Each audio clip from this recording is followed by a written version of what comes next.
Chapter 1. The War of Dimensions I. On the first day of his enrollment at the Wizard Academy, before even going to the dormitory, Ye Fei was conscripted to join a dimensional expedition. Looking at the dense horde of zombies under the Titan fortress, Ye Fei felt a chill in his heart. Ye Fei, 18 years old, a transmigrator, is currently a low-level wizard apprentice. When he was tested and found to have wizardly cultivation talent, he was briefly happy. However, just after arriving at the Wizard Academy, an unexpected incident occurred.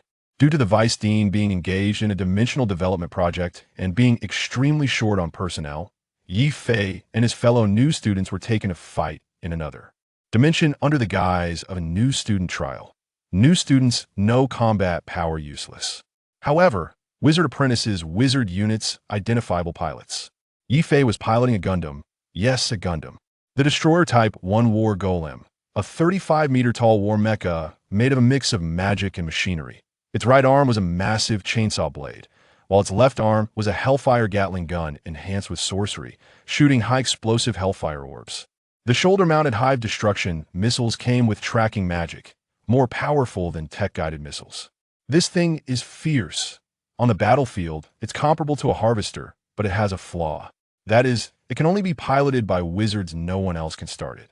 This setting is to prevent the mecha from being captured and having its technology deciphered during dimensional expeditions. The Vice Dean directly grabbed wizard apprentices to serve as pilots to ensure there were enough operators. Anyway, this thing doesn't require wizard apprentices to supply energy. They have their own energy systems, and the apprentices just need to pilot them. Warriors, it's time to test the results of your studies during this period. T, the front of the War Golem formation, a Destroyer Type 2 War Golem, taller than the others, was addressing everyone. This person is Ye Fei's piloting instructor. Oh no. Now, they should call him instructor. Now, the second dimensional conquest plan is about to commence. The first attempt failed. Whispering. The Vice Dean was not discouraged at all. She went back, conscripted a bunch of new recruits, borrowed a large sum of money, and started the grand second conquest. Plan. The massive Titan fortress hovered in midair. Its anti-aircraft cannons never ceased, crazily sniping at the attacking mutated flying zombies. Below the Titan fortress was their target for this operation, the old camp. This was the last war base, and now they needed to take it back. The instructor's rambling was not very nutritious, but the time quickly arrived. With the instructor's command, Ye Fei and the others lined up neatly and jumped down one after another, like dumplings. The attack began. Inside the cockpit, Ye Fei moved his arms and shoulders a bit, and then the real battle commenced. Controlling the War Golem was not difficult after all. It was a heavy giant mecha, not requiring high maneuverability. As the mecha descended to a distance close to the ground, the disposable advanced light feather technique inscribed on its surface activated, slowly negating the potential energy of its descent with sorcery at the same time. Ye Fei opened the destruction missile hive launcher on the shoulder of the War Golem and fired a round of missiles at the landing spot. Boom, boom, boom. Continuous explosions shattered the approaching horde of zombies, forcibly clearing an area. Boom, the golem landed with a dull thud that a total of 300 golem units formed a large circle in fixed positions. The moment the mecha touched down, Ye Fei pulled the trigger, and the Hellfire Gatling on the left arm of the golem began to spin furiously, shooting out a large number of Hellfire orbs, incinerating the overwhelming zombies into ashes. Inside the cockpit, Ye Fei shouted excitedly. The feeling of mowing down enemies was simply exhilarating. While Ye Fei and the others were attacking, the zombies were not just standing still being targets. They quickly ran up to the golem and launched their attacks. With sharp claws and teeth, they spat acid, breathed fire, and punched with ferocity. Individual attacks from the zombies had little effect on the golem. The golem was made of incredibly hard magical alloy, and its surface was covered with hundreds of different types of defensive renasteel skin, magical resistance enchantments, and many more. But there were just too many zombies, rushing in waves, an endless sea of them. As the saying goes, a swarm of ants can kill an elephant under such conditions. Even the golem couldn't hold out for long. Ye Fei multitasked, using the Gatling gun to spray fire while swinging the massive chainsaw blade to clear the nearby zombies. The chain of the chainsaw blade spun wildly, and with each swing, it sent limbs and body parts flying. His task this time was simple: to hold off the enemies from approaching the circular clearing behind him as much as possible. While Ye Fei and the others were engaged in battle, a group of powerful formal-level wizards had already landed at the center of the circle. They were setting up sorcery formations using various extraordinary materials while chanting complex incantations. This was the wizard's battle planto, open a giant undead dimensional portal on the ground to counter the zombies. The zombie virus was highly infectious, and the Vice-Dean had suffered a major setback during the first attempt, as all the extraordinary warriors of the vassal races she brought turned into the enemy's zombies. This time, she had learned her lesson and planned to use the undead, which were not afraid of virus infections, to fight against the zombies. The Gate of Catastrophe, a super-large undead catastrophe sorcery. The conditions for its casting were very strict, one of which was necessary conditions must be placed on the ground. Thus, this battle plan was created with 300 destroyer golems, numerous magical summons, extraordinary warriors, and wizards forming a solid defensive wall to buy enough time for the wizards to cast their spells. The legendary-level wizard, the Vice-Dean of the Starry Sky Wizard Academy, was floating at the center of the ritual array. Her blue hair danced in the wind, wearing a fitted starry wizard robe, and her stunning beauty was captivating. As the ritual formation was perfected, Nalavini's aura grew stronger. She had already connected to an undead dimension and only needed a bit more time to fully link the spatial passage between the two realms and bring the undead over. Just then, a destroyer golem was knocked down by the surging horde of zombies, tearing a hole in the circular defensive line. Then, as if in a chain reaction, the second, third, the defensive line was collapsing and many extraordinary warriors died, only to turn into new zombies joining the battlefield. Vice-Dean, we can't hold on any longer. The officer wizard in charge of command urgently transmitted. Heat up the main cannon of the Titan fortress. Prepare to launch a meteor fire rain. Nalavini commanded with a dark expression. But don't worry about that, we must succeed this time, and they won't survive either. Those disgusting things will infect their bodies, Nalavini said. I just wanted to say, those golems are still here. Many of them are borrowed from you. Are you sure you want to blow them up too? The officer hesitated to ask. Nalavini. Chapter 2. The War of Dimensions 2. Nalavini fell silent for a moment, lost in thought. Her urgency to start the second dimensional war was not only to prevent the enemy from having time to recuperate, but also because she was broke. That's right, wizards can go bankrupt too. There's so many projects to undertake, so much research to conduct, and everything costs money. Moreover, if those studies and projects yield no results, it means all the money invested up front goes down the drain. To ensure victory in the war, she even borrowed a large number of war golems from her sorceress friends. All of these had to be repaid. Command all golems to break through the defensive line. Nora thought for a moment and quickly made her decision. The lieutenant immediately understood Nora's intent upon hearing this. She intended to sacrifice all the wizard pilots of the golems to protect the golems themselves. Once the golems left the defensive line, the Colossus fortress could directly fire its main cannon to clear the area. After the area was cleared, the zombies behind would need some time to refill the line, buying Nora some time. But the golem pilots would be doomed. They would be deep behind enemy lines with no chance of retreat and would soon be torn to shreds by the zombies. Once the golem pilots died, the zombies would stop attacking the lifeless golems, allowing for a potential recovery later. Although the war golems might sustain damage, they could still be repaired and reused. However, if the main cannon of the Colossus fortress fired, there would be little chance for repairs left.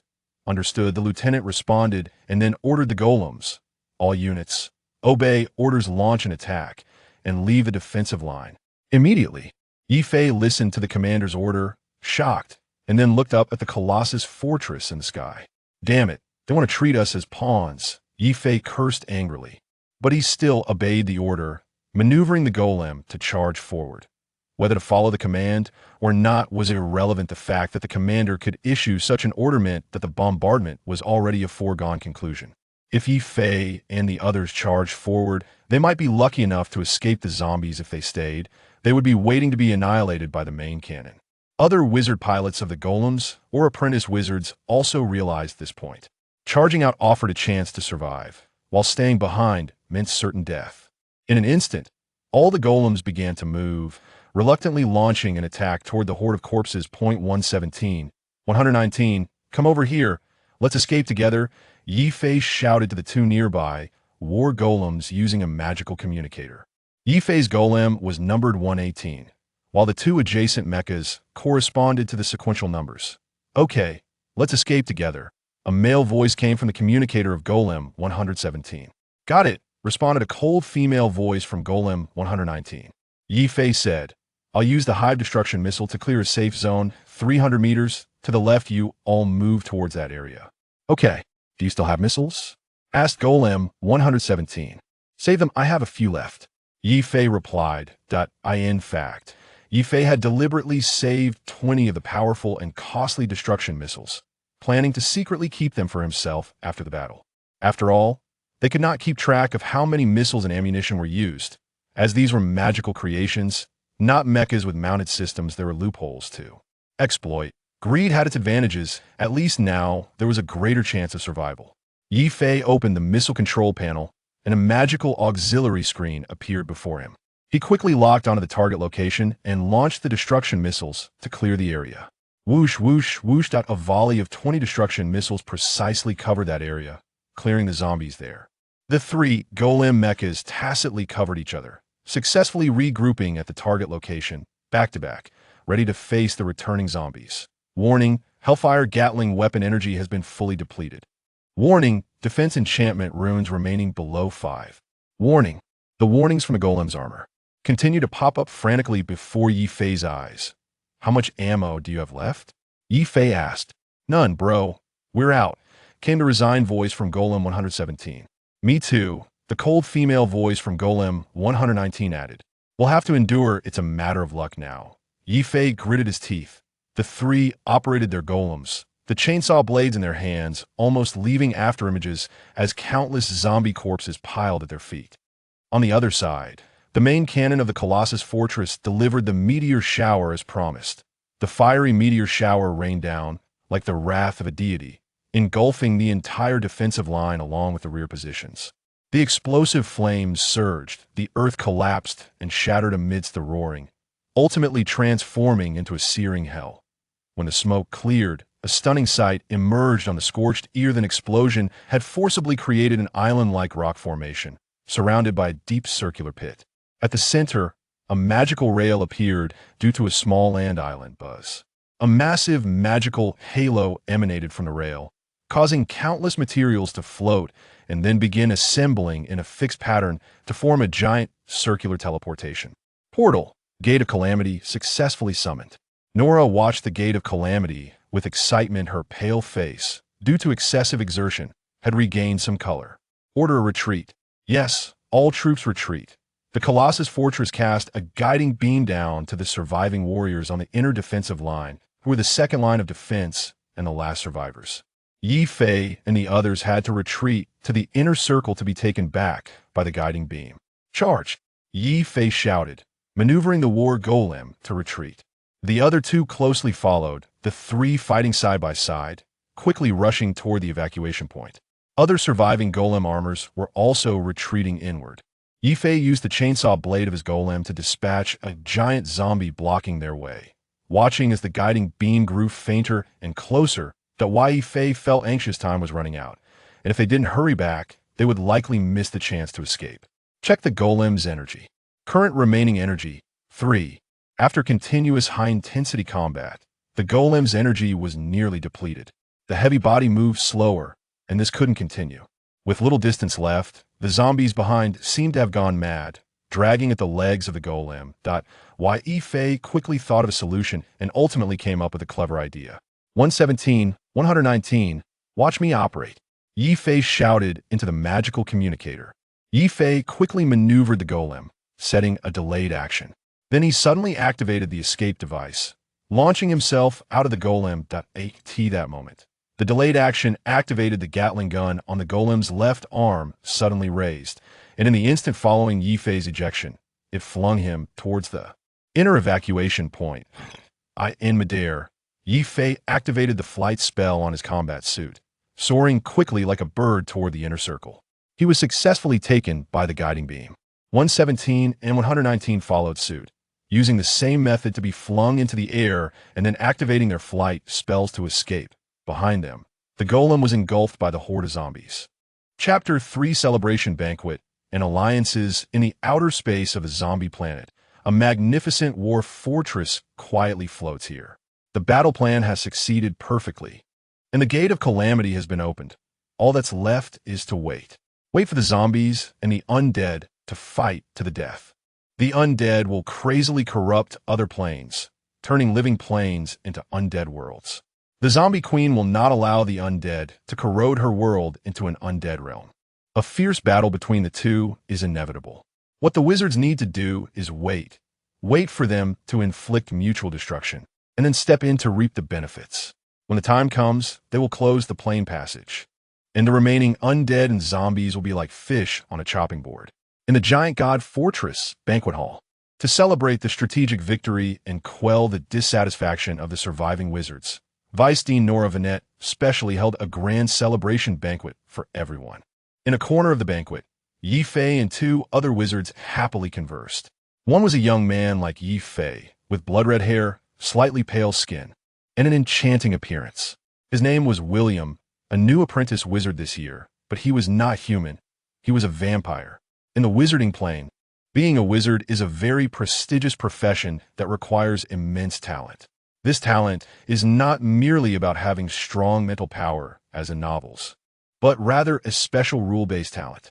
For example, Ye Fei has the talent of cards, which allows him to transform any object into a card form and further decompose and synthesize it. This ability to decompose and synthesize all things is what truly counts as a wizard's talent.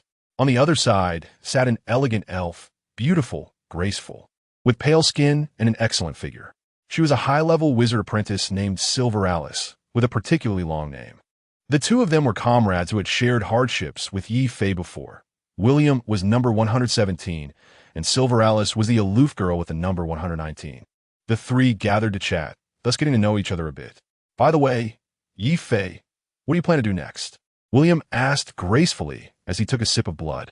I'm going back to the academy to study. I'm not like you guys, born with extraordinary powers. I'm just a pure human, a weakling. Ye Fei self-deprecatingly replied. No, don't say that. Once you become a wizard, you are already a superior being. William hurriedly said. Indeed, wizards are above all races. Silver Alice also spoke up. Among the three, Ye Fei had the weakest strength, being a beginner wizard apprentice who couldn't even defeat an ordinary extraordinary professional. William was a noble of the vampire clan, born as an extraordinary being, and not counting his wizard level, he still had high-level extraordinary combat power as a vampire. Silver Alice, needless to say, was a long-lived elf, also a rare sunlight elf, naturally close to extraordinary elements, and besides being a high-level wizard apprentice, she was also a high-level magic warrior. The upper limit for wizards is very high. In principle, every wizard apprentice has the potential to become a god. Their innate talents are comparable to rule-based talents.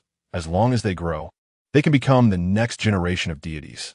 Other extraordinary beings may not be the same. They might level up quickly at the beginning due to racial talents. But their upper limit is not high. Not everyone can become a wizard, but everyone who becomes a wizard definitely has the qualifications to become a god. At the banquet, besides the wizards, there were many extraordinary beings, but they were servants specifically responsible for serving the wizards. Among them were high-level extraordinary beings and nobles of high status. But in front of wizards, they were worth nothing. The value criteria of the wizarding world dictate that wizards are above all. Don't be fooled by Ye Fei being just a weakling. If he suddenly took a fancy to a beautiful, extraordinary woman at the banquet, he could easily beckon her to his room. This is the status of a transcendent wizard. Ha ha ha. Ye Fei laughed heartily, but it's only here. In other places, power is the hard truth. All right, I'll excuse myself for now. I plan to find a girl to have some fun with. See you later. Ye Fei finished his last sip of red wine, stood up, and prepared to leave. Hey, wait. William raised his hand to stop Ye Fei. How about trying a vampire beauty? What do you think? William said while winking suggestively, showing an expression that men understand. Oh, that sounds good.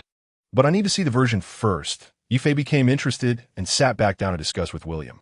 I have a cousin, a pure-blooded vampire noble. Although she is not a wizard, She is quite impressive in both beauty and strength. If you like her, I can take the liberty of introducing her to you. William said with a smile. Ye Fei hesitated a bit. Is that okay? I just want a temporary fling. Well, she's your cousin. William waved his hand dismissively. Don't worry about that. Serving a wizard is her honor. If you like her, keep her for yourself. If you don't, just let her go back after you're done. Wizards have their own pride, which is to regard all other races as vassals and slaves. This disdain and arrogance towards other races are formed by the long-standing plane wars in the wizarding world. Plane wars are essentially about the enslavement of races and the plundering of resources. Anyone with excessive compassion cannot be a qualified wizard. Do you like elves? Sunlight elves, twins, suddenly said Silveralis from the side. Both Ye Fei and William, who were conversing, were momentarily stunned. Senior sister, are you joining the fun? William said with a smile, but his tone was somewhat unfriendly. Silveralis didn't mind. Pulling in a civilian wizard without a background could only bring benefits, not harm. Having one more wizard in the family would greatly enhance their power and status. In the wizarding world, the strength of a faction or family is determined by the number and strength of wizards among them. Silveralis is a noble sunlight elf, and her family controls a significant portion of the territory in a small plain-s elven continent. However, even so, despite their naturally noble, extraordinary bloodline, very few wizards emerge from their clan, indicating how rare wizards truly are. Of course, this is only the case for their races. In the Wizard Academy, wizard apprentices come from countless conquered and dominated plane races, and wizard apprentices are not considered precious within the academy. However, for the racial forces behind William and Silveralis, a wizard with the potential to be allied with is extremely valuable. From their recent conversation, it was clear that Ye Fei had no family, no background, and was merely a pure human civilian. At this moment, he was still a wizard apprentice, at his weakest and most destitute. If they didn't ally with him now, it would be harder to do so later. Not to mention the success rate, the price would no longer be the same. Thus, Silveralis decisively interjected. William's Vanthro vampire family is very powerful, but it still falls a bit short compared to the Sunlight Elf clan. Chapter 4. Competition, Senior. You're in the wrong here. I was the first to talk to Ye Fei, and you just barged in, which isn't fair, William said with a grim expression. Although he was a junior wizard apprentice, they were all wizard apprentices, and the potential was high. It was merely a temporary difference in levels. When it came to family interests, William didn't mind confronting Silveralis head-on. Both had family power. One was a vampire noble in the darkness, and the other was a sun elf embracing the sunlight, naturally in opposition due to their races. The best they could do was maintain a friendly relationship. Cooperation was impossible, so William didn't care about tearing the face with Silveralis. Silveralis thought the same way. After all, there was no chance for their interests to intertwine, and if they became enemies, so be it. As long as she could steal Ye Fei away, it would be a great gain. Weren't you two just having nice chat? And how do you know if Ye Fei prefers elves more? Vampires are cold. How can they compare to our beautiful sun elves, especially twins? Silveralis said. What do you mean by that, Silveralis? Are you insulting our vampire clan? William questioned sharply. Just speaking the truth, representing my personal opinion, Silveralis replied indifferently. Seeing that the two were about to fight, Ye Fei quickly interjected, Don't get angry. Don't get angry. Let us talk it out. Forget it. I'll just go play by myself. It feels like you two are about to fight. It's not good to ruin relationships over trivial matters. After all, we are comrades who have gone through hardships together, right? Ye Fei felt overwhelmed. He had no background or power, and he had come tonight hoping to make friends and gain support. He really didn't want to offend both of them at once. Especially since he was still a weakling, seeing Ye Fei about to leave, both of them became anxious. They were willing to tear their faces apart just to win Ye Fei over and strengthen their relationship. If Ye Fei left now, wouldn't their previous schemes be in vain? William quickly thought and finally came up with a win-win solution. Brother Yi, please calm down. Since the senior also has gifts for you, why not accept them all at once? Just 3 small dishes. With your strength, you can easily handle it. Ye Fei was taken aback and said uncertainly, four, fly.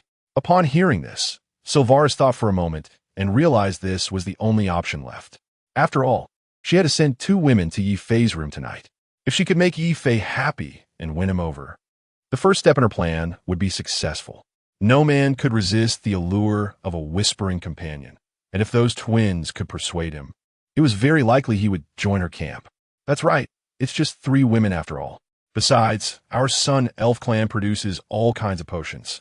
You can enjoy tonight's time, Silvaris said with a smile. Our vampire clan has plenty of secret potions as well, William added confidently. Seeing that both of them were resolute, Ye Fei stopped refusing. Building a good relationship with them was part of his mission tonight. As a common wizard, he had decent talent to become a wizard, but after becoming one, he needed a lot of resources which could only be purchased with money. Just look at how the Vice Dean has to personally go on interdimensional expeditions. Money is truly important. Only with money can resources be bought, and only with resources can one cultivate and advance. Building a good relationship with William and Silvaris would not be a loss for Ye Fei. He might even gain some special channels from them. Hey, do I need potions? I could take on 10 of them. Ye Fei said arrogantly. That's good. I'll go find my cousin. Please wait a moment, William said with a smile before leaving. Silvaris also said a word and followed closely behind. William found a girl wearing a Gothic-style dress and gently said to her, Sister Boudica, I found a good place for you. Tonight, you will serve a wizard master. Remember, do not use any spells without his permission. Otherwise, according to the wizard laws, you will die a terrible death. However, you must do your utmost to please him, whether by acting cute or begging for mercy. If you can stay by his side, I will ask the family to grant your mother freedom. Boudica's ruby-like eyes lit up upon hearing this, and she excitedly asked, Really? If I can stay by his side, you will let my mom go? Yes, I swear by the blood ancestor's name. Compared to winning over a wizard, your mother's crime is nothing at all. I believe you know this in your heart, William said with a smile. Yes, your highness. I will do my best, Boudica nodded seriously. On the other side, Silvaris found her twin elfkin. The two looked exactly alike, and it was hard to tell them apart without close observation. Greetings, your highness, they said in unison. I have a task for you. Tonight, go serve a noble wizard master. Please him, and make sure to find ways to stay by his side. You two are the best gifts I can give him. Don't let me down. Yes, we will obey your orders. The 2 elf girls nodded without hesitation. Here are 2 bottles of fertility holy water. Drink it, and try to let him plant as many seeds in your bodies as possible, then bear his offspring. Silvaris said as she took out 2 exquisite potions. In the elf clan, many elves were asexual. They weren't keen on reproduction and even less on intimacy. Moreover, they found it very difficult to conceive. Even after 100 pleasures, there might not be a single successful pregnancy. To ensure the continuation of their race, they developed a fertility holy water that, when consumed by female elves, would quickly put them into a state of heat, greatly increasing the chances of pregnancy. Silvaris didn't want to use such tactics. Once Ye Fei found out, it might cause his displeasure. But she had to take the risk. The twin elves were still innocent and didn't understand how to engage in intimate matters. So, she needed to add some strong elements to encourage them to take the initiative, relying on their instincts. This might attract Ye Fei's attention. The contrast between their pure and aloof appearance and their instinctive reactions would be highly alluring to men. Furthermore, the situation for the Sun Elf clan wasn't very good. Although they occupied most of the territory on that side of the elf continent, their sparse population was insufficient to govern such a vast area. Other internal elf races were becoming restless, wanting to break free from the Sun Elf clan's rule, while external hostile elf forces were lurking in the shadows. The internal and external troubles forced Silvaris to actively participate in interdimensional wars to gain enough military merit and credits to maintain her family's power. Silvaris was not passively conscripted. She actively volunteered to fight. Only new students like Ye Fei, who had no background, were passively conscripted. Most of the older students had mentors.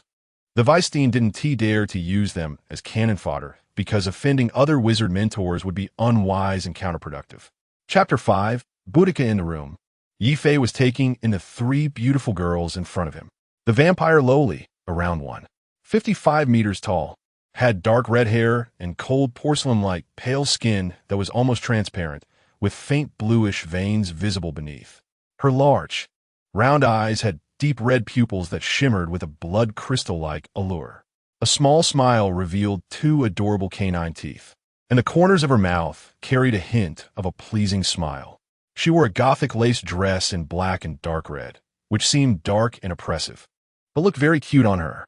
She had gothic lace gloves on her hands and knee-high lace stockings on her legs, paired with round-toed little leather shoes, making her look very kawaii. The twin sun elves had identical appearances, with the only difference being the makeup of a beauty mark at the corners of their eyes, one gold and one silver, paired with their aloof and exquisite facial features, making them very beautiful. Their light golden hair cascaded like a waterfall, and they wore fitted green leather armor, with knee-high stockings in white featuring beautiful elven patterns, which looked very nice. Amber-colored pupils and light golden hair were standard for sun elves. According to legend, they were descendants of the sun god, naturally close to the sun. Unlike the gothic lowly, these two elf girls were somewhat shy, with their eyes cast down, not daring to meet Ye Fei's gaze. "Master, Boudica is here to assist you with changing," the vampire lowly Boudica said as she stepped forward. "All right, come here," Ye Fei said, opening his arms generously. Boudica's face lit up with joy, and she began to gently help Ye Fei remove his armor. In no time, Ye Fei had shed his excess clothing. He reached out and cupped Boudica's small face in his hands, gently pulling at the corners of her mouth with his thumbs. Boudica seemed to understand Ye Fei's intentions and willingly opened her cherry-like mouth. Her agile little tongue still glistened with strands of saliva, curling and stretching playfully, and her two cute little canine teeth were very charming. Ye Fei reached out and touched Boudica's canine teeth, curious as he asked, "Are vampire teeth like this? They seem so, harmless." "Boudica, hiss, master, hiss." Boudica struggled to speak clearly as Ye Fei pinched her canine teeth. "Speak," Ye Fei said, releasing his grip. "No, master, our teeth can change depending on the situation. When it's time to hunt, they can become very sharp and long," Boudica explained as she willingly exposed her fangs for Ye Fei to observe. Ye Fei looked at the suddenly elongated and pointed fangs, marveling at them. This was his first time observing a legendary vampire up close. He had only heard of them in tales before. "Those teeth must hurt a lot when they bite, right?" Ye Fei asked with a smile. "Master, would you like a try?" Boudica asked playfully. Let's skip that. I don't have a tendency for masochism," Ye Fei replied with a chuckle, shaking his head in refusal. "What I meant was bite," Boudica said, blinking her innocent big eyes. Ye Fei raised an eyebrow, the corners of his mouth turning up, and then he nodded slightly. Boudica obediently lowered her head. "I must say, Boudica is really cute, especially with her lively expressions. Her big eyes would squint at times and widen at others. Her snowy nose would sniffle, and her pink cheeks would puff and deflate. How on earth did this little thing grow to be so cute?" The twin elf girls beside them blushed, the effects of the potion taking hold. The fertility holy water truly lived up to its reputation as a secret potion of the elven race. And the two elf girls took the initiative to hold Ye Fei's hands. Ye Fei noticed the shy elf girls and quickly recognized their unusual behavior. At this moment, Ye Fei had just finished a battle and walked on the edge of life and death, his suppressed emotions boiling like a pressure cooker. He needed to release the pressure. Otherwise, he would truly explode. 2 hours later, Ye Fei supported his old waist with his hand, thinking that yesterday's battle hadn't been this intense. He gently snapped his fingers, and a delicate card appeared in his hand out of thin air. The card was slightly larger than a playing card, with a complex golden pattern on the back and his own portrait on the front, along with some small text. Character card, Ye Fei profession, wizard level, junior wizard apprentice attributes, strength, 10 constitution, 15 agility, 12 spirit, 11 wisdom, 10 status, fatigued and weak. Ye Fei smiled lightly, realizing he could only refresh his status using mental power. This was his wizard talent, infinite cards. He could even transform his bodily attributes into card form and use card abilities to refresh his status. This skill was his innate talent, allowing him to solidify a specific state in advance, which could be refreshed later when needed to restore his body to the preset state. It was generally used when injured or low on health, allowing for a quick recovery. This ability did not restore mana, only physical stamina and injury status. But for now, Hith. Skills are meant to be used. Ye Fei decisively refreshed his status and continued to join the battle. Another 2 hours later, second refresh. Yet another 2 hours later, third refresh. Finally, Ye Fei refreshed his status 5 times in a row before reluctantly stopping, since only stamina was restored. The cost of refreshing his status with cards was not high. The slight soreness in his waist lulled him into a deep sleep in sage mode. When Ye Fei woke up again and looked at the clock beside him, it was already 4 p.m. He had slept from the morning until now. Each of the elf girls was cuddling one of his arms in their sleep, while Boudica had transformed in her smaller, lowly form, drooling on his chest. He didn't know what she was dreaming about, but her 2 cute little canine teeth gently rubbed against each other, making a faint grinding sound. Gore. Ye Fei's stomach protested. He was still a flesh and blood being. He needed to eat. So, he woke them up. It's time to eat. The giant god fortress was enormous, with an even larger internal space. The fortress had permanently fixed space magic inside, making the area much larger than it appeared from the outside. Ye Fei was a wizard apprentice, but also a wizard and the main battle wizard alongside the golems. So he enjoyed good treatment and had his own room. In the Dream Food City, there is a high-end restaurant with dedicated service. The internal cafeteria of the giant god fortress also provided food 24/7. Although it was free, the taste was just average. Ye Fei had earned a substantial amount of military merit from participating in the battle yesterday. So he decided not to eat in the cafeteria and took a few beautiful girls to dine here. The staff here were all food magicians, capable of using magic to cook any food you desired. Ye Fei led the somewhat timid girls into the food city and randomly found a spot to sit down. It was their first time here. This place only served wizards, and people of other races were not allowed inside. The 3 of them were only able to pass through the security at the entrance because Ye Fei was with them. As soon as Ye Fei sat down, a stylishly dressed, dark elf female magician approached to serve them. Seeing the wizard robe on Ye Fei, the dark elf female magician did not dare to be negligent and greeted him warmly. Wizard Master, may I ask what you would like to eat? We have everything here. Chapter 6. Flower Fairy, is there anything you recommend for a first-time visitor? Ye Fei asked. If you don't have any ideas, I recommend you try today's theme new product, the Flower Fairy set, the dark elf sorceress said as she waved her hand in the air, creating a light screen that began to play a video. Please take a look, my lord. This is the Flower Fairy, an extraordinary creature born from magical plants. The light screen displayed a magical field with a giant flower about 2 meters tall, its main stem entwined with spiral green vines, while some palm-sized little people were diligently sprinkling magical dust around. These palm-sized little people had a pair of transparent wings resembling dragonfly wings.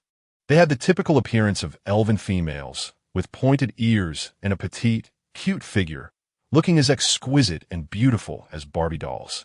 In no time, a blue flower bud about the size of a bowling ball slowly opened, the outer petals gradually unfolding to reveal the flower's center, where a newborn flower fairy curled up, still connected to the bud by a nutrient delivery tube.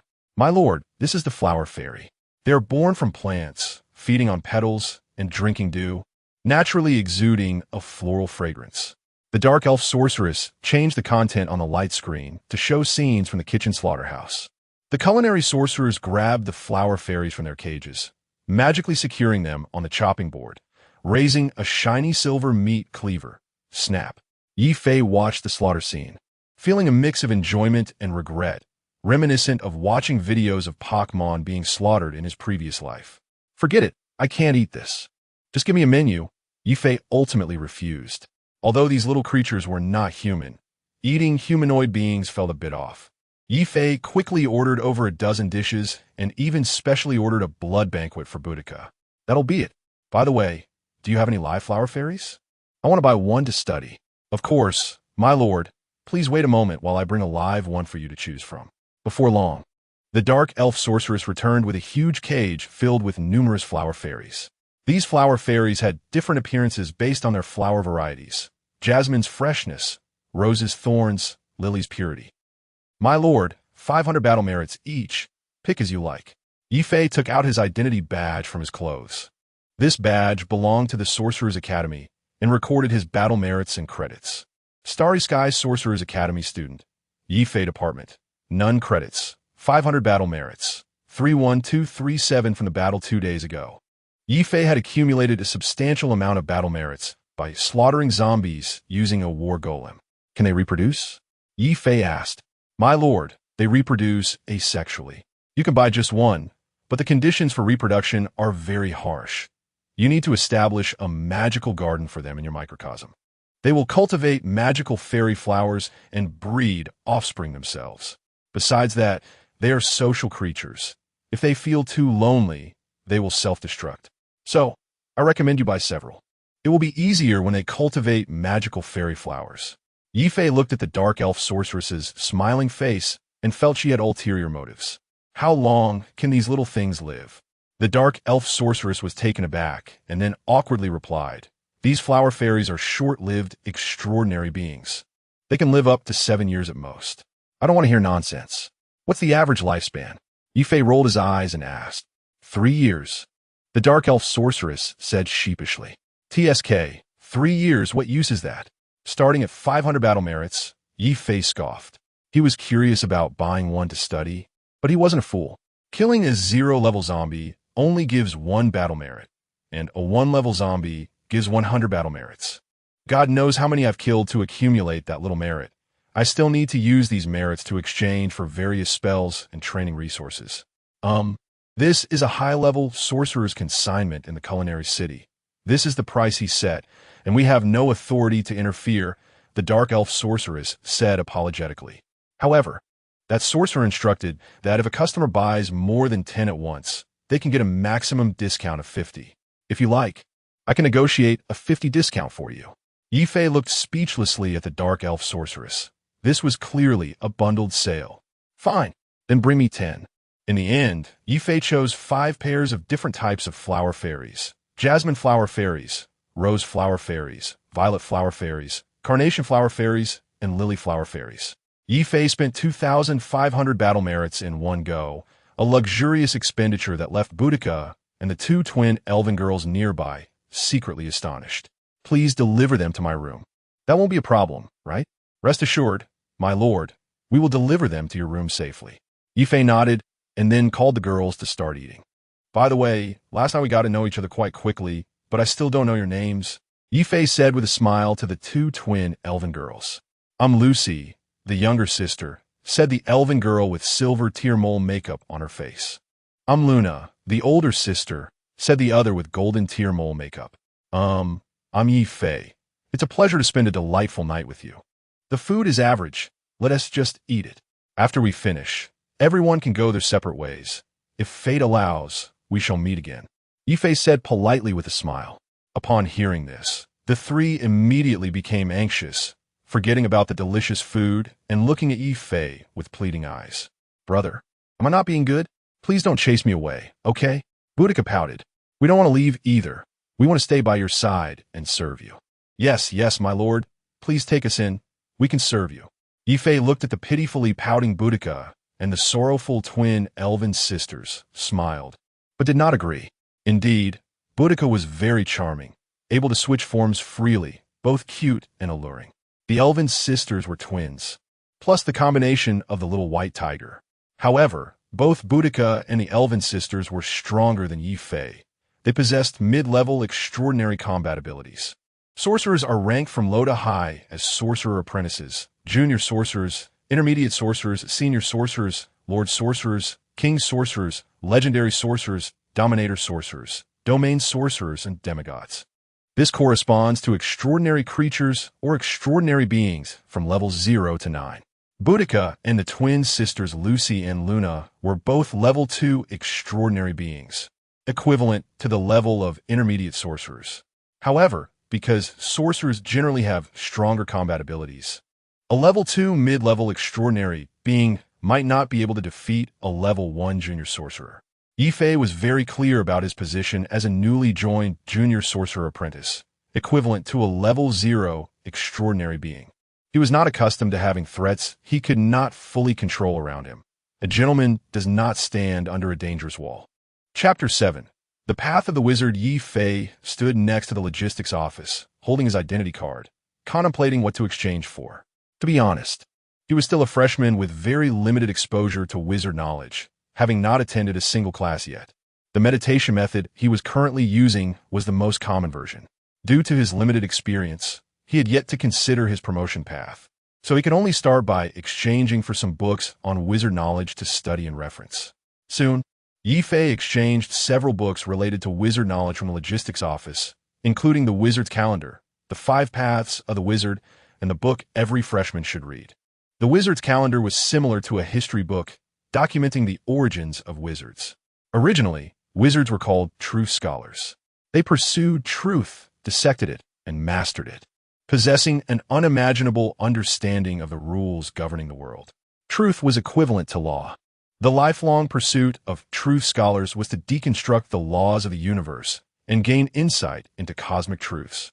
Sometimes, due to the similarities in spellcasting, some people would equate wizards with magicians. This, however, was a mistaken understanding. The biggest difference between wizards and magicians is that wizards do not simply aim to utilize elements for spellcasting.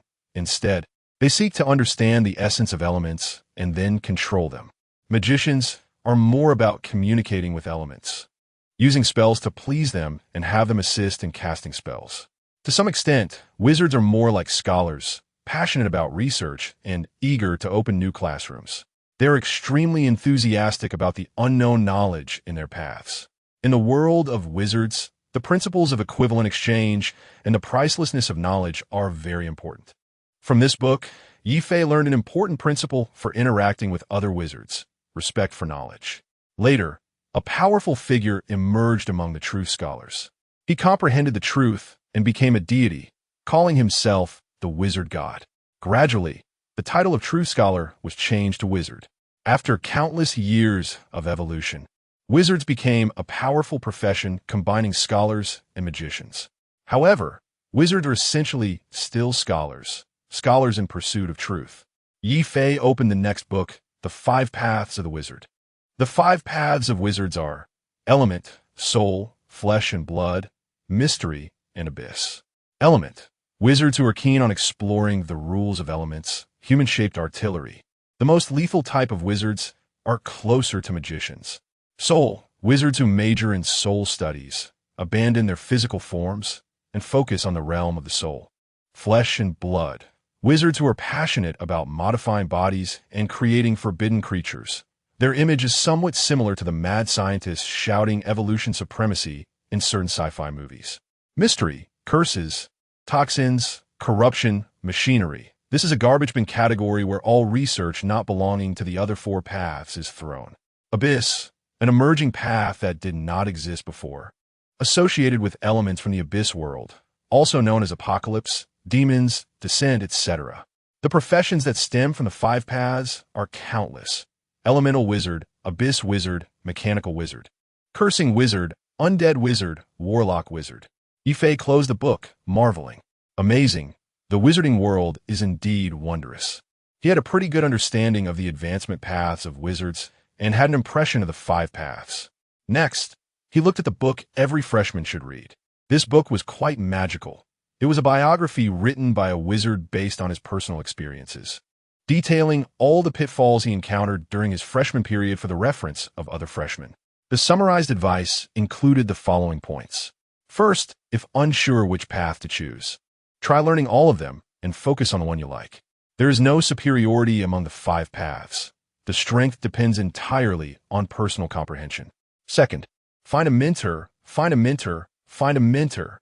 This is emphasized 3 times for importance. A mentor is not only a wizard teacher who instructs students, but also a powerful wizard and a knowledgeable scholar. Freshmen can learn a vast amount of knowledge from their mentors and accumulate substantial experimental experience from their mentors' laboratories. Furthermore, with the various factions in the academy, the competition for interests among these factions is fierce. Only those with mentors can survive in the academy. Third, knowledge that wizards must learn: spatial knowledge. Advancing as a wizard requires a lot of resources, and the resources in the wizarding world have long been divided among powerful wizards. To obtain resources, one must plunder from the outside. Mastering spatial magic knowledge is essential for seeking out new planes, colonizing and enslaving, plundering resources, and collecting resources for advancement. Out of 10 wizards, 9 will know a bit of spatial knowledge. Aside from searching for other new planes, it is also extremely convenient for escaping. Highly recommended. The final piece of advice is that wizard talent is very important, extremely important, super important. Wizard talent is a unique gift of fate for individuals. When choosing a wizarding path, one should consider their own talent. It is best to choose a path that aligns with one's talent. Wizard talent, in simple terms, is a form of law power that allows a person to inherently master a type of law power. Laws are core powers that only high-level beings or even deities can control. Wizard talent is a simplified, stripped-down version of law ability. Wizards can choose their paths based on their talents, continuously developing the law power within their talents.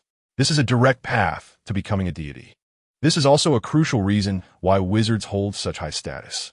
They're naturally the lucky ones on the path to divinity. Snap. Ye Fei closed the book and began to contemplate his talent. Ye Fei's talent is cards, but involves many types of law powers. First is the spatial law. He can store anything into the cards, whether it is an inanimate object or a living being, without restrictions, as long as his mental power is sufficient. He can even turn a colossal fortress into a small card and store it away. This relates to the power of spatial laws. Secondly, there is the time law. Time within the cards is frozen. Whatever is stored in is the same when released. Any item, including living beings, that is stored in the cards will not experience the passage of time, allowing them to escape the erosion of time to a certain extent. Very invincible. However, the above two laws are passive, with little subjectivity, making it hard to play creatively. Next, the two core abilities are quite impressive. The first is the decomposition law. Ye Fei can decompose items within the cards into their most primitive monomolecular substances. For example, a mixed alloy of gold, silver, and copper can be turned into a card. And then with the power of decomposition, it can be split into 3 different cards. The 3 cards correspond to a gold ingot, a silver ingot, and a copper ingot, effectively turning 1 card into 3, separating the mixture into individual elements. Theoretically, Ye Fei can decompose all different types of things, including matter, energy, etc. The second is synthesis and creation. Ye Fei can combine multiple cards into 1 card, but the result is random, though it can still have a certain degree of subjective control and rules. For example, if Ye Fei has a large number of steel materials, he can subjectively combine these materials, which might result in a car, an airplane, or even a giant robot. However, if Ye Fei first combines the steel materials into a bunch of car parts, there is a high probability that they will combine into a car the next time he synthesizes them. Moreover, there are no limits to the synthesis of cards. As long as his ability is sufficient, he can even combine steel with living beings to create a mechanical girl. Of course, synthesis has a chance of failure, but overall, is still a very impressive ability. Chapter 8 Appointment. Guarding the colossal fortress, Ye Fei contemplated for a whole night and ultimately chose his cultivation path based on his card abilities. That is, he wants it all. One cannot have both fish and bear's paw, but only adults make choices. He wants it all. Of course, wanting it all doesn't mean he will learn everything right now. He should be a bit more rational and plan his studies. The core of card abilities lies in decomposition and synthesis creation. This ability aligns perfectly with the alchemical wizards in the mysterious path. Alchemical wizards deconstruct everything and then, with their own ideas, recreate new things. They are also known by other titles like alchemists, potion masters, and forgers, etc. Essentially, they refine materials and then process them into new magical items or potions. Ye Fei's innate ability is almost identical to the magic of alchemical sorcery. Ye Fei plans to become an alchemical wizard, focusing on potion making and mechanics, refining potions while also creating mechs. His previous experience driving the destroyer-type one-war golem left a profound impact on him. Mechs are the romance of men. It would be a pity not to use his powerful synthesis ability from the card talent to create mechs. However, Ye Fei does not intend to abandon his physical body and transform himself into a cyberpunk mechanical monster. He still prefers a living human body. To him, mechs are merely tools. Thus, he will also pursue the 3 major wizard paths of elements: soul, and flesh. Ideally, he wants to be an all-round wizard. Ye Fei eagerly ran to the logistics department, intending to exchange for the corresponding knowledge to start his cultivation. However, he discovered a serious problem. His authority was insufficient. As a new student without a mentor's guarantee, he couldn't exchange for advanced materials. Wizards place great importance on knowledge, and without the corresponding identity, no amount of money can buy knowledge. So, the question arises, where can I find a mentor? Well, Ye Fei just realized how difficult it is to be someone without a background. No matter how talented he is or how well he plans his promotion path, a lack of authority limits him. Azu was right. In this world, one still needs to have background and influence. I really am just a small fry. Ye Fei self-deprecatingly thought. Forget it. Since I want it all, I don't need to think too much about what to learn first. The important thing is to improve my strength. Ye Fei made up his mind to find a mentor to serve as his support first. 2 days later, Ye Fei still hadn't found a suitable mentor. However, the appointment letter from the vice president arrived first. Ye Fei was officially appointed as the war wizard stationed at the colossal fortress, primarily responsible for piloting the war golems. This meant he had to stay on this zombie planet with the colossal fortress until the war was over before he could return to continue his classes. Of course, the vice president didn't let him work for free. He offered 2 good benefits. First, a salary reward. During Ye Fei's station period, he could earn 20 academic credits and 1,000 battle merits each month, with additional rewards for killing enemies on the battlefield. In the Wizard Academy, junior wizard apprentices earn credits once a month, at most gaining 5 to 10 points. For Ye Fei, 20 credits is quite generous. Credits are the primary currency for exchanging knowledge. In Ye Fei's future studies in various fields will rely on credits. Battle merits can be exchanged for a large number of extraordinary materials, or directly for high-level magical items and props.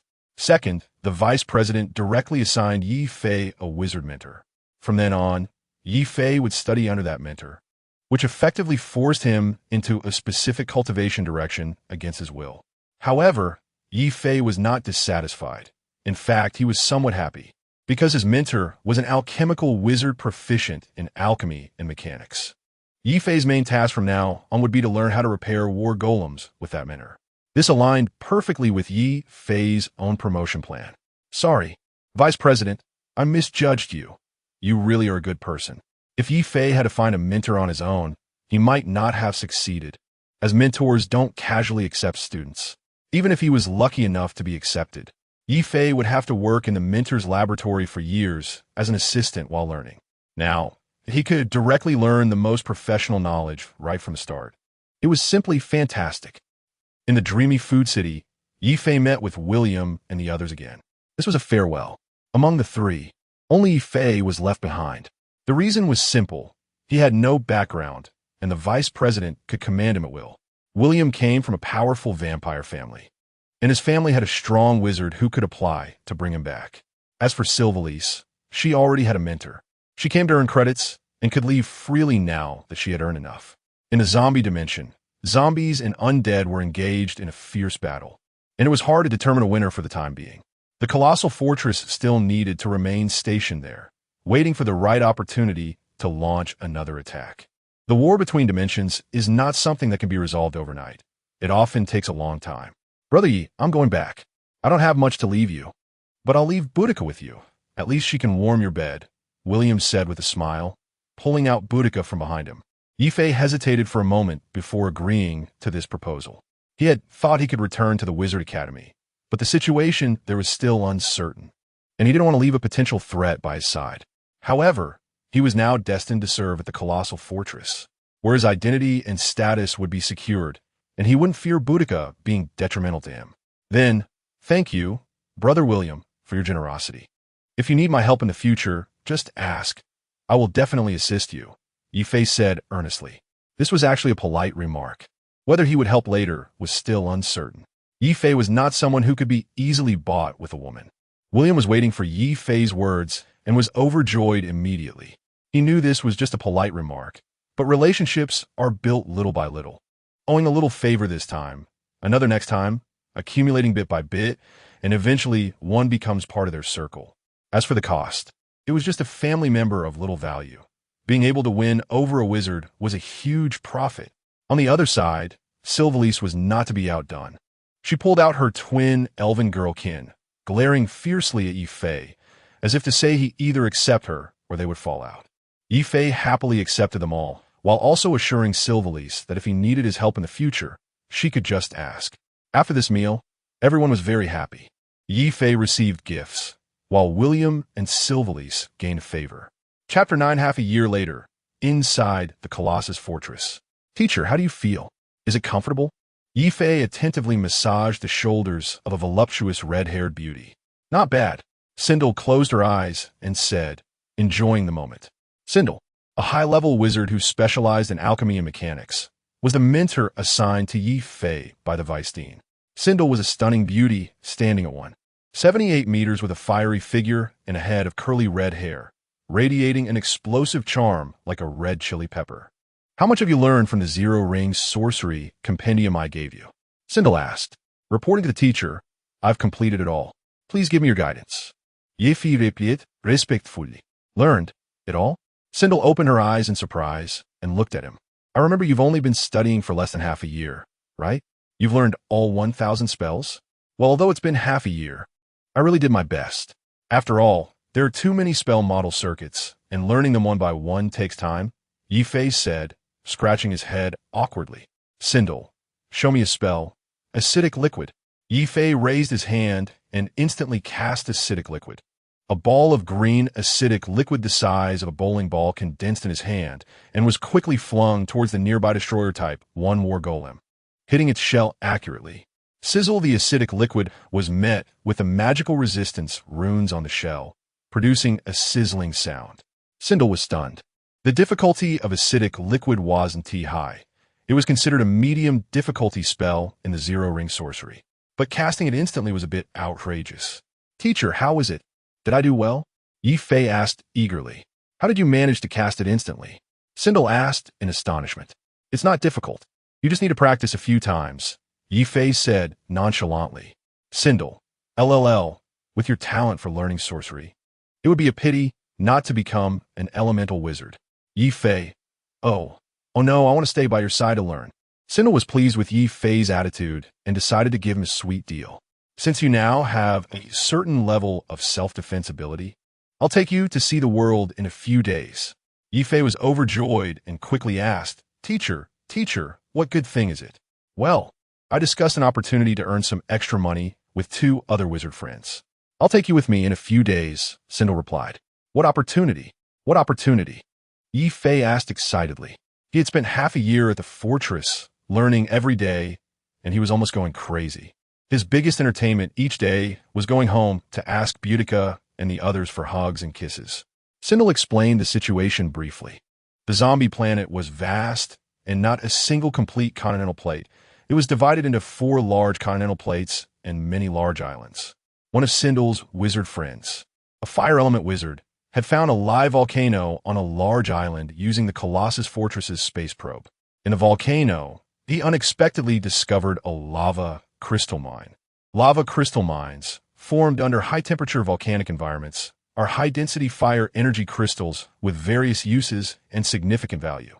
However, the giant island had previously been inhabited, but now it had mutated into zombies, and some zombies had even survived in the live volcano, becoming high-level lava zombies. The fire element wizard could not consume this wealth alone, so he sought out Sindel and another water element wizard to team up and seize the mine. The war protocol of the Colossus Fortress did not oppose wizards scavenging resources. On the contrary, it encouraged wizards to actively do so. Of course, the resources harvested by wizards had to be submitted 70 to the authorities. But even so, the remaining 30 of the lava crystals could still yield a significant profit for Sindel and her team. The main force of the zombie army was engaged in battle with the Disaster Legion on the main continent and had no time to pay attention to them. They just needed to clear the zombies on the island and could then establish a mining point to collect the lava crystals. I've taught you about mechanics well enough. After we capture that island, you can help me manage the mining robots. I'll share a portion of the profits with you. What do you think? Sindel asked with a smile. I'm willing to dedicate everything for you. Teacher, Ye Fei shouted excitedly. Finally, I can go out to play. It's been half a year. I'm almost suffocating. To be frank, the space environment was really oppressive. Every time he woke up, he saw the dark starry sky outside the space window. People were starting to feel depressed. Moreover, the opportunity to earn money was rare, and Ye Fei didn't want to miss it. Ye Fei had an excellent talent and learned quickly. In less than half a year, he had mastered 1,000 types of zero-ring sorcery. Of course, he had taken a shortcut. Ye Fei discovered a magical use of his cards. Skill solidification. He could solidify the spells he learned into a skill card, and when needed, he just had to activate the skill card to expend universal mana and cast the spell instantly. During this half year, in addition to intense training, Ye Fei had also been learning sorcery madly. He had now advanced from a junior apprentice to a mid-level apprentice. This was largely aided by training resources. Early-stage wizards needed to quickly improve their mental strength through meditation. Ye Fei directly used his financial ability to exchange for beginner meditation potions to assist in his meditation training. The beginner meditation potion cost 200 battle merits each, and Ye Fei drank 120 of them, a large portion used for sorcery training. Training sorcery required building spell circuits bit by bit, and only when he could fully construct the circuit could he be considered to have successfully learned the spell. Building spell circuits consumed a lot of mental strength. Ye Fei treated the 200 battle merit beginner meditation potions like consumables. This allowed him to learn all 1,000 types of zero-ring sorcery and solidify them into skill cards in just half a year. This short period consumed 24,000 battle merits. He had 237 battle merits before, and with an additional 1,000 battle merits earned each month over the past 6 months, he now had about 10,000 battle merits left. He had previously spent 500 battle merits to purchase a flower fairy, which he stored in his card collection. Since time was frozen in the card, Ye Fei was not worried about the flower fairy dying. Now that Ye Fei had advanced to the level of a mid-level wizard apprentice, the beginner meditation potions were clearly insufficient for his pace. He needed to purchase the intermediate meditation potion for 1,000 battle merits for training. However, with only 10,000 battle merits left, he could only buy 10, which was far from enough. He urgently needed an opportunity to earn money. Chapter 10 Departure. Landing actually, it's not entirely Ye Fei's fault. The reason is that he is too talented. For an ordinary wizard apprentice, the cultivation speed would not be so fast. Senior Sister Sylvaris has been in the academy for nearly 4 years and has only reached the level of a high-level wizard apprentice. It took her almost 2 years to advance from a junior apprentice to a mid-level apprentice. The cultivation of wizards is very difficult.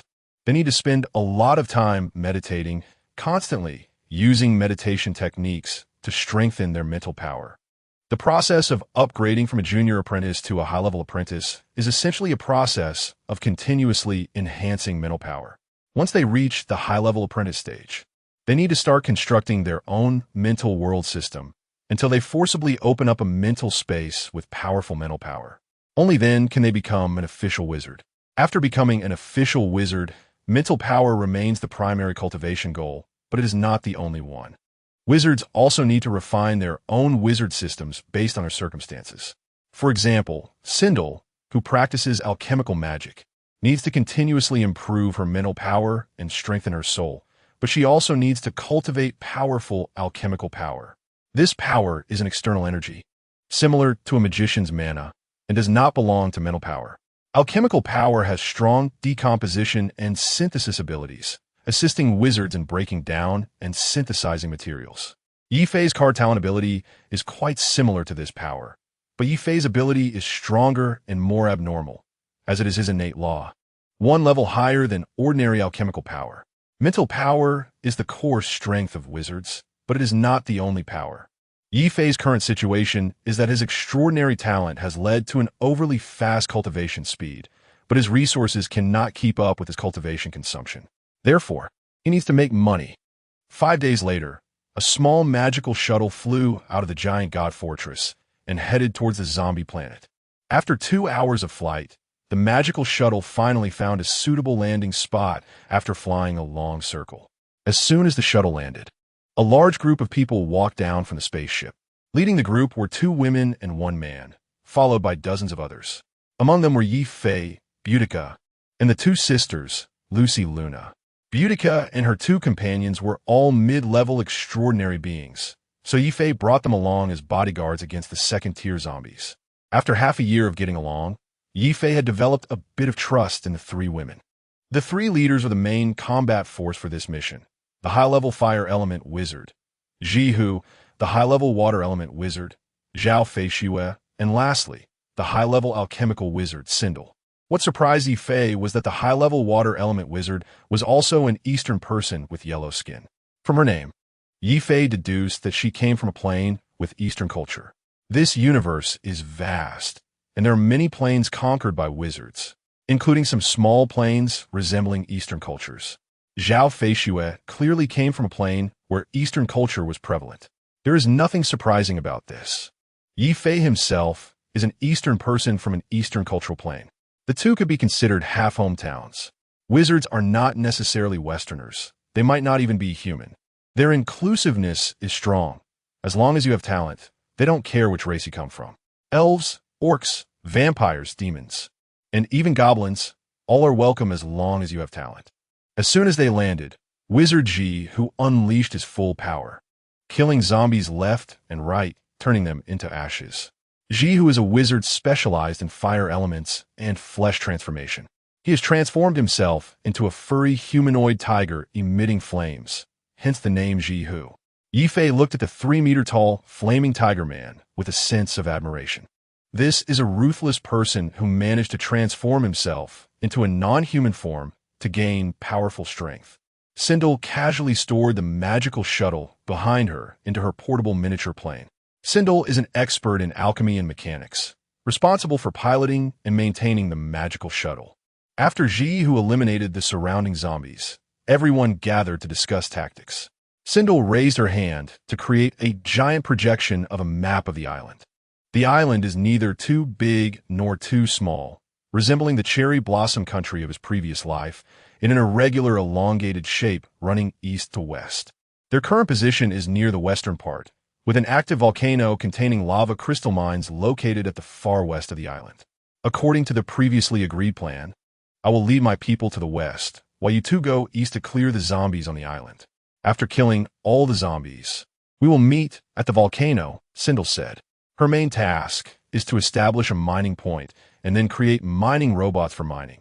She is not responsible for combat.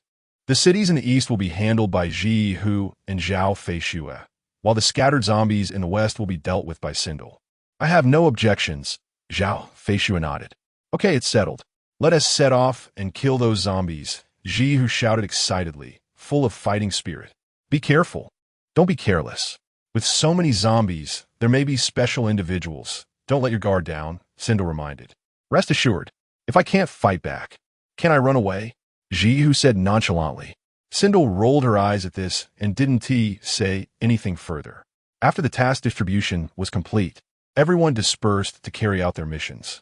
Ye Fei followed Sindel towards the volcano, accompanied by Boudica and the 3 others, as well as 7 other people. They are all half-mechanical, half-flesh-modified beings, Sindel's creations and loyal servants. Each of them possesses strength comparable to a level 3 zombie. Hawkeye, you go scout for information. The rest follow me, Sindel ordered. Hawkeye, a mechanical being with giant mechanical wings and a head transformed into that of a mechanical eagle, looked like a mechanized eagle man. Hawkeye nodded in response, then crouched down and leaped into the sky. His electronic eagle eyes can capture the surrounding environment and relay the information back to Sindel through a special communication spell. After all, this is an alien plane, and it is still filled with dangerous elements like zombies, making her cautious. Xiao Fei, put on the lightning battle armor I gave you. Don't get ambushed. Ye Fei nodded and obediently took out a metal sphere the size of a cube. With a press of his finger, the metal sphere quickly attached itself to Ye Fei's body, forming a full-coverage lightning battle armor. The means of the mechanical wizard are quite useful, allowing a novice to become a warrior capable of fighting against second-tier zombies through the mechanical armor. This is also the reason why Ye Fei dares to bring Boudica and the others with him, even if they suddenly turn against him. Ye Fei has a certain degree of self-defense power. Soon, Hawkeye scanned the nearby zombies one by one. When Sindel saw the information returned, her expression darkened. Chapter 11. Zombie Nest. A 3D holographic map appeared in front of Cinder, with red dots marking dense sources of danger. Cinder casually clicked on an area densely populated with red dots, and a chilling photo appeared before everyone. At the exit of a cave, a large number of zombies were moving in an orderly manner. They were like worker ants in an anthill, gradually transporting the collected flesh and blood of exotic beasts, the corpses of their kind, and even mutated plants into the nest. Everyone even saw some zombies the size of small children moving about. These small zombies had grayish-white skin. Their bodies were evolving towards perfection, and their limbs showed strong coordination, with dark, ink-like eyes revealing a hint of lively intelligence. Zombies evolved into a new species. Teacher, have they evolved into a new species? Ye Fei asked in shock. There's nothing surprising about it. When a species disappears, a new one will always rise again, Cinder replied dismissively. Then Cinder pointed to a location above the cave on the map, where there was a large red skull icon. Trouble.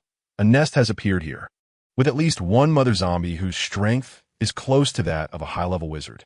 The zombie mother nest is the core ecological unit of a zombie swarm, composed of organic biological structures capable of breeding zombies.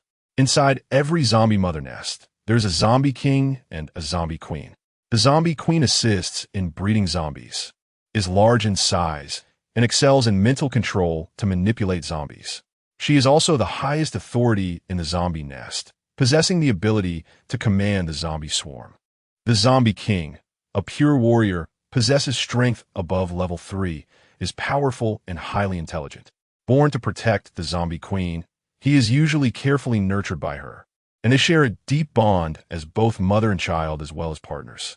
Although the number of zombies in this nest is not as many as the swarms in the city, their individual strength is clearly higher than that of the zombies wandering in the city. A zombie swarm ruled by a king is far superior to those mindless drifters. The key point is that they possess a certain level of intelligence. Once Cinder and the others launch an attack, they may face a joint assault from 2 level 3 zombies. Teacher, should we call those 2 wizards back for help? Ye Fei suggested. Cinder thought for a moment before firmly shaking his head to reject the suggestion. This small matter doesn't require them. I can handle it alone. I'm just considering how to clear this nest at the lowest cost. Cinder is a wizard, a powerful wizard. If a wizard doesn't even have the capability to handle multiple opponents of the same level, what difference is there from other ordinary extraordinary professionals? To put it bluntly, Cinder has 100 ways to kill all the zombies in this nest. But the problem is that fighting always incurs costs, especially for an alchemical wizard like Cinder who relies on props and equipment in battle. Every fight consumes resources that can make her feel pained. All right, you all stay on the periphery, form a containment circle, and don't let the zombies escape. I'll go in alone to clear them out. Cinder waved her hand, signaling everyone to get to work. Teacher, good luck, Ye Fei shouted and then left as well. Soon, Ye Fei arrived at a designated location. He is now the Iron Man of another world, wearing the lightning battle armor, an alchemical creation given to him by Cinder for protection. The yellow and blue painted lightning design allows him to fly and dive into the sea, with a hard magic alloy mixed with extraordinary materials of lightning attributes, possessing very fast escape speed. Cinder never intended to let her rookie student engage in combat. When faced with danger, he should just run. The senior who wrote that the book every beginner should read was right. Having a mentor is truly important. Ye Fei is now enjoying the benefits of having a mentor. Cinder raised her hand, and a massive spatial rift appeared in midair. The next moment, a mechanical giant eyes squeezed out from within. Floating cannon, thousand-eyed tyrant. A combination of biological and mechanical alchemy. Originally a level 3 thousand-eyed tyrant, was captured by Cinder and transformed into a half-demonic, half-mechanical alchemical creation.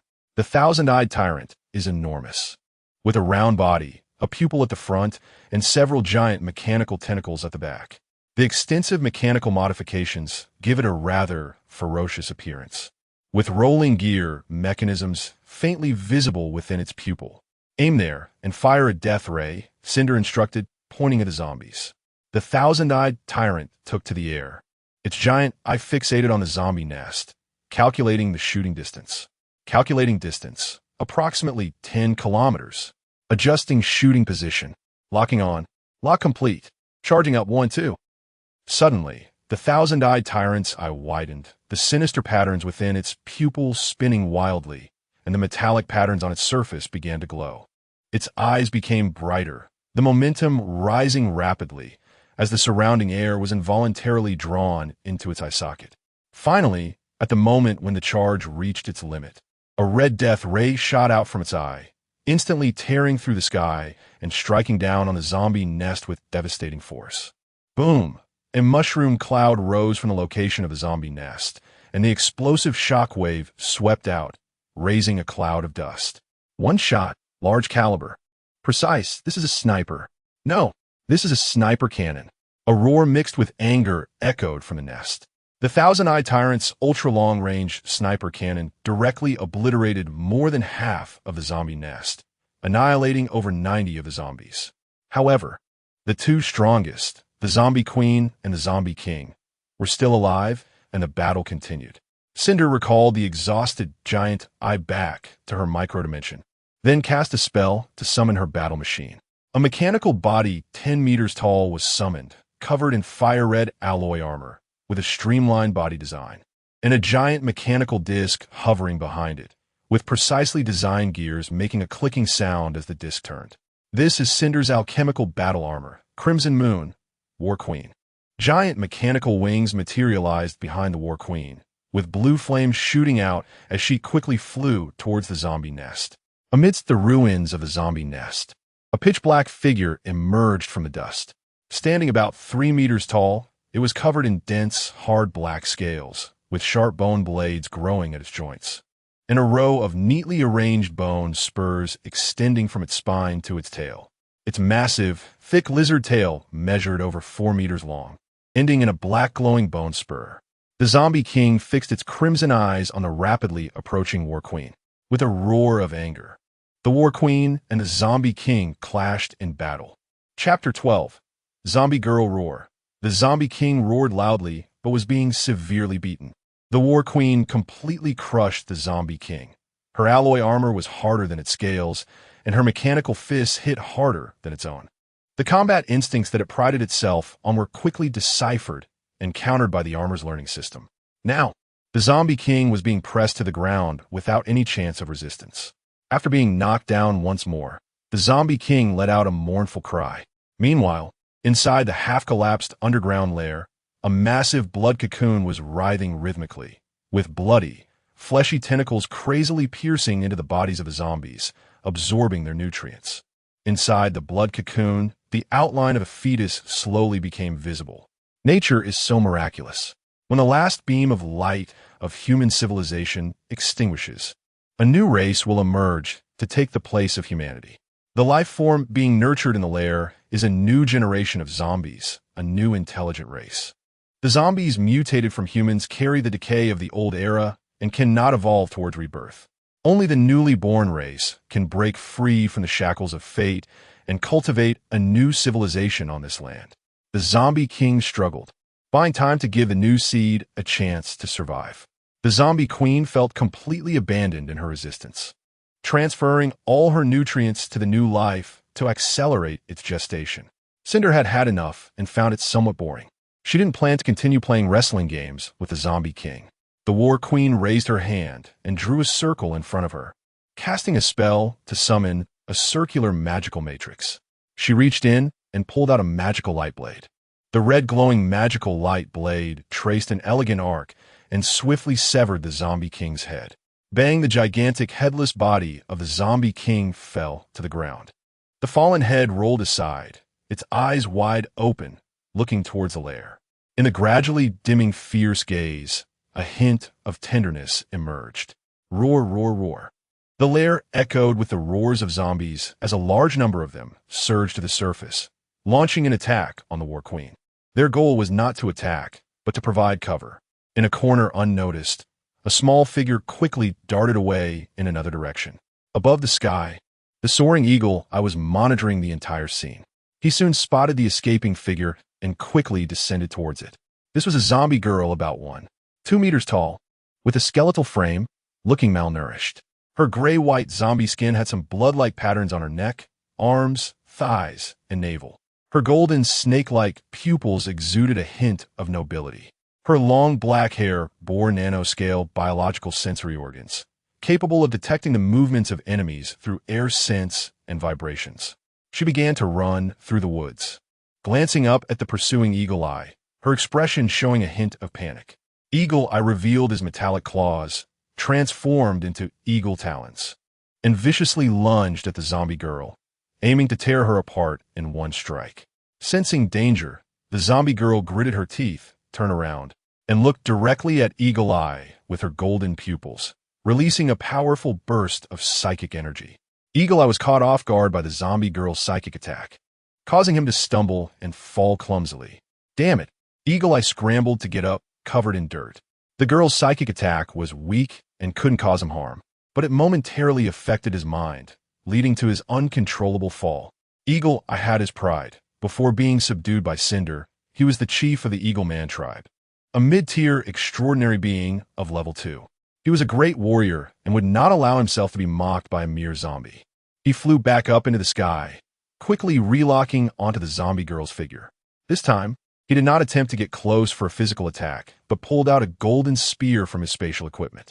The tip of the spear was aimed at the zombie girl, and with the assistance of the mechanical Eagle Eye, it quickly locked onto her trajectory.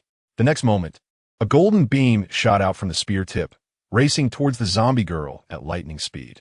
The zombie girl's sensory hair detected the danger, and instinctively, she dodged to the side, successfully avoiding the fatal attack. But the golden ray still pierced through her lower abdomen, causing blood to spurt out.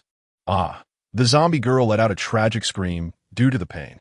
The injury seemed to activate a bloodthirsty instinct within her, and she glared fiercely at Eagle Eye, launching another psychic attack. This time, she was serious. Eagle Eye felt as if his head had been struck by a heavy hammer, his eyes rolling back as he plummeted from the sky. The zombie girl continued to turn and run, but her speed had decreased significantly. That last attack had exhausted all the psychic energy her mother had left her, and her newly born body was extremely weak. Run, get away from here. The zombie girl bit her lip and fled with all her might. Her chance to escape had been created at the cost of her parents' lives. She had to get away and survive. However, the next moment, a vine that seemed to come from nowhere wrapped around her body like a giant python constricting its prey. At some point, a blue mech appeared in the not-so-distant air. Ye Fei had been observing the battlefield. How could he not know what was happening here? The vine, like a live snake, emerged from the ground, tightly entangling the zombie girl's body, with sharp barbs piercing into her flesh.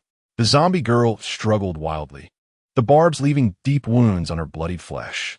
She growled, baring her teeth at Ye Fei with a fierce expression, while desperately tearing at the endlessly flowing vines. Ahua! Ye Fei extended the mech's right arm, and with a swift motion, a blade wrapped in electric arcs shot out, the blue ghostly light reflecting off his cold mask. As Ye Fei's blade approached, despair appeared in the zombie girl's eyes. 2 streams of blood tears flowed down her tender cheeks, her sharp fangs bared, her golden snake pupils narrowing into a line, and a hoarse voice emerged from her throat. Why? Ye Fei paused, lifting the arm blade. There was no need for so many questions. This was a fight for survival. Ye Fei lowered the arm blade, crouched down, and carefully examined the zombie girl before him. Her gray-white skin and sharp fangs looked extremely fierce, and she had a long, slender tail behind her. Apart from that, she was no different from a human girl. The petite figure, youthful face, and golden snake pupils revealed a look of despair. The bright red tears at the corners of her eyes, contrasting with her stubborn expression, created a sense of broken beauty. Can zombies really possess intelligence? Ye Fei curiously examined the girl. He had stopped because he heard a familiar language. It was not the universal language of the wizarding world, but the mother tongue from the depths of his memory. Chapter 13, Are You Teaching Me What to Do? The zombie girl's wounds and blood increased. Her body grew weaker, and she eventually collapsed helplessly onto the ground. Looking sorrowfully at Ye Fei hesitated for a moment, took off his mask, revealing his true appearance. Do you want to die or live? Ye Fei's voice startled the zombie girl, and then an incredible desire for survival erupted in her eyes. Live, live, I want to live. Ye Fei took out a card and handed it to the zombie girl. Take it, become a slave, and you can live, otherwise death. The zombie girl didn't hesitate, reaching out to take the card. The moment she touched it, a notification of a contract echoed in her mind. This was a slave contract, just transformed into a card form by Ye Fei, but it could still trigger the contract under card form. The zombie girl decisively signed the slave contract, and the card transformed into a purple light, flying into her forehead, completely enslaving her.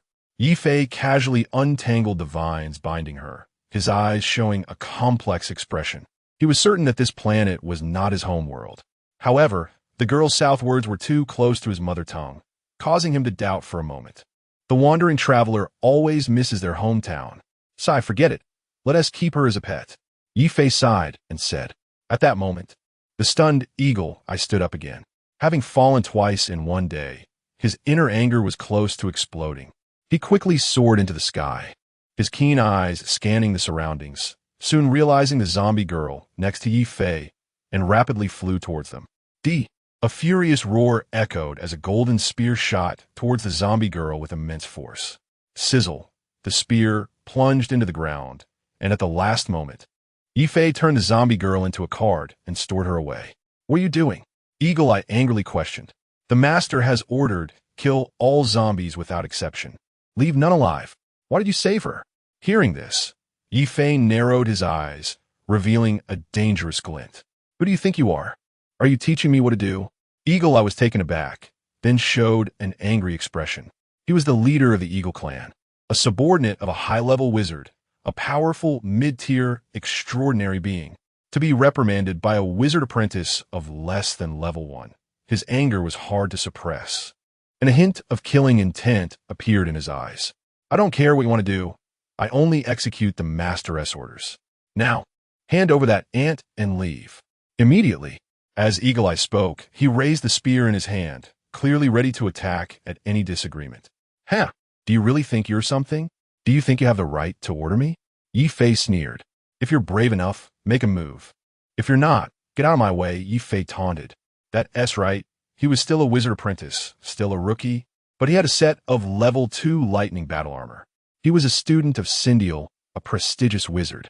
If he were afraid of this fool in front of him, who was blinded by anger, what kind of life would he be living?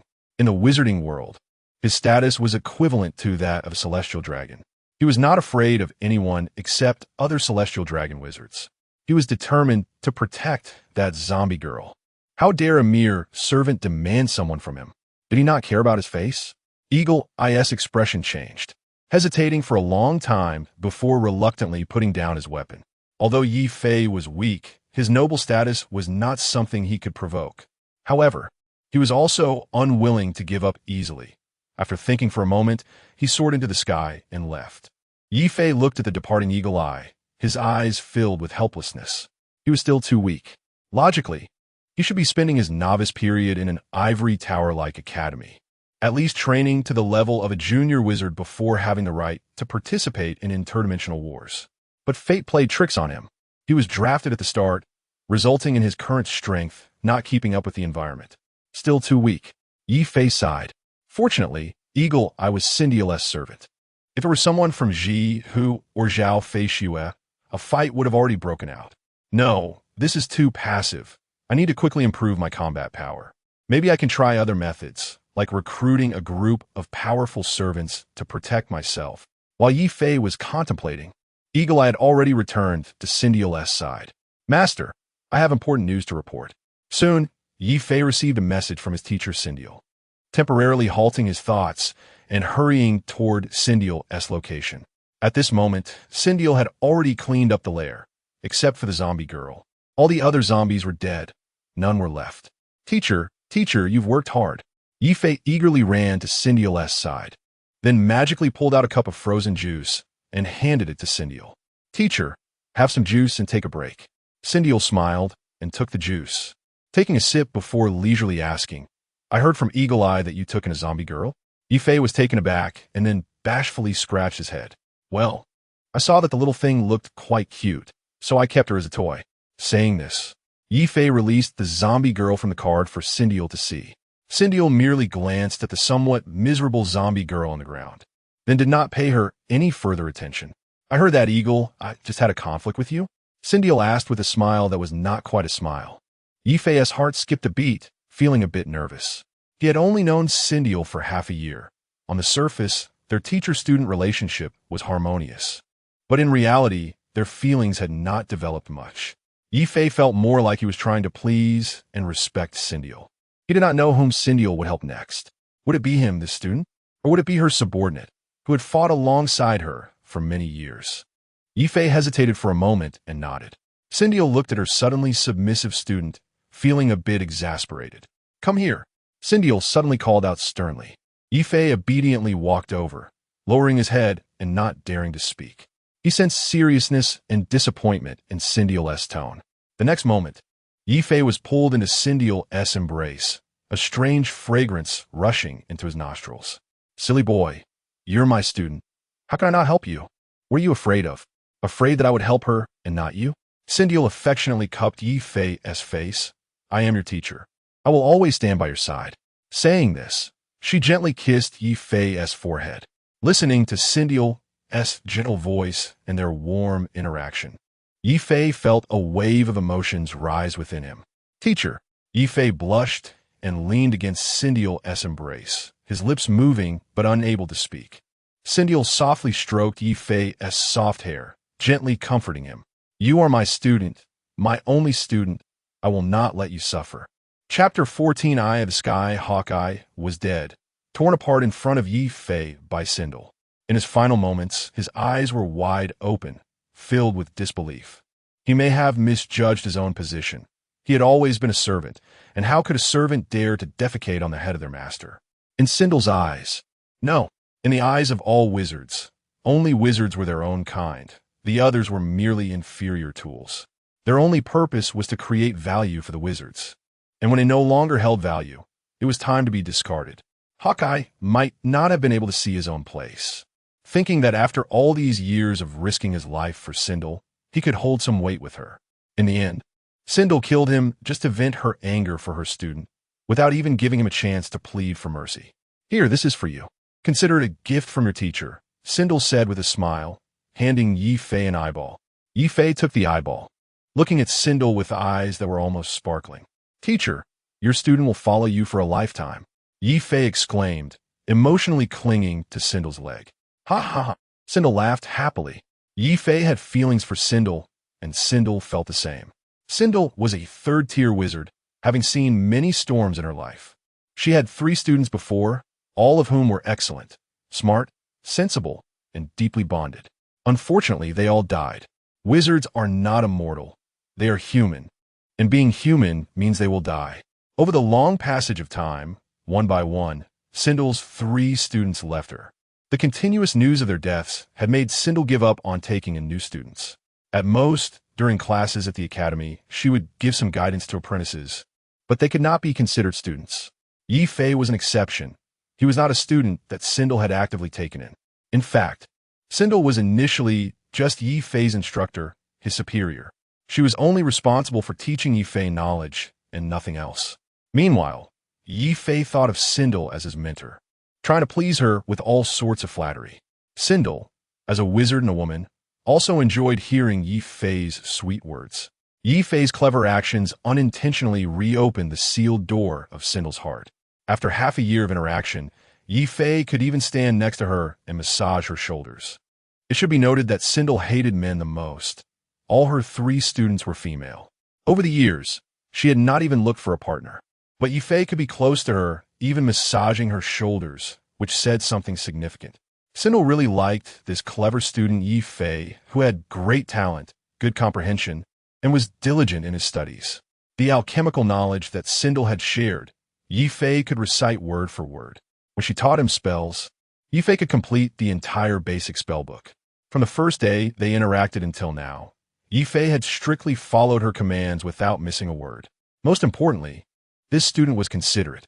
When tired, he would offer water and chairs. When hungry, he would bring all sorts of snacks, and even thoughtfully deliver brown sugar water on time. This gave Sindel a different experience, one that she found very beneficial. Wizards hold high status, so most wizards are quite arrogant. Yes, arrogant. Don't even mention serving tea and water. At most, they would show a bit of respect when seeing their teacher, greeting her with a hello, teacher. Ye Fei was an anomaly. He lacked the unique arrogance of wizards. But that was normal. A child raised under the red flag would have a quality ingrained in their thoughts. Respecting teachers and valuing education was merely a basic etiquette, hardly worth mentioning. In Ye Fei's principles, if you treat him well, he will treat you even better. If you try to harm him, he will return the favor doubly. Come on, I will install the Eye of the Sky for you. This is one of my masterpieces, Sindel said with a smile. Do I need to dig out my eye? Ye Fei asked somewhat nervously. No need. This is an alchemical creation, not a low-level mechanical eye. It can integrate with your original eye. However, this Eye of the Sky is a second-tier alchemical artifact. With your current strength, you can only use part of its abilities. Once your strength increases, you will unlock more functions, Sindel explained, channeling alchemical power to gradually press the Eye of the Sky into Ye Fei's left eye. Hiss the pain from his eye made Ye Fei involuntarily let out a sound. Hold on, it's connecting to your nerves. Some mild pain is normal. Oh, okay, Ye Fei replied obediently. The process didn't last long. About a minute later, the Eye of the Sky was installed. In an instant, Ye Fei's vision underwent a tremendous change, and a wealth of information appeared in his sight. Every object within his view was accompanied by detailed information descriptions. Head of a third-tier corpse king. Material is hard. Can be used for alchemy. Contains an evolution crystal inside. Greatly beneficial for zombies. Corpse piece of the second-tier powerhouse Hawkeye. Incision is smooth. Wing of a mechanical creature. A product of flesh and machinery. Currently deactivating.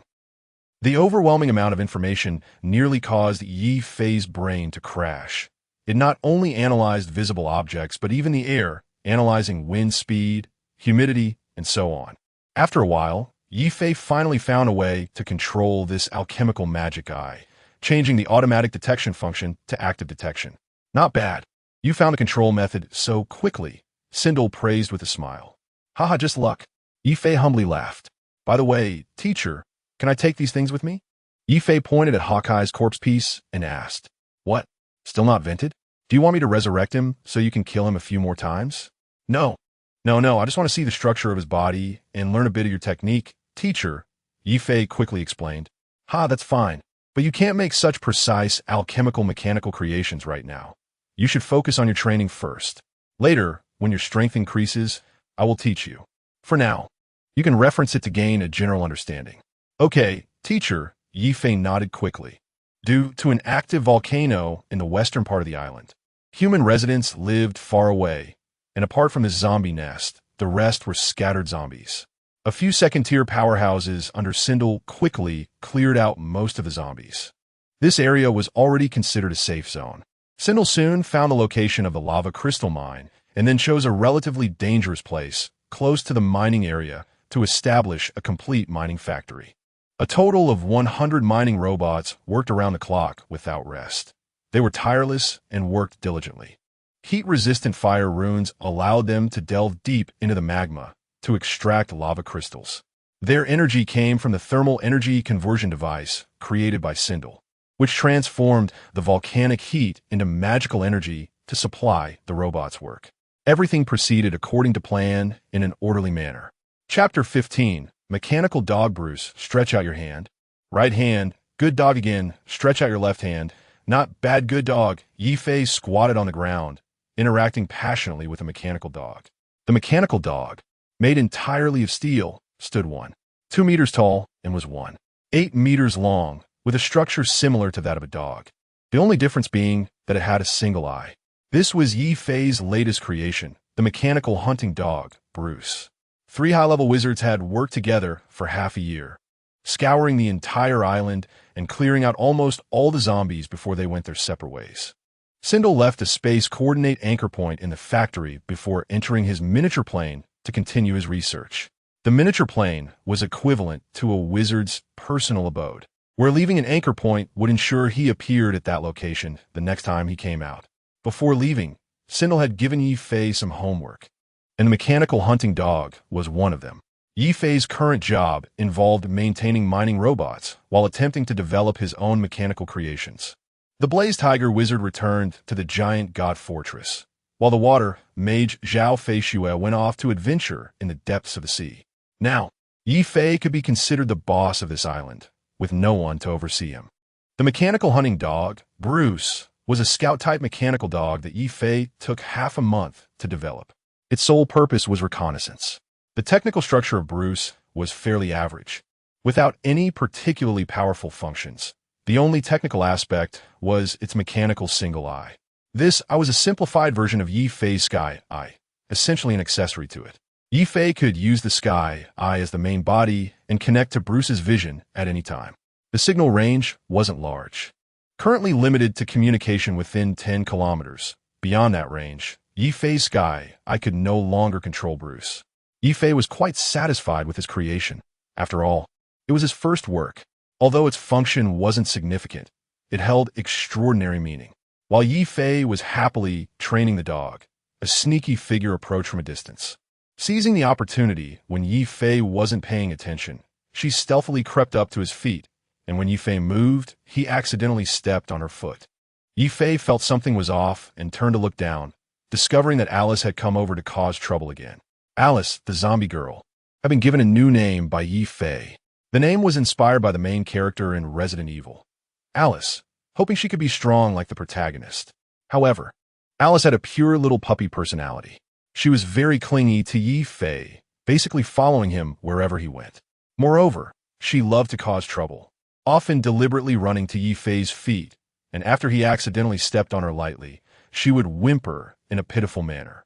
At first, Ye Fei thought he had hurt her and felt a bit embarrassed. It wasn't until it happened multiple times that he realized Alice was simply seeking attention, wanting Ye Fei to pet her head. Looking at Alice squatting by his feet like a little dog, gazing up at him with a pitiful expression, Ye Fei helplessly reached out and tousled her hair. Alice immediately showed an expression of enjoyment. Her hair was a type of biological organ, equipped with an extremely sensitive sensory system. She could distinctly feel the warmth of Ye Fei's palm, the texture of his hand, and the faint smell of machine oil. Ye Fei didn't control her. Instead, he let her be free, neither restricting her freedom nor asking her to do anything. Her behavior was entirely instinctual. She regarded Ye Fei as her master. Alice had a high intelligence and strong learning ability. When Ye Fei was training Bruce's intelligence, she inadvertently immersed herself in the process. Now she thought of herself as Ye Fei's Bruce, feeling a bit jealous when she saw Ye Fei petting the mechanical dog's head. "Master, pet me all right, but I still have work to do." Ye Fei petted her a few times before withdrawing his hand. "If you're hungry, go find something to eat. I'm not responsible for you." Alice's abilities were quite decent. At least she could quickly adapt to the wild environment and didn't need to worry about starving. This zombie planet wasn't inhabited solely by zombies. There were also various mutated beasts that had evolved from animals. Ye Fei usually ate food that he hunted from the wild, beast meat, mutated marine life, and various strange mutated plants.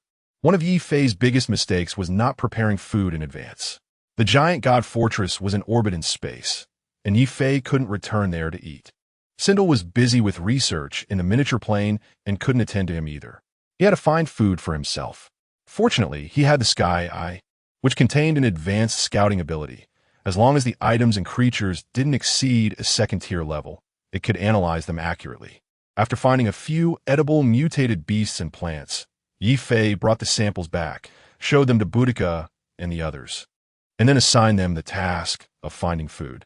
They all had second-tier intermediate abilities, so this little task was a breeze for them, allowing Ye Fei to save time to learn various mechanical knowledge. Alice had just returned from eating outside, and now she was determined to cling to Ye Fei for some intimate interaction.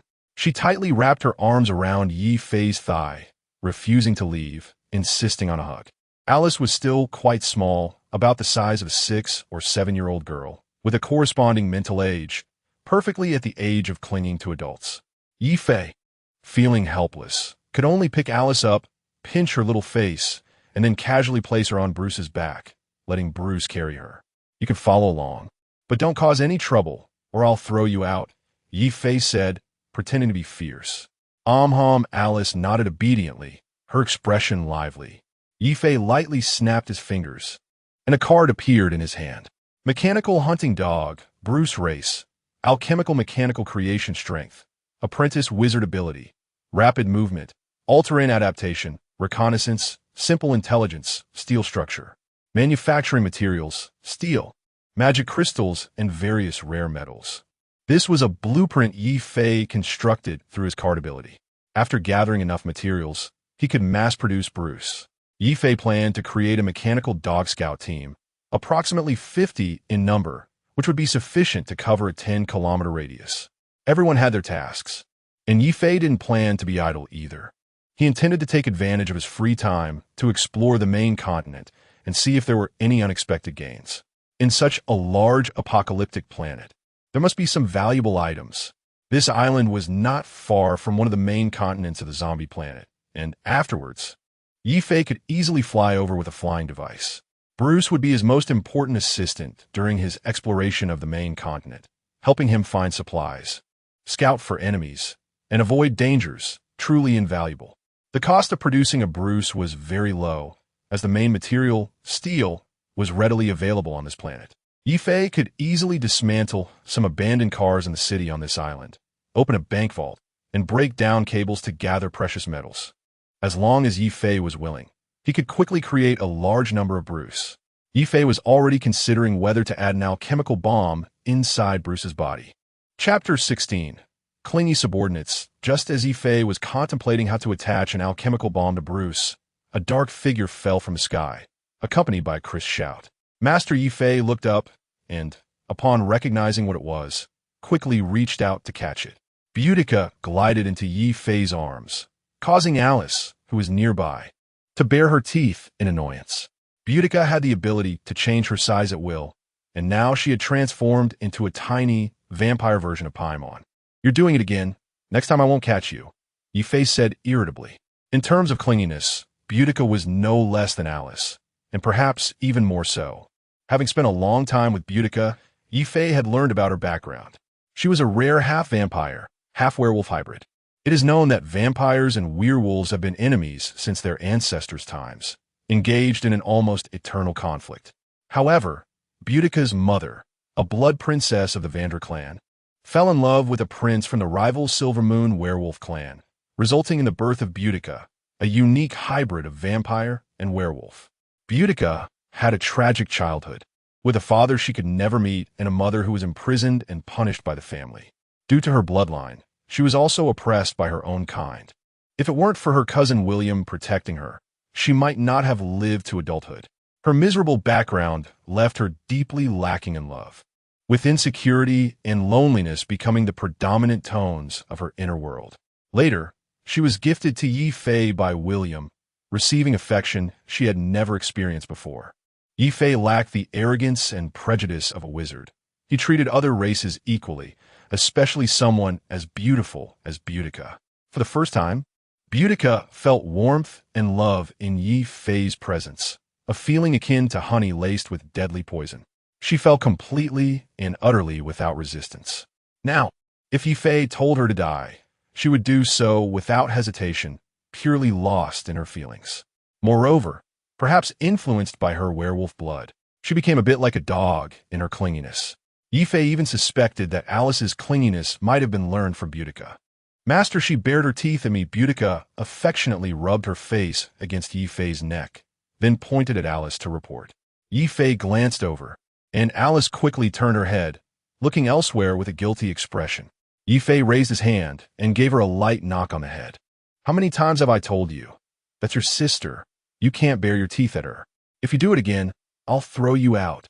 Alice was startled and quickly admitted her mistake. I'm sorry, Master. Don't throw me away. Alice will be good.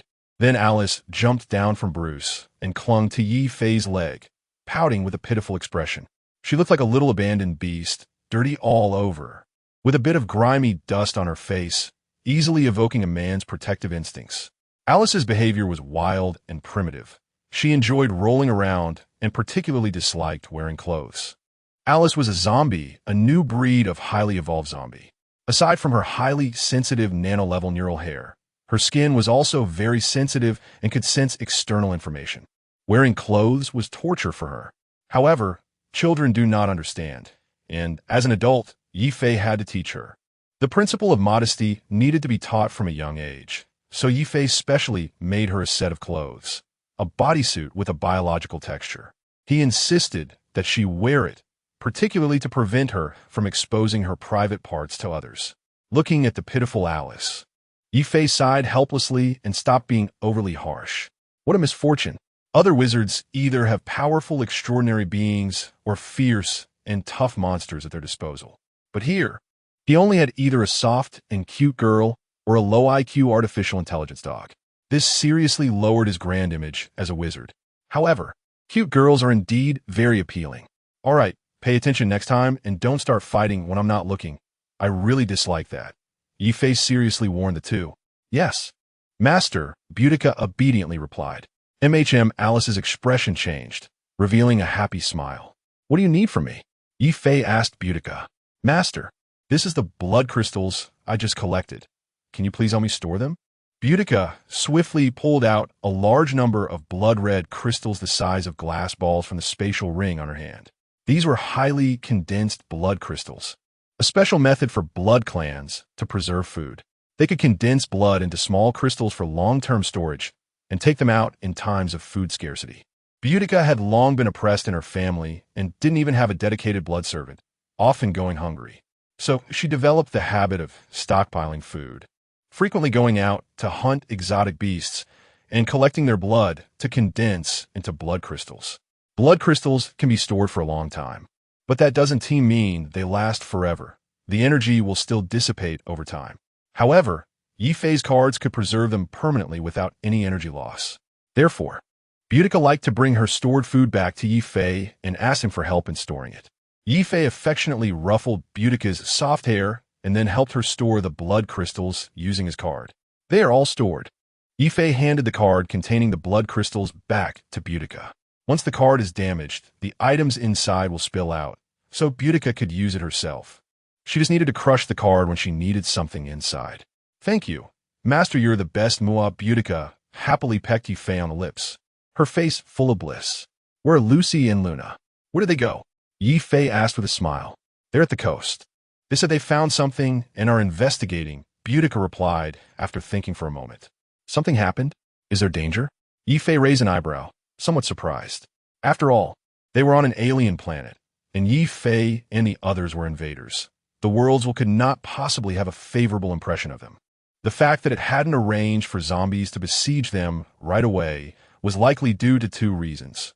First, the island was located in the ocean, making it difficult for zombies from the main continent to swim over. Second, the undead disaster was still wreaking havoc, and they were currently heavily restrained. However, just because the zombies were restrained didn't mean the world didn't have other ways to trouble Ye Fei and the others.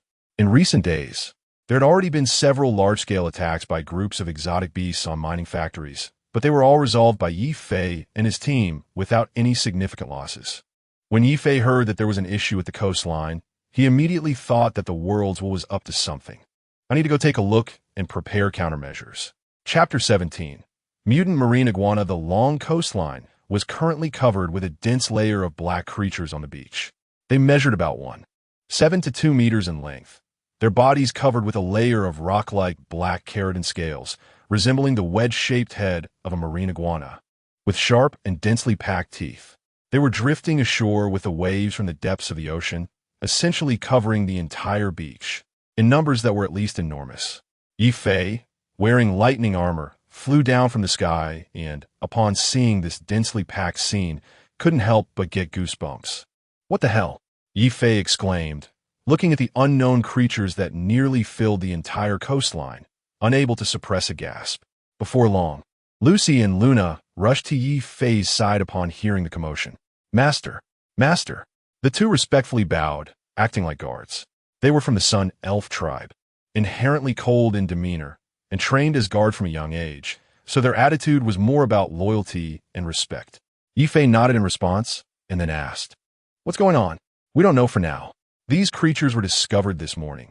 Initially, There weren't many, but as time passed, more and more monsters have surged ashore with the tide. We've been observing all morning and found a serious issue. They are adapting to the terrestrial environment. When they first came ashore, they were very weak, but now some of the adapted monsters have started to slaughter their kind, and we don't know why, reported Luna. Ye Fei activated the Eye of the Sky to begin observing these unknown creatures. Unnamed creatures, a mutated form of marine iguana, adapting and evolving their bodies, amphibious species. The information relayed back by the Eye of the Sky made Ye Fei furrow his brows. He felt that these Godzilla-like creatures were herbivores. But judging by their current appearance, they seem to be mutating towards becoming monsters. Catch one alive for me. I want to dissect it for research, Ye Fei instructed. Understood. The two sisters responded simultaneously and then turned to leave. Before long, a mutant marine iguana, bound by magical chains, was dragged back by the elf sisters. Ye Fei looked at the struggling creature and raised his hand to cast a sleep spell, causing the monster to fall into a peaceful slumber instantly. Its mental resistance was weak, indicating it was a purely physical mutation with generally low intelligence. Step back a bit, don't get too close, Ye Fei said to Lucy and Luna. With a snap of his fingers, several sturdy vines suddenly emerged from below, binding the mutant marine iguana's limbs and stretching it into a large letter T shape. To prevent any accidents, Ye Fei didn't even take off his lightning armor. The creature still bore some resemblance to a marine iguana, only larger and more robust now. Ye Fei flexed his arm and flicked out the blade from his lightning armor, then gently made a Y-shaped incision on the monster's chest. Bright red blood, dark muscle patterns, a beating heart, and squirming lungs. It had lungs, adapting to breathe on land, but why did it still have gills? Was it amphibious or not fully degenerated? The hardness of its scales was quite high, probably between 4 to 5, which is the range for conventional steel hardness. Wow, these big claws could even rival Wolverine. Did it just die? Couldn't it hold on a bit longer? Ye Fei looked at the mutant creature that had painfully died, unable to regain control of its body even in death from the magic. Since it was dead, Ye Fei no longer exercised caution and began to cut the creature's body brutally into pieces. There was a special acid pouch in its throat, likely a form of attack. The degree of evolution in its brain was good. It seemed to have some intelligence. Its teeth and claws were very sharp, exhibiting strong offensive capabilities. The muscle strength was considerable, nearly reaching the level of a first-tier zombie's physical strength. Let me see if it's male or female. Oh, it's a little one. Is this thing viviparous or oviparous? I remember marine iguanas are oviparous ectotherms. It probably is too. After completing the preliminary dissection, Ye Fei concluded that this creature was comparable to a first-tier zombie. Once they fully adapted to their evolved bodies, they would undoubtedly become first-tier biological entities. For now, they were classified as amphibious creatures, but it was uncertain whether they would continue to evolve into fully terrestrial beings. These monsters' purely physical mutations had virtually no mental resistance, but their brains developed well, indicating some intelligence. Ye Fei looked at the continuous stream of creatures crawling ashore from the sea and felt a bit troubled.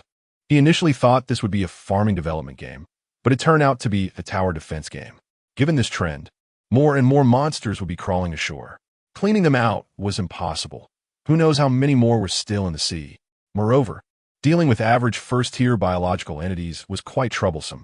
Zindir had only left a mechanical guard team for assistance, consisting of a second-tier mechanical captain and 100 mechanical guards with around first-tier combat strength. The number of mutant monsters on the beach was at least several thousand, if not 10,000. How could they fight? The three of them had cleared the monsters from the entire island before leaving, but they hadn't expected new monsters to emerge from the sea. This is troublesome. Ye Fei opened a map and began to ponder. The volcano was not far from the coastline, less than 10 kilometers away. In front of these monsters, that distance could be covered in under an hour, allowing a potential ambush on the factory. It might even be faster, as their muscles were extremely developed and they should run very quickly. After thinking for a moment, Ye Fei decisively chose to call for help. This situation was beyond what he, a mere maintenance apprentice, could handle. He took out the magical communicator left by Zindir and Zhao Feishua and began a call for reinforcements. 2 hours later, near the coastline, Zindir and Zhao Feishue returned from their busy tasks and began discussing countermeasures. How many are there now? Zhao Feishue asked, looking at the densely packed group of monsters. Conservatively estimated to be over 20,000, and they are still increasing continuously, Zindir said with a serious expression. Let's kill them first. Let's clear out the number of monsters. Zhao Feishue said to Zindir. Zindir nodded, and the two unleashed their full firepower, casting high-level spells to start cleaning the area. An hour later, the two looked at the ground covered in chunks of flesh, their expressions even grimmer. The number of these monsters had not only not decreased significantly, but even more monsters were crawling ashore from the sea. This isn't a solution. Let's go back and think of a way, Zindir suggested. We can only do that. Zhao Feishue sighed lightly. After the two left, deep in the ocean, a pair of enormous eyes slowly opened, watching the two depart. This was clearly a super-large mutated lord creature, its massive size emanating a terrifying aura. Chapter 18. The Principles of Mechanical Creations Teacher. Are you feeling comfortable? Ye Fei asked eagerly as he massaged Cindy's shoulders with a fawning expression. Cindy replied with a relaxed expression. It's just okay. She leaned slightly, almost collapsing into Ye Fei's embrace. By the way, how do we deal with that group of filthy things by the sea? Ye Fei asked curiously. Cindy and her team had been holding meetings to discuss strategies, and as a novice, Ye Fei wasn't qualified to attend, so he didn't know the specific solutions. Cindy's expression grew serious, a rare sight for her. The initial plan was to hold their ground while speeding up mining operations, collecting as much as they could. They had already invested a significant amount of time and energy into this mine. Just clearing out the zombies took the three wizards nearly 3 months. Running from one end of the island to the other until they had cleared it all about half a month ago, consuming countless resources in the process. The three relied on this lava crystal mine to recoup their costs and could not easily abandon it. Jihu's injuries had mostly healed, and he was expected to return from the giant god fortress in a few days. After that, they planned to establish a fortress here, centered around the volcano, to defend against the monsters outside, Cindy explained. The resources in this lava crystal mine were richer than they had imagined. After some discussion, the three decided to build a defensive fortress right here, making it their home until the war broke out again. The lava crystal mine was a highly practical ability mine, containing powerful fire magic energy, making it a versatile fuel source for various uses, including charging wizard tools, powering magical ships, serving as the main material for magic projectiles, and providing energy for magic formations. A fist-sized lava crystal could be exchanged for 100 battle merits, and currently, 100 mining robots could extract about 400,000 battle merits worth of lava crystals in a month. After deducting the 70 that would be confiscated, the remaining 30 would allow each of the three wizards to earn 40,000 battle merits a month. Back then, when Ye Fei fought in the zombie tide with a Type 3 destroyer I War puppet, he earned just over 30,000 battle merits in one battle. Now sitting back, he could earn 40,000 battle merits a month. So how could Cindy and the others easily let go of this opportunity?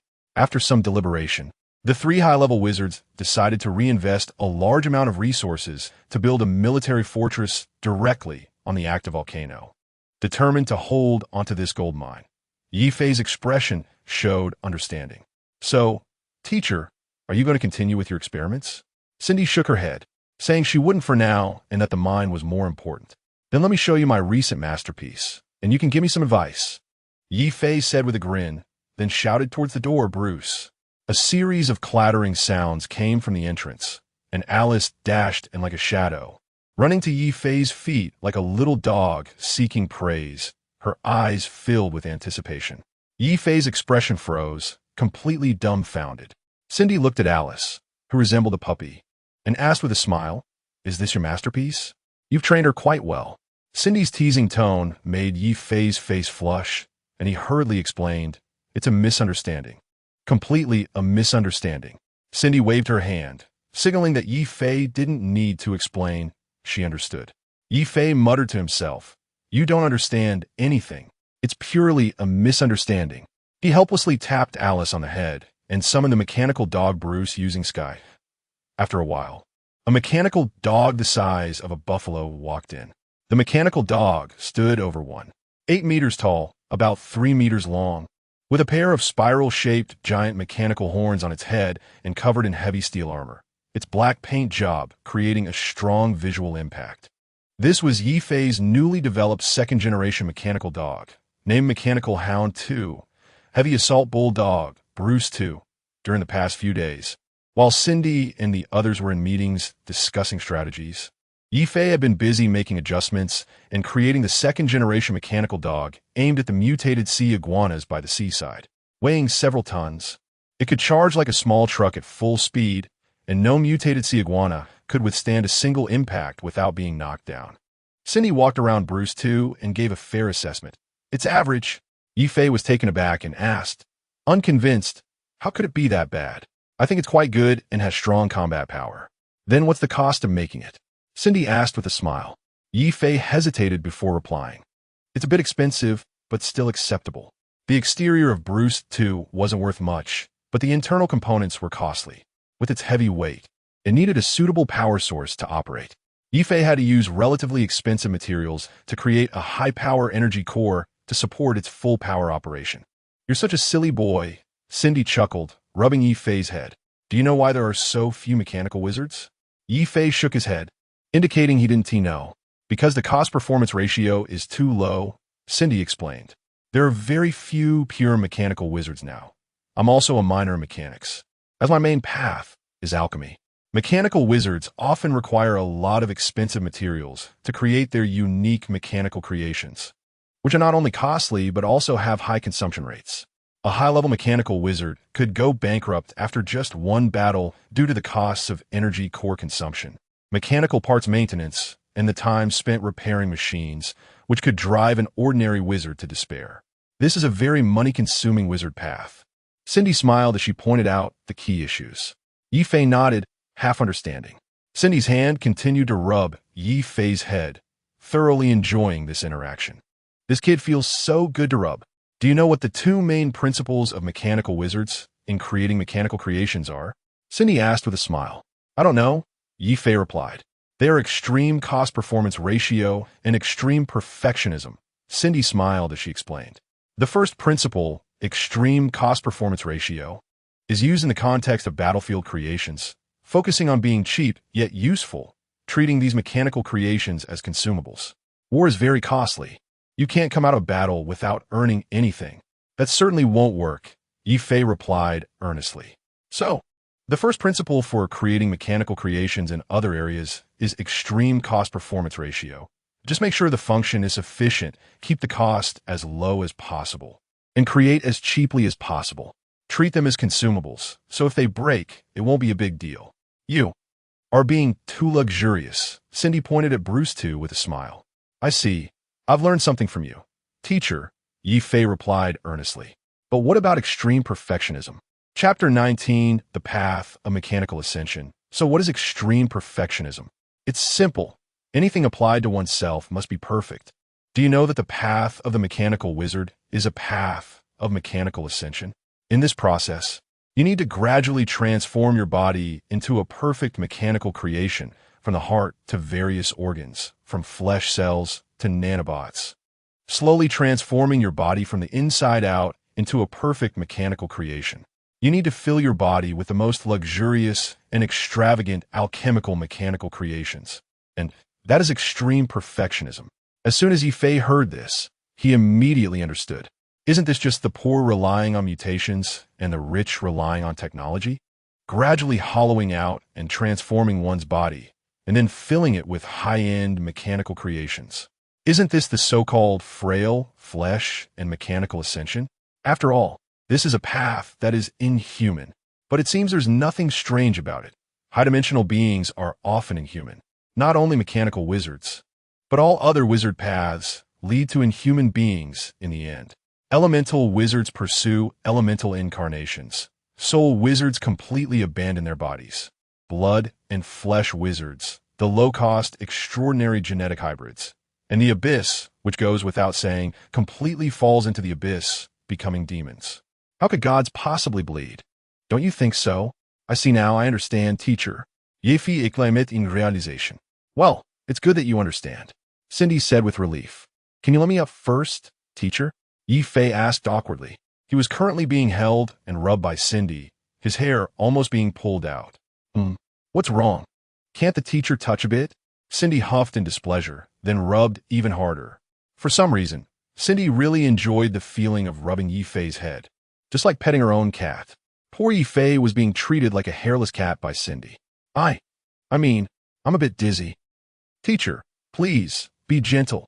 In the end, Ye Fei gave up struggling, and after a while of being rubbed vigorously by Cindy, she reluctantly let him go. Ye Fei quickly got up and wiped the drool off his face. What else could this woman do other than making him all wet? Teacher, where does the strength of a mechanical wizard manifest? Ye Fei continued to humbly ask. Of course, it's in the ability to fight above your level and ultra-high endurance, Cindy said proudly. The combat power of mechanical wizards heavily relies on their mechanical creations. The richer your knowledge and the higher your mechanical level, the stronger the mechanical creations you create. Theoretically, the mechanical creations you create can be unrestricted by levels. For example, even if you're still a lowly apprentice now, you can easily possess the combat power of a second-tier extraordinary being by wearing the lightning battle armor. This is the advantage of mechanical wizards fighting above their level. Don't think that just because I'm still a high-level wizard, I wouldn't fear a lord wizard one level higher than me in a real fight, Cindy said confidently. As for endurance, think about it.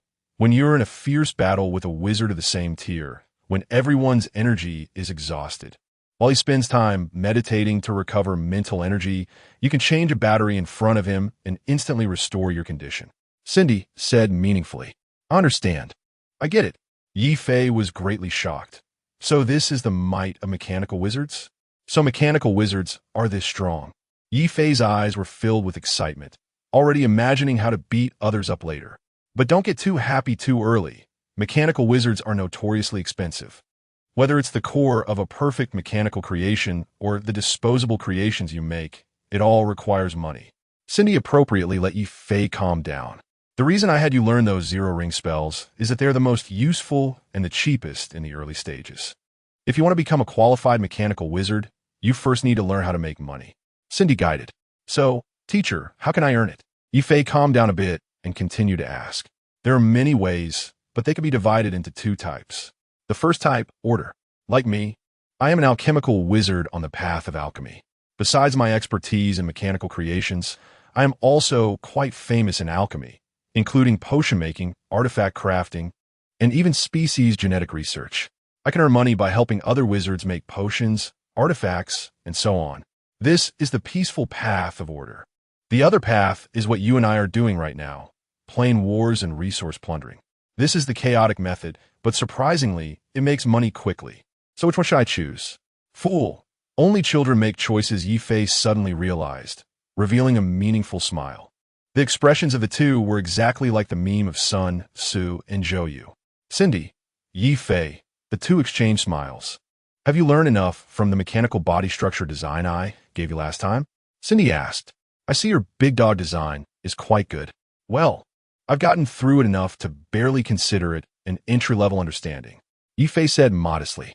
The homework Cindy left him was to finish reading that book and then create a moving mechanical body.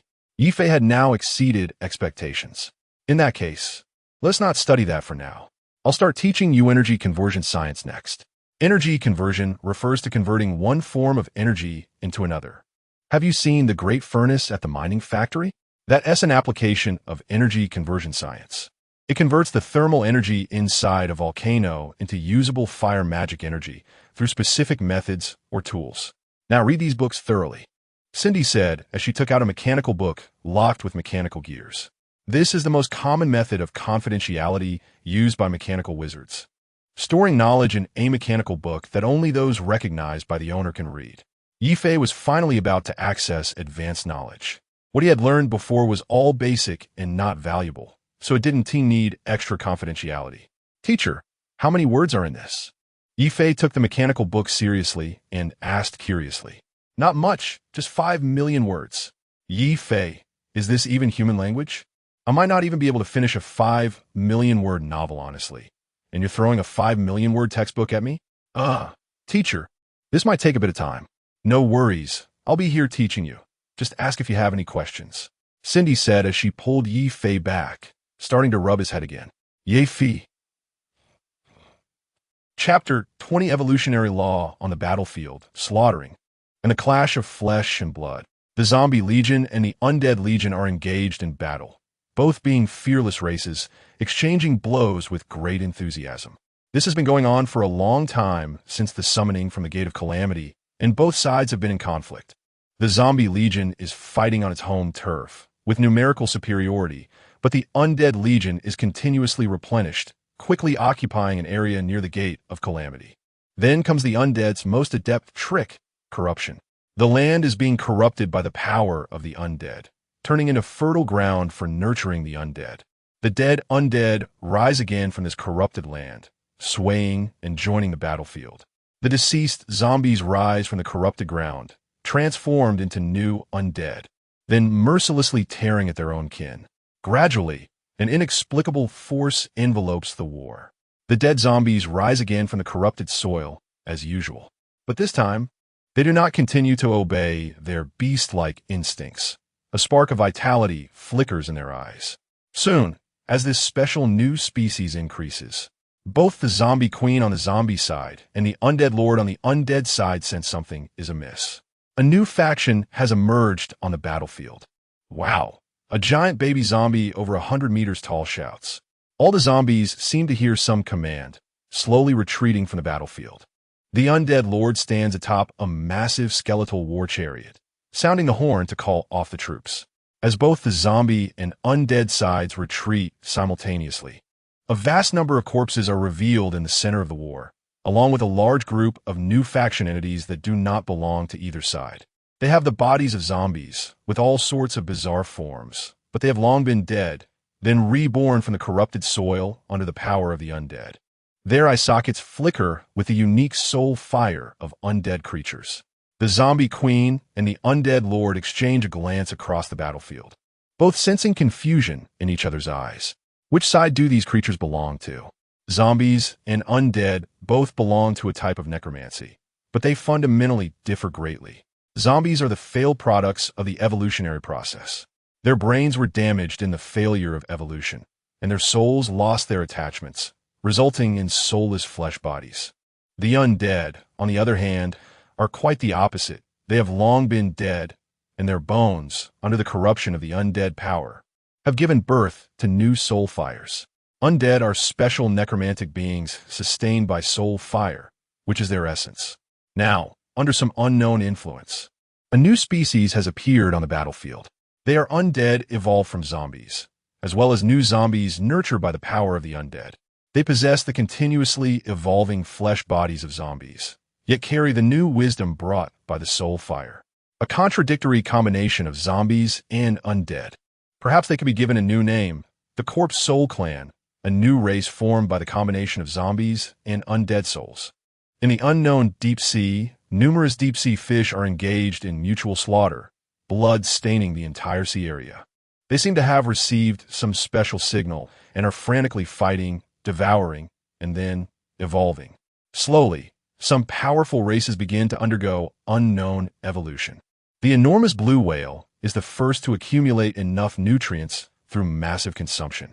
A giant blue whale begins to give birth, and after a series of twisted writhings, a small new species is born. She is only about 3 meters tall. Compared to the 100-meter-long blue whale, her size is insignificant, covered in tough whale skin.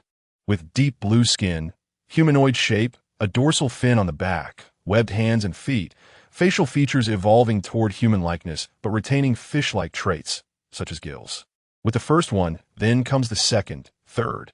Blue whale people, shark people, shrimp people, crab tribe, octopus brothers. It seems that mutated marine iguanas must have evolved in the same way through mutual consumption. However, because they are terrestrial animals, their evolution is faster. The entire zombie dimension, no, it should now be called the evolution dimension. The evolution dimension is beginning a grand evolution of species under the influence of some law. On the giant god fortress, the legendary wizard, vice president of the Sorcerer Academy, Nalavini is using a legendary magic artifact, the World Observer, to silently observe everything. Such wonderful power is indeed magical, Nalavini murmurs to herself. This dimension possesses a magical force known as the evolution law. It allows organisms to continuously adapt to various environments, gradually evolving different organs according to the environment to survive. This power is the true purpose of Nalavini initiating the interdimensional war. This is merely a low magic dimension, with some extraordinary elements, but certainly not much. The material resources in this dimension are also quite ordinary. Logically speaking, a legendary figure would not come to this desolate place to clash with a group of terrifying zombies. If she truly came to this godforsaken place to fight, then the most plausible explanation would be there is something better here that she desires. The evolution law is controlled by the world's will, and although Nalavini is a legendary wizard, it is difficult for one person to confront a world to seize its law power. Therefore, Nalavini must reduce the number of beings in this dimension as much as possible. The world's will of this dimension is a collection of rules evolved from the rules of biological evolution, and its existence has only one purpose: evolution. When a number of species in this dimension falls below a certain level, or even becomes completely extinct, the world derived from evolution will become incredibly weak. At that time, Nalavini will have the opportunity to seize the power of the evolution law from the world's will. The world's will has also realized this, thus starting to frantically assist the local species in evolving. Whether terrestrial animals, marine life, or even undead beings can evolve. All evolve. Revitalize this planet with new life and vigor. Nalavini thought for a moment and felt that this approach was not sustainable. She had been trying to introduce undead beings to eliminate the possibility of evolution through these soulless life forms. But now it has unexpectedly produced a corpse soul clan that combines zombies and undead. Moreover, the species in the deep sea are continuously evolving, and it won't be long before they evolve into the initial forms of civilization. Nalavini pondered for a moment, then gritted her teeth and began to contact someone. Swish! A magical projection appeared in midair, and a blue-haired handsome man appeared on the screen. "Oh, my dear sister. What a rare occasion for you to contact your dear brother, huh?" The man teased. "You're too verbose," Nalavini coldly retorted. "Is this your attitude when asking for help?" The man pouted, somewhat dissatisfied, and said, "Speak. What is it? I didn't even hold you accountable for taking a batch of new students from the academy last time. I want to initiate a species extinction plan. You need to change this year's students' trial locations to my side." The man was momentarily stunned, then smiled and said, "Sister, although I am the dean, the academy does not belong solely to me. Don't you think too highly of me? Stop beating around the bush. Just say whether you can help or not." "All right, I'll ask the opinions of the other directors and shareholders, and then I'll get back to you." Chapter 21. Alice in Danger. A magical shuttle descended from the giant god fortress. Previously, during the cleanup of zombies on the small island, the Blazing Tiger Wizard was injured by a sneak attack from a Tier 3 zombie lord due to a reckless charge.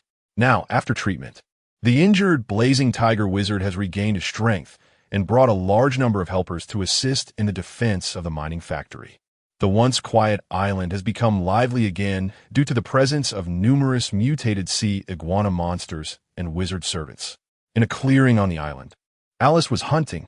Her small body crawled on the ground like a little kitten, slowly approaching a mutated wild boar that was several times larger than her. Once she got close enough, Alice suddenly launched her attack, her body darting toward the mutated wild boar with such speed that it left an afterimage in place. The wild boar, which had been leisurely foraging just a moment ago, was pierced through the head by a black spear formed from her hair. Alice's hair extended several meters in length, seemingly possessing its own consciousness, moving autonomously. Alice's hair served as both a sensitive sensory organ and a terrifying killing weapon. Her hair strands could stretch and retract at will, were incredibly hard, and had a function similar to a predatory tube. The boar's corpse shriveled at a visible rate, its nutrients rapidly decomposing and transported into Alice's body through her hair. After a while, Alice was full and, as usual, went to take a bath. Her master disliked a dirty Alice, so she had to wash herself clean before seeking out her master. This was Alice's daily routine: hunting, eating, and then finding her master Ye Fei to be considerate. However, today seemed to have some unexpected developments. A group of 6 people appeared not far from Alice, all wearing the standard apprentice wizard robes of the Starry Wizard Academy. The 2 leading figures were high-ranking wizard apprentices, a man and a woman, with the man occasionally joking with the girl beside him, seemingly trying to impress her. The few wizards behind them were mid-level wizard apprentices, vaguely guarding the female wizard in the front row. Zhao Qianqian coldly dealt with the advances of Ed, ignoring his various attempts to curry favor. But Ed seemed to be like a sticky plaster, shamelessly clinging to her, talking about boring topics. Zhao Qianqian was a relative of the high-ranking wizard Zhao Fei and came from a wizard family, the Zhao family of Yuanhai. The Zhao family of Yuanhai originated from a planetary plane called Yuanhai, where 90% of the surface was covered by oceans, making the inhabitants extremely adept at water element-related abilities. The Zhao family of Yuanhai was powerful, with one Lord-level ancestor wizard and Zhao Fei as a high-ranking wizard in the family. In recent years, the Zhao family seemed to have been energized, with several talented wizard descendants emerging. It was well known that the strength of a wizard faction was measured by the number of wizards within it. The Zhao family of Yuanhai had seen a surge of gifted disciples in recent years, steadily increasing their power and attracting many to curry favor with them, with Ed being one of them. Ed was a student of the Blazing Tiger Wizard, and the relationship between students and teachers in the wizarding world is a concept distinct from that of apprentices. The student-teacher relationship was more akin to a mutually beneficial cooperative relationship, somewhat emotional, but not deep. In contrast, an apprentice typically had a closer mentor-disciple relationship, like that of Ye Fei and Sindel, where the bond was strong and deep, and they could fight for each other when it mattered. Ed came from a commoner faction, which referred to all non-wizard factions. Ed's father was a king from a small plane, and he even held the title of prince. However, in the wizarding world, that title meant nothing. Only wizards from wizarding factions were considered true nobles. It was clear to anyone with insight that Ed was pursuing Zhao Qianqian, or rather, he was trying to curry favor with this genuine young lady. Unfortunately, Zhao Qianqian did not think highly of him, not because of his status, but simply because she did not like him. Zhao Qianqian was half-heartedly responding to Ed's advances while surveying the scenery of the other world. Suddenly, out of the corner of her eye, Zhao Qianqian spotted Alice passing by. In an instant, Zhao Qianqian was captivated by Alice's cuteness. The soft and adorable lowly appearance, combined with the grayish-white skin of an exotic race, piqued Zhao Qianqian's curiosity. "What is that?" Zhao Qianqian asked, pointing at Alice. It bowed, turned to look in the direction Zhao Qianqian was pointing, and saw the oddly appearing Alice. This should be a zombie, but judging by her appearance, she seems to be a rare, higher-evolved zombie. "Sister Qianqian, do you like this kind of thing? I can catch her for you to play with."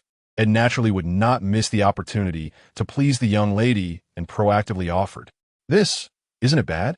I see she has clothes on, and it seems like she is someone else's pet." Zhao Qianqian hesitated as she said, "Don't worry, Sister Qianqian, it's just a rare zombie, not a precious thing. I'm sure that wizard will give me face." Ed continued, "Besides, she's just running around in the wild. Who knows if that wizard still wants her? Even if they do, they won't value her much. As long as you want, I can find anything for you." Ed said confidently. Zhao Qianqian really liked Alice. Just like seeing an adorable hachimi by the roadside, wanted to take her home to raise. So, after Ed's persuasion, she quickly agreed to Ed's suggestion. "All right, then I'll trouble you," Zhao Qianqian said with a gentle smile. When Ed saw Zhao Qianqian smile, he felt as if he had been energized. She smiled. She finally smiled. "There's a chance. Sister Qianqian, don't worry, I will definitely bring her back for you," Ed shouted excitedly and flew off. Alice was just about to find a place to take a bath when she suddenly sensed danger keenly and looked up to see a strange man floating above her. Alice instantly took a combat stance, baring her teeth and hissing, trying to scare the other party away through intimidation. "Heh, little thing, you're quite brave. Come back with me obediently," Ed said as he cast a spell, conjuring a transparent air chain aimed at binding Alice. This was indeed a rare air-type spell, indicating that Ed's wizard talent was related to this. Alice had a powerful sensing ability. Although she couldn't see it with her eyes, she could sense the chain's presence. Alice quickly rolled to the side to dodge Ed's spell, then unleashed her hair, transforming it into sharp needles to attack Ed. Since the fight had already started, Alice no longer hesitated and went all out. In her view, if Ed wanted to hunt her, then she had no choice but to kill the hunter to protect herself.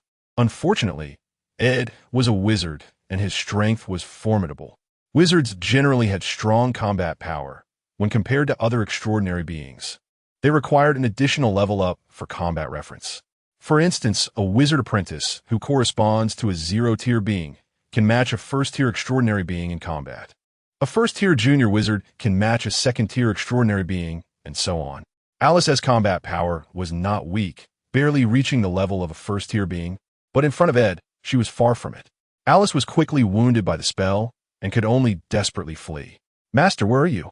Alice cried softly, dragging her injured right leg. Chapter 22, Their S.A. Hang. Boom, boom, boom. In the abandoned city, gigantic alchemical machines were everywhere, frantically demolishing structures and transporting all usable materials back. Cinder and his team officially began the construction plan for the War Fortress, aptly named the Volcano Fortress. Building a war fortress required a vast amount of materials, including basic materials like steel and earth, as well as a considerable number of extraordinary materials, such as magical alloys for constructing frameworks and materials for setting up magic arrays. Ye Fei was also part of the demolition team, leisurely watching the machines at work. The 5 million words of energy conversion science had him feeling overwhelmed. These days, he had lost his genius demeanor, and it felt as if he had turned into a clueless student. The simple knowledge Cinder shared left him utterly baffled, nearly driving him to despair. Today, taking advantage of Cinder being too busy to give him a lesson, he sneakily slipped out for some fresh air. Watching the demolition team crazily tearing things down oddly relieved his stress, and just as he was about to join the demolition team, Alice limped over and threw herself into his arms with a pitiful expression. "Master hurts." Ye Fei hurriedly checked Alice's body and found she had sustained serious injuries. A bloody hole had been pierced in her right thigh by an unknown sharp object, and blood was flowing. What happened? Ye Fei suppressed his anger, inquiring while quickly casting healing touch to treat her. "There are bad people who want to eat Alice. Alice is scared." Alice clung tightly to Ye Fei, resembling a bullied child. "Hey, friend, is this your pet? I thought it was a stray zombie." A sarcastic voice came from not far away. Ye Fei glanced up and saw a man in an apprentice wizard robe floating in mid-air with levitation magic. Upon seeing that man, Alice instinctively shrank back into Ye Fei's embrace. Without Alice needing to explain, Ye Fei already knew what had happened. It was just some bored apprentice wizard who mistook Alice for a new breed of zombie and attacked her. Although Alice's features were similar to those of a human girl, her grayish-white skin made her identity as a zombie easy to identify. Usually, Alice was accustomed to roaming freely on the island, so she wasn't very alert. In the past, there were only a few people on the island, but now there were many unfamiliar faces. They were either apprentices brought by the Tiger Wizard or Zhao Wizard, or competent subordinates, all here to assist with work. "Hey, I'm talking to you. Are you deaf or blind?" Ed's face darkened when he saw Ye Fei ignoring him. He was a senior apprentice wizard in the academy and had even founded his own club. Normally, low-ranking apprentices would respectfully greet him. Now being ignored by a mere intermediate apprentice made his long-cultivated arrogance falter. Ye Fei had finished bandaging Alice's wound. Actually, it wasn't necessary since Alice's zombie body had a strong regenerative ability. As long as she wasn't killed outright, she would gradually recover. Ye Fei tied a neat bow with a strip of cloth on her wound and gently patted her head for comfort before finally looking up at the man above. "Has anyone told you that your voice sounds as unpleasant as a duck?" Ye Fei mocked without any expression. Upon hearing this, Ed's face instantly darkened. "Huh, what a bold kid, a mere intermediate apprentice daring to be so arrogant. Let me, Ed, teach you what hierarchy means in the academy." As he spoke, Ed pulled out a wizard staff from who knows where, muttering incantations, and then waved his hand. Several transparent, long cones formed by compressed air shot rapidly toward Ye Fei. This was a first-level spell invisibly sharp, an attack spell that compressed air into spikes. Ye Fei, however, had already donned the lightning battle armor when Ed pulled out his wizard staff, transforming into a mechanical warrior and charging toward Ed.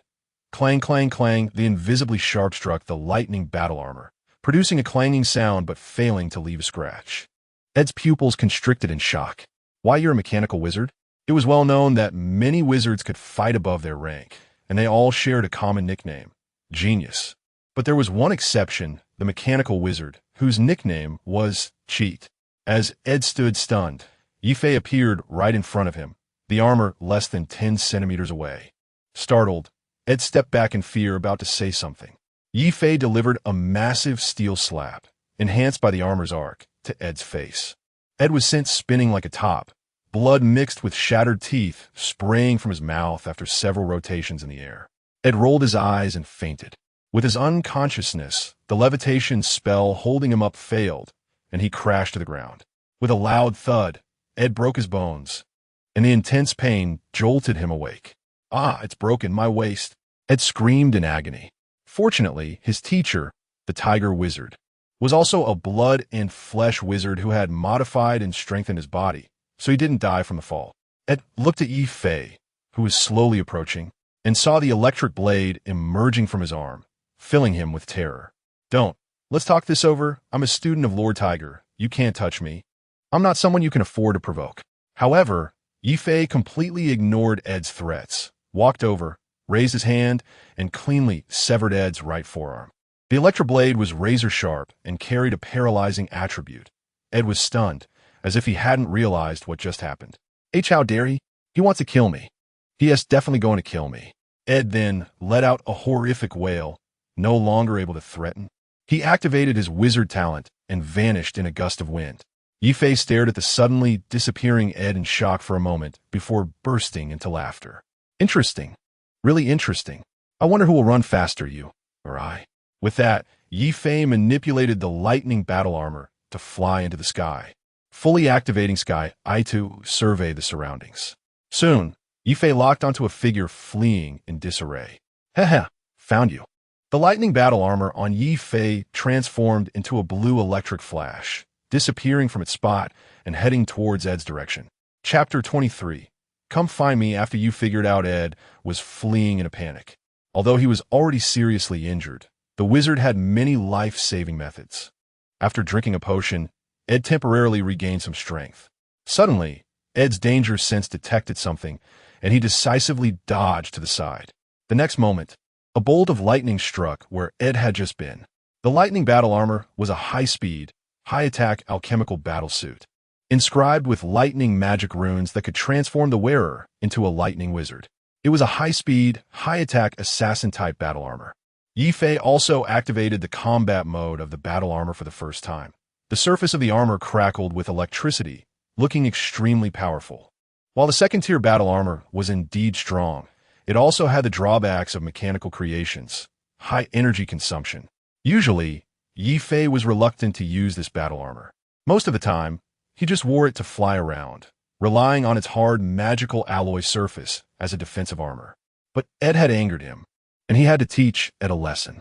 With Ed's status as a high-level wizard apprentice, it was difficult for a typical first-tier life form to defeat him. So Ye Fei decisively entered the combat mode of the armor, aiming for a violent crush. "What are you running for? Weren't you quite arrogant just now?" Ye Fei's mocking voice rang out. Ed looked at the large crater that had just exploded on the ground beside him in terror. If it hadn't been for his danger sense detecting the threat, he might have been turned into charcoal by the lightning. "Why you dare?" Ed exclaimed in disbelief. "I am a student of Lord Ji Hu. Do you know who he is?" "He is a high-level wizard." Ye Fei remained unfazed by Ed's questioning. "So what if he's a high-level wizard?" "Coincidentally, my teacher is one too." "Oh, and then what?" Ye Fei raised his left arm, lightning gathering in his palm, and unleashed another bolt of lightning. Ed, helpless, could only once again carve through the air to dodge. "You madman, you lunatic." "Oh!" Ed shouted in frustration. He finally understood that Ye Fei didn't care about his background. He just wanted to kill him. Ed could only flee in a panic while sending a message to his teacher, hoping Ji would come to save him. Ed had quite good talent. At least his ability to become ethereal while escaping was useful, allowing him to dodge the lightning strikes multiple times. But he was still just a high-level wizard apprentice. And moreover, a wounded one. His mental energy quickly ran low. Ed looked in despair at Ye Fei, who was getting closer, thinking, it's over. Just then, Zhao Qianqian and the others arrived, alerted by the noise. Upon seeing them, Ed shouted like he had seen reinforcements, Qianqian, save me. Ye Fei cautiously paused as he looked at the 5 suddenly appearing wizard apprentices. Ye Fei wasn't afraid of trouble, but he wasn't reckless either. Offending one Ed was fine, and he could find an opportunity to kill him. But if he offended too many wizard apprentices at once, it wouldn't be good. Every wizard apprentice was a potential future powerhouse. They just needed some time to grow stronger. Moreover, the wizard apprentices who could come here were basically related to high-level wizards Ji, Hu, and Zhao Feishue. Killing one was manageable. But without relying on Cinder's protection to withstand the wrath of a high-level wizard, killing a few would be problematic. According to the war regulations of the giant god fortress, harming a companion, referring only to wizards, without cause would result in severe punishment. Ed first attacked Alice, which was an infringement on the private property of other wizards.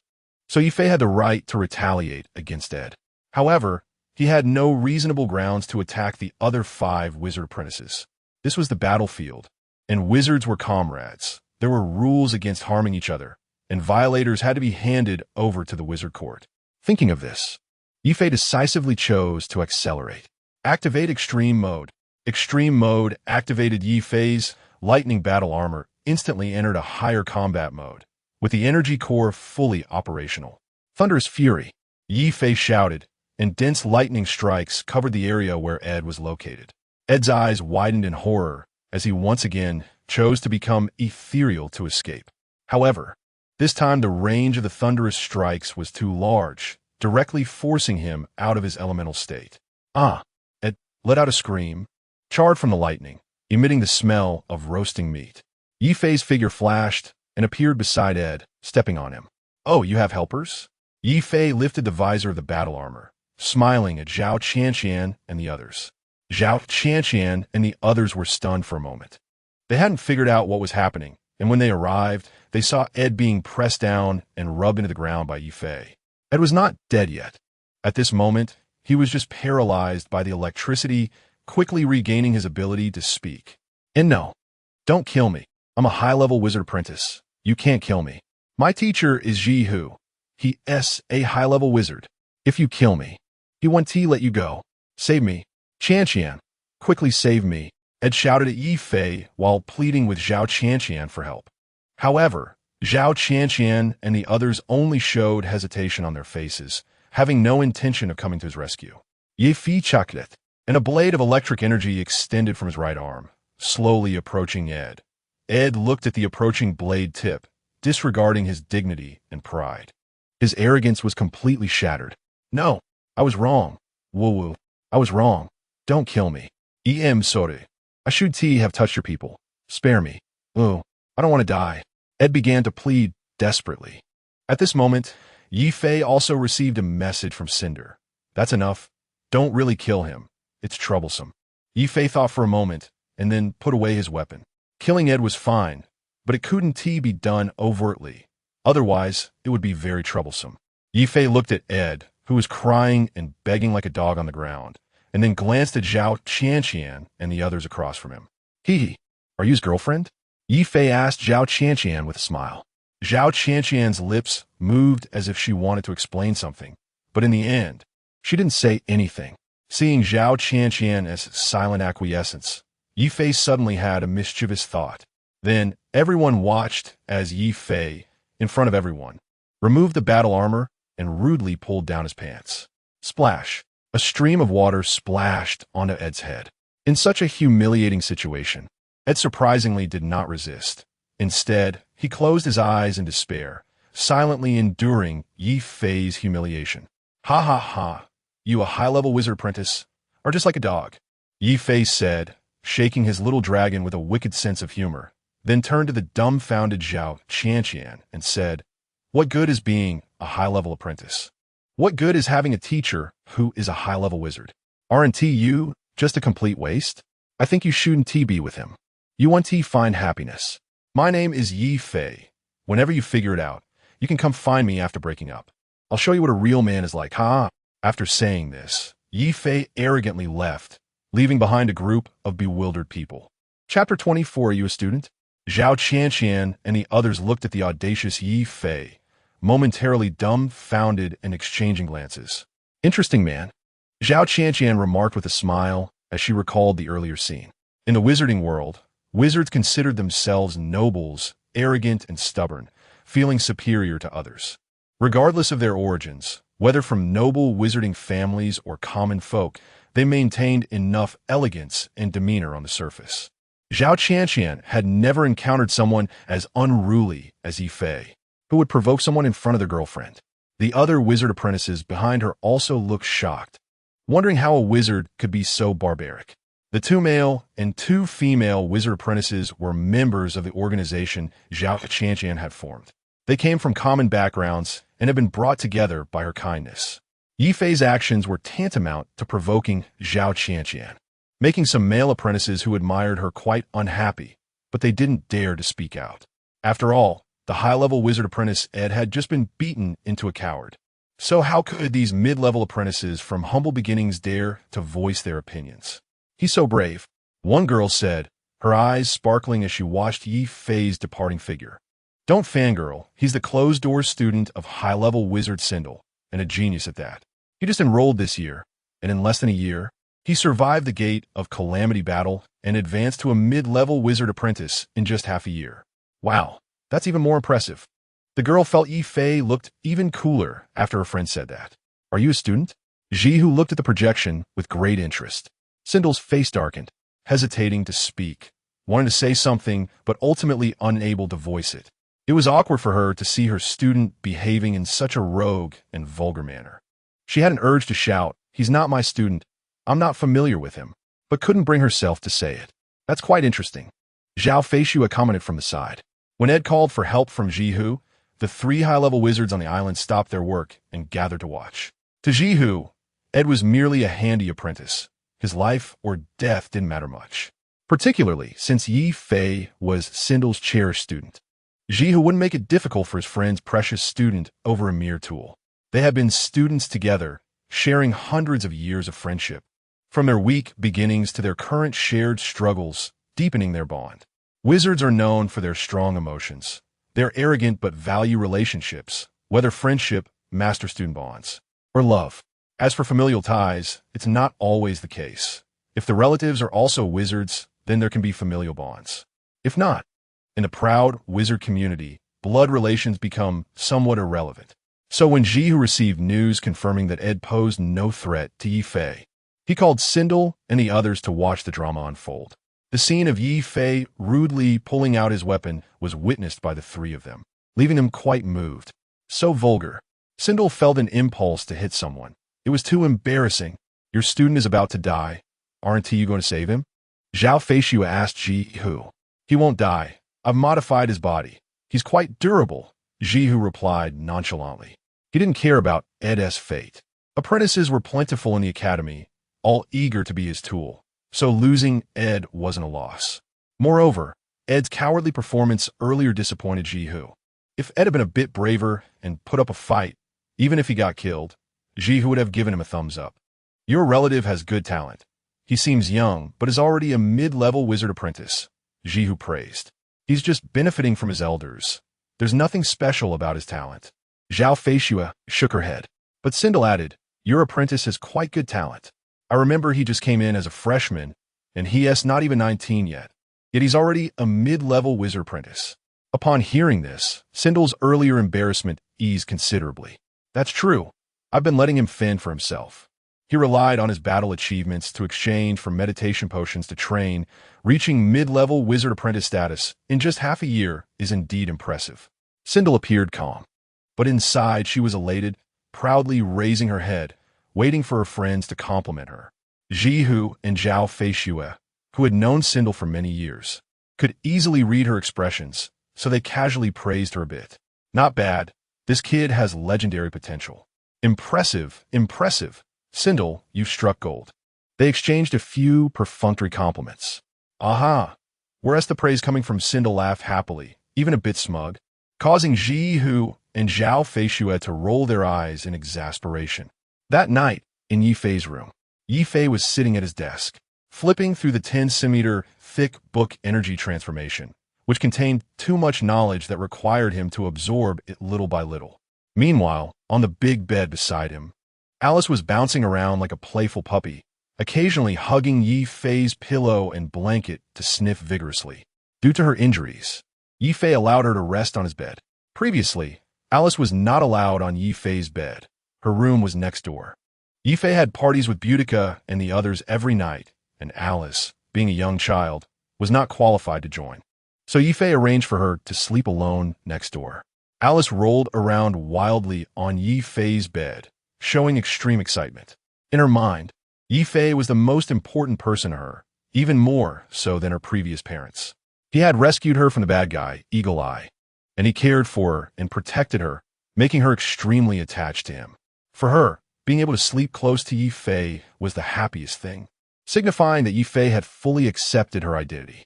Now that Ye Fei allowed her on the bed, it was a huge step forward. Alice thought to herself, if she had known that getting injured would earn her master's affection, she should have gotten hurt sooner. No, she should say she should get hurt every day, so she could stick close to her master every day. Wow, Master Scent is so nice. Alice sniffed Ye Fei's pillow like a little puppy. Creaked the door to the room opened, and Boudica walked in from outside, seeing Alice frolicking on the bed. Boudica's expression froze for a moment before she quickly regained her composure. Master, I'm back, Boudica said obediently.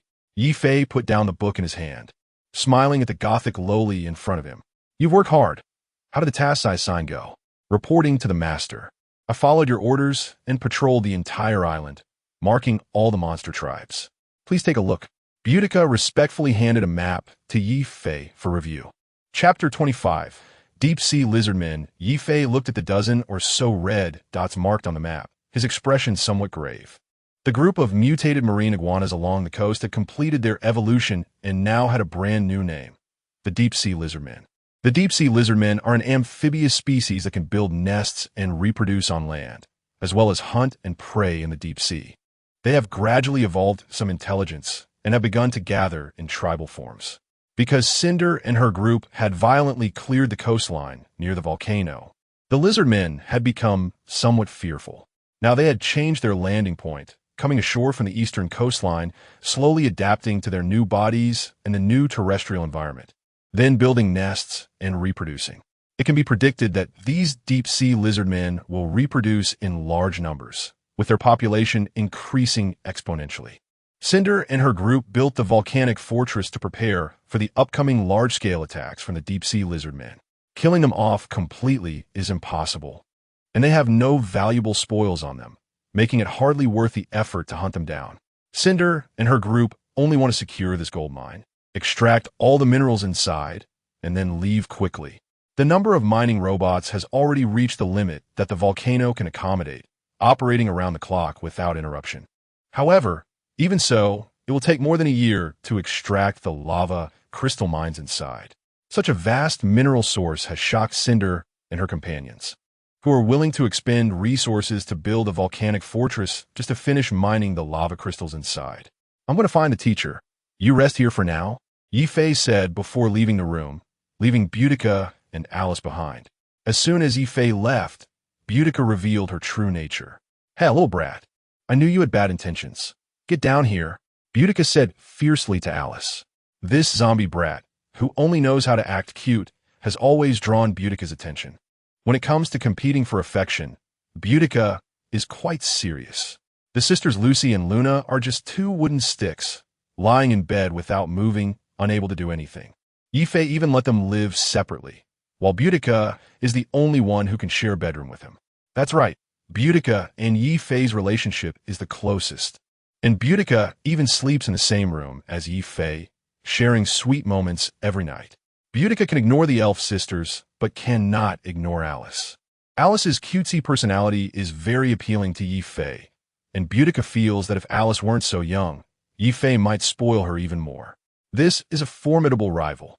Alice tilted her head, looking at Boudica, not understanding why she was angry, but it was impossible for her to get down. She would never do that in her lifetime. Alice hugged Ye Fei's pillow and quickly burrowed into the blanket, revealing only her small head while looking at Boudica, determined to stay put. Boudica was so furious she jumped up and down but couldn't do anything to Alice. Ye Fei hatis shimiming. So Boudica dared not act against Alice for fear that Ye Fei would be displeased. Boudica quickly jumped onto the bed, vying for the spot with Alice. "This is my territory. Go back to your own room," Boudica said, showing her cute fangs and hugging the blanket protectively. Alice refused to back down, clinging to her half of the blanket and refusing to let go. "Master, let Alice on the bed." Alice won't leave. The two were at an impasse, playfully wrestling on the bed. On the other side, Ye Fei found Cinder and was about to report the situation when he noticed her expression was somewhat strange. Upon seeing her student, Cinder's first reaction was to glance at his crotch, vividly recalling the scene from earlier that morning. "Teacher, you." Ye Fei looked at Cinder, who was staring intently at his pants, feeling puzzled. "Ahem, what do you need from me?" Cinder awkwardly cleared her throat. "Teacher, I have an important report," Ye Fei said, his expression becoming serious as he began discussing the matter. "Those deep-sea lizardmen have settled on the island and have already begun to reproduce. I believe their numbers will increase significantly before long." As he spoke, he took out the map drawn by Boudica. Cinder nodded, her expression unchanged. "I already know about this. Just in time, I have a task for you. As a high-level sorceress, how could Cinder not be aware of the situation on the island?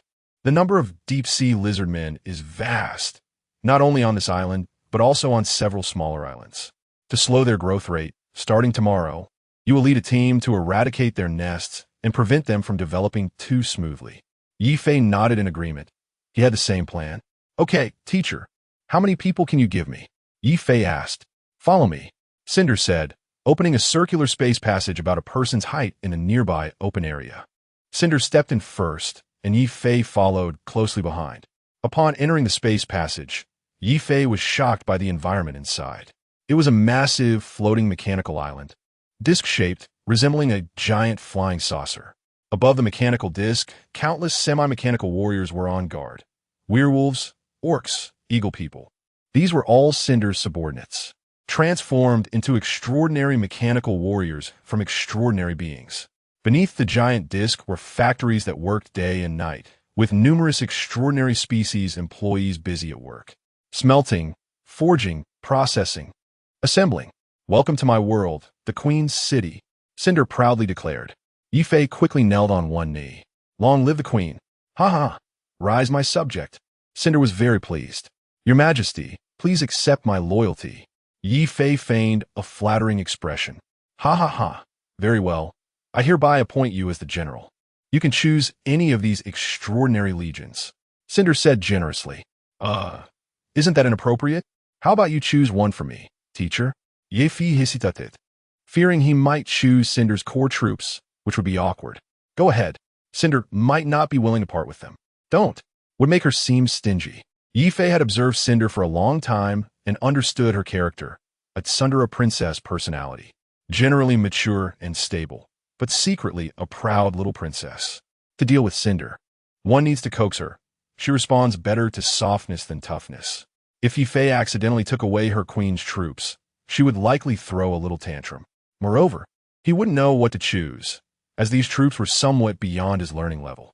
"Teacher, you know these warriors best. Why don't you help me choose one?" Upon hearing this, Cinder agreed, realizing that Ye Fei indeed didn't understand the abilities of these warriors. "All right, I'll choose one for you." Cinder looked over her subordinates' legions. "Let's go with the eagle people. They're natural warriors and have excellent air superiority, which will help reduce casualties when fighting the deep-sea lizardmen." Upon hearing this, Ye Fei nodded in agreement.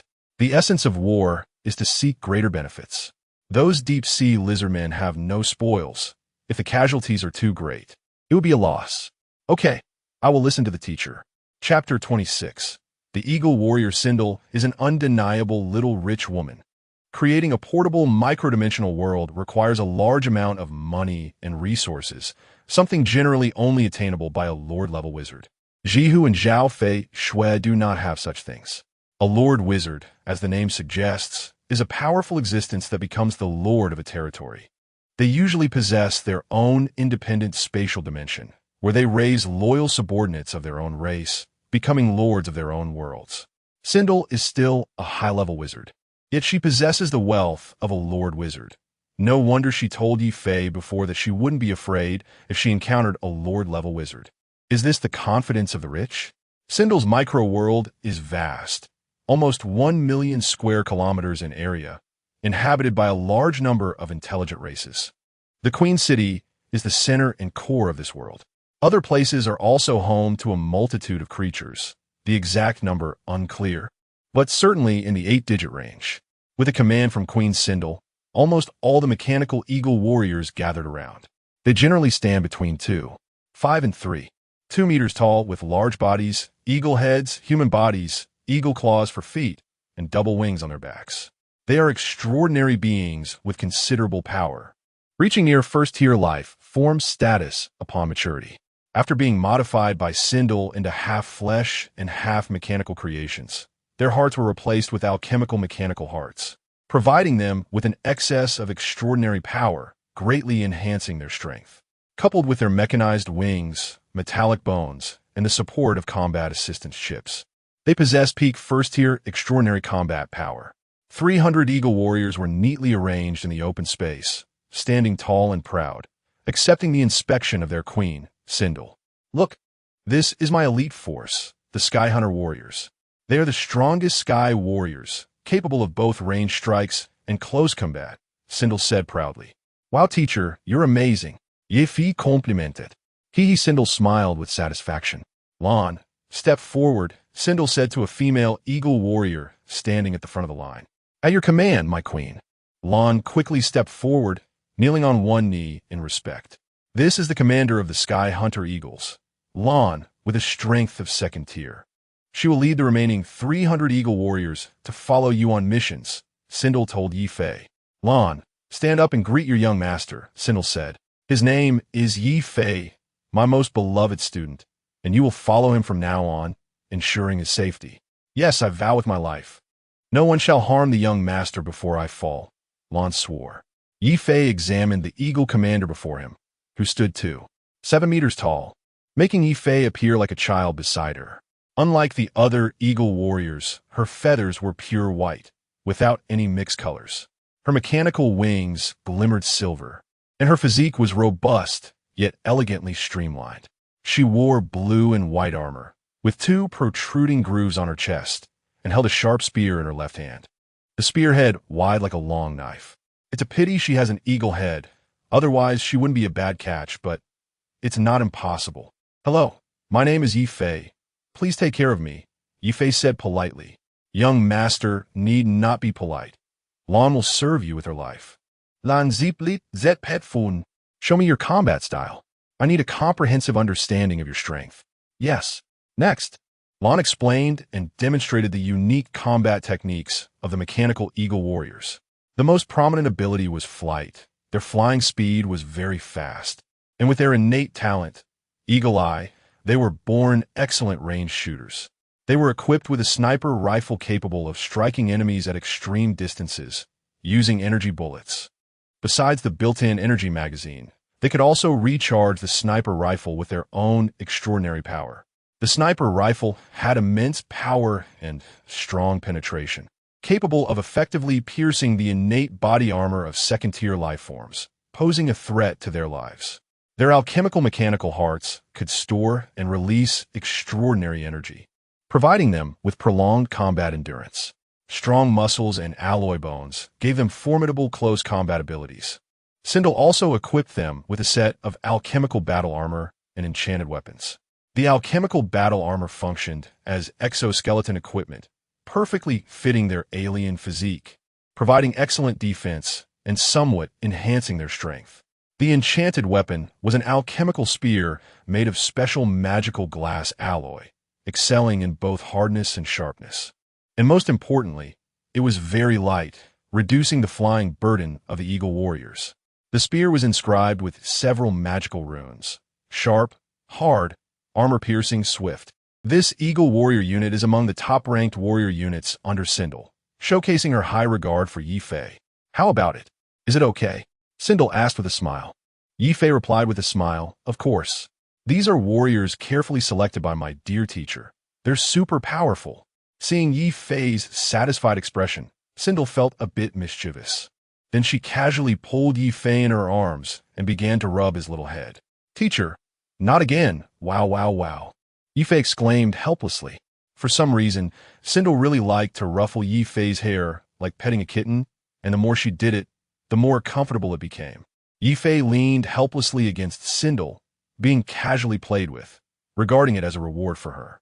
Little Fei, you're so obedient, so cute, teacher loves you to death. Sindel's eyes sparkled with hearts, feeling very pleased. Ye Fei lay still, like a dead fish in her embrace. The warm breath enveloped him, and the pleasant scent gradually filled his nostrils, making him feel a bit dizzy. Teacher, isn't that enough? Ye Fei said anxiously, shifting his body slightly. He felt that if he didn't get up soon, something would happen. What? Little lecher, feeling something? Sindel teased. Ye Fei, is this something to say? Teacher, don't mess with me. Ye Fei held a respectful attitude towards Sindel, akin to that of a younger generation towards an elder, and truly had no strange thoughts. Ha ha! Sindel laughed happily, as if teasing Ye Fei had become a certain kind of guilty pleasure for her. Teacher has many beautiful women here. Would you like me to assemble a harem for you to play with?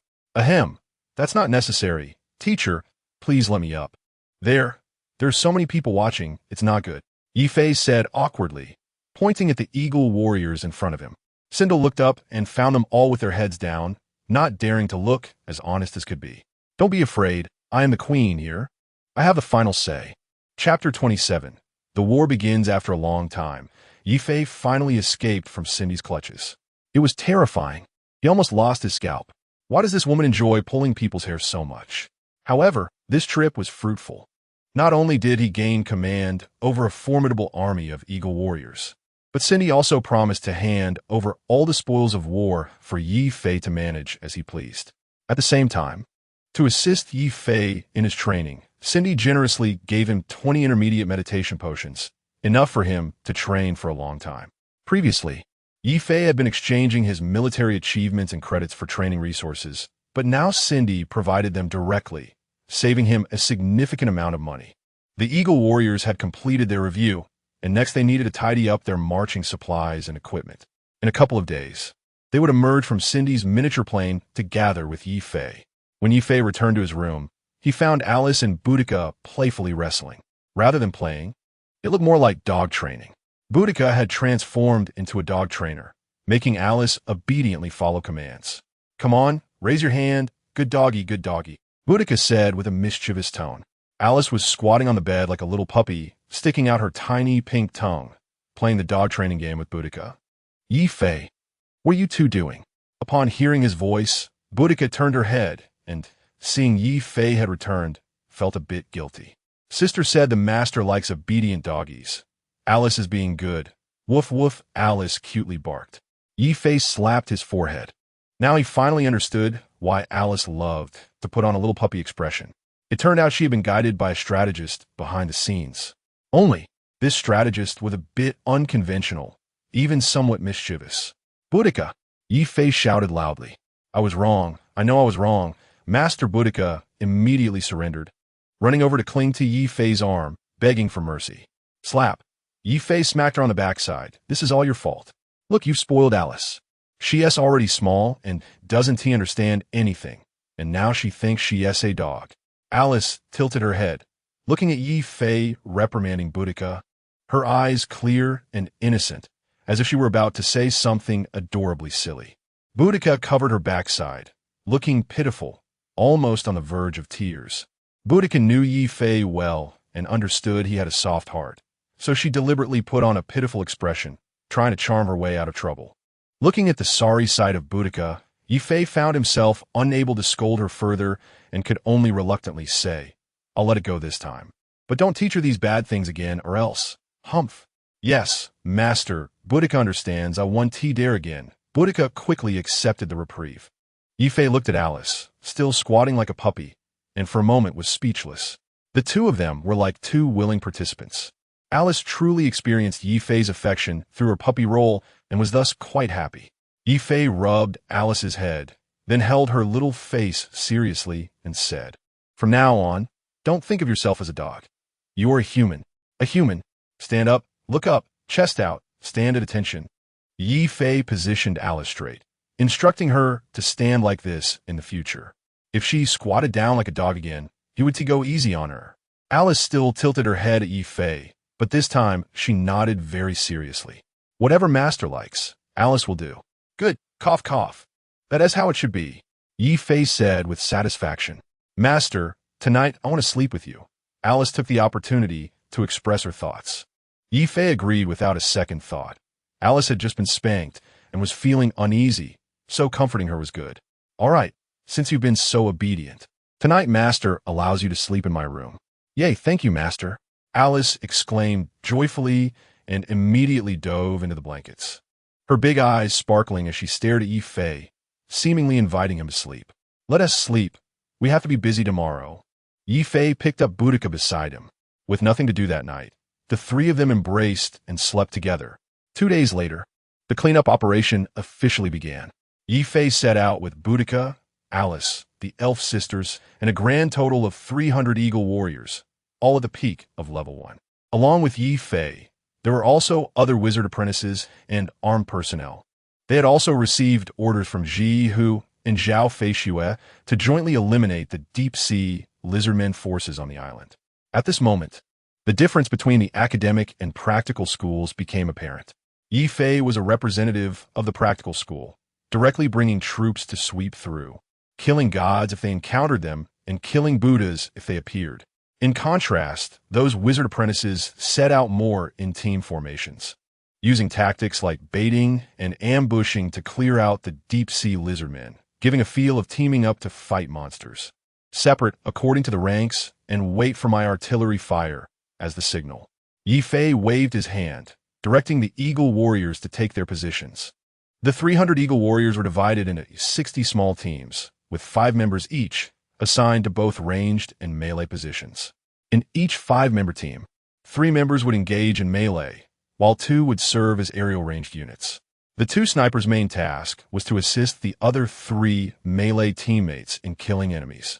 Once they spotted teammates in danger, they would immediately provide long-range sniper support. The peak level 1 Eagle Warriors perfectly overpowered the newly reached level 1 Deep-Sea Lizardmen in terms of physique and strength.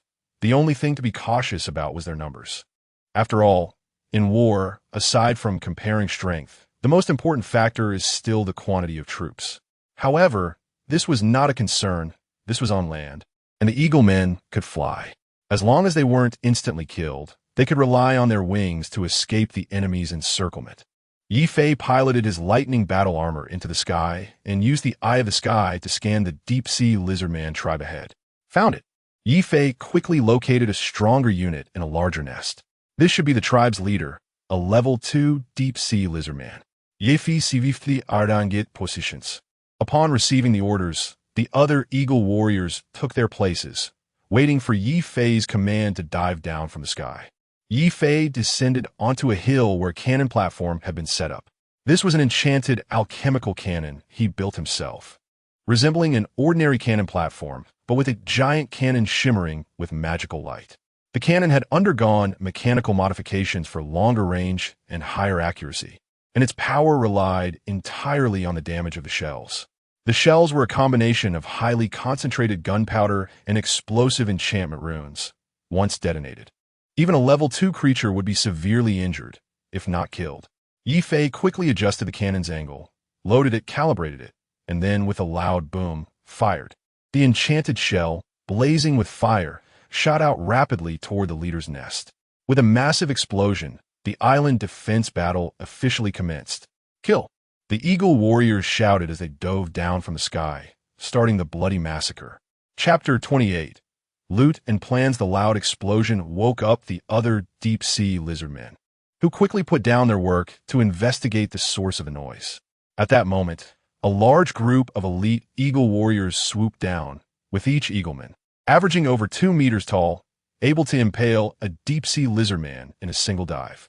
The deep-sea lizardmen, unwilling to back down, shouted in anger and picked up nearby bone harpoons to fight back. However, their equipment was completely inferior to that of the Eagle warriors, and with no advantage in ground-to-air combat, they could only be slaughtered and toyed with for a time. The second-tier deep-sea lizardman leader was struck dead by a shot from Ye Fei, reduced to countless pieces of flesh. The entire lizardman tribe was momentarily leaderless and unable to form an effective counterattack. Ye Fei observed the battlefield from a distance, not daring to approach recklessly. Although he had the protection of lightning battle armor, he was the commander and only needed to quietly wait for his subordinates to finish the slaughter. There was no need for him to risk himself on the battlefield. Danger was everywhere in the battlefield, and he preferred to avoid unnecessary risks. This deep-sea lizardman tribe was not large, with fewer than 1,000 lizardmen. In the face of fully armed eagle warriors, they could not hold out for long. Within half an hour, the dead were dead and the survivors fled. "Young master, the enemy is fleeing. Should we pursue?" Lan Hui reported. "Don't pursue. It's meaningless. Quickly clean up the remnants. Leave no captives, leave no survivors, and then collect the loot," Ye Fei ordered. The deep-sea lizardmen could not be completely exterminated, and pursuing them was of little significance. It could even lead to unknown battle losses, which Ye Fei did not want to see. What he needed to do was scatter the large groups of deep-sea lizardmen, sending them back to their primitive state, preventing them from developing too quickly. Therefore, as long as they fled, Ye Fei would not pursue, collecting the loot and then attacking the next target. Soon, the Eagle warriors completed their raid, wiping out all the deep-sea lizardmen in this tribe. "Report the battle losses," Ye Fei called out in the communication channel. "Report, 0 casualties." Lan quickly responded with the battle report. "Good, you did excellently. Keep it up," Ye Fei praised. "Next, replenish ammunition, rest to regain stamina. We will depart for another nest in the afternoon." Yes. By the end of the day, Ye Fei led the Eagle Warrior Legion to raid 2 deep-sea lizardman tribes, each with around 1,000 members, both of which were relatively weak new tribes.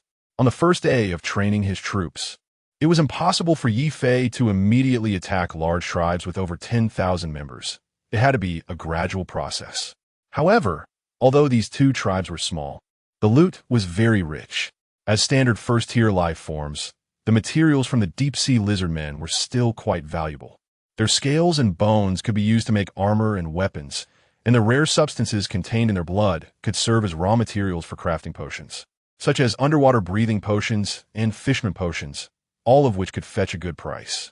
Boudica, possessing the trait of warehouse manager, was assigned by Ye Fei to act as the quartermaster, overseeing logistics. Lucy, skilled in magic, was appointed as the medical officer, responsible for aiding the wounded. Luna stayed by Ye Fei's side as a guard. She was a second-tier magical warrior, proficient in magic as well as elven martial arts. "Boudica, how is it? Did we profit or incur losses?" Ye Fei asked. "Report, Master, it's currently impossible to assess, as the value of many loots is yet to be determined, such as the deep-sea lizardman eggs. We have collected nearly 300 of them, but we do not know their value at the moment," Boudica replied earnestly. Although Ye Fei did not leave any survivors, he kept the eggs. These unspoiled eggs would be of great use to him. "This won't count towards the loot statistics. I'll keep them.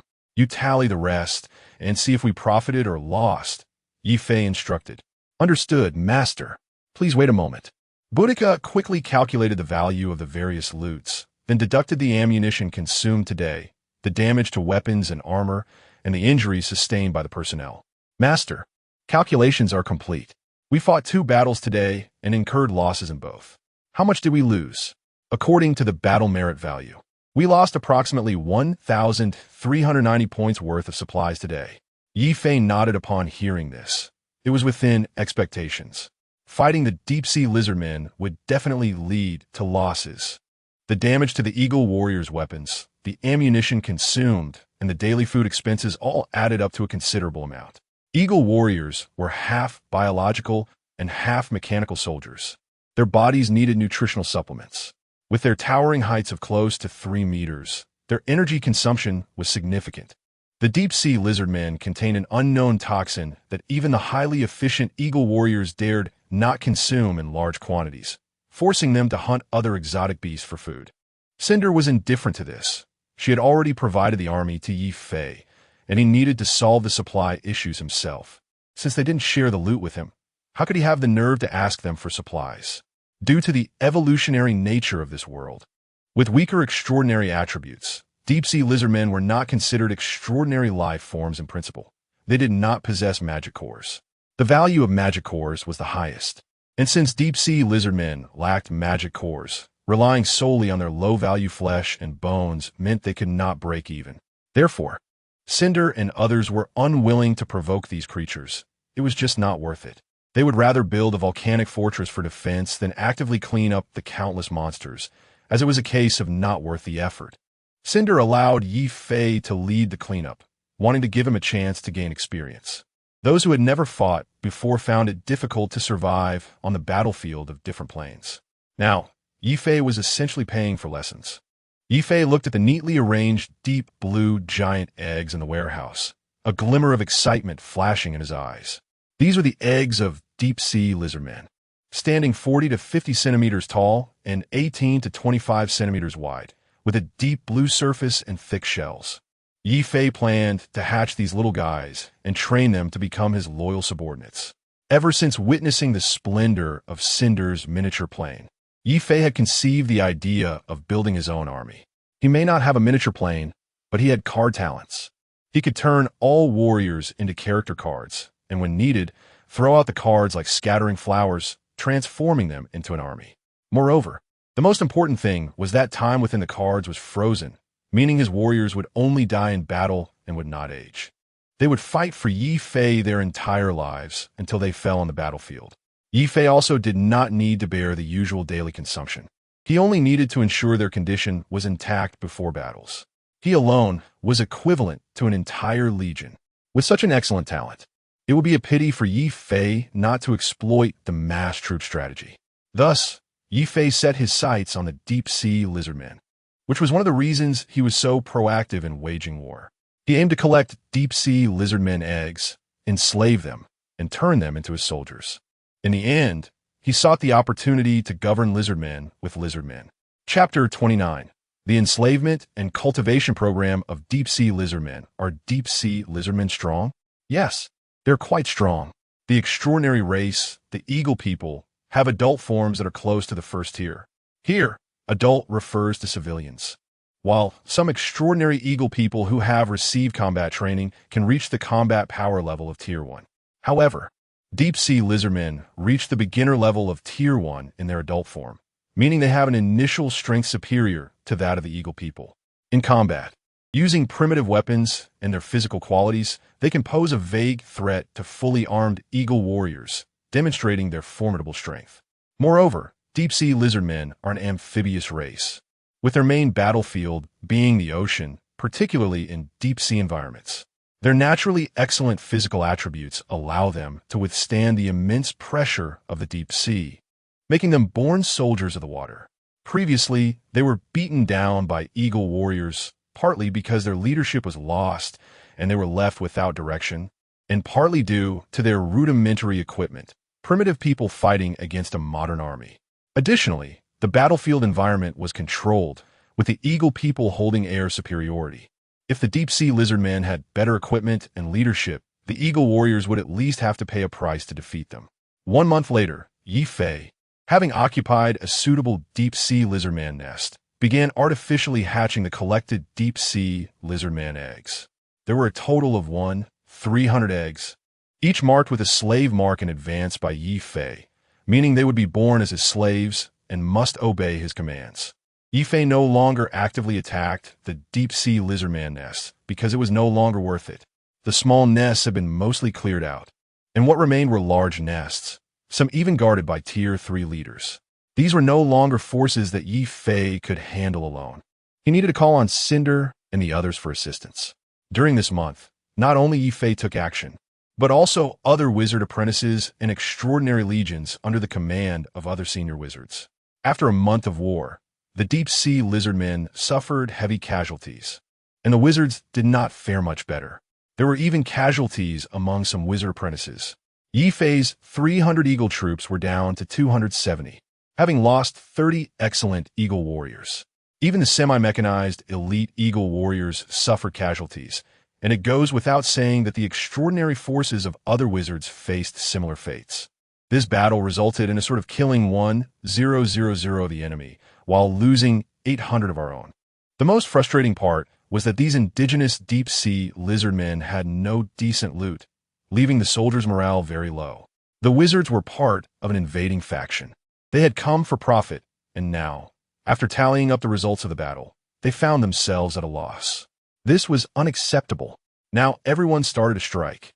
Cinder and the others did not press the issue and paused this senseless consumption, because during this stable month, the volcano fortress had been nearly completed, and all that was left was to hunker down for defense, believing that the deep-sea lizard men would not be able to break through this solid war fortress. Ye Fei returned the eagle troops to Cinder. Although this force was strong, the consumption was indeed high, and Ye Fei could no longer bear it, quickly handing them back to Cinder. Now, Ye Fei occupied an abandoned deep-sea nest not far from the volcano fortress, starting his own research. This was also Ye Fei's first research topic as a wizard, the enslavement and cultivation program of deep-sea lizardmen. To understand a species, one must not only dissect their physical structure, but also study the various changes from their birth to growth. Crack the sound of an eggshell breaking. This was the first deep-sea lizardman hatchling that Ye Fei had hatched. The newly born hatchling was already quite large, about the size of a cat, with smooth, moist skin, delicate white skin, and small claws. Everything was so adorable. Indeed, regardless of the species, young ones are always very cute. Ye Fei played with the newly born hatchling and then named it. From now on, you'll be number one. I hope you can live a little longer. Ye Fei wrapped it in a towel and began to feed it a mixed nutrient solution, the raw materials of which came from those useless, discarded deep-sea lizardman corpses, ground in a meat paste by a large meat grinder for reprocessing. He felt there should be no restrictions on cannibalism, as they had all eaten their weaker kin when they first came ashore, eliminating those who failed to evolve. Ye Fei watched number one eating with great enthusiasm, and with a bit of dark humor, thought about how, if it later knew it had grown up eating the flesh and blood of its kin, the scene would probably be quite spectacular. Ye Fei began recording the experiment's content and data in his spell book, including the hatchling's height, weight, and developmental status, making comparisons at any time. Other eggs began to hatch one after another. This was the first group of experiments. Ye Fei set up 10 control groups. As for the other eggs, Ye Fei sealed them with cards, waiting to be hatched later. Experimental record day 15. The hatchlings are weaned and begin to move freely. Their growth and development speed are very fast. Day 25. The hatchlings begin to grow a keratin layer, and their skin becomes thicker. At the same time, they exhibit a certain level of intelligence. Although they cannot speak, they can understand my commands. Day 45. The hatchlings enter their juvenile phase. They are energetic, combative, and enjoy fighting. Their intelligence has further improved, estimated to be at the level of a 14 to 15-year-old human teenager. Additionally, they have an inexplicable yearning for the sea. I began transporting seawater to create a similar marine ecological environment, but the effect was minimal. Day 50. After 5 days of research, I found that they do not desire seawater, but rather want to return to the ocean. I have two hypotheses. First, their return to the ocean, or to the deep sea, is an important process for their growth and transformation. Second, something in the deep sea is calling them. Day 51. They become agitated and restless. In their desire to return to the ocean, they even resist the commands of the slave contract. For the sake of the experiment, I decided to release 3 deep-sea lizardman hatchlings, number 10, number 9, and number 8. Day 52. Through the dual feedback from the detectors installed on the experimental subjects and the slave contract, I confirmed one fact. Something in the deep sea is calling them, and upon examination, it was found that they bore the marks of the slave contract, leading to their merciless slaughter. I suspect this is a biological verification checkpoint to prevent wizards from enslaving and domesticating local species. The remaining juvenile lizardmen became increasingly agitated, their rationality fading, showing signs of regression. It seems their evolution indeed lacks a special substance, prompting them to return to the deep sea, to the side of that unknown caller.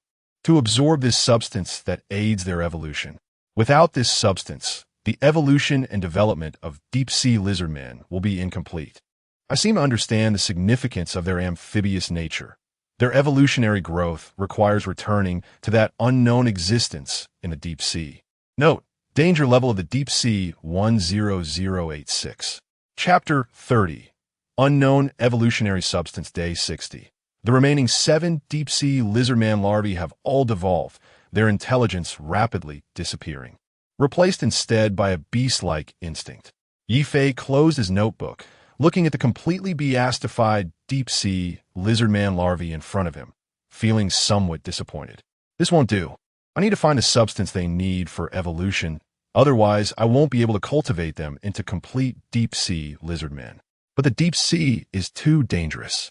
There must be a powerful, unknown creature down there acting as a selector.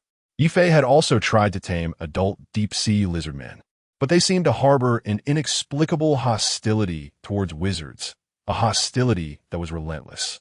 Even if he forcibly branded them with a slave mark, they would not submit and would self-destruct in a frenzy of murderous intent and the backlash of the slave contract.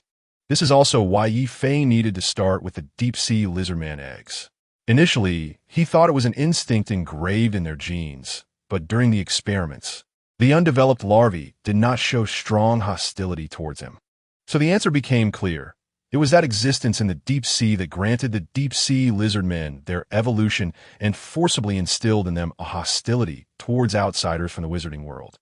Is there a way to bypass that quality inspector checkpoint? Does the evolution of deep-sea lizardmen require a ritual or a substance? Next, Ye Fei had a new objective.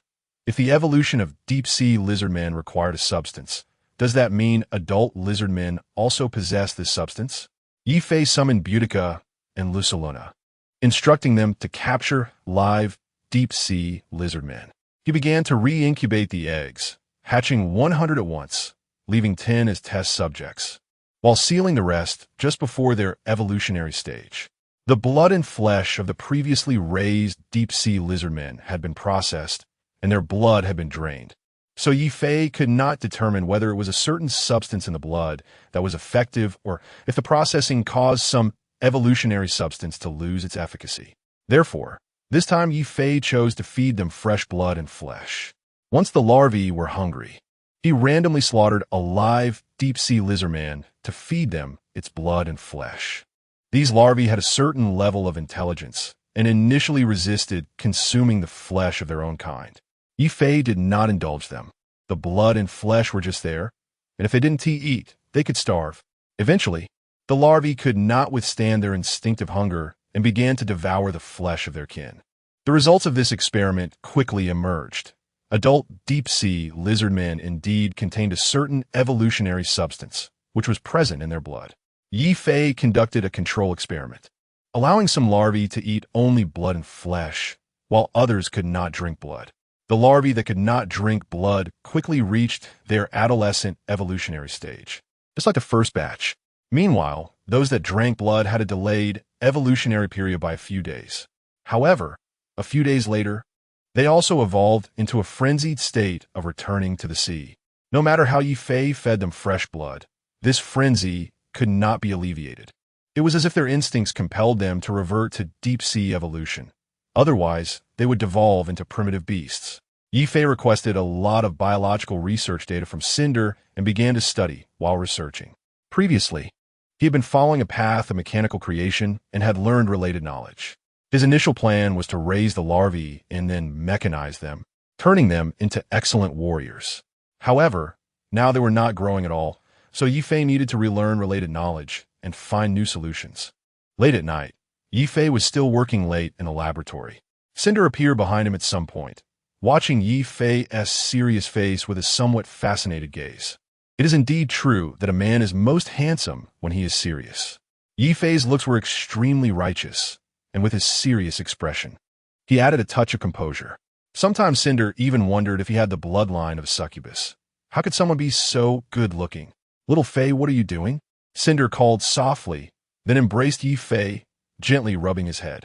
"Teacher, what brings you here?" Ye Fei asked in surprise. "Of course, I'm here to see my dear student. You haven't chatted with me in a long time, Cinder said somewhat unhappily. She had enjoyed the warmth of being pursued by Ye Fei, and now that time had passed without feeling cared for, she felt a bit lost. I've been busy lately, so I forgot to check in with you, my queen, Ye Fei replied with a smile. What have you been busy with? Cinder asked curiously. Ye Fei then briefly explained the difficulties he had encountered in his experimental research during this period. Sai, what's so difficult about this? I could just take a look at the seabed and find out, Cinder said nonchalantly. Ye Fei felt deeply moved by her words. Cinder was indeed the person who treated him the best in this world. No, teacher, the deep sea is too dangerous. You shouldn't take risks. If something happens to you, how will I live as your student? Ye Fei said dramatically. Ha ha ha. Don't worry. Your teacher is very capable. Leave it to me, Cinder said confidently. Ye Fei shook his head upon hearing this. Then for the first time, he actively broke free from Cinder's embrace. He grasped Cinder's shoulders with both hands, looking seriously into her eyes. Teacher, I don't want you to take risks. This is an alien planet. No one knows what monsters are in the deep sea. We should be cautious. Being careful is never a mistake. Although my research has encountered difficulties, it really isn't a big deal. I've already thought of a direction. There's no need for you to take risks. Teacher, you are the most important family member I have in this world. I have no other family. Please don't take risks, okay? Even if nothing bad happens, just the thought of you taking risks for me makes me very uneasy. Promise me, don't take risks. Otherwise, I will be restless every night and unable to sleep. Just consider it for your student, okay? Ye Fei's gentle and heartfelt words were so moving that Cinder felt her face flush for the first time, a sense of romantic feeling enveloping her. The large hand on her shoulder radiated a warm heat, making her feel a bit weak. Okay. Cinder replied dazedly. Seeing that Cinder had agreed, Ye Fei felt a surge of joy and, almost instinctively, kissed her forehead. Then both of them froze. Ye Fei felt an urge to dig a 3-bedroom apartment with his toes. He was used to this action with Boudica and the others, generally using a forehead kiss to praise their cleverness.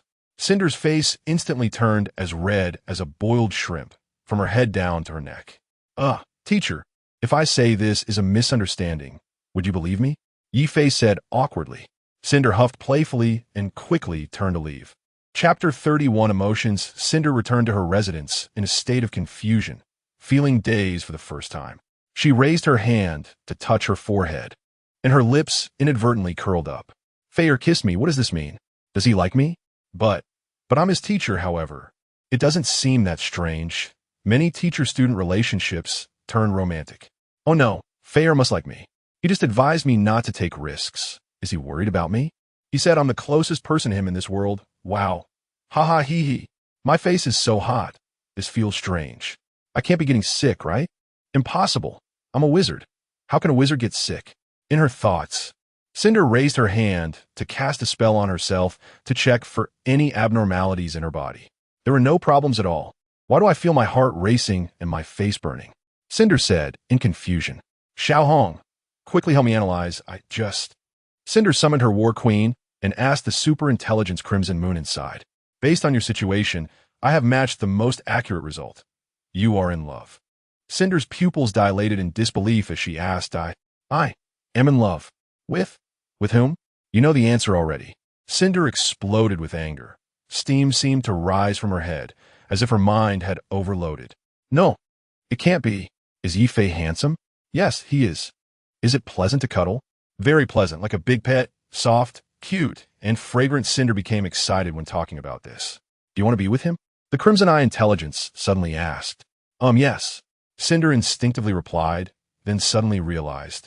Hey, that doesn't count. I misspoke. Please analyze again. Yes. The Crimson Moon remained silent, merely repeating the recording. Cinder, feeling embarrassed and furious, decisively stored away the War Queen and began to overthink. Saying she didn't like him seemed a bit fake. Cinder actually liked Ye Fei quite a bit. She just didn't know what this feeling of liking was. There might be a teacher-student bond, familial affection between elder and younger, and friendship between peers. Of course, there was also a little bit of romantic affection. Cinder had to admit that she was somewhat attached to Ye Fei now. She liked the care he had for her, and appreciated his meticulous attention. Cinder was actually a straightforward person. Her thoughts weren't as intricate as a girl's. Ye Fei had been with her for so long. If it weren't for the last time, when Ji Hu and Zhao Fei Xuan mentioned it, and Ye Fei was still exchanging his achievements for cultivation resources, she wouldn't have thought about preparing cultivation resources for her student. She enjoyed Ye Fei's care, longed to be with him, and was infatuated with this feeling.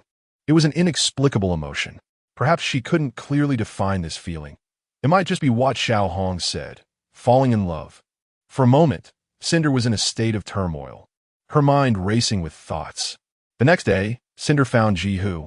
Ji Hu, can you teach my students some blood and flesh sorcery?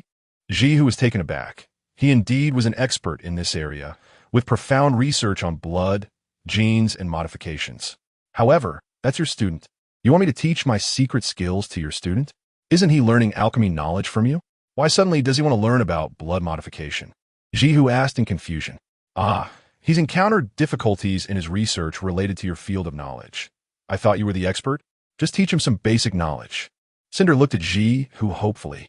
Ji Hu narrowed his eyes, feeling that Cinder seemed a bit strange today. Teaching him is fine, but you have to call me something nice to hear. If I'm in a good mood, I'll agree. Ji Hu joked. Cinder rolled her eyes at Ji Hu but didn't refuse. Instead, she cleared her throat and called out, Brother Ji, who was completely stunned. In an instant, his thoughts returned to his apprentice days. Back then, they were in the same batch of students, discovered by wizard scholars from among the common people, enduring hardships and crossing endless straits to arrive at the Wizard Academy. During that time, he formed a deep friendship with Cinder and others. Because Ji, who was a bit older, Cinder often affectionately called him brother. Brother? Such a strange, yet familiar address. Reflecting on those years when they were still struggling as humble apprentices at the bottom of the academy, Ji Hu would always protect Cinder, his sister, even at the cost of his own injuries. At that time, Cinder was majoring in alchemy, with low combat power, needing Ji Hu's protection. But Cinder wasn't completely useless. On the contrary, her status in the team was very high. The potions, alchemical tools, and magical items she produced provided enough resources for Ji Hu and the others to cultivate. Ji Hu and Cinder had supported each other in their development. Unfortunately, as time passed, both their strengths grew, but their relationship could never return to the closeness of the past. They were young, naive, and full of dreams for the future, which was the best time. Cinder looked at Ji Hu grinning like a big tiger and felt a bit disdainful. Hey, can you do it or not? Don't be so silly. Only then did Ji Hu snap back to reality and nodded with a silly grin. Don't worry, sis. I'll make sure to teach your student well. You just focus on teaching him knowledge. If you turn him into your ghostly appearance, I'll tear your tiger skin apart. Cinder said, with some concern. Don't worry. I've got this. Ji Hu patted his chest in assurance. But, sis, could you call me brother again? It feels so nostalgic. Cinder rolled her eyes prettily. Brother. Oh.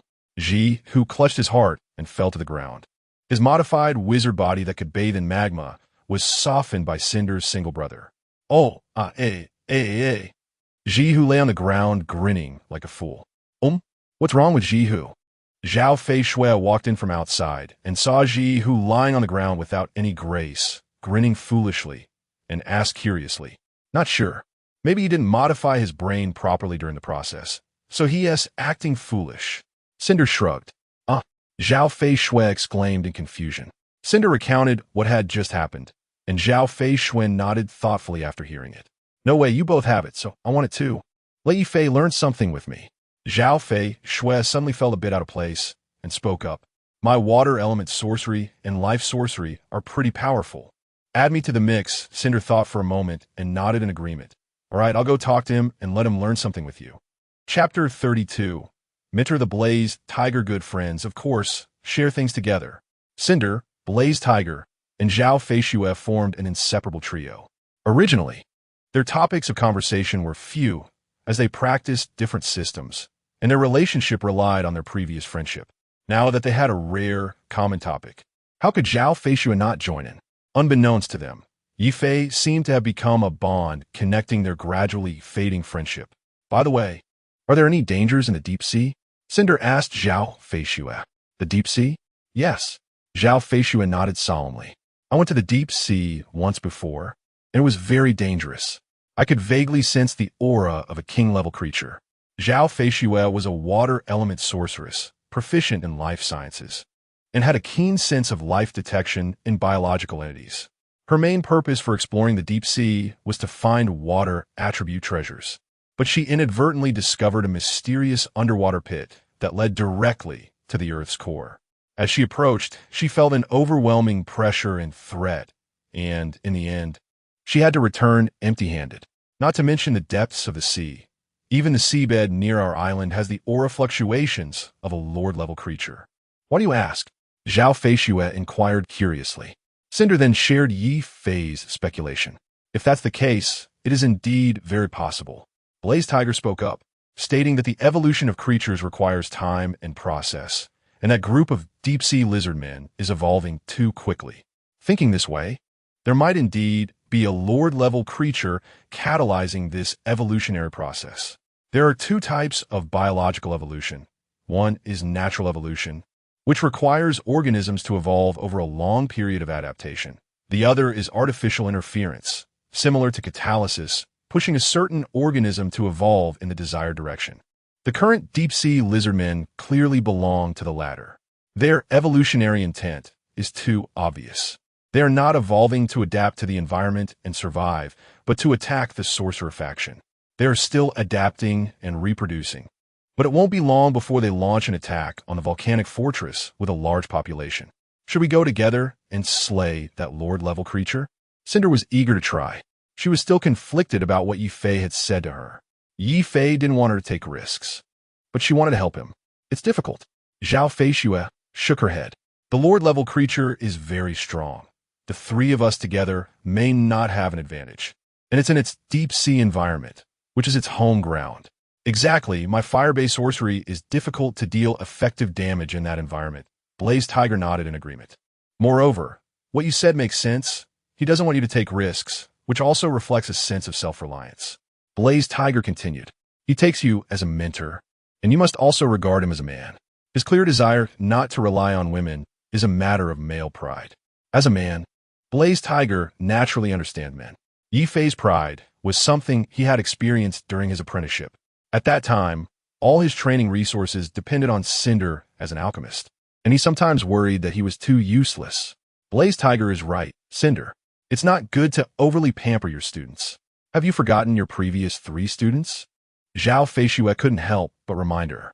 Cinder's 3 female students were quite talented apprentice sorceresses, but unfortunately, because of Cinder's excessive pampering, giving them everything they wanted, including a set of advanced battle armor each, they became unable to recognize their own strength and ultimately met their demise out of arrogance. Cinder's expression darkened as she recalled the students she had pampered to death. Well, okay. Cinder also abandoned the idea of going to the deep sea. You all need to teach Fei Air well. No need to worry about him. Being a bit strict is fine. Make sure to educate him properly. Don't let him end up like my other students. Cinder was now somewhat worried that Ye Fei might also become overly arrogant and lead his own downfall. After all, she had not spared any effort in pampering him either. Second-tier lightning battle armor, elite warrior troops, and various resources were all readily available to him. However, Ye Fei didn't seem to actively ask her for things. The most proactive thing he did was seek her knowledge, even paying for his own training resources. In fact, this is the proper way for a mentor and student to interact. The mentor only teaches knowledge without caring about anything else. Cinder's way of pampering was completely different from other sorcerers. The next day, Ye Fei was brought to Blaze Tiger by Cinder. Come, call him mentor. Cinder said to Ye Fei, from now on, he will be your teacher in flesh transformation studies. Ye Fei was taken aback, but quickly reacted, respectfully calling out. Blaze Tiger mentor, hello. Haha, good boy. Starting today, I will teach you the basics of flesh knowledge, including anatomy, genetics, evolution, mutation, and so on. I heard you're doing research. Let us see your data. Ye Fei unhesitatingly brought out his experimental data. Blaze Tiger quickly flipped through it and was surprised to find that Ye Fei's experiments were quite standard, already at the level of his students. You self-studied this? Blaze Tiger asked in disbelief. If he didn't know Ye Fei was a freshman who hadn't attended classes, he would have thought Ye Fei had a related mentor in flesh studies. Yes, I read some books and conducted experiments according to the standards in the books. Then you truly are a genius. This data is recorded very thoroughly, and there is not a single unnecessary word. Not all experimental data is useful. The experimenter needs to record various relevant indicators, which test the experimenter's level. Ye Fei's work had already reached the level of an apprentice who had studied for a while. Take Ed, for example. He studied with Blaze Tiger for 3 years before gaining his current independent research capabilities from being a helper apprentice. Ye Fei's self-taught level was already catching up to Ed, Blaze Tiger mentor. Do you see any areas that need improvement? Ye Fei asked humbly. There are quite a few. I'm afraid to discourage you. Just come with me to the lab. Blaze Tiger said, taking off a ring from his hand and lightly tossing it onto the ground. The ring slowly enlarged and eventually turned into a circular light door. Ye Fei looked at Cinder. You go in. Study well. I have things to attend to, so I'll leave first. Cinder said, ruffling Ye Fei's hair. Ye Fei followed Blaze Tiger into the light door, and the next moment, he felt a slight sensation of weightlessness. When Ye Fei saw the scene inside, he couldn't help but widen his eyes. Chapter 33. Learning and Precision Instruments. This is a vast space filled with various cultivation pods. Numerous extraordinary beings are sealed inside the transparent cultivation pods. Intelligent races such as elves, dwarves, and orcs are abundant, but there are even more bizarre creatures. A 3-headed lion with bright red fur, a fire python coiling into a small mountain, a massive Tyrannosaurus rex, and finally, Ye Fei even saw a giant dragon. It was several hundred meters long, covered in fiery red scales, lying amidst a pile of gems and gold coins, reminiscent of Smaug from The Hobbit. Jihu looked at Ye Fei's shocked expression and felt a sense of satisfaction. Ye Fei, do you know what a mature flesh and blood wizard must possess? Ye Fei shook his head, indicating he did not know. It's experimental equipment, a laboratory that belongs solely to oneself. Every flesh and blood wizard needs to conduct extensive research on flesh and blood creatures, dissect their bodies, analyze their genes, and then select, optimize, merge, and ultimately transform them into themselves. Each creature in the cultivation pods here is my backup body, including that Lord-level flame dragon. The strength of a transforming wizard lies in their resilience. You never know how many backup bodies they have. Ye Fei nodded, somewhat understanding. I've seen your experiments. Overall, they are quite rudimentary, whether in research approach or tools. I will slowly teach you knowledge, but for now, let me first show you the experimental equipment that a true flesh and blood wizard should possess. Next, Jihu demonstrated what true experimental equipment looks like. Living dissection table. Equipped with activated tentacles and mechanical pincers, the adjacent workbench can hold samples with various paralysis and analgesic magic runes, and life support runes densely inscribed all over the dissection table to forcibly maintain the life of the dissection subject. Truth microscope. The wizard observes through the microscope, where the runes magnify the target's bodily structure countless times and can be adjusted as needed.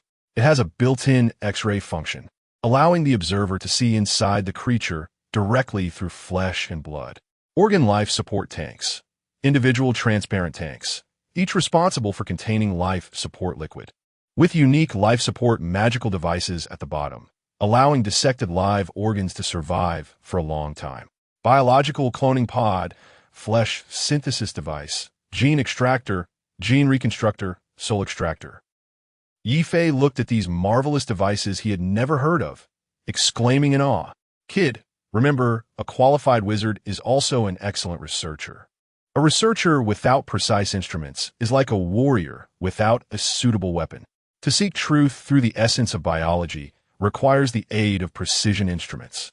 The equipment here, I can't say, is the most advanced, but I can guarantee that it is the most comprehensive. I have all the instruments related to research on flesh and blood wizards. Jihu said proudly. Impressive, impressive. Ye Fei casually praised, unable to take his eyes off these fantastic instruments. Jihu, seeing Ye Fei's admiring face, felt quite pleased, even wagging his tiger tail behind him. Tell me what you've learned, and I will supplement your basics. Oh, okay, I have learned. For the next 2 weeks, Ye Fei followed Jihu in the laboratory. Jihu, as a senior wizard, possessed knowledge beyond Ye Fei's imagination. Ye Fei felt like he had opened the door to a new world, eagerly absorbing new knowledge. Not to mention, just in terms of dissection techniques. Ye Fei made tremendous progress. Previously, his dissection methods were no different from those of a butcher at a market, even less skilled than them. Now, with the truth microscope, Ye Fei could clearly see the entire structural network of a biological organism. When Ye Fei dissected a deep-sea lizard man, he could even take out its still beating heart for it to see. Simultaneously ensuring the subject remained alive during the dissection was truly absurd. Of course, Ye Fei did not forget his original experiments. Using the new knowledge he had learned and the rich experimental equipment in Ji Hu's laboratory, Ye Fei used the blood analyzer to compare the blood components of undeveloped deep-sea lizardman pups and adult deep-sea lizardmen. He identified the abnormal components in their blood, evolutionary substances. Looking at the freshly extracted bluish substance, Ye Fei clicked his tongue in wonder. In the test tube lay a gel-like substance emitting a ghostly blue fluorescence, quietly exuding a chill. "Is it done?" Ji Hu asked casually. He was not interested in this small experiment, as he had only focused on teaching Ye Fei knowledge during this time, leaving all other experimental progress aside. Yes, this should be the most crucial substance required for deep-sea lizardmen to evolve. I named it Deep-Sea Evolution Liquid. According to research, this substance is effective not only for deep-sea lizardmen, but for the entire deep-sea biological community. I boldly speculate that there is some unknown, terrifying creature silently promoting the evolution of all deep-sea biological species. I worry that deep-sea lizardmen are just the vanguard.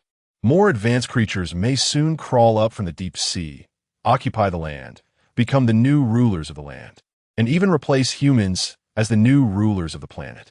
Ji Hu shrugged and said, "Then you don't need to worry, based on the current situation. It is indeed developing in that direction. You should be more concerned about your research progress.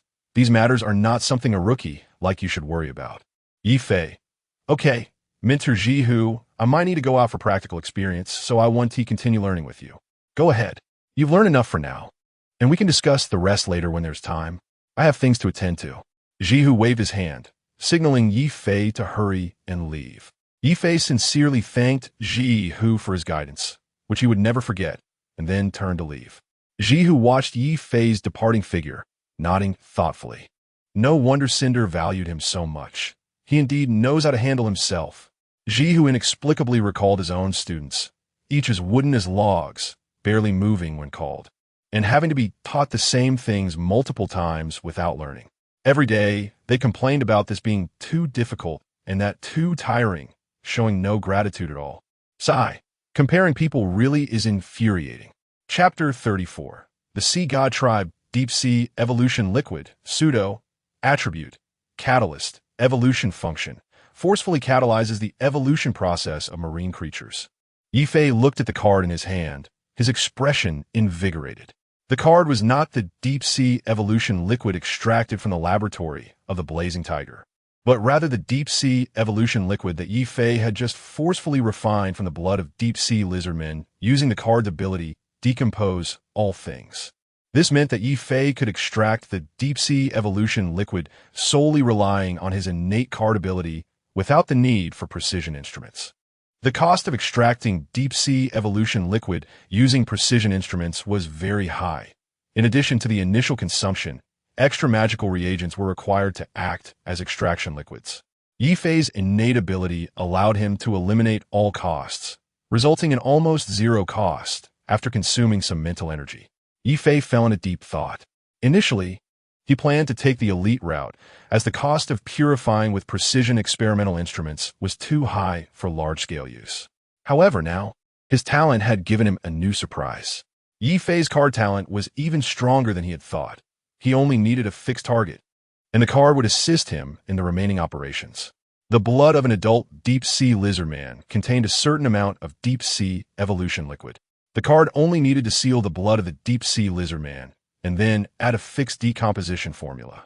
For example, if Ye Fei had a sample of deep-sea evolution liquid, using this substance as the extraction target, the card could forcefully decompose the deep-sea lizardman's blood to extract the target, deep-sea evolution liquid. In other words, the only limitation to Ye Fei's talent was his knowledge base. As long as he could fully describe the target product he wanted to decompose, the card could extract that substance from an overall target. In short, invincible. Next, Ye Fei, along with Boudica and the others, frantically captured isolated deep-sea lizardmen, drew blood, and decomposed it to extract deep-sea evolution liquid. When Ye Fei had enough deep-sea evolution liquid, he utilized the cultivation chamber in the Blazing Tiger's laboratory to hatch all the previously collected over 1,000 deep-sea lizard eggs at once. The cultivation chamber greatly accelerated the growth rate, and Ye Fei spent less than 10 days hatching all the eggs into adult deep-sea lizardmen. During this process, Ye Fei also used witchcraft to forcibly implant memories in them. In the memories, Ye Fei was portrayed as their father, raising them little by little, providing them with food and clothing, teaching them knowledge. Ye Fei planned to establish a new tribe based on this, a tribe completely opposed to other deep-sea lizardmen factions. The tribe was located near a beach about 10 kilometers from the volcanic fortress, an area that had been a key target of Sindel's forces, where few deep-sea lizardmen dared to nest. Moreover, this location was close to the ocean, providing sufficient water and food sources for Ye Fei's deep-sea lizardmen. After spending several days, Ye Fei led thousands of deep-sea lizardmen to establish a new tribe. To distinguish these deep-sea lizardmen from others, Ye Fei renamed this group the Sea God Tribe. Ye Fei brainwashed them, telling them they were descendants of the sea god, possessing noble sea god blood. Unlike other deep-sea lizardmen, they were born rulers over other deep-sea lizardmen, while those so-called indigenous tribes were merely lowly commoners. Deep-sea lizardmen possessed a certain level of intelligence, but that was about it.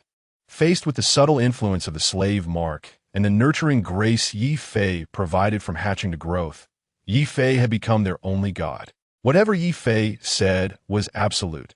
In their hearts, Ye Fei's status was akin to a deity.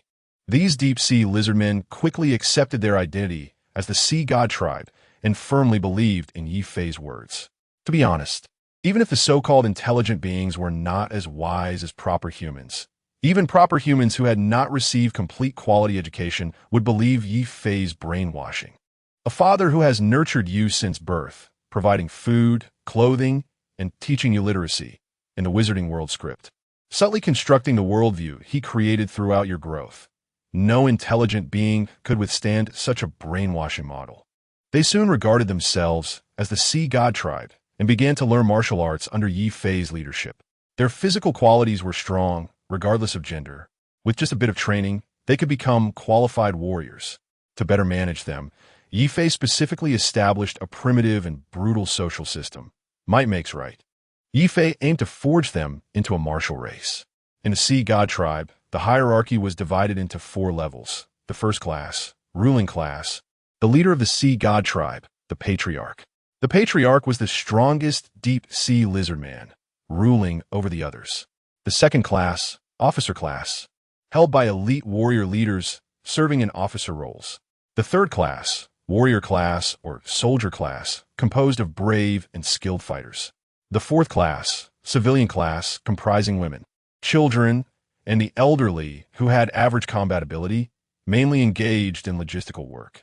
On a beautiful and sunny morning, all members of the Sea God Tribe gathered on the beach, with Ye Fei floating in the air using levitation magic. My children, today, you will participate in the Brave Warrior Trial. On the other side of the island, there are our kin who have been corrupted by evil gods.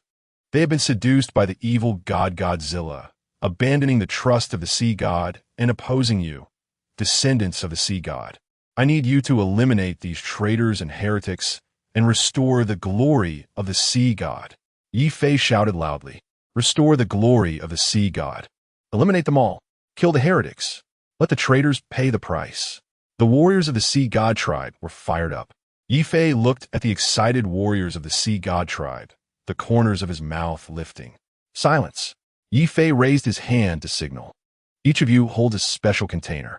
As he spoke, Ye Fei took out a syringe-shaped alchemical container to demonstrate.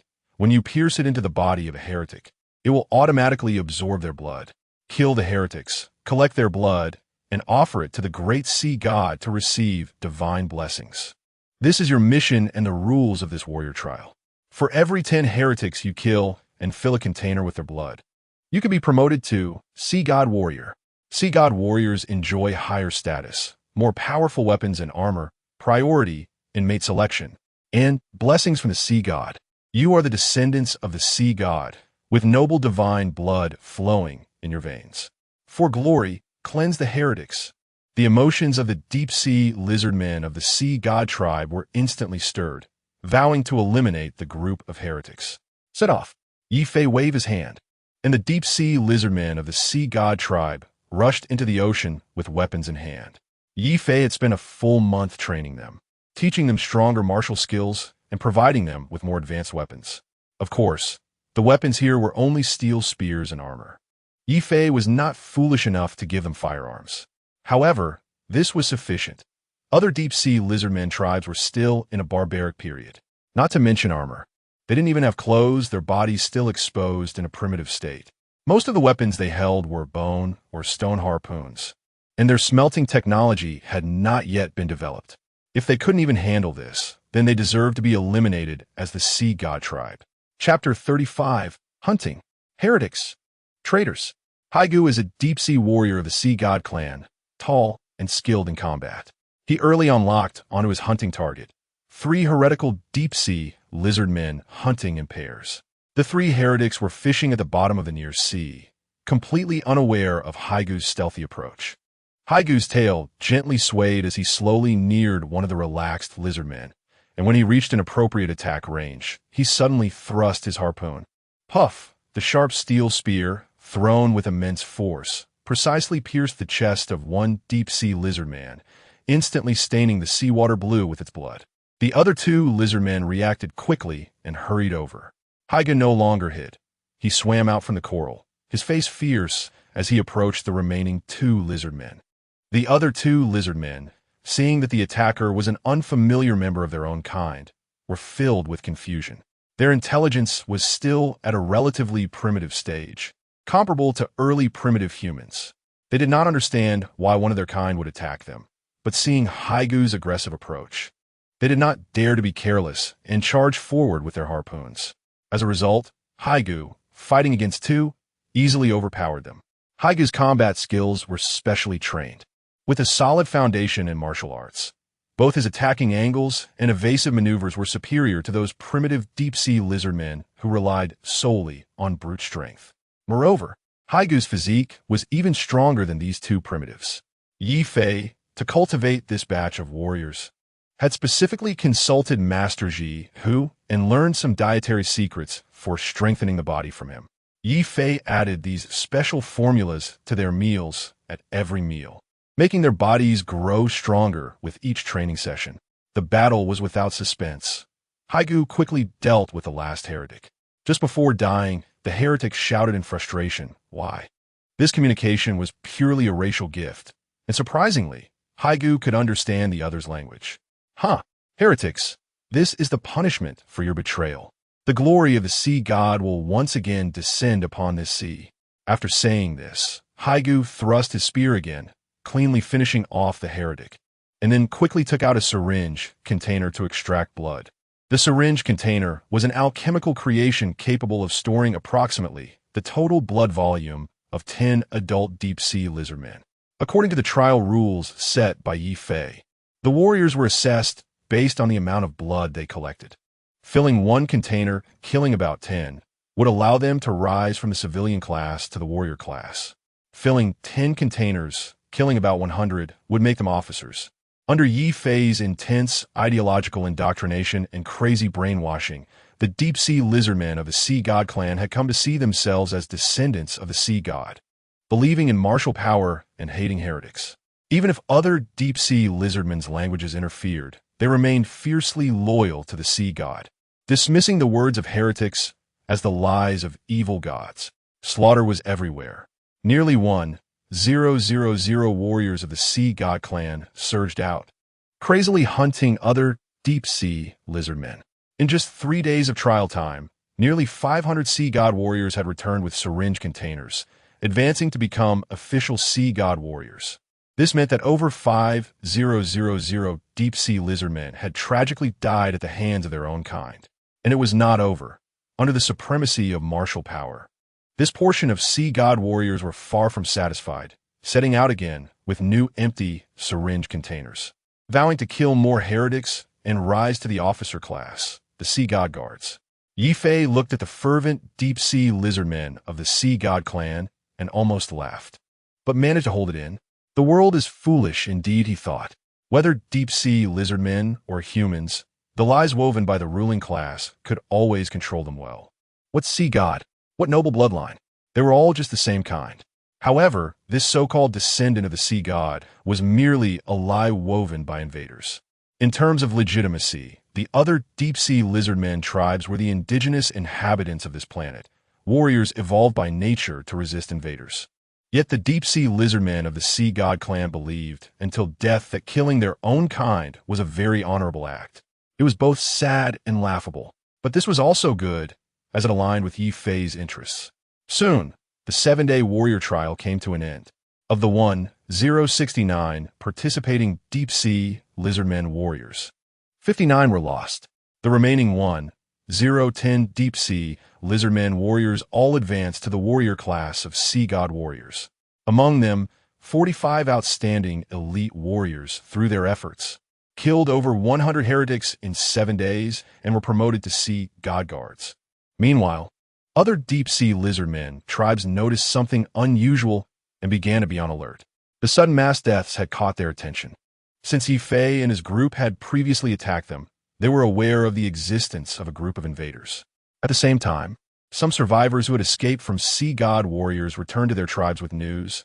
An unknown group of their own kind was hunting them. In an instant, panic spread among the various deep-sea lizardmen tribes, and they began to watch each other warily.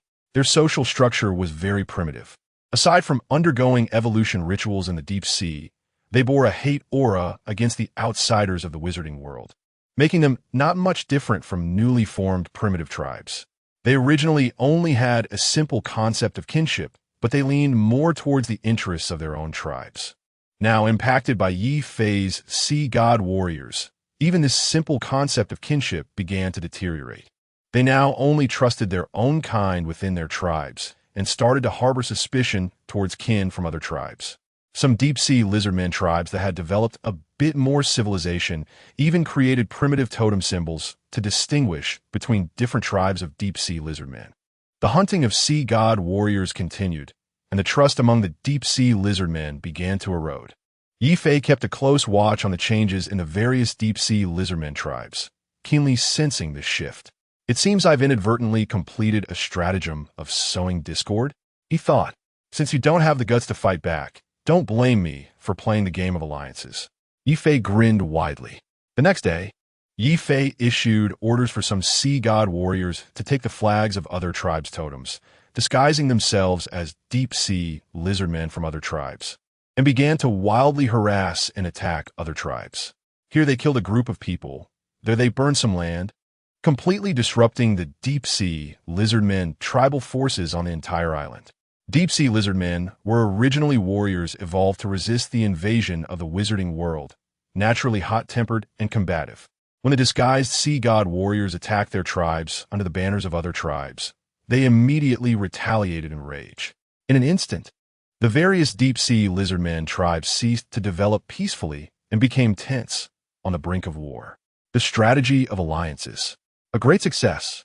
Chapter 36, Social System Classic Strategies of Alliances and Rivalries, Creating Contradictions and Divisions. The deep-sea lizardmen are naturally a cohesive group. They coexist amicably and collectively oppose invaders. However, now a group of traitors is crazily attacking their own kin, causing confusion among them regarding the attitudes of their own kind. Since Ye Fei held the warrior trials, a large number of native deep-sea lizardmen have been killed, gradually eroding trust among the native tribes.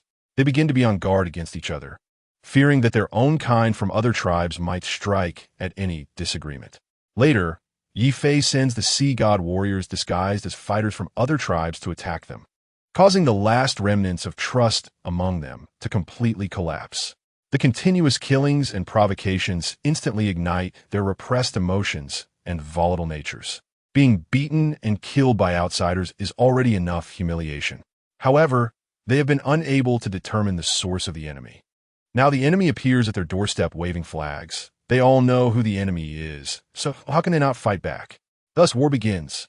Dozens of deep-sea lizardman tribes become embroiled in conflict, destined to fight to the death. Ye Fei seizes the opportunity to launch a surprise attack on their rear, capturing a large number of female deep-sea lizardmen and obtaining a significant haul of deep-sea lizardman eggs. The island is in chaos, with some fighting and others defending their homes. Ye Fei also faces a new dilemma. The deep-sea lizardmen are also a sentient species, and, as intelligent beings, they cannot escape primitive desires. The first desire that emerges is lust.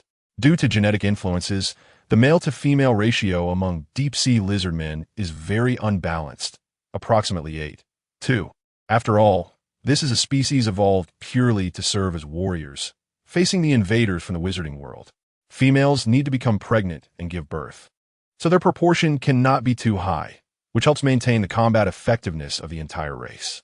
The deep-sea warriors, having learned knowledge through the system, possess greater intelligence than the primitive native deep-sea lizardmen, which also means they develop desires earlier, while force and killing remain their mainstream pursuits.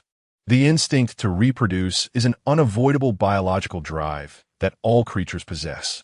The stronger the sea god warriors become, the more intense their desire for reproduction grows. Some officers among the sea god guards are the first to express their need for mates. With a limited number of females in the sea god tribe unable to meet the demands of the entire tribe, they need to venture out to plunder. To ensure their loyalty and enthusiasm, Ye Fei readily agrees to their demands. He also modifies the social rules, increasing the original 4-class division to a 5-class division. The previous divisions remain unchanged, and a 5th social class, slaves, is added. This part mainly consists of female deep-sea lizardmen captured by the sea god warriors from other tribes, who will serve as slaves to fulfill the functions of satisfying desires and reproducing. Society is continuously evolving when new demands arise. It indicates that the original rules can no longer meet the new needs and require appropriate reform. Furthermore, the original class divisions are not distinct enough. Because the initial batch of sea god warriors underwent special training and are powerful, they are all classified as warriors. This raises a problem. If everyone is a warrior, then there are no civilian classes. If there are no civilians, then who will serve these warrior lords? Without differences in social status, how can this superior status be manifested? Class distinctions are established through comparison. Without a lower populace for comparison, how can the superiority of the elite be shown? Therefore, adding a new slave class is very necessary. Indeed, the wild deep-sea lizardmen carry a hate aura and cannot submit to Ye Fei's rule. But Ye Fei can simply not show himself. After all, there is now a leader of the sea god tribe, and to other wild deep-sea lizardmen, these are all of the same kin, unaffected by the innate hate aura. Ye Fei only needs to stay behind the scenes, manipulating the entire sea god tribe through commands. At the same time, Ye Fei is gradually improving the entire social structure. The first reform is to introduce a currency system. Greed is an instinct of intelligent beings, and money is the embodiment of greed. Using alchemical technology that surpasses their technological level, Ye Fei manufactures a new currency, sea god coins, also known as the legendary steel coins. The emergence of sea god coins immediately captures the attention of the sea god warriors. The introduction of the concept of wealth ignites their latent greedy desires, along with desires for gluttony. Gluttony does not merely refer to the desire for food, but is a form of excessive indulgence and abandonment of desires, representing a fascination with pleasure, lack of self-discipline, and waste of resources. It is a form of unrestrained indulgence. Ye Fei confiscates all slaves and then constructs a large facility, a concentration camp, to manage all the female slaves.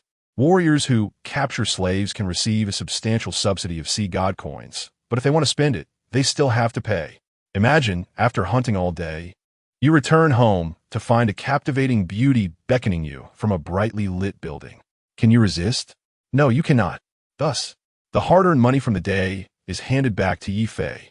At the same time, Ye Fei simultaneously launches products that drive sea god warriors wild: potions and weapons. First, the potions. These are potions that can make sea god warriors stronger and sturdier. For the sea god warriors, who pursue martial prowess above all else, the temptation is immense. Many sea god warriors even voluntarily develop the concept of abstinence to purchase potions to enhance their strength. They are the ultimate warriors, abstaining, cultivating, killing, and improving. The second type is weapons. The weapons used by the sea god warriors are all made of steel, sharp and hard, considered divine weapons in primitive times. When Ye Fei introduces even sharper weapons and harder armor, many warriors cannot help but gather around to watch. If combined with the original faith, innovating the styles of weapons and armor and incorporating cultural meanings would be enough to drive these warriors mad. Potions and weapons quickly become the focus of consumption for the sea god warriors. Next, there are food, housing funds, and child-rearing funds awaiting them. Ye Fei directly asks Cindy to establish a small nutrient processing plant to process the collected food into nutrient solutions, providing ample food for the sea god tribe. At the same time, Ye Fei formulates a new reproductive system for them. Sea god warriors can pay to claim a female slave to bear children for them. Regardless of how many are born in one pregnancy, after giving birth and hatching, the slave must be returned to the concentration camp. If there is a need for further reproduction, they must pay to reclaim the slave. As a member of the Pure Love Club, Ye Fei generously allows them to have priority in claiming the females they have already claimed. In principle, as long as they have money and continue to pay, they can keep the female slaves at home indefinitely. Chapter 37. The War Merchant appears with a wife and kids. Do you still have to keep spending money? The deep-sea evolution liquid for the children doesn't cost anything. Ye Fei directly created a tradition of coming-of-age blessings, where all teenagers must receive blessings from the sea god upon reaching a certain age. It essentially involves injecting deep-sea evolution liquid to allow them to transition fully into adulthood. Since the eggs born in the sea god tribe are all incubated in the same hatchery, Ye Fei would preemptively mark the eggs with slave marks, ensuring that all newly born members are under his control. Coupled with cultural indoctrination, Ye Fei can firmly grasp the new generation in his hands. Receiving the sea god's blessing costs money, right? Of course, you can choose not to receive the blessing. But if the child regresses or runs back to the sea to receive the blessings from the deep sea, they might turn against the people of the sea god tribe. Ye Fei can then claim this is the curse of the sea god and the corruption of an evil god. At that point, all sea god warriors would have to obediently spend money to have Ye Fei bless their children. When the children grow up, do they need to learn martial arts and knowledge? How about school? What? You think it's too expensive? Don't want to go to school?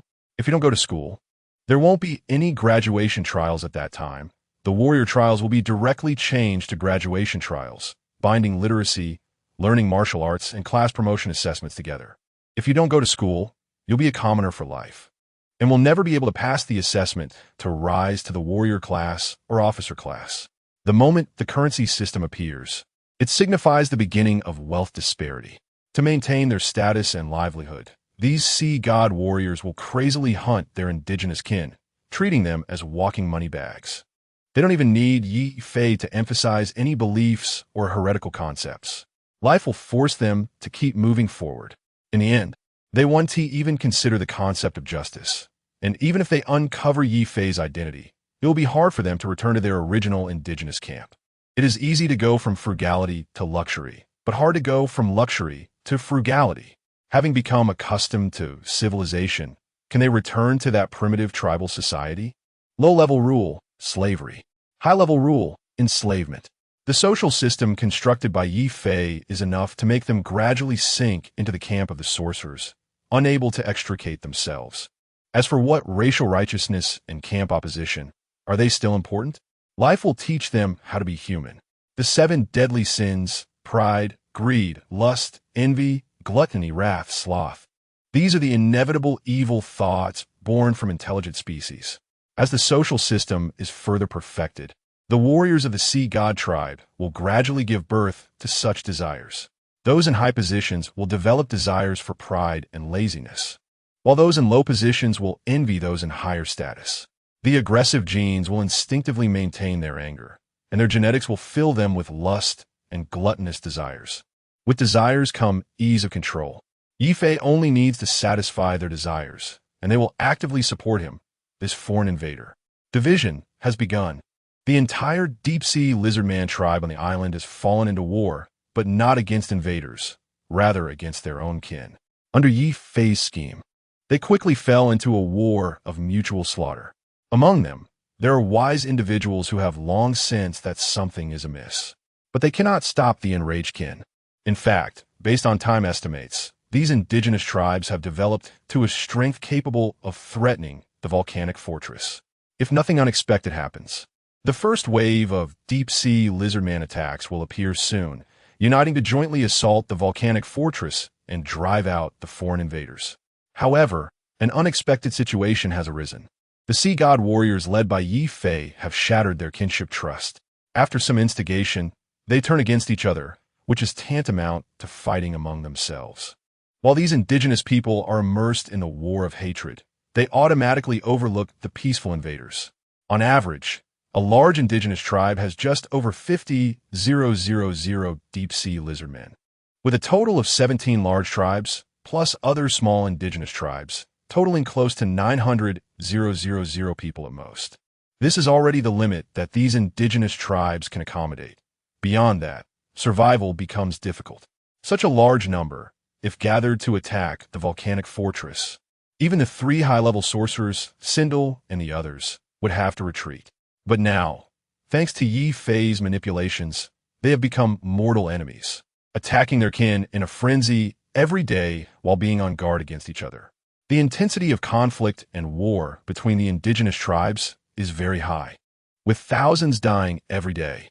The losses caused by internal strife far exceed the number killed by the sea god warriors. Ye Fei quickly came up with another crafty idea. He packaged the sea god tribe as a new neutral force, a role that combines mercenaries, arms dealers, slave traders, and the Red Cross. Can't win the war? No problem. We have elite warriors. Just pay a sufficient price, and we can send a batch of strong elite warriors to help you fight. Need weapons and armor?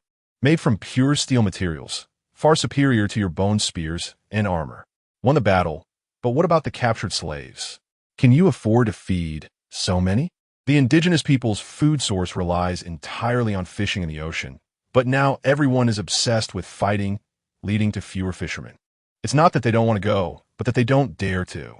Now that everyone has torn their masks and are fighting furiously, who knows if enemies are lying in wait while fishing? The first dilemma these indigenous people face is food shortages. Backward productivity cannot support them in fighting for too long. They will have to reach a truce sooner or later. This is something Ye Fei does not want to see, so he must find a way to assist them. Providing some material aid is much more cost-effective than fighting them to the death. Therefore, Ye Fei now wants to transform the sea god tribe into a war merchant role. Food shortages? No problem. We sell it at a low price. Just trade some worthless hostile corpses, blood, slaves, and eggs, and you can exchange for a large batch of food to take home.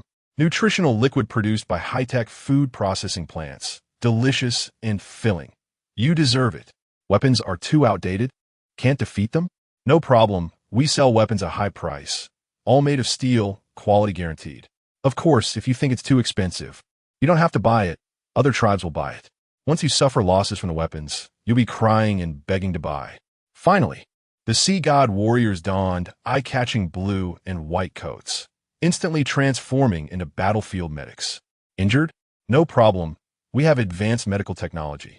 Meanwhile, Ye Fei also ordered the sea god warriors to act as battlefield corpse collectors, gathering the bodies and blood of the fallen deep-sea lizardmen. We, a group of doctors, will treat your injured for free, bandaging wounds, only asking for some useless corpse materials as payment. You can't fight us, right? Thus, on the battlefield, while the indigenous people fought to the death, a group of sea god warriors dressed in striking blue and white coats swaggered about, collecting blood and treating the injured to gain some goodwill. Of course, you could try to fight them if they take off their blue and white coats. Their muscles could scare you to death. Moreover, they have the Sea God tribe backing them, a neutral force with a powerful mercenary group and a noble war merchant force. If you want to get yourself killed, go ahead and fight them. Other tribes can't wait for you to provoke these wealthy and martial Sea God warriors. Chapter 38. The Deep Sea Strikes. The war comes to a pause. Ye Fei leads the Sea God tribe to become a neutral force, fanning the flames of war while profiting immensely. The two main sources of wealth are, first, living slaves and eggs. The slaves are primarily female, deep-sea lizard people, and the gender ratio in the Sea God tribe has once again become unbalanced, with females now outnumbering males. This is thanks to the increasingly fierce wars among the indigenous tribes, which have led to the destruction of many small tribes.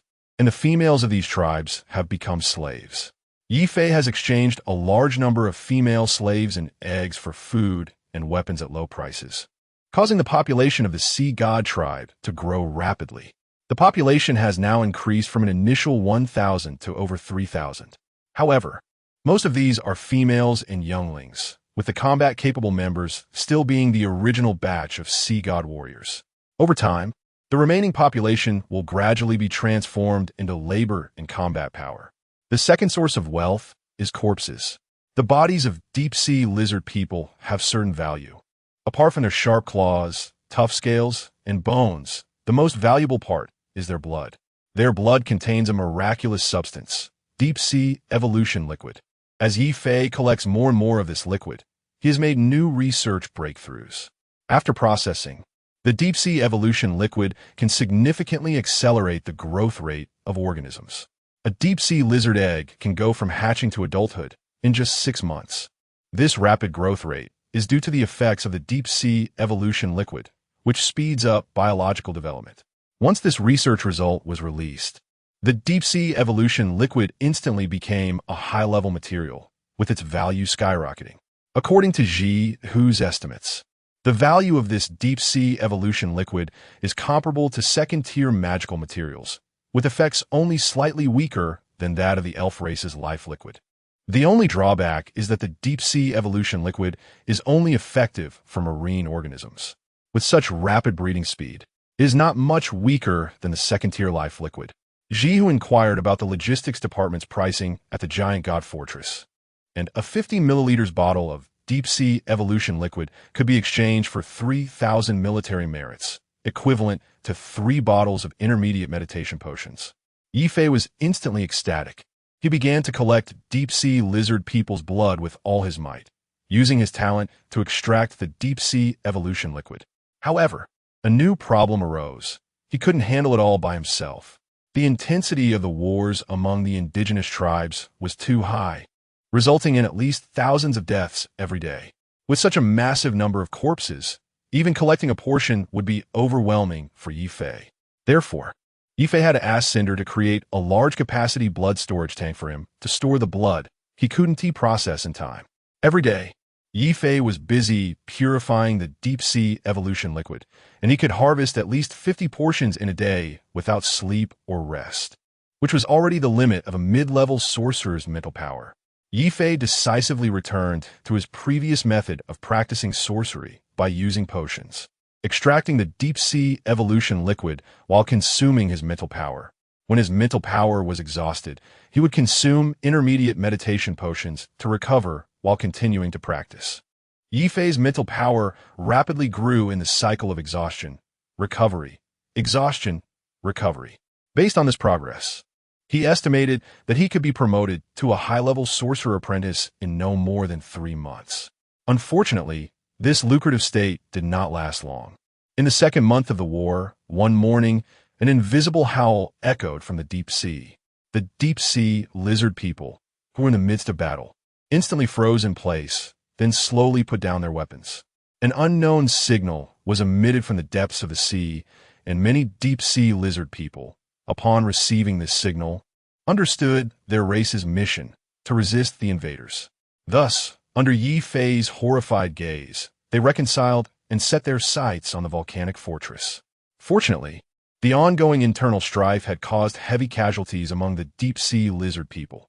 Nearly 300 5,000 had died in the 2 months of civil war, averaging about 5,000 deaths per day. Truly a heavy loss. At that moment, many deep-sea lizard tribes began to migrate, intending to leave this island of troubles and seek refuge on nearby islands, planning to regroup and fight again in the future. Ye Fei watched the indigenous tribes moving with their families, feeling extremely reluctant. "Don't go, my money, my military merit swallows. Can you please not leave without you? How will I survive?" The migrating deep-sea lizard people all sensed a strange malice and ran even faster. "What a pity," Ye Fei said, reluctantly watching the departing indigenous people. However, it was not a big deal. He still had a large amount of deep-sea lizard people's blood that had not been purified, which would keep him busy for a long time. Moreover, the deep-sea lizard warriors of the sea god tribe were unaffected, as they had never been to the deep sea to undergo some kind of brainwashing ritual, according to the growth cycle of the deep-sea lizard people. Ye Fei and his tribe would at least have a 6-month preparation period. After 6 months, the indigenous tribes should have matured sufficiently and would come sweeping in. On this day, while Ye Fei was diligently practicing, Cinder entered his room with familiarity. "Xiao Fei, come here for a hug." Cinder happily hugged Ye Fei's head, gently rubbing her face against him. Ever since the last time Ye Fei accidentally kissed her, Cinder had completely let go, coming to find Ye Fei for cuddles at every opportunity, occasionally nibbling on him and leaving strawberry marks on his neck. Their relationship had gradually transitioned from teacher-student to something resembling a couple's relationship, with all the affectionate behaviors close to those of a couple, except for kissing. "Teacher, why are you here again?"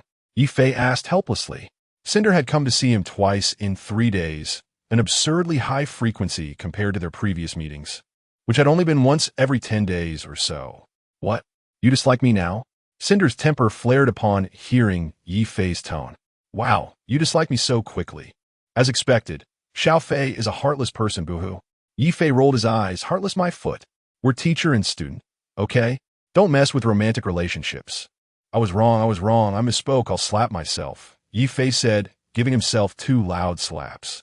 Cinder gently touched Ye Fei's face. "Don't hit yourself so hard. It won't look good if you hurt yourself." "Ye Fei, then will you forgive me?" "All right, since you're so sincere. I'll forgive you this once. But next time, you can't dislike me anymore, okay?" Teacher really likes Xiao Fei at this moment, even if Ye Fei was oblivious. He could tell something was off with Cinder.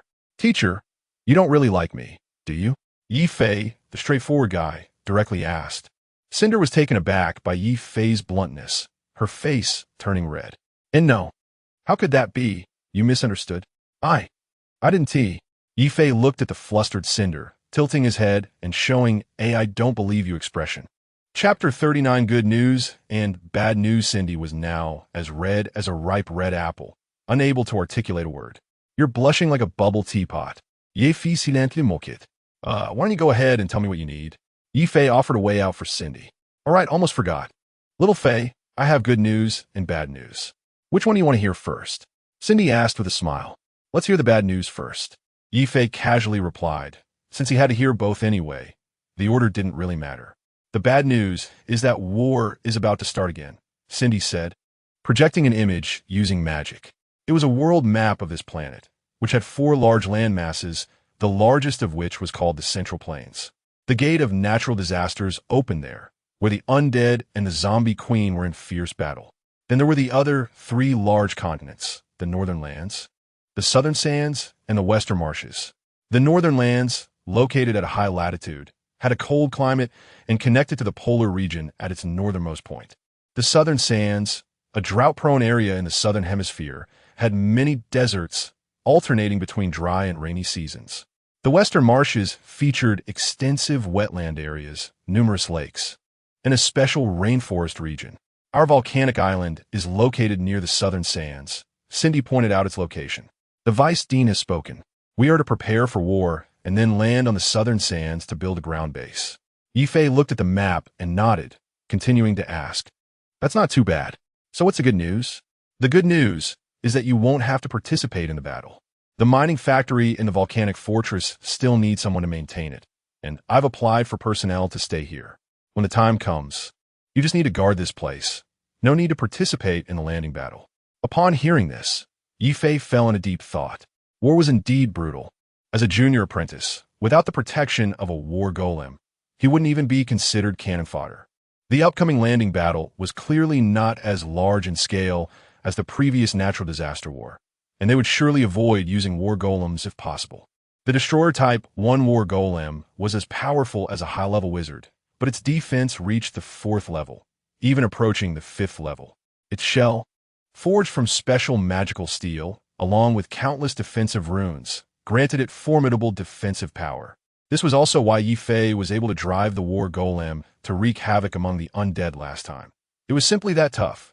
However, as impressive as it was, its consumption was equally staggering. Every time the war golem was deployed, the energy and resources consumed were astronomical, and even the vice dean might not be able to bear it. Thus, in the upcoming landing battle on the southern sands, the war golems would likely not be used or used sparingly. Ye Fei probably wouldn't have the chance to pilot a mech again, so if he participated in the battle, it would either be in logistics or assisting Cindy. The former was a waste of time, with no money to be made, purely manual labor. The latter carried a high risk, with the potential of losing his life at any moment.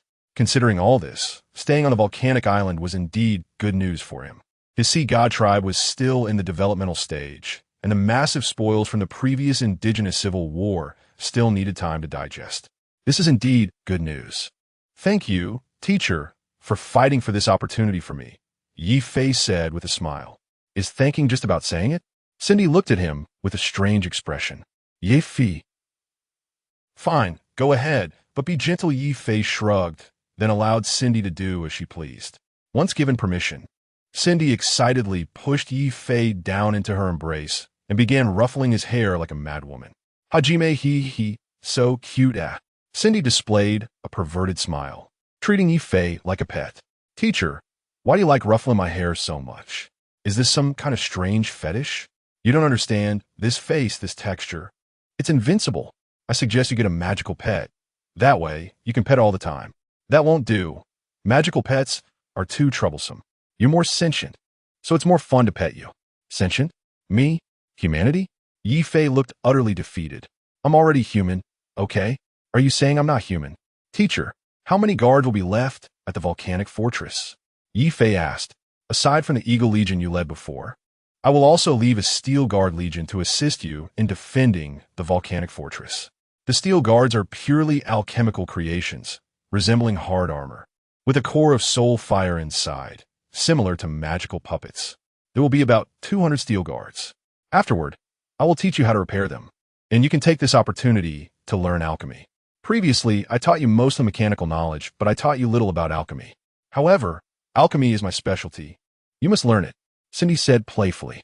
Okay, teacher, I will remember, Ye Fei promised, then continued asking, what about the others?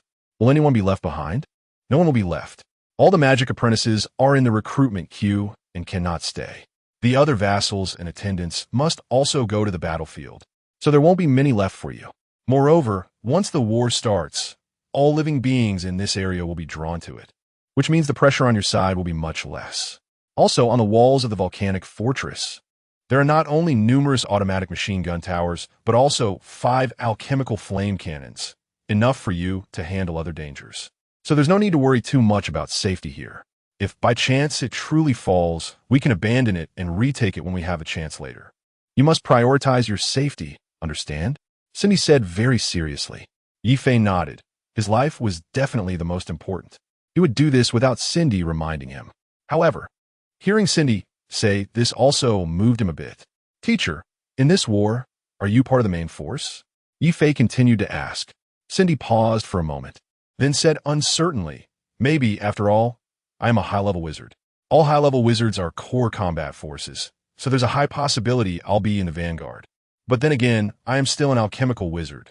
Combat isn't my strong suit, and I might be assigned to a logistical support role, Cindy said with a smile. Then you must pay attention to your safety too. I don't want anything to happen to you, so you must prioritize your safety, okay? Ye Fei said with concern.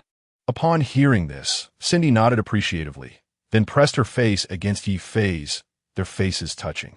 Little Fei, you're so sweet, teacher. Ye Fei seemed to feel Cindy's warmth and opened his mouth. Be safe. Little Fei, you too. Chapter 40. Volcanic Fortress. Ye Fei followed behind Cinder, gradually getting to know this massive volcanic fortress.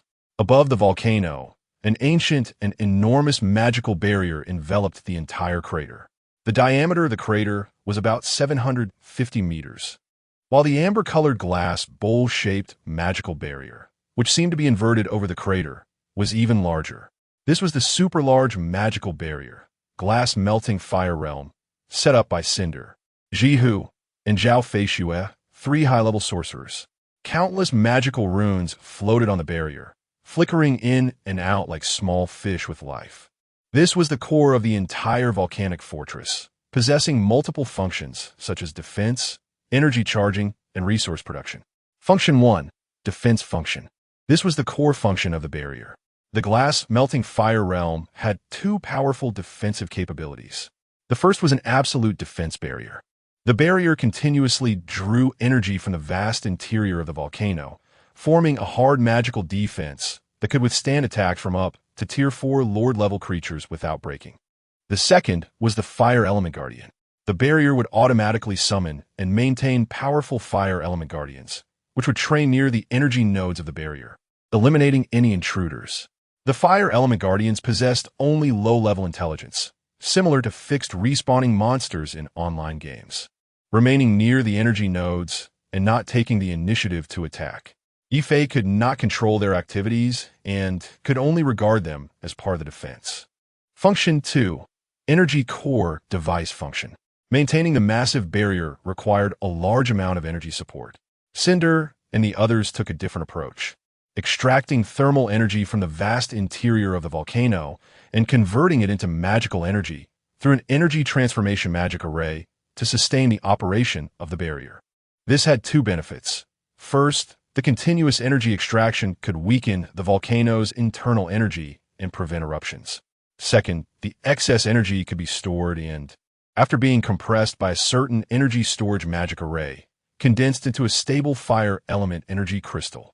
This energy crystal could supply the energy consumption of alchemical creations and mechanical constructs within the volcanic fortress, and the surplus could be sold at the Titan Fortress for profit. This counted as an extra source of income. Function 3. Obsidian Puppet Mining Factory. This was the core building for resource production. Obsidian puppets, using the inexhaustible obsidian from within the volcano as raw material, were created by combining Cinder's high-precision mechanical structures to manufacture alchemical puppets. The magical runes imprinted on the surface of the obsidian shells allowed them to move freely in lava, while their intricate mechanical structure enabled them to skillfully mine ores. Depending on their roles, the shapes of the obsidian puppets varied. Collector puppets resembled crabs, possessing 4 pairs of flexible limbs and a pair of hard pincers, allowing them to easily extract ores from rocks. Digger puppets resembled pangolins, with a giant spiral composite drill head capable of creating mining tunnels in hard rock layers. Worm transporters, large worms with spacious internal storage, swallowed collected minerals and then transported them to the processing plant to spit them out. The Obsidian Great Shark Guardian was a unique puppet responsible for various chores, including guarding the factory, killing lava creatures, probing the lava for veins, and recovering broken puppets. Life forms did exist within the volcano. The lava crystal mine was a high-concentration fire element magical crystal mine, home to some magma creatures that fed on the crystals.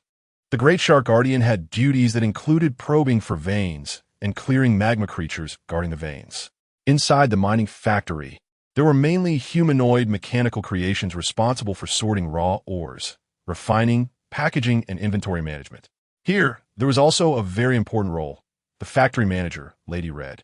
Lady Red was a subconsciousness separated from Cinder's War Queen consciousness. The War Queen, apart from being a powerful mechanical alchemical mech, was also a mechanical life form with independent consciousness. Its main consciousness, Crimson Moon, came from mechanical plane and possessed independent thoughts and ideas. Lady Red was a subconsciousness copied and separated from Crimson Moon. Lady Red was responsible for managing the entire obsidian puppet mining factory. independently completing everything from directing mining to refining and finally inventory statistics. This is Lady Red, the manager I arranged for the factory, Cinder introduced to Ye Fei. Lady Red appeared as a beautiful and elegant lady, with only slightly glowing electrical lines on her skin, indistinguishable from a normal human. This is my student, Ye Fei, and also your new master, Cinder said to Lady Red. Should I grant Ye Fei management permissions and add him as a new manager? Lady Red asked stiffly. Yes, Cinder replied. Received, changes completed, Lady Red said, then showed a stiff and awkward smile to Ye Fei. Welcome, new master. Ye Fei looked at Lady Red's expression, somewhat puzzled. Lady Red was a new independent mechanical life, form born from Little Red, and since her time of existence was not long, she appeared a bit dazed. However, her abilities were quite good. You can communicate with her more. If you like, after the mining factory's work is completed, I can give her to you as a personal smart assistant, Cinder said with a smile. Ye Fei was overjoyed and quickly thanked. Thank you. Teacher, you are so kind. Ha! You don't need to be so polite between us. After that, you can focus on your research and do what you want. The chores here can be fully entrusted to Lady Red. If she encounters anything she can't handle, she will actively report to you, Cinder said. Ye Fei nodded. He indeed had his own matters to attend to and could not stay in a mining factory every day handling chores. Teacher, how long do you think it will take to mine this, or? Ye Fei asked.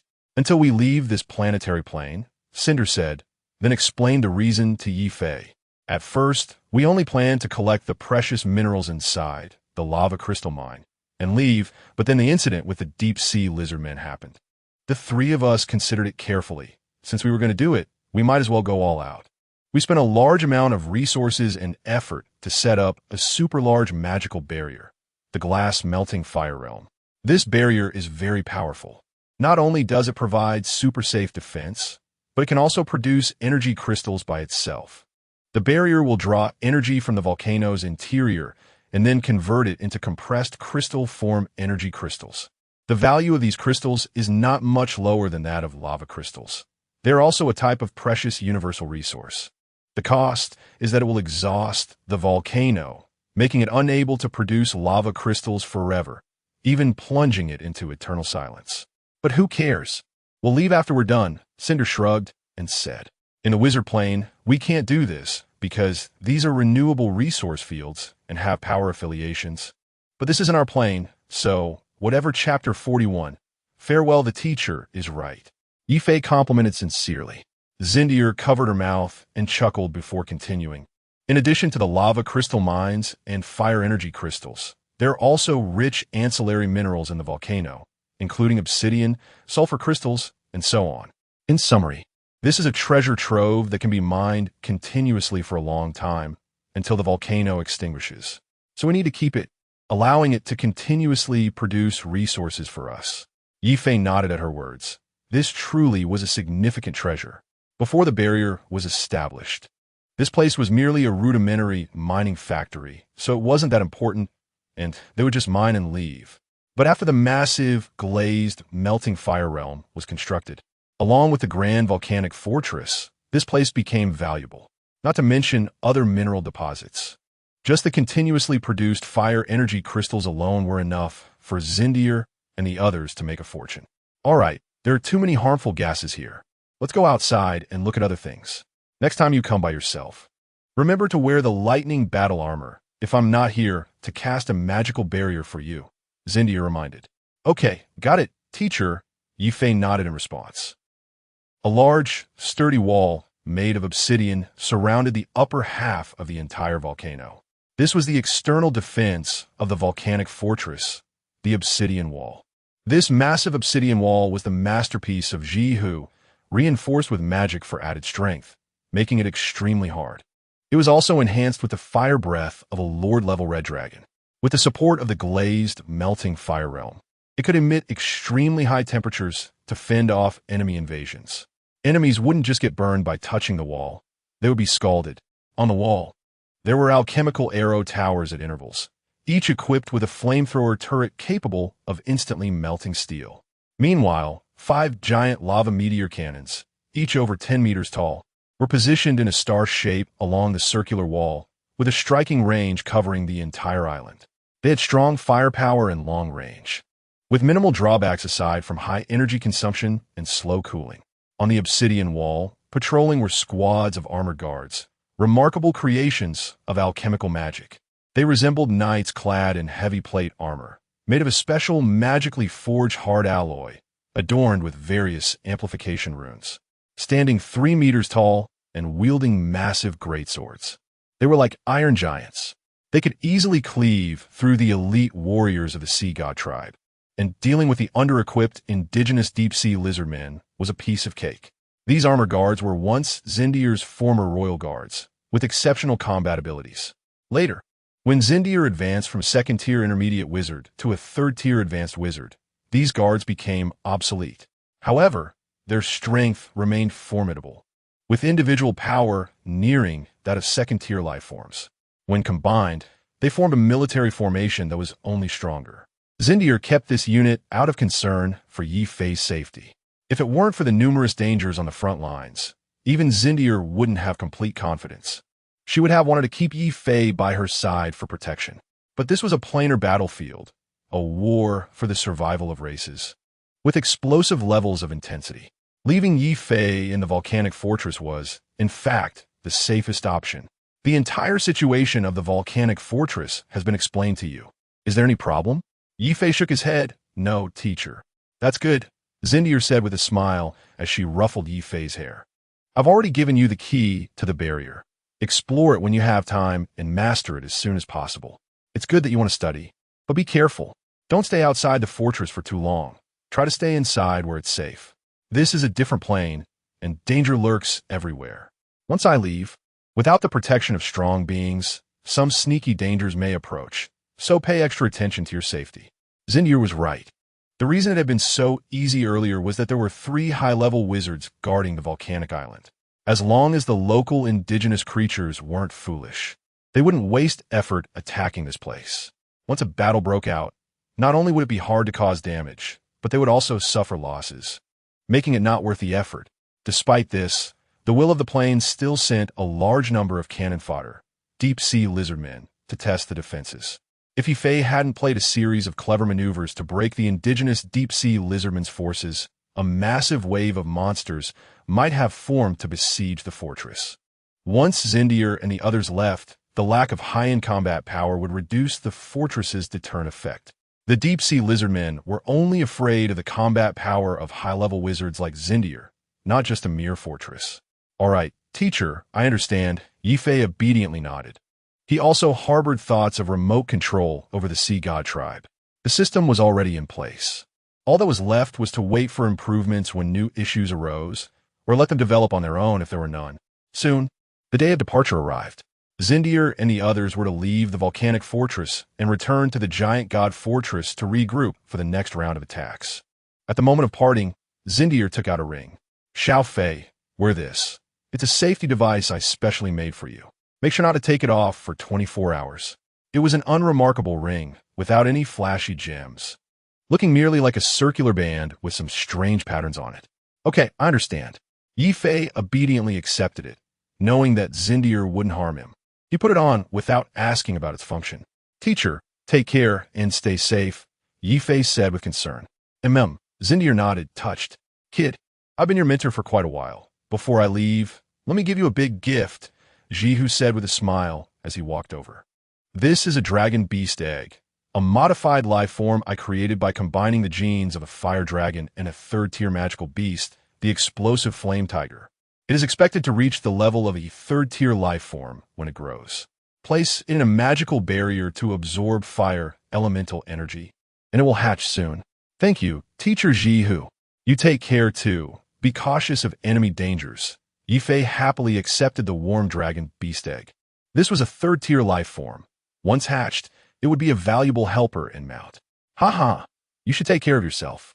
Jihu laughed heartily, clearly satisfied. Xiao Fei, this is my gift for you, and now for my part.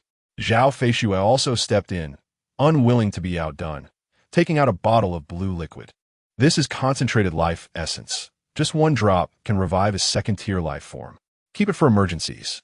Ye Fei glanced at Zindir, and only after she nodded did he happily accept the gift. Thank you, Mentor Zhao Feishue. You also take care of yourself. Although Zhao Feishue had not directly taught him, Zindier had mentioned her role as a mentor. Zhao Feishue was generous, also handing Ye Fei a notebook. This is my insight from when I was an apprentice studying water element witchcraft.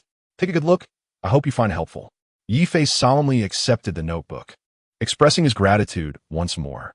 After everything was settled, Ye Fei watched them board the magical shuttle and leave.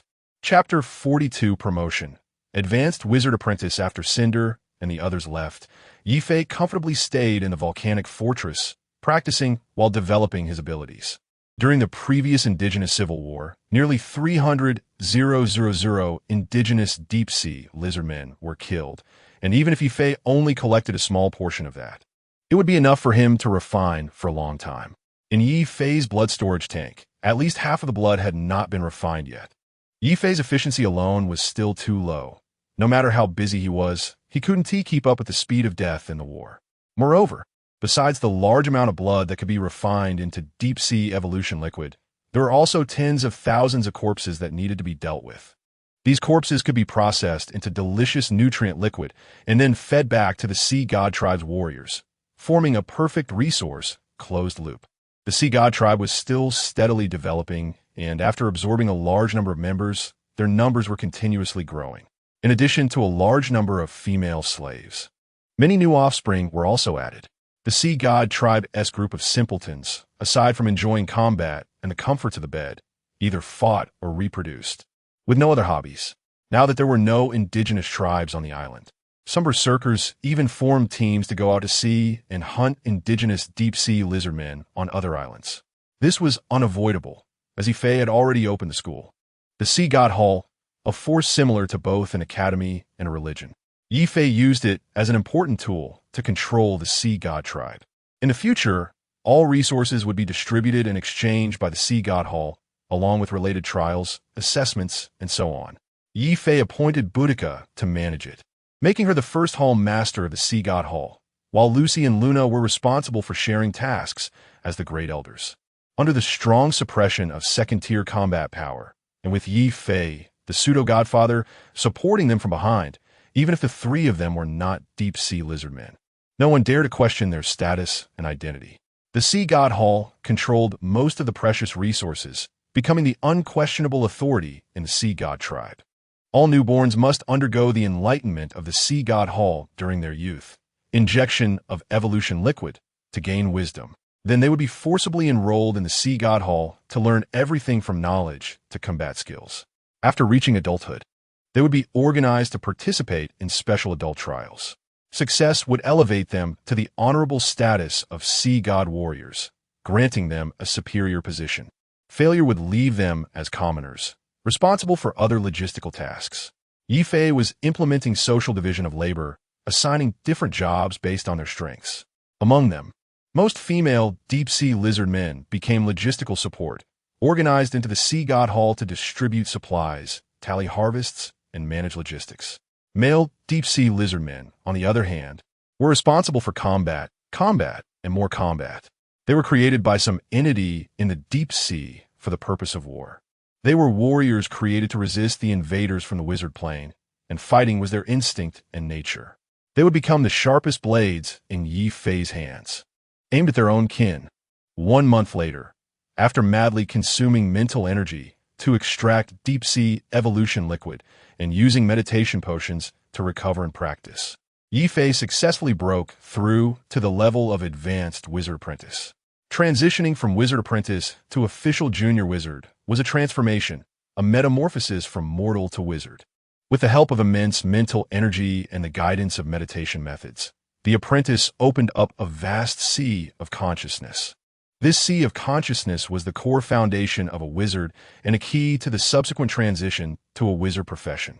The wizard apprentice only mastered mental power, but upon reaching the junior wizard stage and possessing a sea of consciousness, they could cultivate more diverse powers. For example, Cinder, as an alchemical wizard, mastered the alchemical power to deconstruct and synthesize all things. This power possessed infinite creativity. Even the simplest materials could be transformed into treasures in her hands. Elemental power. The strongest attack and defense force, humanoid artillery, immortal barriers, they were the most basic yet formidable extraordinary powers. Flesh power, with infinite regeneration and proliferation, possesses limitless evolutionary potential. There were also powers like soul power and abyssal power, among others. These magical powers could only be accessed at the junior wizard level. Ye Fei had already reached the advanced wizard apprentice level. He just needed to diligently cultivate his mental energy to perfection to transition. The meditation method Ye Fei was currently using was a high-level meditation method he exchanged for with military merit and credits at the logistics department of the Titan Fortress. This meditation method had no special attributes. Its only advantage was its speed, allowing for rapid cultivation. There were many types of meditation methods at the apprentice level, but they mainly fell into two categories. One with special attributes, such as heart-fire meditation and cold domain meditation. These elemental meditation methods allowed the apprentice to possess a rudimentary form of elemental power in advance, facilitating their transition to the corresponding wizard path. The other type was universal meditation methods, or non-attribute meditation methods. This type of meditation method had no specific attributes and was purely for increasing mental power through cultivation. But the benefit was that it could perfectly accommodate all wizard paths. Wizards had 5 major paths: elemental, flesh, soul, mysterious, and abyssal. Non-attribute mental power could perfectly adapt to all wizard paths, allowing for the cultivation of any desired path, and multiple paths could be cultivated simultaneously. However, the drawbacks were also evident. It had combat power inferior to that of wizard apprentices with special attributes. However, Ye Fei didn't need to worry about combat power issues at all, because he had a cheat: lightning battle armor. The lightning battle armor given to him by Cinder was a second-tier alchemical battle armor, allowing him to have second-tier combat power even at the apprentice stage. Ye Fei chose the non-attribute meditation method, firstly because there were no worries, and secondly for the fastest cultivation speed. Now that he had reached the advanced wizard apprentice level, it was time to plan for the upcoming transition. Ye Fei had several paths to choose from, namely alchemical wizard, flesh wizard, and elemental wizard. He had learned a lot from Cinder, Jihu, and Zhao Feishue.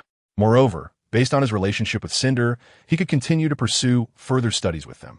Cinder was an alchemical wizard and also his closest teacher. Logically, Ye Fei should follow Cinder to transition to an alchemical wizard. However, this path overlapped somewhat with his talents, as Ye Fei's card talent could be considered a modified version of alchemical power. Furthermore, alchemical wizards were notoriously weak in combat during the early stages, and in the perilous battlefield of the plains, combat power was the way to go. Therefore, Ye Fei planned to first transition to an elemental wizard, and then take on alchemical wizard as a secondary path. Elemental wizards were the most formidable profession in the early stages of wizards, bar none. They were also known as humanoid artillery, walking war machines. Various combinations of elemental spells could make them the undisputed war wizards, existing solely for warfare. Chapter 43. Alice's Anomaly. It was a sunny day. Little Alice ran back from outside, her steps light and her head feeling heavy. "Master," Alice gently called out, then threw herself into Ye Fei's arms. Ye Fei put down the ledger in his hands and looked at Alice with confusion. Hug Alice opened her arms, tilting her cute little head to look at Ye Fei. Ye Fei smiled and picked Alice up. "What's wrong? Did someone bully you again?" Alice didn't respond but buried her head in Ye Fei's neck, rubbing against him gently. "Master." "Alice, sleepy." Alice's voice grew weaker, and finally, she closed her eyes and fell asleep in his embrace. Ye Fei similed softly, thinking this wild child was tired from playing and came back to find him asleep, so he didn't take it seriously. After holding her for a while, he placed Alice on the bed nearby and carefully tucked her in. Ye Fei felt an inexplicable affection for Alice. She was like a well-behaved daughter and also like a clingy pet. But regardless of the type of affection, Ye Fei quite liked this little creature. Alice's thoughts were simple: eat, sleep, and be close to him. She had no complex schemes or distant flattery, just a sincere warmth. Compared to Boudica and the others, Alice was the most innocent. Boudica was also good. She loved Ye Fei too, being obedient most of the time and occasionally acting cute and playful. However, her attitude toward Ye Fei still carried a hint of restraint and flattery. Coming from a prominent family, her experiences and understanding of wizards made her maintain a sense of awe toward Ye Fei. When two people are in unequal positions, it means it's difficult for them to become close friends or partners. As for the elf sisters Lucy and Luna, they were even less emotional. They were both from a guard background, filled with loyalty. For elves, emotions were non-existent. They were naturally indifferent to relationships, and their interactions with others were merely routine tasks. In terms of loyalty, Boudica, Lucy, and Luna had no issues, but they lacked some intimacy in emotional aspects. That's how people are. The things you can't have always stir your heart. When you have her, you want more. You want to keep her heart too. Soon, Ye Fei noticed something unusual. Alice, lying on the bed, was undergoing a transformation. Countless strands of hair, as if alive, wrapped around her completely, eventually forming a large black cocoon. Ye Fei was startled and quickly used the Eye of Space to investigate, only to discover that this little one was evolving. Alice was a new species of zombie, and it was highly likely she was some form of new human evolved from zombies. Don't be fooled by her small and seemingly harmless appearance. Her combat power had always been a mystery. The Bruce, too, a machine dog weighing several tons that Ye Fei had created, was easily kicked away by her. Normally, while hunting on the island, he had not seen any strange beasts or monsters that could harm her. The only one who had injured her was Ed, the apprentice of a high-level wizard, who was an air-type wizard. To be honest, Alice's life form level fluctuated between 0 and 1. However, no matter what, she could not reach level 2, yet she managed to escape from Ed's hands, which highlighted her extraordinary nature. The combat power of wizards is not tied to levels. They're all a bunch of overpowered beings. Their innate law abilities allow them to easily engage in battles beyond their level. It's common to see a group of 0-level wizard apprentices chasing after a 1-level extraordinary life form, and then a 1-level junior wizard chasing after a 2-level life form. Not to mention that even 3-level life forms are not taken seriously. This is the power of wizards, the power of a high-dimensional civilization. And Alice being able to escape from Ed also indirectly illustrated her uniqueness. Ye Fei looked at the cocooning Alice, unsure how long her evolution would take. So he left the room to continue checking the accounts in another room. Ye Fei had been checking account for these past few days. Taking over the volcano fortress meant he had become the manager here. As a manager, not knowing the income and expenditure of his territory was a significant failure. The main product of the volcano fortress was lava crystals, a rare fire-type material with wide applications and high value. According to the wartime regulations of the giant god fortress, the volcano fortress was considered a public-private resource point. 70% of the lava crystals produced had to be confiscated and handed over to the giant god fortress, with the remaining 30% shared among Sindel and the others. Ye Fei was able to stay because Sindel applied for the task of guarding the resource point for him. During Ye Fei's time stationed there, he could also receive relevant military achievements and credit rewards. According to the current full-speed mining progress, the volcano fortress could produce nearly 1 million worth of military achievements in lava crystals each month, a speed much faster than before. Previously, the monthly mining yield was only about 400,000 worth of military achievements. After all, the previous simple mining point was far inferior to the current fortress in terms of conditions.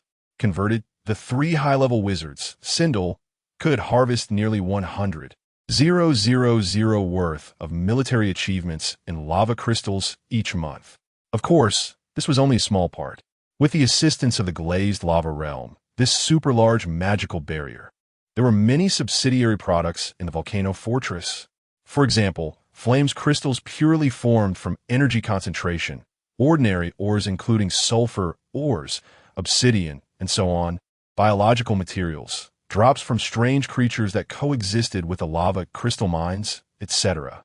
The value of these resources was not comparable to lava crystals, but they were a very important source of income, because this part did not require taxes. The resource point reported by Sindel was the lava crystal mine, which meant they initially planned only to collect lava crystals and ignored everything else. However, Unexpected gains later emerged, and these lower-value harvests were considered unexpected outputs, requiring no sharing with the giant god fortress. After all, the magical barrier established by the three high-level wizards came from their own pockets, and the resources produced were also considered non-natural outputs, so the giant god fortress had no reason to demand share. This portion of income that didn't require tax was quite substantial. Estimates suggested it could produce nearly 450,000 worth of military achievements in income each month, allowing each of Sindel to share 150,000 worth of military achievements. This amount was even higher than the profits from mining lava crystals. Of course, with income, there would definitely be expenses. The maintenance costs of the barrier, the maintenance costs of the obsidian puppets, various energy consumption, material depreciation, etc., would amount to at least 150,000 worth of military achievements in expenses each month. This portion of expenditure was independently borne by Sindel and the other two. The giant god fortress only collected money and bore no responsibility. After all, the planar war was initiated by them, without them taking the lead. Could you come to this plane to plunder resources? With the giant god fortress landing in the southern sand continent, as long as they established a foothold, there would be more and more resource points, like the volcano fortress, in the future. This was also the most direct income in the planar war, resource plunder. Chapter 44, Indigenous Scouts Division. The peaceful life did not last long as a new round of conflict began. The Titan fortress forcefully landed on the Nansha continent, reigniting the war.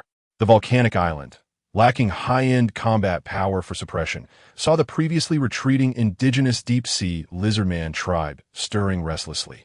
In recent days, Ye Fei had detected several groups of deep-sea lizardmen preparing to land on the island, moving back and forth along the shore in the island, recording environmental terrain and enemy distribution.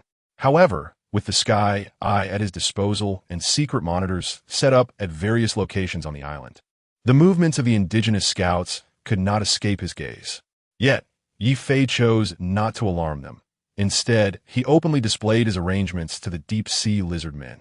His sole purpose was to demonstrate strength to deter them and to prevent them from daring to attack easily. At present, Ye Fei's strength was too weak, and he did not wish to engage in large-scale warfare with the indigenous tribes. His meager resources seemed somewhat laughable in the eyes of the hundreds of thousands of deep-sea lizardmen. After a period of development, the population of the Sea God tribe barely exceeded 10,000, and apart from females and young, there were only about 5,000 combat-capable Sea God warriors. Even if they were all equipped with luxurious armor and weapons and could fight 5-to-1, that would only amount to a combat strength of 25,000. This level of combat power was still inferior to that of a large indigenous tribe, which typically had populations in the tens of thousands. Moreover, there was not just one large tribe. There were at least a dozen or even 20 large tribes. Adding in the smaller tribes, the numbers would increase even more. With the current combat strength of the Sea God tribe, it would be akin to striking a rock with an egg. Therefore, Ye Fei adopted a strategy of avoiding battle, opting to focus on development and gradually settle scores later. Unfortunately, the indigenous tribes harbored a hatred towards invaders. They instinctively despised and loathed the intruders. This instinct was imparted to them by some existence in the deep sea during their evolution towards the deep sea. The Sea God warriors, having not been brainwashed by the deep sea, did not share this sentiment. A few days later, a small group of indigenous deep-sea lizardmen landed on the island and headed straight for the Sea God tribe. These were strategists, composed of more intelligent indigenous deep-sea lizardmen. Their only purpose was to sow discord and win over. The combat strength of the Sea God tribe's deep-sea lizardmen was evident to all. They not only possessed exceptional martial skills, but also superior physical qualities and better weapons and armor. Fighting 1 against 10 was completely feasible. If this were a game, the indigenous tribes were following a strategy of overwhelming numbers, focusing on sheer quantity to win. In contrast, the invaders from the wizarding world, including Ye Fei, followed an elite strategy, emphasizing winning with fewer and stronger forces. Ye Fei's training model was very strict, requiring warriors to have exceptional physical fitness and a strong fighting will, as well as blind loyalty. All deep-sea lizardmen who did not meet these criteria would be eliminated, and only the elite could advance to the warrior class. When society experienced wealth disparity, these relatively intelligent deep-sea lizardmen of the sea god tribe would go to great lengths to complete their training and pledge allegiance. The line between commoners and nobles was razor thin. Thus, the sea god tribe's warrior elite rate was very high. Nearly all able-bodied members were soldiers. Not only males, but many female deep-sea lizardmen also became glorious sea god warriors through their tenacity. Those who did not meet the standards still had combat power that was not inferior to that of ordinary indigenous deep-sea lizardmen, as they had undergone complete combat training. In a real battle, all deep-sea lizardmen of the sea god tribe, excluding indigenous slaves, would take up arms and fight. Some clever indigenous strategists, envious of these elite warriors, sought to win them over through kinship, persuading them to return to the embrace of the world's will. Soon, the indigenous strategist group reached the outskirts of the sea god tribe. "Comrades, brothers, we need to talk," the strategist shouted loudly. The warriors of the sea god tribe quickly noticed this group of outsiders, all appearing stunned. The strategist, seeing that the crowd was frozen, thought there was an opportunity and was about to continue persuading when a steel spear shot in from a distance, accurately piercing through his chest. "What the hell? You don't follow martial ethics," the strategist behind him shouted angrily. However, the sea god warriors erupted in excitement. "Damn, who did that? Don't you know to leave a live one? Step aside, everyone, let me do it." No, don't act impulsively, capture them alive first. And ask where their lair is." Right, these heretics are hiding far enough. I couldn't even find their lair. I'm in too. I haven't killed anyone in a long time. At this rate, I can't even support my wife. Who isn't? Just thinking about my wife being taken back to the concentration camp to be picked by someone else makes my heart feel cold. You're fine. It's just one slave wife. I'm worse off. I have 3, and the upkeep is a lot. I told you not to marry so many indigenous slaves. Isn't normal romance better? A female sea god warrior mocked. What do you know? Look at their body lines, their curves. And then ask about the female hormones they exude. And you? TSK. Your muscles are bigger than mine, and you have no desire at all. Cut it out, crudo, right? It is indeed crude. A group of sea god warriors, energized, captured all the strategists who came to sow discord. Then came various forms of severe interrogation. "Tell me, where's your hometown? How many people are there? Not talking, huh? Bring someone, pull out his claws first, one by one. Is this one female? I'll take care of the female. Hey, don't kill him. Ask for information first." In the cell, a group of sea god warriors was in chaos, surrounding and interrogating severely. Unfortunately, these strategists were too loyal and refused to speak even under duress. In the end, it was Boudica who intervened, using mind-confusing spells to extract information about their tribe, including location, numbers, combat strength, and so on. Then, on that very night, this group of desperate sea god warriors quickly organized an army of over 5,000, nearly all elites, and rushed towards an unknown island. Meanwhile, Ye Fei was checking Alice's physical condition, just missing this event. If Ye Fei had known, he would definitely have opposed their raid, as the current focus was still on defense. Recklessly launching a surprise attack on an unknown indigenous tribe was too risky. If something went wrong, it would be a devastating blow to the sea god tribe. Moreover, even if they were to raid, they could not leave their home unguarded. A full army assault was out of the question. What if someone raided their home? But this reckless impulse brought about unexpected results. Chapter 45 Strategy, a small island located to the southeast of the volcanic island, with an area of less than 100,000 square kilometers, is home to a large deep-sea lizardman tribe. The Coral Tribe, a deep-sea lizardman tribe with a colorful coral totem, has a population of nearly 50,000. On this night, the moon was dark and the wind howled. The deep-sea lizardmen possess night vision capabilities, allowing them to see clearly in the dark ocean environment. According to the intelligence provided by captured strategists, over 5,000 fully armed sea god warriors had quietly landed from another location and were gradually approaching the outskirts of the Coral Tribe. How to attack? Just charge in. What else can we do? TCH, you brute. Hiss. You're so arrogant. Do you have any suggestions? Me? I don't have any either. I only scored 65 in military theory class. What a coincidence, I just happened to score 66, 1 point higher than UTCH. You're not even passing. What are you so proud of? All right, stop arguing. Is there anyone with a good score in military theory class who can offer some advice? Although the Sea God warriors are all berserkers, they're not fools. 5,000 people against a tribe of 50,000. In their home territory, they did not act recklessly. Ye Fei's training for them was comprehensive, covering everything from basic literacy to various tactics and military theoretical knowledge. All the knowledge that could be thought of was crammed into them, and how much they could learn depended on their own fortune.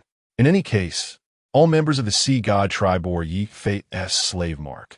Wanting them to die was not even a thought they dared entertain, and there was no worry about them turning against him. Soon, a Sea God warrior with a high military theory score was pushed forward by the crowd. I heard you scored 95 in military theory, ranking first in the second Sea God trial? Sure, you can call me the top scholar. The warrior who called himself the top scholar said proudly. The knowledge this group learned was pieced together from Ye Fei, so their style resembled modern Blue Star people. After all, Ye Fei himself was quite abstract, so the students he taught were all exceptionally abstract. So, Mr. Top Scholar, how should we approach this situation? Sure, I have a bold plan. Please allow me to explain. First, we will split into 3 groups for a night raid, then leave a gap. The top scholar spoke confidently. Leave a gap? One T they run away? Someone interrupted. Shut up and let me finish, the top scholar snapped. Leaving a gap is for safety and future development. We only have 5,000 people, no matter how we kill. It's impossible to wipe them all out in one night. There will inevitably be fish that escape.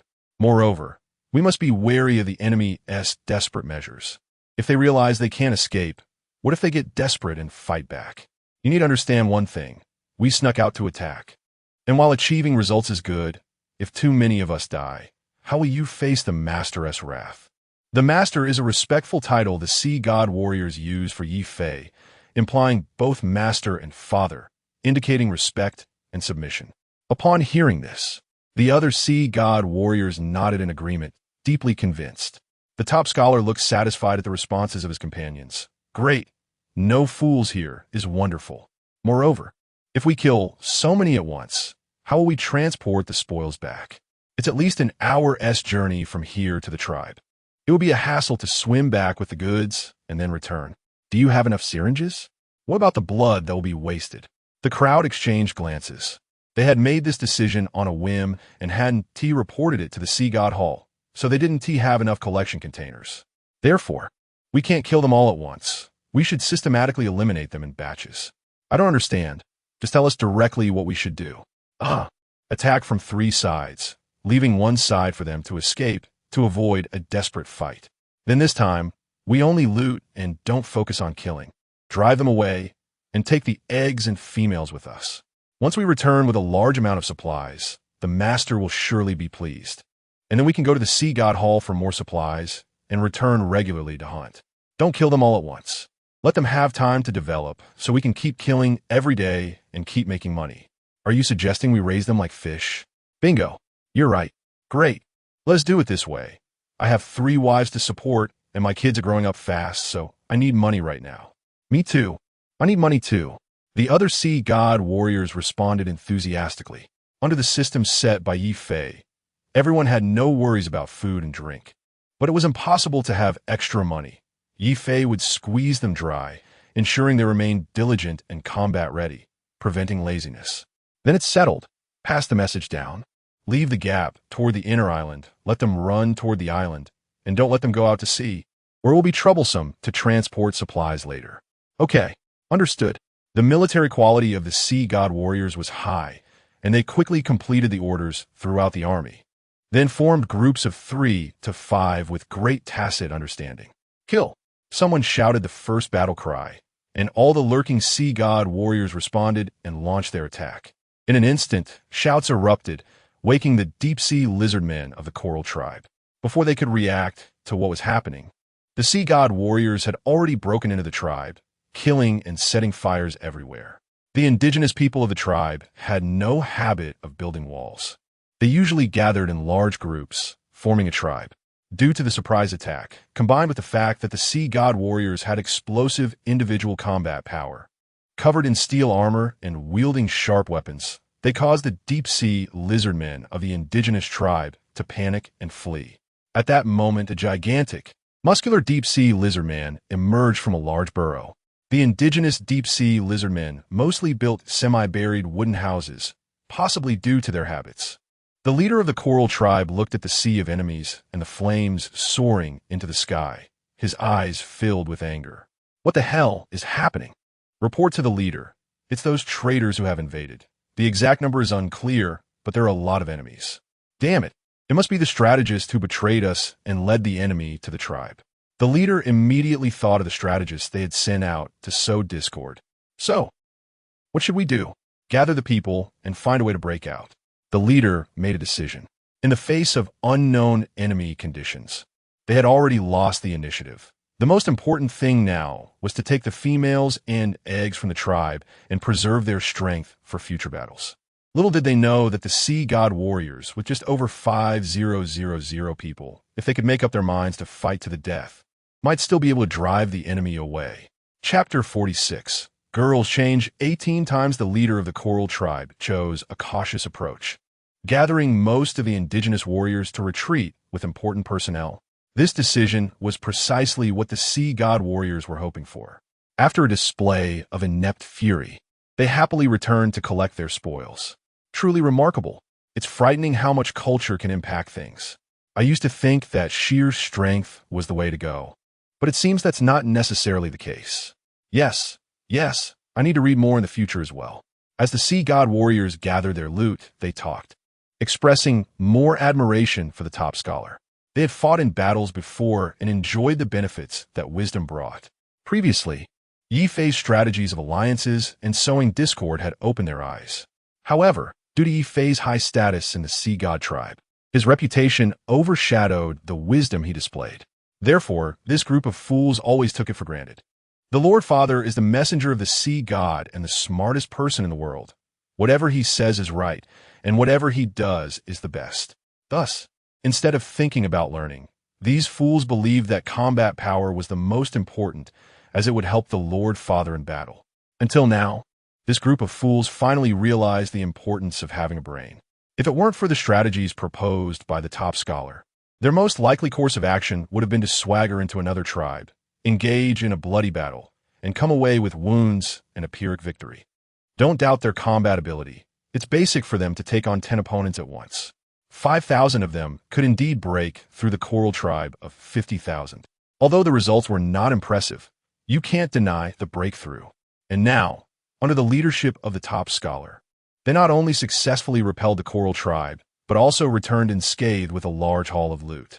The top scholar felt extremely proud, seeing his companion's admiration for him. He was a rare intellectual type. During the graduation trials, his practical scores barely passed, but his academic performance was excellent. Ye Fei would attend every trial meeting, speak to the sea god warriors, encourage them, pump them up, and take the opportunity to brainwash them, strengthening their self-acknowledgement and hatred of the natives. At that time, Ye Fei happened to see the top scholar's grades and casually remarked, "Are you this year's liberal arts top scholar? Very good, keep it up." After that, the top scholar changed his previous name to top scholar. He believed this was the Lord Father's encouragement and recognition, and this name was a gift from the Lord Father. Due to the high priority of martial power in the sea god tribe, the top scholar's average practical performance had never received attention. It was thought he would remain in obscurity, but unexpectedly, gold always shines. This battle made his title of top scholar resonate throughout the sea god tribe. Some warriors also realized the importance of intelligence and secretly resolved to go back and catch up on their studies. Their reasons for loving learning were simple. It was useful and, secondly, boring. The entertainment in the sea god tribe was very contemporary. They either went out to hunt, fought, or visited brothels. Once everyone realized that wisdom was useful, there would inevitably be a wave of trend-following learning. On the other side, Ye Fei looked curiously at the red-haired girl in front of him. Her bright red hair cascaded like a waterfall and at a height of 1.7 meters. Her figure was curvy and graceful. Her Her stunning beauty looked like a character straight out of an anime. Her skin was fair, but had a hint of vitality. Unlike the previous pallor, her proud chest was strong and erect, with a dark red line, tattoo, winding from the back of her neck through the valley of her chest to her smooth abdomen. Her muscles were well-defined, but not obtrusive, adding a touch of fitness aesthetics with a tight abdomen and firm thighs. Her eyes were strikingly beautiful, one gold and one red. If it weren't for the clear foolishness in her gaze, she would be a fierce female warrior. Alice tilted her head and asked sweetly, "Master, can I move now?" Ye Fei finally came to his senses and nodded. "Put on your clothes first." Alice had undergone a transformation over time, evolving from a little girl into a stunning beauty, leaving Ye Fei somewhat dazed. As the saying goes, girls change 18 times. This was exactly what Alice represented now. Alice quickly put on the clothes Ye Fei handed her, then suddenly dashed to his side and clung to him like before. Ye Fei felt a bit anxious as he looked at Alice, who had such explosive proximity, and he couldn't even be bothered by her awkward position hanging on him. After carefully checking their slave contract and finding no issues, he finally felt relieved. Just now, Alice's sudden dash showed at least the strength of a second-tier life form. In fact, even an ordinary second-tier extraordinary being might not be as fast as she was. Among wizards, species with extraordinary system powers are called extraordinary beings, while those that do not possess extraordinary systems but have reached a certain level of strength through their own evolution are called life forms. The two terms are different, but the preceding levels are the same. Boudica is a second-tier vampire. She possesses the blood magic inherent to her race, which is an extraordinary system. So Boudica is a second-tier extraordinary being. Alice, however, gained her second-tier strength solely through her own evolution. She does not possess an extraordinary system, but has the same combat capability, thus referred to as a second-tier life form. Alice, just like before, wrapped her arms around Ye Fei's neck, clinging to him like a koala, her long legs wrapped around his waist. "Master, why have you shrunk?" Alice asked in confusion. Ye Fei, who was 185 meters tall, looked speechlessly at Alice, who had grown to 17 meters. "Is it possible that it's not me who has shrunk, but you who have grown? Growing up is a hassle. You've grown too fast, and there are fewer happy days," Ye Fei said. "But I'm not troubled. I'm very happy to see you, Master. So I haven't grown up yet, right?" Alice asked, somewhat understanding, but not quite. "Wrong. Starting tomorrow, you can't run wild anymore. You have to stay by my side. I'm going to teach you to learn," Ye Fei said with a mischievous smile. Assigning homework to a mischievous child was something he loved to do. "Yay, I get to be with Master," Alice exclaimed excitedly. A few days later, Alice looked at Ye Fei with a resentful expression, then glanced at the thick book in her hands, which was thicker than a new dictionary. Feeling a mix of wanting to cry, but not daring to. "Master, I don't want to learn." Alice pouted and mumbled. "Hee, no nonsense. Pay attention in class. There's a whole pile of homework waiting for you later," Ye Fei said, never softening on serious matters. Alice had reached the time to learn. If he didn't teach her well now, it would be even harder later.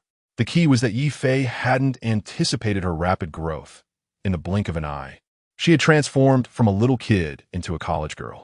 Therefore, Ye Fei now had to implement a hellishly difficult study plan for her. He had to train her to become a competent adult in the shortest time possible, at least to learn to think independently and discern right from wrong. Of course, educating Alice was a later matter. For now, Ye Fei needed to deal with those sea god warriors who had gone out without permission. Chapter 47 Rewards and Punishments in the Sea God Palace. Ye Fei sat high on the throne, frowning as he looked down at a group of sea god warriors who had shrunk back in fear. Despite their large frames of over 2 meters, they were trembling like quails under Ye Fei's gaze. Eventually, the top scholar, urged by others, steeled himself to explain, "Master, we achieved a great victory in this battle, and none of us were injured. Who allowed you to act on your own?" Ye Fei interrupted the scholar. "Did you report your actions to the Sea God Palace? Did the Sea God Palace grant permission? Did I allow it?" Ye Fei's 3 questions sent cold sweat down the backs of the Sea God warriors. Ye Fei was known for his strictness. Those who performed well would be rewarded, while those who did not would be eliminated. Feelings? Ye Fei was but a human. What feelings could he have for an alien race? when he enacted the laws. He even executed several sea god guards who had broken the law to establish his authority. To Ye Fei, a warrior could be trained again if they died. But if the rules were lost, chaos would ensue. It was under such strict enforcement of the law that the sea god warriors complied, as Ye Fei was indeed ruthless and showed no mercy. This is also why, despite the strong abilities of the sea god warriors, they adhered to the rules, paying dues and following regulations. Without Ye Fei's laws and strict enforcement, these deep-sea lizard men, still in a barbaric era, would start to seize resources from one another. With their immense power, why would they need to follow rules? If they wanted females, food, or even higher status, couldn't they just take it by force? Such situations were common in other indigenous tribes, where social systems remained primitive, and in primitive societies, brute force could solve all problems. They would fight like animals over mates and food, leading to chaos and a complete lack of order.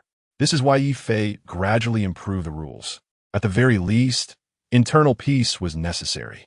To prevent these brutes from causing trouble, Ye Fei established comprehensive military action regulations. Thus, large-scale military actions must be reported to the Sea God Palace in advance, where it would be determined whether action could be taken. If the plan was feasible, the Sea God Palace would mobilize resources, gather warriors for deployment, and supply food, weapons, and armor. This was to ensure the logistics of war and to prevent these brutes from causing chaos. Soldiers who do not follow orders are not good soldiers. Without a command structure on the battlefield, soldiers are no different from a pile of loose sand. Therefore, Ye Fei enforced the learning of various military theories among them, ensuring they could at least understand the commander's flags and orders, preventing a chaotic charge in a battle followed by a hasty retreat when losing, with no discipline whatsoever. Ye Fei's strategy was to train elite troops, focusing on winning with fewer forces and overpowering the weak. The array and formation on the battlefield, and whether soldiers could obey commands were the most critical elements. Although they won this time, what about next time? What if there was an unexpected event and the entire army was wiped out? All the time and energy Ye Fei invested in the core could vanish in an instant. Ye Fei needed a group of disciplined, elite soldiers, not a bunch of arrogant warriors who defied orders. Thus, punishments were necessary. Otherwise, these people would not learn their lesson. However, he could not impose heavy penalties, as they had just achieved victory, and harsh punishment could breed resentment.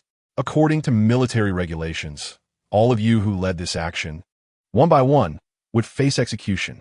The sea god warriors below trembled at the words. However, considering this was your first offense, and you had also achieved military merit, I will show mercy and spare your lives this time. Although merits and faults balance out, while death sentences can be avoided, you cannot escape punishment. You will copy the latest military regulations 200 times. When you finish copying, your ranks will be restored. Upon hearing this, the top scholar and others were overjoyed. Thank you, Master, for your mercy. Get out. Oh, we are leaving immediately. The top scholar and others quickly departed, and the other sea god warriors waiting outside rushed to them as they came out. How was it? What did the master say? Did anyone get executed? Who died? It seems no one died. The master showed mercy? The surrounding warriors bombarded them with questions. All right, everyone stop for a moment. Let me speak. The top scholar loudly intervened to halt the inquiries. The master showed mercy. This time merits and faults balance out. All spoils of war will be confiscated. And everyone has to go back and copy the military regulations 200 times. When you finish, your ranks will be restored. Right now, you're all commoners. At this announcement, all the sea god warriors were dumbfounded. Huh? All the spoils are confiscated? What about my wife? What about my 3 wives? Stop laughing. Not being executed is already a good outcome. If I am demoted to a commoner now, can I still visit brothels? Absolutely not. Commoners are not allowed to have privileges. That's outrageous. Don't you all see the main point? Copying the military regulations 200 times will kill people. TCH, clearly you are the type who doesn't like to study. Copying the military regulations is great. It doubles as a review. Exactly. We won this time thanks to the top scholar's guidance. The facts show that having brains is very important. Copying is fine. What are we afraid of? Maybe our brains will become sharper after we finish copying. This battle made these deep-sea lizardmen realize the importance of wisdom.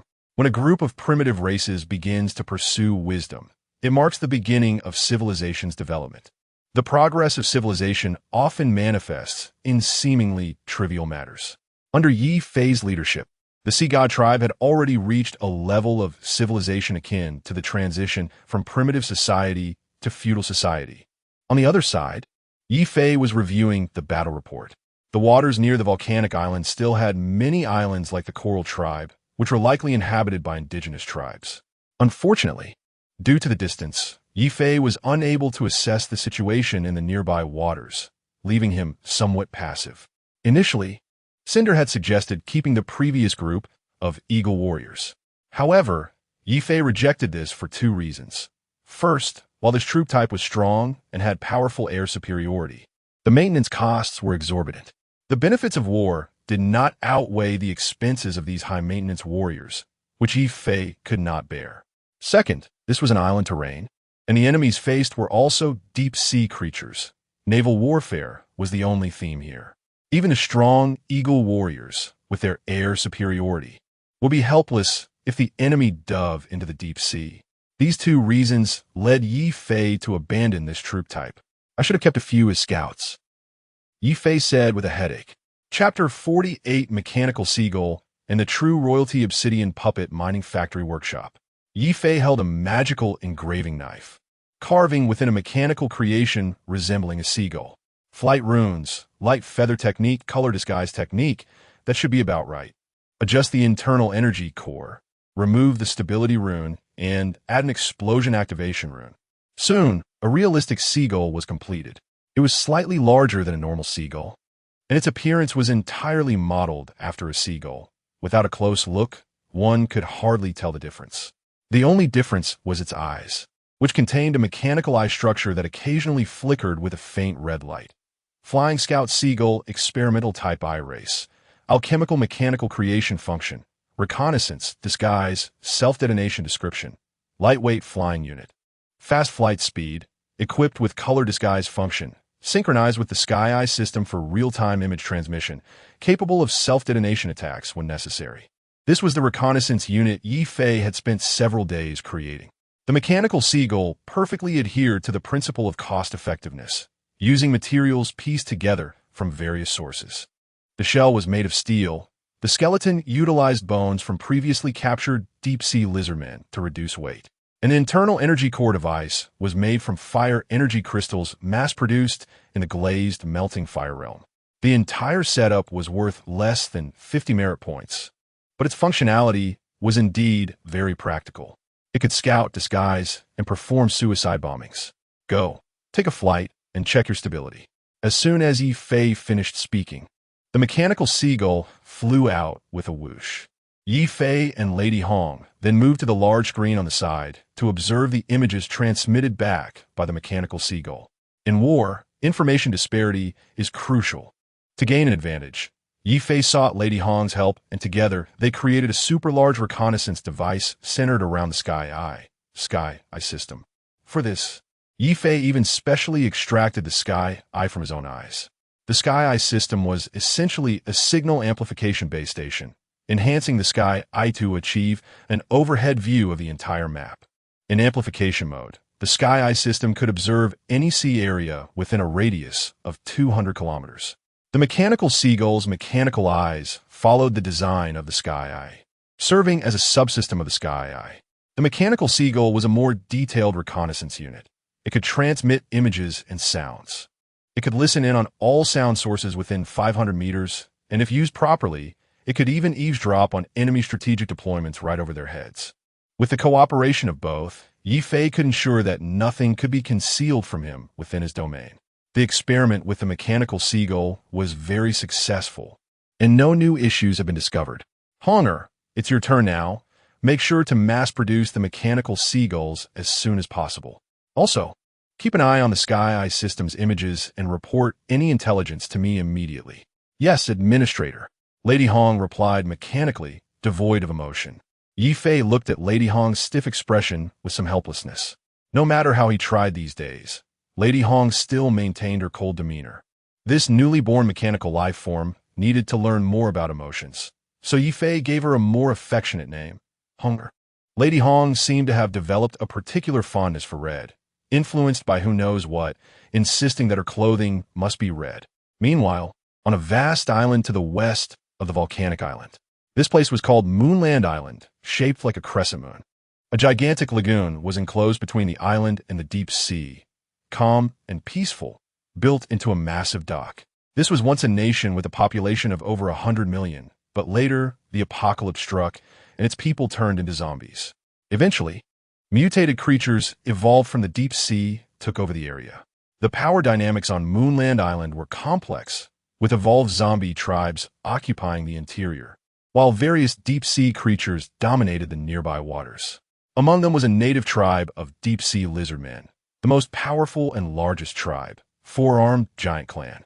This tribe of deep-sea lizardmen had been specially enhanced by a king-level entity from the deep sea. They were born with 4 arms, larger bodies, and greater strength. They were the deep-sea designated royalty of the lizardmen. At this moment, the leader of this royal tribe, King of Waves, was convening a coalition conference. This conference gathered almost all the leaders of the indigenous tribes for an alliance. The agenda was singular: take down the volcanic island. King of Waves, standing over 3 meters tall, possessed 4 strong arms, with a row of sharp bone spines extending from his spine to his tail, and his pupils glimmered with a golden hue. Everyone, let's cut to the chase. You have 5 days. I give you 5 days to gather the elite soldiers from your tribes to assemble on the volcanic island. Any tribe that disobeys my orders will be held accountable after the war. Do not doubt my resolve. The other leaders, intimidated by King of Waves' pressure, could only nod in acceptance. Among them were leaders eager for war, but there were also small chiefs who wished to develop cautiously. These small chiefs led tribes with only a few thousand people, weak in strength and numbers, and prefer to focus on development. However, King of Waves did not care about this. He had already developed sufficiently, and his current territory was no longer enough for him to continue advancing. Other areas of Moonland Island could not accommodate his great presence, either being too small or too strong. Therefore, he urgently needed to find a new place to develop, and the volcanic island, in terms of geographical conditions and area, perfectly met his requirements. The only trouble was the otherworldly invaders occupying the volcano. However, guided by the King of the Deep Sea, he knew that the high-level combat forces on the volcanic island had already left for the South Sand Continent to engage in battle. What remained on the volcanic island were merely some lowly troops, not to be feared. Cautious as he was, he still dispatched a reconnaissance team to scout.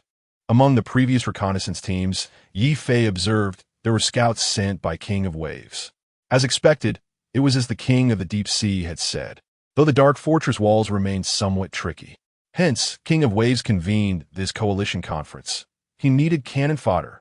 As the leader of the royal family, he naturally possessed the pride of royalty, holding a more noble bloodline and naturally commanding other deep-sea lizardmen, considering themselves superior to their kin.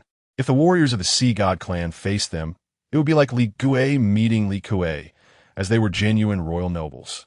Ordinary deep-sea lizardmen stood between 3 to 6 meters tall, while Sea God clan warriors generally ranged from 5 to 8 meters. The four-armed royalty typically stood between 8 to 3 meters tall. Just based on their physical stature, they overshadowed their kin, and they also possessed greater muscular strength, making their combat prowess on a different level altogether. However, the warriors of the Sea God clan also had their advantages, with superior combat skills and better weaponry. In a real fight, they would certainly not be afraid of them. Chapter 49, The Beginning of War Warning. Warning. A large number of unknown dangers detected approaching. Warning, warning. A large number of unknown dangers detected approaching. The war has arrived as scheduled. The Eye of Heaven system quickly detected a large number of deep-sea lizardmen landing on the volcanic island. They came from different tribes and set up camp as units. This is troublesome. Ye Fei looked at the dense red dots on the screen and pressed his forehead hard. Each red dot represents an enemy, and a rough estimate shows that there are no less than 200,000 here, with more arriving. Hunger. How many reconnaissance seagulls have been produced? Currently, There are 605 units. Should they be put into use? Deploy them. Ye Fei ordered, as he needed intelligence now. Connect me to Boutica's communicator. Ye Fei thought for a moment and said, Yes, please hold on. Soon, Madame Hong helped Ye Fei connect to Boutica's communicator. Hello, master. What can I do for you? Boutica's voice came from the communicator. What is the situation on your side? Any enemies approaching? Ye Fei inwaited. The eye of heaven can only see land images, but not what is beneath the sea. Ye Fei was worried about a surprise attack on the sea god tribe, so he specifically asked, Not for now, master. They seem to be deliberately avoiding our area. No enemy presence has been detected on either the island or the seabed. However, these large lizards are very excited, and many have asked me for battle. Ye Fei stared at the map and thought for a moment before saying, You lead them to tidy up and relocate to the previous coral island. The coral island, which is the island where the coral tribe used to be located, is now named Coral Island. Huh, master, do you want us to run away? Boudica asked in confusion. No, this is a strategy to surround Wei and rescue Zhao. You move the entire sea god tribe to that location to avoid their destruction in the upcoming war and to launch a surprise attack. Ye Fei briefly explained his plan. The sea god tribe has only about 10,000 members, among which there are a lot of female indigenous slaves and younglings, and only a little over 5,000 can fight. These people are practically useless in a war of hundreds of thousands.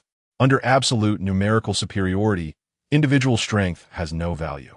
Ye Fei's eye of heaven has a detection range of 200 kilometers, and he has already explored all the nearby small islands. Therefore, Ye Fei planned to play a strategy of surrounding Wei to rescue Zhao and let the sea god warriors raid their homes. If they all come out, their internal combat strength will definitely be very weak.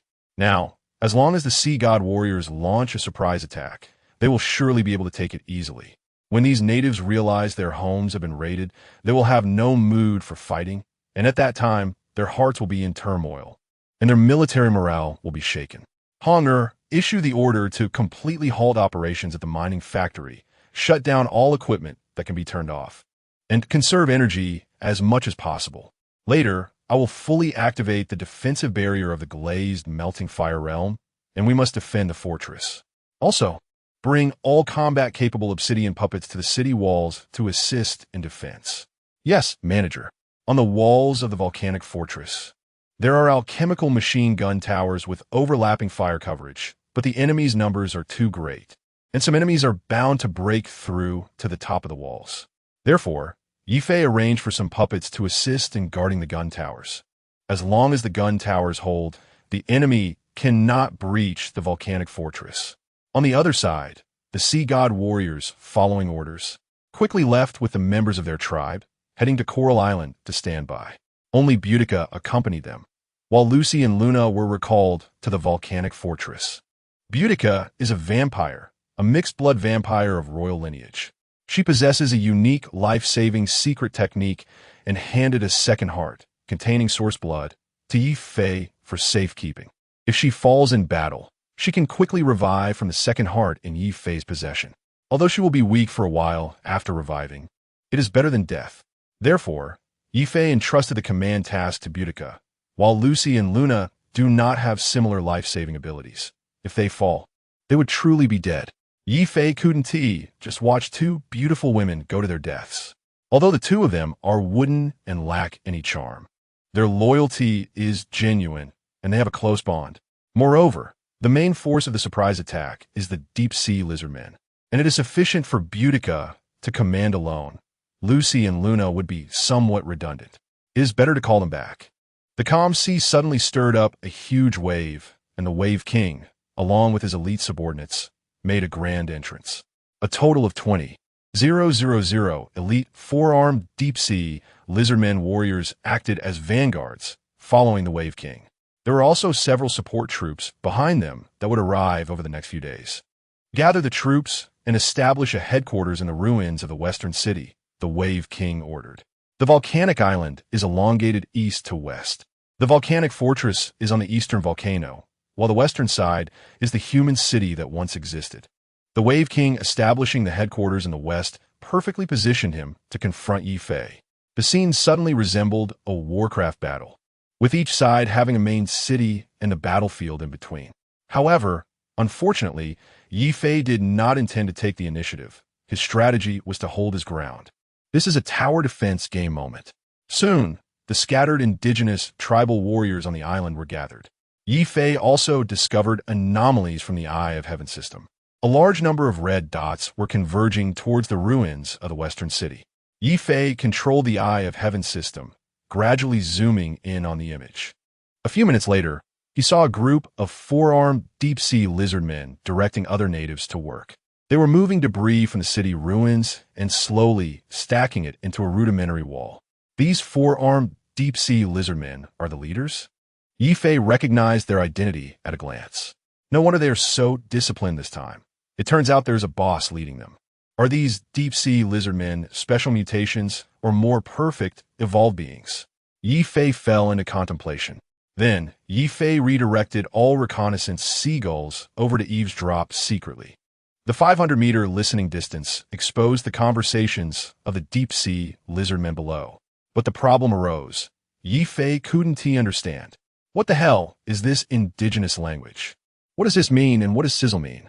What does hiss and howl represent? To be honest, the deep-sea lizard men have a complete and developed phonetic system. They can communicate like normal humans. So only Ye Fei and the Sea God Tribe warriors can communicate normally with them and teach them the common language of the wizarding world. But evidently, this group of natives has not yet evolved a unique language and still relies on primitive biological sensing for communication. This left Ye Fei somewhat embarrassed, feeling an impulse to rush over and teach them the wizard language. If you can't speak, how can I eavesdrop? Damn it. Chapter 50. The Battle of Coral Island on the coast of Coral Island. Boudica led over 5,000 elite warriors to land first. In the name of the Sea God and the Lord Father, this battle will be a great victory. Boudica shouted, rallying the morale. Great victory! Great victory! Great victory! Kill them all! Seize everything! Kill, kill, kill! The Sea God warriors were full of fighting spirit. They had never backed down in battle. Boudica nodded in satisfaction, gesturing for everyone to quiet down. According to the Lord Father's orders, we need to occupy this island in the shortest time possible to lay the groundwork for our next plan. Therefore, this battle must be decisive and swift. However, we can't kill them all. We must leave some behind to convey the message of their homeland's destruction to their leader. Do you understand? Boudica asked. Understood. Received. Acknowledged.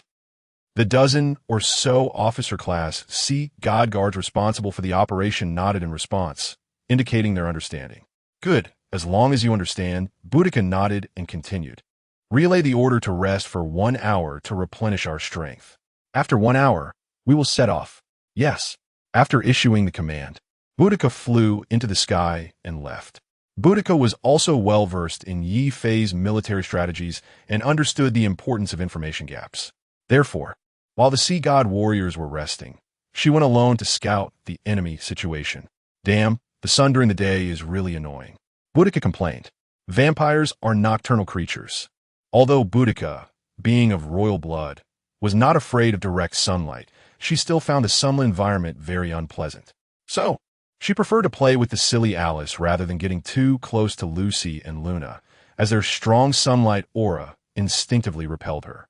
Soon, Boudica scouted the terrain of Coral Island and also gathered information about the Coral Tribe. The Coral Tribe had also been summoned by the King of Giant Waves, and the second-tier leader had taken almost all the elite warriors from the tribe. Now, what remained were mostly old, weak, ill, and some pregnant or brooding female deep-sea lizard men. The leaders of the indigenous tribes were almost all second-tier, in a primitive tribe where strength is paramount. Those who did not reach the second tier were not qualified to be leaders. This was also one of the reasons why Ye Fei sent Boudica to follow and command. Boudica was a second-tier extraordinary vampire, perfectly capable of contending with the second-tier indigenous leaders. Soldier against soldier, leader against leader. For some unknown reason, although the Sea God warriors were very strong in combat, they had never produced a naturally evolved second-tier life form. The only second-tier warrior in the Sea God Tribe, who also served as the tribe leader, Hai Wujiu, was forcibly injected with alchemical potions by Ye Fei. The Sea God Tribe had a dual leadership structure. One layer was led by Hai Wuju, the war leader, who was mainly responsible for recruiting soldiers and leading assaults. The other layer was the Sea God Hall, led by Boudica, which held supreme leadership authority, covering almost all aspects from people's livelihood to military affairs. In reality, Hai Wuju was merely a nominal leader without much real power.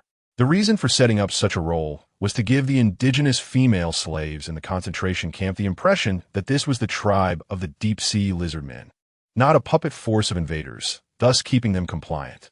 They were all deep-sea lizardmen blessed by the deep-sea king, carrying an innate aura of hatred. Once they realized they were actually in the camp of invaders, it could lead to adverse effects, such as resisting pregnancy, committing suicide, destroying deep-sea lizard eggs, or even killing offspring. Time flew by quickly, and Boudica successfully returned to the coast with good news. Their new nest is in the northwest, with about 30,000 people. Mostly old, weak, and ill. You can attack without worry. Hai Wuju, you lead the team. I'll rest for a bit. A deep-sea lizard man, too, 68 meters tall and wearing alchemical enchanted armor, stepped out from the ranks. What set him apart was that his scales were not the usual dark brown, but a deep blue that shimmered slightly. Hai Wuju was not only a physically robust warrior, but also an extraordinary warrior modified by alchemical potions, possessing the magical ability to manipulate water elements. Additionally, he was the most loyal warrior to Ye Fei and the Sea God. He usually stayed out of the limelight to avoid conflicts with the orders from the Sea God Hall. At your command, my lady, Hai Wuju said with a bow. Boudica seemed pleased with this title and specially reminded him to be safe. Yes. Soon, Hai Wuju, along with a group of fervent warriors, surrounded the entire coral tribe. Champion, you lead 800 men to ambush from the rear. Hai Gu, you lead 1,200 men to attack from the left flank. Hai Glo, you lead 1,200 men to attack from the right flank. The rest will follow me to attack from the front. After arranging the attack strategy, Hai Wuju specifically instructed, although there are many inside, they are mostly old, weak, and ill. You don't need to worry. Boss, are you joking? Are we afraid? Yeah, boss. Do you look down on us? We are all tough guys. What is there to fear? Hai Wuju looked at the fervent expressions of the crowd and said no more. Good, as long as you're not afraid. When we strike, leave no males alive, and don't spare any females who resist. Move out. Hai Wuju waved his hand, leading the troops into battle. Swish, swish, swish. The Sea God warriors launched a barrage of harpoons, directly turning the indigenous defenders who had just formed a defensive formation into octopus meatballs. At the same time, a large number of Sea God warriors surged from both sides, crazily slaughtering all male deep-sea lizardmen. The coral tribe was instantly thrown into chaos. Inside the main house, the daughter of the coral tribe leader, Kai Shan, was urgently tasked with organizing the members to resist the invaders. Although Kai Shan was female, she possessed considerable wisdom and innate leadership skills, quickly forming a defensive line. Regardless of gender or age, anyone with fighting capability was summoned by her to join the battlefield to resist the attacks of the Sea God warriors. Although the Sea God warriors came on strong, they were unable to capture the coral tribe, which boasted nearly 30,000 members, in a short time. Not to mention the combat-capable deep-sea lizardmen. Even if there were 30,000 pigs, the Sea God warriors would take a while to kill them all. In the sky above, Boudica was keenly observing Kai Shan's wisdom. Kai Shan was not very tall, standing at just under 2 meters, making her appear quite petite among the other indigenous deep-sea lizardmen. Moreover, her appearance was quite interesting. She did not have menacing bone spurs or ugly sharp teeth. Her body was covered in smooth scales that emitted a faint rainbow-like glow when reflecting sunlight. Quite interesting. This must be a special breed. I'll take her back for the master to play with. Chapter 51. Victory in post-war management. The war did not last long. Soon, the exceptionally powerful Sea God warriors tore open a breach. Hai Wuka, with his astonishing combat strength, led his men towards Kai Shan's position. Capture the leader first. The reason the coral tribe was able to resist for so long was entirely due to Kai Shan's encouragement and command. As long as she was eliminated, the remaining natives would quickly collapse, with some fleeing and others surrendering. Kai Shan was clearly aware of this, and seeing Hai Wuka drawing closer, she felt a bit anxious. "Guard, stop him!" Kaishan decisively mobilized a considerable number of native warriors to intercept Haiwuka. However, Haiwuka, being a second-tier warrior, was not so easily stopped. He cut through the ranks like a god of war, advancing with his elite subordinates. As Haiwuka drew nearer, the leader of the native guards, realizing they were outmatched, advised, "Miss, you and the matriarch should retreat from the back. I will hold them off." Kaishan hesitated for a moment, but eventually nodded in agreement. Given the current situation, it was only a matter of time before the Coral tribe was defeated. The enemy was aggressive, well-equipped, and overwhelmingly powerful. The remaining elderly, weak, sick, and disabled in the tribe stood no chance against them. Even if her father had brought elite warriors to defend the tribe, they might not withstand the enemy's assault. The bone spears and tridents of the Coral tribe warriors could not penetrate the thick armor of the enemy. In contrast, the enemy's steel spears could easily pierce through their crude leather and bone armor. "Take care of yourselves. If it comes to it, surrender first. When my father returns, he will come to rescue you," Kaishan said. "Ha ha ha, miss, rest assured. There are no surrenderers in the Coral tribe, only those who die in battle. Tell the chief to avenge us. There is no need to worry about anything else. We will carve a path for you." The formation of the Coral tribe shifted, with a significant portion of the warriors withdrawing from the front lines to break through from the rear, while the already losing front line collapsed even faster. Seeing Kaishan choose to break out, Haiwuka was not surprised. He had anticipated this and had the top scholar lead an ambush ahead of time. Thus, he feigned anger and shouted, vowing to capture the enemy general. The warriors of the Coral tribe quickly surrounded him, using their bodies to hold the line and buy time for Kaishan. Haiwuka appeared furious, yet inside he felt no turmoil and disregarded Kaishan's fate, focusing instead on slaughtering the natives. Once the commander retreated, the remaining natives would be as insignificant as stray cats and dogs, posing no threat, and there was no need to waste time pursuing the commander. As Kaishan left and the command structure collapsed, the remaining natives quickly lost morale. Those who fled did so, while others surrendered, dropping their weapons. The sea god warriors, remembering their orders, killed all the males, while the remaining females who resisted were also slaughtered. Only the harmless ones were captured. Time passed quickly, and the sun began to set. The fleeing Kaishan was intercepted by the top scholar and his men, and only at Boudica's signal did they spare her life. In the Coral tribe camp, a large number of bodies were moved aside by the sea god warriors, who skillfully drained the remaining blood before piling the bodies together for cremation.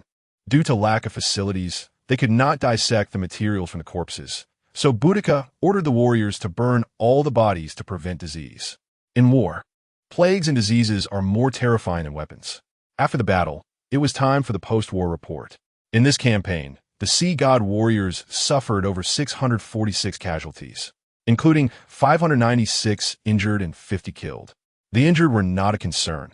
Their physical resilience meant that after a few days of rest and nourishment, they would regain their combat strength.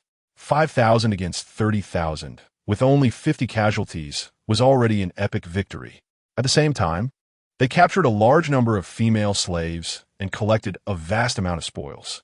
A total of 681 female slaves were taken, while the remaining elderly, weak, sick, and resistors were all executed. However, managing these over 7,000 slaves was still a significant burden. The sea god tribe itself had over 10,000 members, and the follow-up migration force quickly arrived at Coral Island. Such a large number posed its own challenges. First, there was a food shortage. Coral Island was far from the volcanic island, and the nutrient solution processing plant obviously could not provide assistance. They would have to solve the food problem themselves. Second, there was the issue of guarding. The sea god warriors needed to execute stealth operations and could not leave too many personnel behind to guard the slaves. Managing such a large group of slaves could easily lead to riots. Just as Boudica was unsure how to handle the situation, a seagull descended from the sky. "Boudica, how is the battle situation?" The seagull carried Ye Fei's voice. "Master?"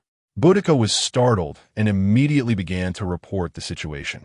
After a brief report, Ye Fei had a general understanding of the current situation. "Very good. This great victory is largely due to your efforts," Ye Fei praised. Boudica felt a bit embarrassed. as she had not directly commanded, but had handed over command to Haiwuka. Not at all.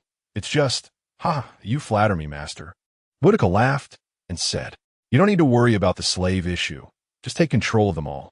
I've already thought of a solution for the food problem. I will have the mechanical seagull bring containers filled with nutrient solution. It will be enough to meet the needs of these people. Ye Fei had some spare blood storage tanks in hand. These alchemical containers could hold any liquid and provide refrigeration and preservation effects. Most importantly, these blood storage tanks could be resized at will, shrinking down to the size of a ping-pong ball. By filling these tanks with nutrient solution and transporting them via mechanical seagulls, they could solve the food problem for the sea god tribe. Oh, I just ordered the corpses of the natives to be burned. Otherwise, we could have set up a nutrient solution production line here, and we wouldn't have to worry about food, Boudica said, realizing too late. She had just forgotten about the nutrient solution, as she did not consume it herself, and was not usually responsible for managing that area. Ye Fei rolled his eyes at this. What the hell? Are you trying to turn them into cannibals? Eat their own kind? Ye Fei secretly handled it himself, and you want them to process their own dead in a nutrient solution? Burning them was the right choice. Also, do not tell them the truth about the nutrient solution. Otherwise, it could lead to problems, Ye Fei warned. Although the sea god warriors were loyal, they were not foolish and possessed considerable intelligence. Even a tiger does not eat its own cubs. There is no need to toy with their psychology. Boudica stuck out her little pink tongue in embarrassment.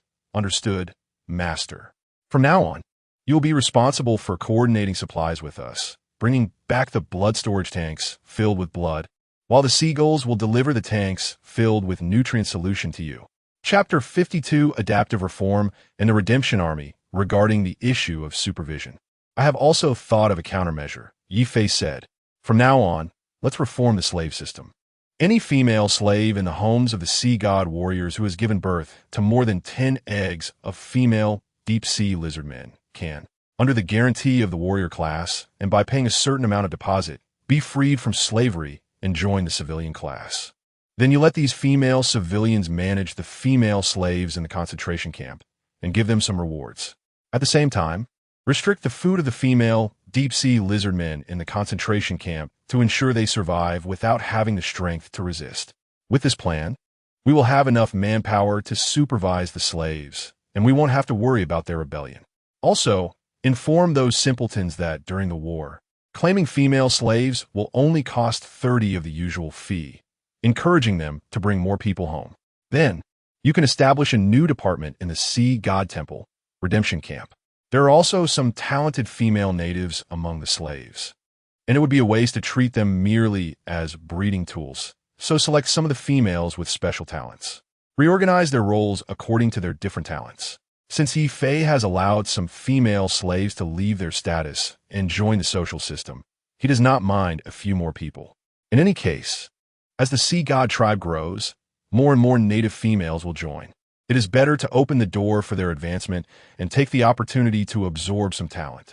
The Redemption Camp should also have a detailed division, focusing on both combat and logistics.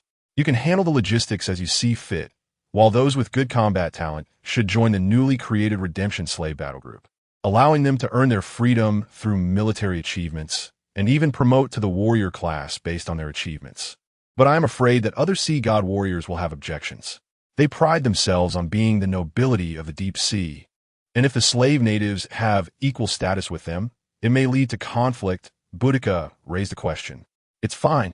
Set their military achievement requirement to 3 times the normal amount and assign them to the most dangerous battlefields. If there are truly elites who can achieve promotion under such circumstances, other sea god warriors will have nothing to say. If they have objections, you can say they are not even as good as native female slaves, and they will shut up. The requirement of 3 times the military achievement to survive from the most dangerous battlefields is enough to win the respect of the sea god warriors. After all, respecting the strong is one of the important traditions of the sea god tribe. Will those slaves have objections? Boudica continued to ask. They are not qualified to voice objections. Ye Fei said lightly. If it weren't for their reproductive value, they wouldn't even deserve to be captured. All right, master. Boudica agreed. That's all for now. Do you have anything else? If not, let's leave it at that, Ye Fei asked. Wait a moment, master, we just captured a special slave. Do you want to take a look? Boudica asked. Special? Take me to see. Ye Fei said.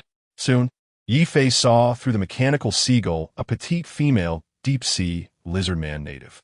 She had a smaller stature than normal deep-sea lizardmen, with smooth and delicate scales that reflected colorful phosphorescence under the light, and her eyes revealed a glimmer of intelligence. This is a rare intelligent variant. Master, how about it? Do you want to take her back for research? Boudica asked eagerly. Ye Fei was speechless. Do you think I'm a lecherous ghost?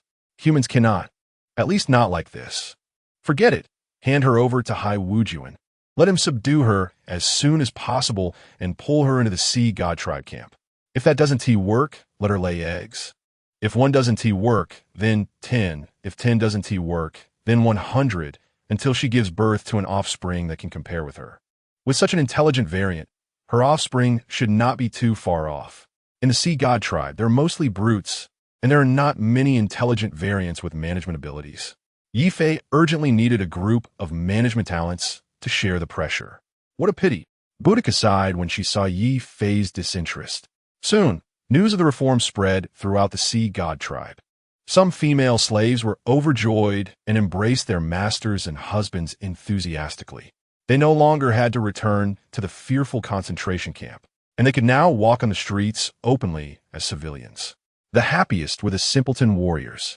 They could finally get rid of the slave wife debt and no longer needed to pay to bring their wives home every so often.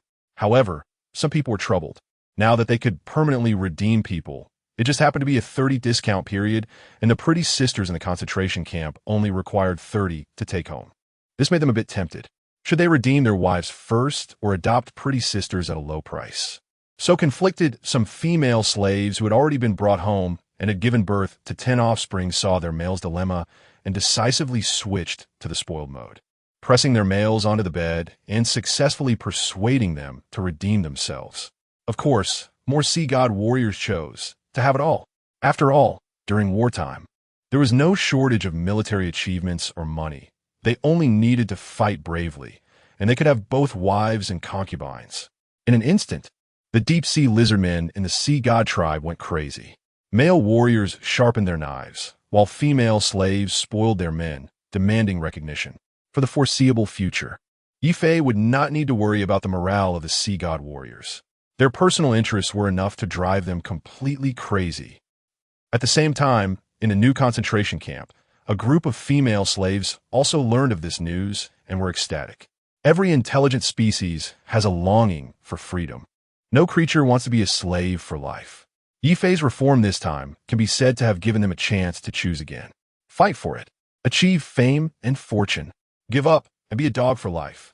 Therefore, when Boudica returned to the concentration camp, more than 80 of the female slaves chose to participate in the assessment. The rest were either still pregnant or in the egg-laying period or had completely lost hope. The combined number of new and old female slaves directly broke the 10,000 mark, and such a large number made Boudica feel a bit overwhelmed. These females are too crazy. Should I tell the master? He is very likely to have an army of 10,000. A fearless, crazy female army that only wants to accumulate military achievements to escape slavery. Women are no less than men when individuals have enough motivation and belief. Gender is not a reference point. Chapter 53. Surrender, Coral Island, Concentration Camp Dungeon. Kaishan was resting with her eyes closed in the dungeon.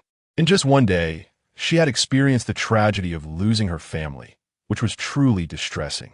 From being the daughter of a high-ranking leader, enjoying unlimited glory, she had fallen to the status of a dungeon prisoner, and such a drastic change in identity filled her with fear, especially when she heard the female slaves in the next cell discussing the topic of becoming breeding tools for other males. It felt as if the sky had fallen. Her current situation was no less than that of Huang Rong, captured by the Jin soldiers, at any moment to be used as a breeding tool. Clang! The dungeon door was opened, and a massive figure walked in. Standing at 2.68 meters tall, and with armor, he was at least over 2.7 meters. His muscular physique was evident, and his powerful aura brought a sense of oppression. Kaishan looked at the intimidating Hai Wuju, her body involuntarily shrinking back. "WH, what do you want?" She stammered. Hai Wuju looked at the trembling Kai Shan with some helplessness. He was a typical ascetic warrior, not interested in women. In his free time, he preferred to stay in his room to train and study magic. He had no thoughts about mating. In his view, those who couldn't even control their basic instincts could never become strong. However, he had no choice. He couldn't disobey the orders of his master. So he could only obediently seek out Kai Shan, hoping that this prisoner would be sensible enough to submit to the sea god tribe. Otherwise, he would have to waste time making children. The thought of a bunch of little ones calling him daddy made his head throb. What's your name? Hai Wuju asked. Kai Shan, slightly fearful, glanced at Hai Wuju and replied, Kai Shan. Kai Shan, is it? I see. Hai Wuju nodded and continued. You are now a slave. You need to understand what this identity means. Your tribe has been destroyed, and as a slave, you have only one path to take, submission. Upon hearing this, Kai Shan revealed a desolate expression. Did she not know her own situation? She just didn't want to admit it. Coral people will never be slaves. I will never submit to your tyranny. Kai Shan sautet de fianti. Hai Wuju sighed. Don't be hasty. Let me finish. I now give you two choices. First, become a breeding tool and be a slave for life. Second, pledge your loyalty, use your clever mind to create value, and if your contributions are sufficient, we can free you from slavery and even grant you noble status. Kai Shan looked at Hai Wuju in surprise, then hesitantly asked, Can you guarantee that what you say is true? I can guarantee it. I am the leader here, and you can completely trust what I say, Hai Wuju answered. No, you are not. You lack the aura of a leader, and there is someone above you with a higher status. I want to negotiate with your king, Kai Shan said somewhat confidently. Hai Wuju's invitation gave her a sense of mysterious confidence, thinking her value was high enough to attract a little chief of significant rank. Most importantly, she was very confident in her charm. If she could meet the highest leader here, she was sure she could captivate him. Hai Wuju shook his head. You are not worthy. I invited you to join because I saw your abilities. That's all. If you don't recognize what's good for you, I don't mind letting you experience a nightmare before we continue our conversation. His cold tone made Kai Shan's heart tighten, but she was smart enough not to show any unusual reaction. Instead, she forced herself to remain calm and said, How do you know your leader doesn't want to talk to me? I think you should ask for his opinion first, just in case. There is no just in case. Hai Wuju suddenly interrupted. The master has already seen you. He is not interested in you. Don't be too confident. At most, you are just a special mutated native. How dare you negotiate conditions? I'll say it again. Either submit or be a slave. Now answer. Hai Wuju had lost his patience. This female still didn't understand her situation and wanted to play tricks. Was a master so easy to meet? Even I have to queue to make an appointment to see him. Kai Shan's heart sank. She seemed to have misjudged the situation. After some thought, she gave her choice. I can submit and work for you, but you must guarantee that no one can bully me at will. Otherwise, I'll make sure it's a lose-lose situation. Deal. In the concentration camp dungeon, the two quickly reached a consensus. Soon, Kai Shan was taken to the Sea God Hall, working under Boudica. The Sea God tribe had just relocated, and there were many matters to attend to. These trivial logistical tasks were too much for Boudica to handle alone, and she urgently needed a group of excellent managers to fill the gaps. With the addition of Kai Shan and a batch of female deep-sea lizard men selected from the concentration camp, Boudica's pressure was greatly alleviated. At least she no longer had to manage everything herself. As the Sea God tribe stabilized, the atmosphere of war on Volcano Island grew increasingly intense. Ye Fei stared at the screens of the heavenly eye monitoring system, the camera quickly switching, seemingly searching for something.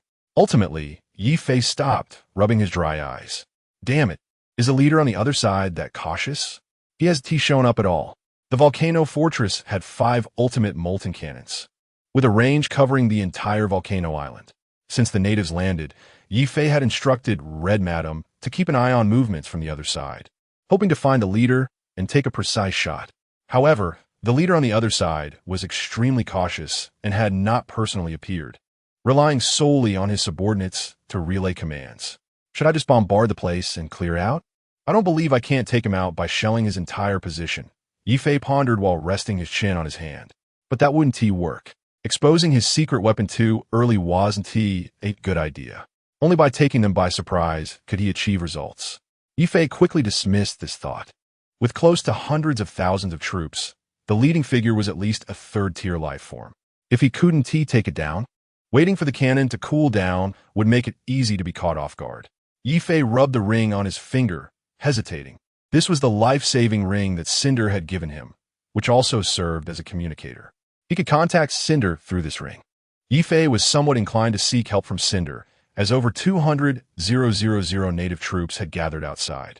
He was genuinely worried that the volcano fortress might not hold up. With such a massive number, he didn't know if the limited combat power and defense inside the volcano fortress could withstand it. After much thought, Ye Fei ultimately gave up. The war on the South Sand continent would undoubtedly be several times more intense than here, and given the long distance, if he encountered danger along the way, even a high-level wizard like Cinder could fall. In comparison to the life-threatening risk to Cinder, this fortress was nothing, although he didn't admit it on the surface. Ye Fei felt a vague emotion for Cinder in his heart. Forget it. Let us keep searching. I don't believe you want to show up, Ye Fei said as he returned to the heavenly I'm monitoring screen. Chapter 54 Seagull Type. Drone bombing cluster. The battle is about to begin, and a storm is brewing. As more indigenous deep-sea lizardmen gather on the island, Ye Fei feels increasing pressure. All of his fears stem from insufficient firepower. Therefore, Ye Fei starts working overtime to arm himself. The first thing that comes to his mind is the mechanical seagull, which is inexpensive and has a considerable self-destruct power. Their energy core is a standard fire attribute energy crystal, capable of causing direct damage within a 5 to 10 meter radius upon self-detonation, while the shockwave from the explosion can cover a distance of 50 to 100 meters. Enemies within the 5 to 10 meter explosion radius will be blown to pieces, and with the high temperature of the explosion, they may even be reduced to ashes. Enemies nearby will also be affected by the shockwave, resulting in severe internal injuries, as the shockwave shatters their internal organs. Most importantly, these devices are very agile and have high precision, flying wherever they need to explode. The only drawback is that Ye Fei cannot produce them.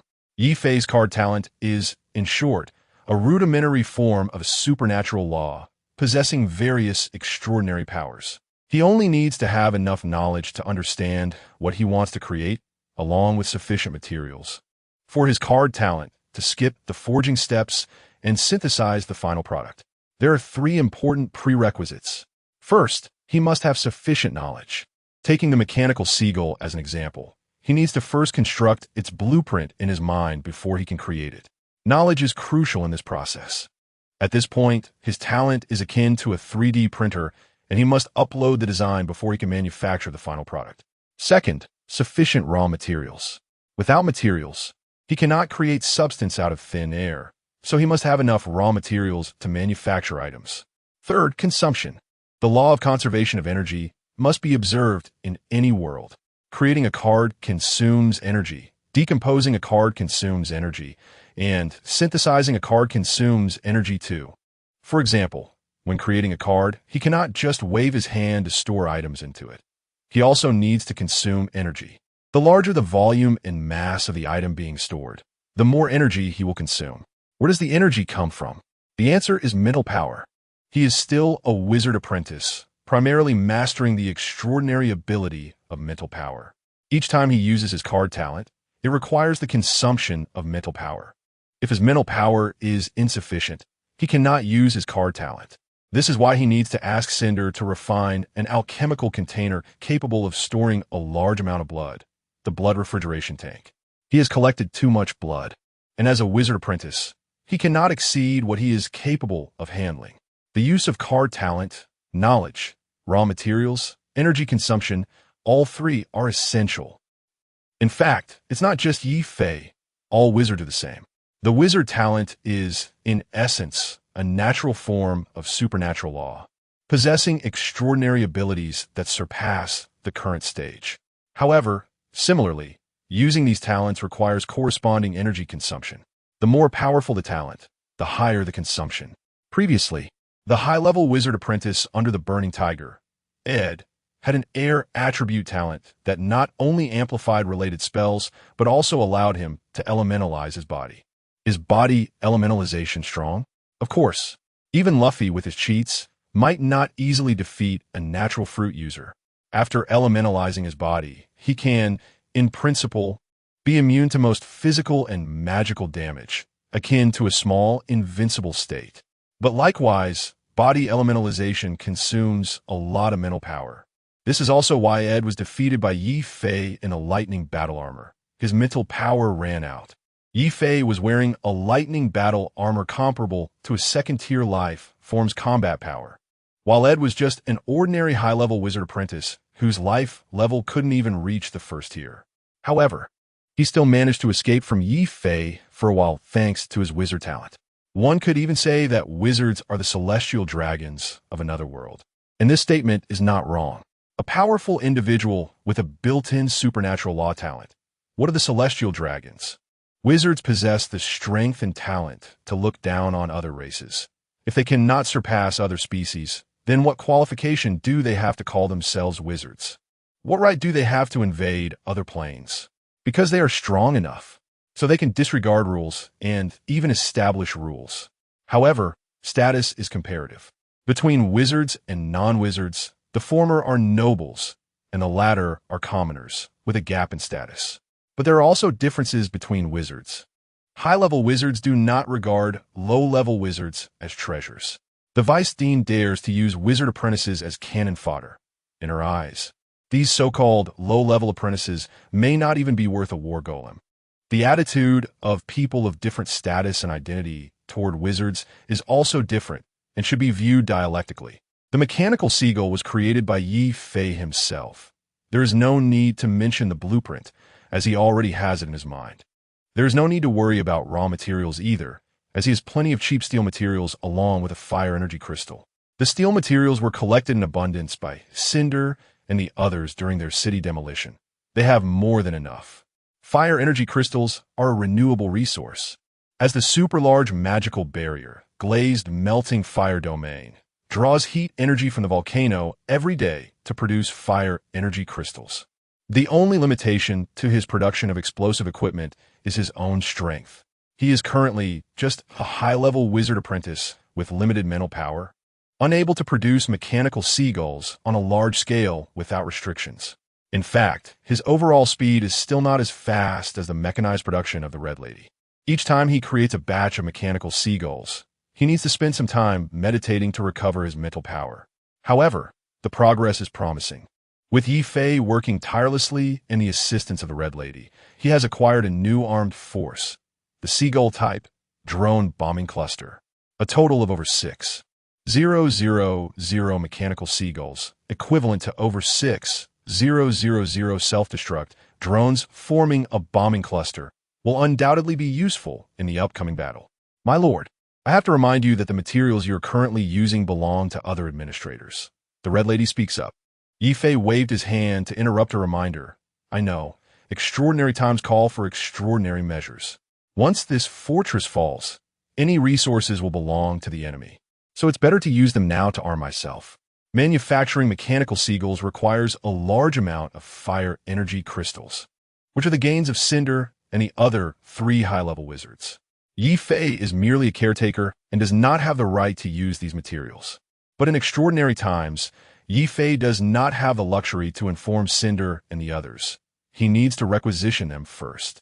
They would likely be pleased to see Ye Fei's acting on his own initiative. Cinder and the others have been gone for a while, and the resources accumulated within the volcanic fortress have reached a certain scale. They must be aware of this. But the fact that they have not returned to take the materials for so long only indicates one thing. The war on their side is intense. So intense that they do not even have time to handle resources. Clearly, the intensity of the war in this plane has exceeded the wizard's expectations. Ye Fei looked at the surveillance from the Eye of Heaven system, feeling an ominous premonition in his heart. Hunger, please inventory the supplies in the warehouse. Then list all the precious resources. To be on the safe side, I will seal away some valuable resources to prevent them from falling into the hands of the enemy if the volcanic fortress falls. Ye Fei plans to use his card talent to seal away some valuable resources so that even if the volcanic fortress falls, he can still escape with these materials. Winning is the best, but even if I lose, I won't lose everything. I might even gain a bit. If the volcano fortress really falls, I could say I left with whatever amount of resources I want. I could even say I didn't take anything with me. And you wouldn't know if I really hid some resources. Chapter 55, the main battlefield on the other side, the main battlefield of the Nansha continent. Looking up, the massive Titan fortress hangs in the sky, like a colossal creature, obscured by clouds, appearing and disappearing, exuding an inexplicable sense of intimidation. Directly below, there stands an even larger and more magnificent giant city. The towering city walls, hundreds of meters high, are lined with countless defensive towers, including alchemical cannons, magical dragon breath cannons, light prism towers, and arcane splitting bomb turrets. Inside the city, numerous military buildings have been constructed, and at the very center, there is a giant planar teleportation portal, with people coming and going. Outside the city walls is a sea of corpses, with lead zombie kings occasionally leading hordes of zombies to assault the walls. They have adapted and evolved superior defensive and offensive mechanisms in the war. Some zombies have developed hard, high-temperature resistant scales, boasting excellent fire resistance. Others have rubber-like insulating skin, immune to the damage of lightning turrets. And some are diamond zombies wrapped in crystals, reflecting laser turret attacks. In this situation, the power of magic has been weakened. Additionally, this world operates under pure physical rules, similar to the end of the magic era, where magic is constrained and its power does not match that of the wizarding world. The extraordinary mages recruited have proven less effective than the extraordinary knights. Knights can still defend the city walls with their pure physical strength, while mages can only be crammed into turrets to act as power banks. The damage caused by magic defense towers has also been weakened by the zombies due to their adaptive evolution. In this context, only the wizards are less affected. Their talents align with the laws of the universe, remaining unconstrained by local laws. In other words, the power of the laws in this plane is not strong enough to limit the wizard's innate abilities. On a section of a defensive wall, extraordinary warriors have just repelled a wave of zombies and are now sitting cross-legged to rest. Monsters. They're terrifying. They manage to pile up against the hundreds of meter-high city walls by sheer numbers, stepping over each other. Isn't that right? I've fought through so many worlds, and only the insect race can compare with them in numbers. Are the turrets just for show? Why haven't they shot them down? Hey, you wouldn't believe it, they've evolved. I just saw some zombies actively approach the turrets, using their bodies to hold them down. Automated turrets prioritize attacking closer enemies, and some zombies, thanks to their evolved immunity, forcefully hold the turrets to provide an output environment for their teammates. Sigh, if only there were a wizard here, their magic could counter the zombies. You must be dreaming. Wizards are already in short supply, and recently, a batch of specially evolved 4th-tier assassin zombies has been targeting wizards. Now many wizards dare not show their faces. Actually, they don't need to expose themselves. They can just stay in a magic turrets and output from there. Safe and practical. Magic turrets, a type of amplifying special turret, primarily function to provide massive boosts to wizards. They're like small-scale barriers that allow the wizards inside to have unlimited energy and a super magical damage boost, enabling them to fully unleash their wizardly talents. Even an apprentice mage can unleash power equivalent to the turret's level after entering the magic turret. With your idea, why not just put them in a box for protection and open it when needed to let them out to work? Hey, you know what? That is not a bad idea. Come on, I suggest you stop talking nonsense. If those big shots hear you, you'll be in trouble. If it's just death. I don't even know if I could survive in the hands of these monsters. Does it matter who kills me? Inside the Deputy Dean's residence, Nora Vaney is reviewing battle reports, her expression growing darker with each page. Since the Titan fortress descended, the war has never ceased, with battles raging every moment.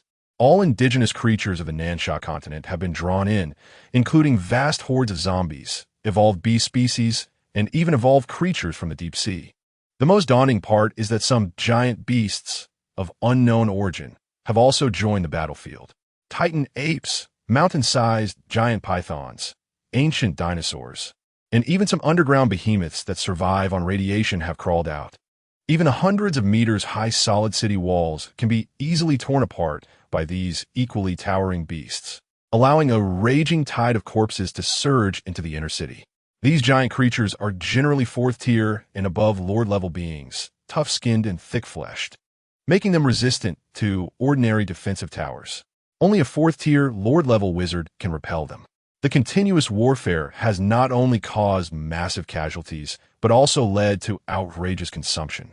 Looking at the consumption list and casualty reports in her hands, Nora feels an urge to die. This is her second invasion of this plane. The first time, due to negligence, resulted in total loss. To prepare for the second expedition, she borrowed a lot of war supplies from friends and then took out a huge loan from the Star Bank. If she fails to conquer this plane and seize the evolutionary laws that could elevate her to a dominator-level wizard, she might have to consider becoming a slave to pay off her debts. What troubles her the most is that the undead and zombies have called a truce. The zombie queen, with remarkable determination, expended a great deal to persuade the undead lords, and now they have ceased fighting. This has dashed Nora's initial hope of reaping the benefits, forcing her to rejoin the battlefield and stir up the waters. However, the daily consumption is causing her immense pain. It's too expensive. A buzzing energy halo appears out of nowhere in mid-air. Nora hesitates for a moment, but still connects to her brother's communication.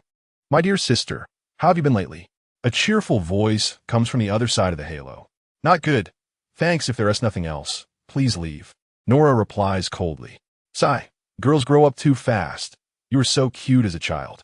The dean on the other side sighs. "I've heard recently that you're not doing well in battles. I told you not to rush, and now look, you're in deep trouble, aren't you?" The dean asks with a smile. "Go die. You came here just to mock me, didn't you?" Nora shouts angrily. "I'm currently in deep trouble. If you care, help me out instead of just ranting here." The massive losses have put Nora in a terrible mood, leaving her with little patience for her brother's teasing. "I've already found someone to help you. This semester's final exams are all arranged at your place. Aren't there many apprentice wizards to assist you?" The dean says with a smile. Nora is momentarily speechless. Her brother has indeed brought her a lot of manpower, but the key is the effect is minimal. They're just a bunch of low-level apprentice wizards with low combat power, not only failing to help, but also dragging her down at critical moments. Wizards do have considerable talent, but only grown wizards are the real deal. Low-level apprentices hold little value. In the eyes of Nora and her group, they are of little value. Chapter 56. Difficulties, however, I have recently received quite a few complaints.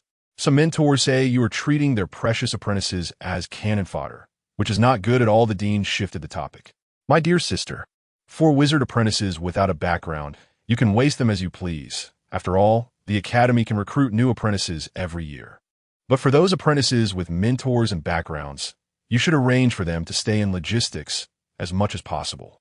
If there are too many complaints from mentors, it will be difficult for me to handle." The dean looked troubled. Wizard apprentices are said to be precious, but they can also be seen as cheap, depending on how you compare them.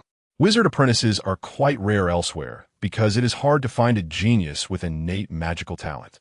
However, in the Wizard Academy, the academy possesses countless small, affiliated planes, where the number of creatures is vast. With a little searching, you can find a batch of apprentices with wizard talent.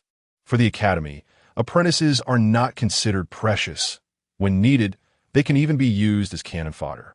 After a while, a new batch can be recruited again. But if we shift our perspective to other small forces and extraordinary groups, the significance of wizard apprentices is vastly different. These are the once-in-a-thousand-years geniuses of their races. Wizard apprentices are the pride of their races, the protagonists, with strong talents and high status, carrying the hopes of their entire race's revitalization and development. But in the Wizard Academy, wizard apprentices are merely ordinary low-level apprentices. Nora even uses them as expendables. After all, only developed wizards hold value. An apprentice with low strength, no matter how high their talent, has little worth. The academy has plenty of high-talent apprentices. Everyone has the potential to become a deity. So why distinguish between high and low? If distinctions must be made, they should be based on strength, strong, high status, weak, low status. In fact, common apprentices hold the lowest status. They are unsupported, lacking resources and background, and can be used as cannon fodder. But some wizard apprentices with mentors are different. They have high-level wizards backing them. If the relationship between the mentor and apprentice is average, like Ji, Hu, and Ed, the former treats the latter as a tool. Such apprentices, even with mentors, can be casually consumed by Nora. At worst, she would pay a little compensation to the mentor, and those mentors likely wouldn't say much. However, if it's a relationship like Cinder and Ye Fei, which is special, then if Nora casually gets them killed, that would be a significant problem. Nora's current level of warfare is too intense, and casualties are inevitable. She doesn't have the time to consider the lives of these apprentices. Yet, she cannot do without these apprentices. Many of the wizard's war machines come with a verification insurance system to prevent them from being directly used by the natives. For instance, the war golem, Destroyer Type 1, requires a wizard to verify its operation, even if it's just an apprentice. After all, these war machines are tools, and do not require the wizard to possess exceptionally strong power. This insurance system is necessary if anyone could use them, not to mention what would happen if the natives captured them. The wizards wouldn't feel secure letting their subordinates use them. What if someone among them develops ulterior motives and stabs them in the back? The multiverse is full of wonders. Who knows if a slave contract truly has binding effects? What if suddenly a subordinate's slave contract disappears, and they happen to be in a bad mood, leading a mutiny with their army? That would be amusing. Wizards lead in a hierarchical manner. Wizards only lead the heads of the groups, marking them with a loyal slave seal, while the ant-like soldiers beneath them are not directly led. On one hand, there are too many of them to manage. On the other hand, they are too lazy to manage. If they have to do everything themselves, what do they need subordinates for? Thus, this verification insurance system also serves to prevent unexpected rebellions among subordinates, leading to a mutiny with soldiers. Wizards typically engage in large-scale wars, often involving planar battlefields, with high intensity and significant casualties. It is easy for subordinates to rebel since fighting offers them no benefit. It's merely a path to death. Wizards generally control the entire army by controlling their leaders. As for ensuring the soldiers' loyalty, wizards do not need to worry about that. These extraordinary soldiers mostly come from vassal forces nurtured by wizards, and their homes are under the wizard's control. If the leaders do not want their families exterminated, they will manage the situation themselves. Faced with her brother's difficulties, Nora felt a bit of a headache. Indeed, there have been more wizard apprentices dying recently. This is because those zombies have evolved to counter the turrets, and ordinary turrets pose less and less of a threat to them.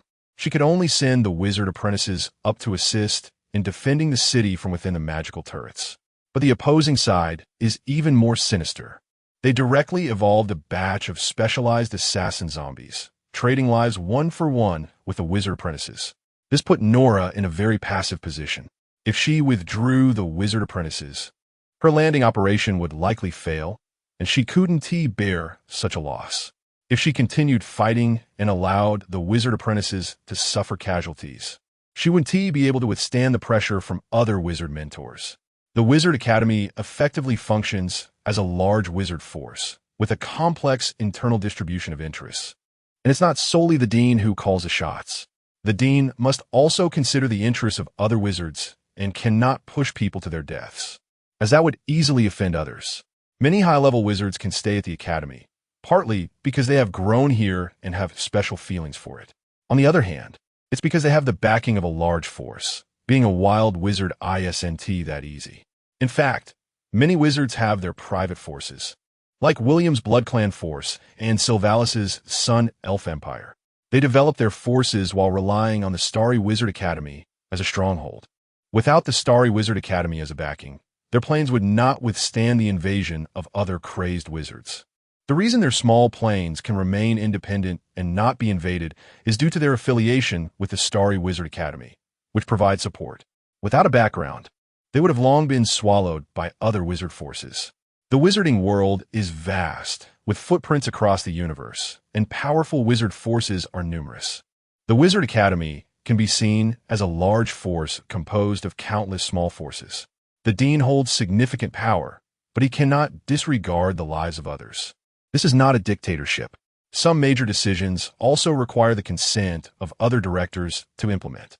Nora also cannot afford to offend the entire Academy's wizard mentors.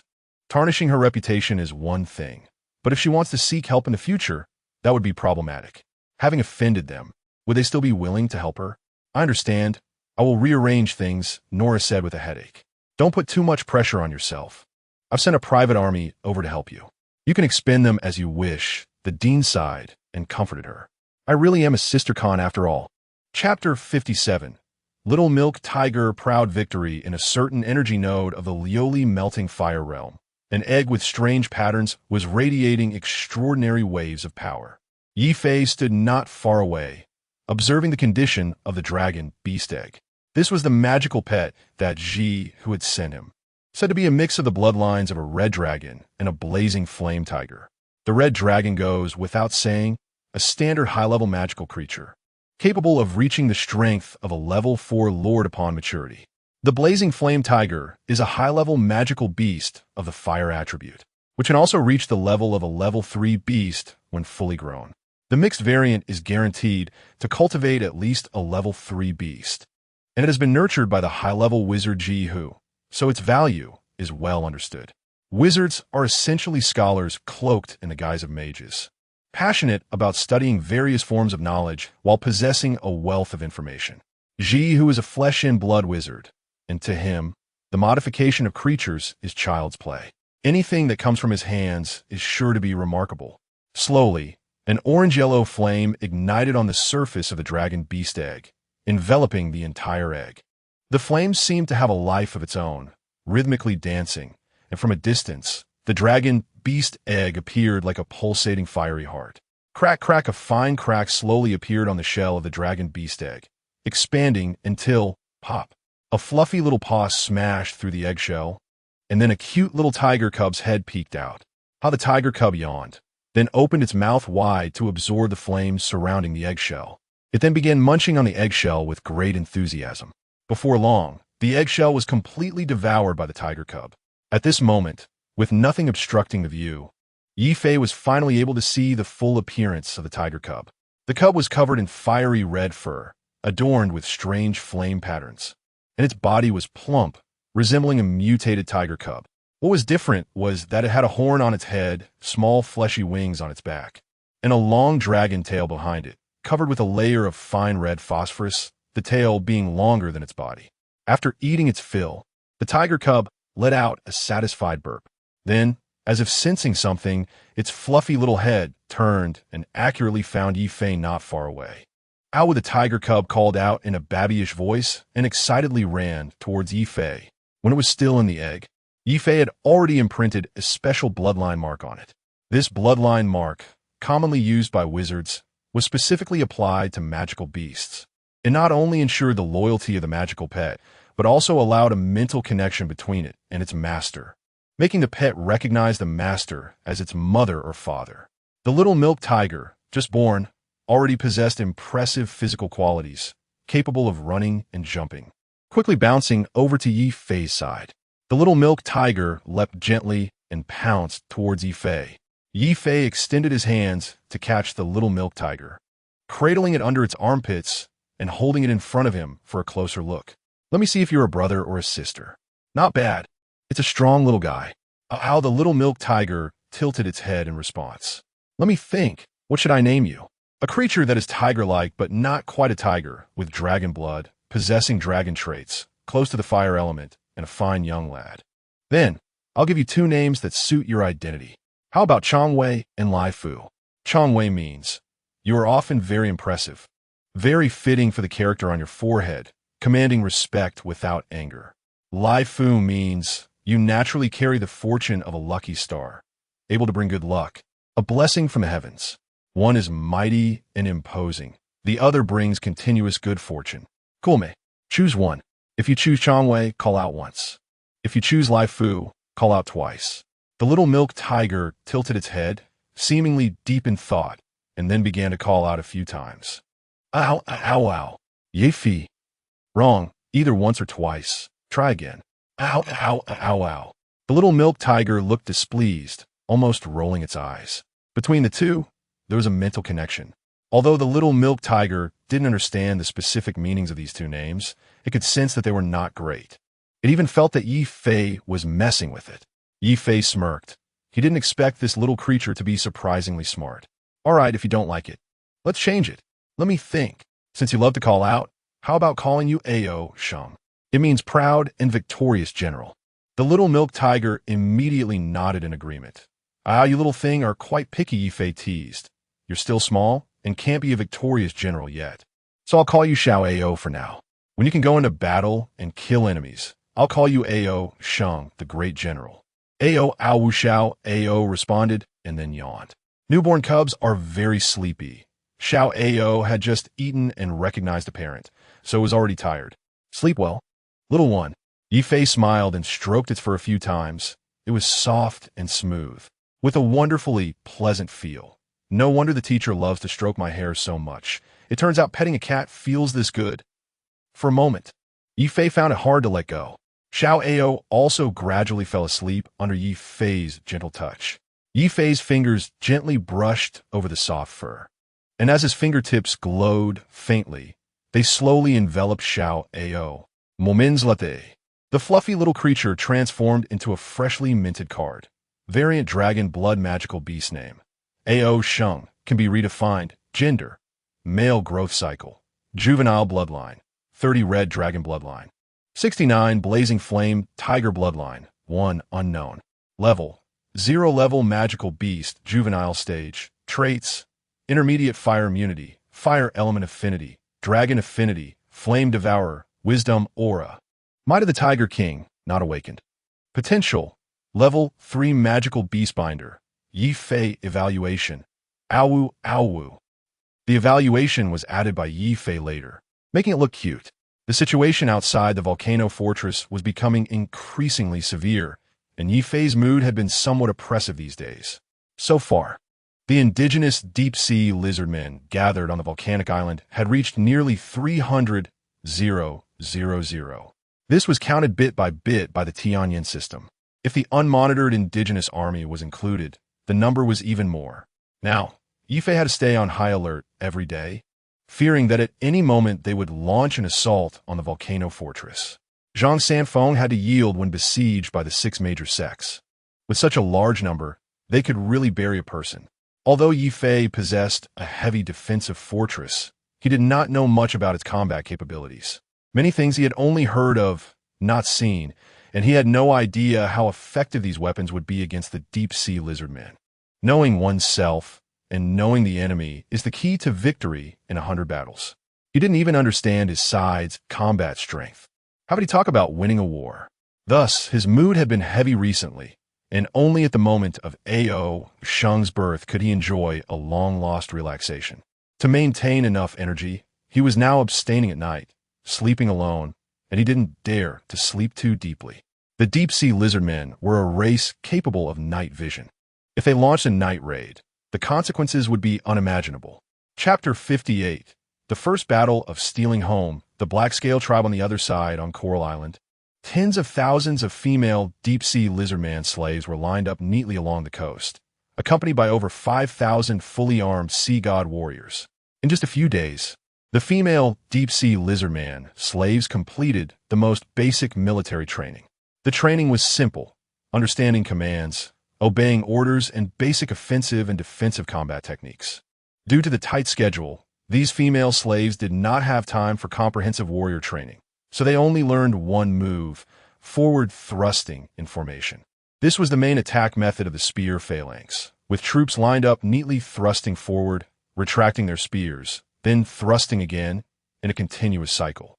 On the cold weapon battlefield, this spear formation was very effective, maximizing the combat effectiveness of the soldiers.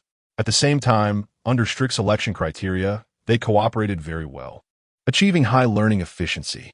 After all, this was their only chance to change their fate. Once eliminated, they would be sent back to the concentration camp, where they would spend a miserable life as a slave. Those females who dared to stand up and seek change were all here, and their resolve was strong enough. Except for a small number of females whose physical condition was too poor to be warriors, the rest were generally qualified. This group of female deep-sea lizardmen having trained for only a few days, already had initial combat capability. They were a warrior race driven by the will of the world, making the phrase, "every citizen is a soldier," non-exaggeration. Therefore, this batch of female deep-sea lizard men did not require long training to possess certain combat qualities, reaching the intensity necessary for battlefield deployment. Ye Fei was so eager to throw them in a battle because there were simply no other troops available.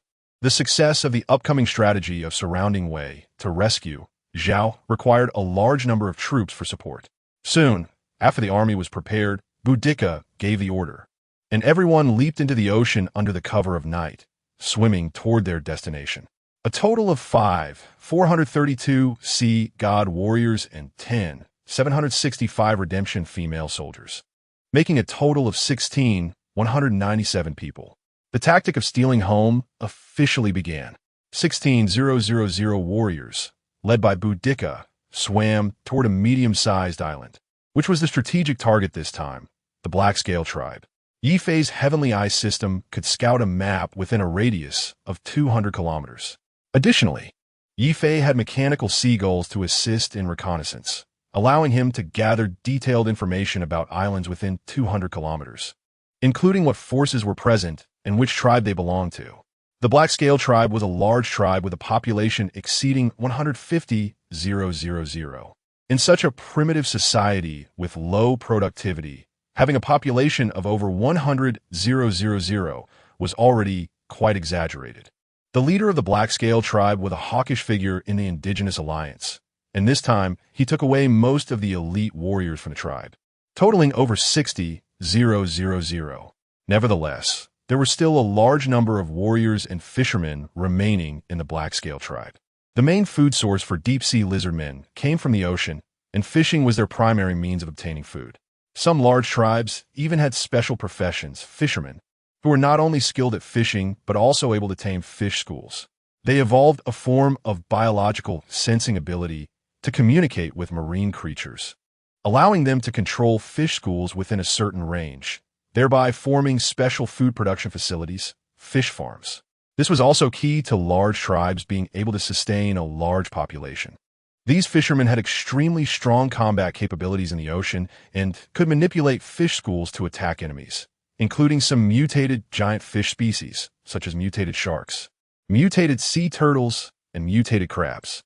Currently, there were about 90,000 people in the Black Scale tribe, many of whom were young and strong, forming a very powerful force. The Sea God tribe's 16,000 warriors were facing the Black Scale tribe's 90,000, a nearly five-fold disparity in numbers, making this battle daunting. To ensure victory in this battle and the smooth execution of the strategy, Ye Fei deployed 500 self-destructing mechanical seagulls to participate in the battle and commanded them throughout. Night enveloped the island where the Black Scale tribe was located, a place named after their tribe, Black Scale Island. Deep-sea lizardmen retained the habits of their pre-evolution marine iguanas, being active during the day and sleeping at night. Due to prolonged activity in the cold sea water, their body temperature was too low, requiring them to bask in the sun to maintain warmth, so they could only be active during the day. However, to adapt to the dark environment of the deep sea, they evolved the ability to see at night. The Sea God tribe's army took advantage of the night to swim to the waters near Black Scale Island, then, under the guidance of the mechanical seagulls, chose a sparsely guarded coastline to land. Since the departure time was calculated specifically, the Sea God warriors set out under the cover of night and arrived at Black Scale Island during the late hours, avoiding spending too much time in the water, which could lead to hypothermia and stiff limbs. As soon as the Sea God tribe's army landed, they took out the prepared small bottles and drank the potion inside. The boiling blood potion, made from the blood of lava creatures associated with lava crystal mines, could stimulate the user's body, putting them into a heated, battle-ready state. After consuming it, the deep-sea lizardmen could also raise their body temperature, avoiding the negative effects of stiff limbs. The 500 mechanical seagulls formed a net that surrounded the entire Black Scale tribe, with the Sea God tribe's army fully in position. Ye Fei remotely controlled the mechanical seagulls to carry out suicide bombings. Boom, boom, boom.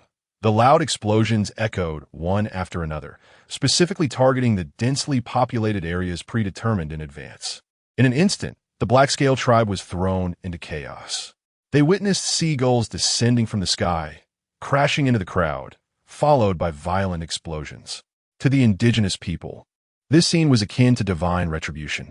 The two most dangerous elements in nature are fire and thunder. In primitive society, the natives either worshipped them as gods or demonized them as devils. When they saw mechanical seagulls descending from the sky and causing violent explosions with flames rising, they all began to waver. What kind of existence could wield such powerful forces to attack them? A tribe of 90,000 was large, and 500 mechanical seagulls could not conduct a comprehensive bombing. Moreover, the deep-sea lizardmen's unique semi-burrowed houses were advantageous for defending against the shockwave damage caused by the explosions. Although the scene looked terrifying, in reality, other than creating chaos, the actual casualties were not many. But what Ye Fei wanted was chaos, to disrupt their formation and weaken their combat morale. Next to enter the fray were over 5,000 well-trained elite sea god warriors, along with over 10,000 redemption female soldiers who were fervent in their desire for military achievements. A long horn sounded. The sea god tribe's army officially entered the battlefield, launching a surprise attack from one side, slaughtering in the chaotic crowd.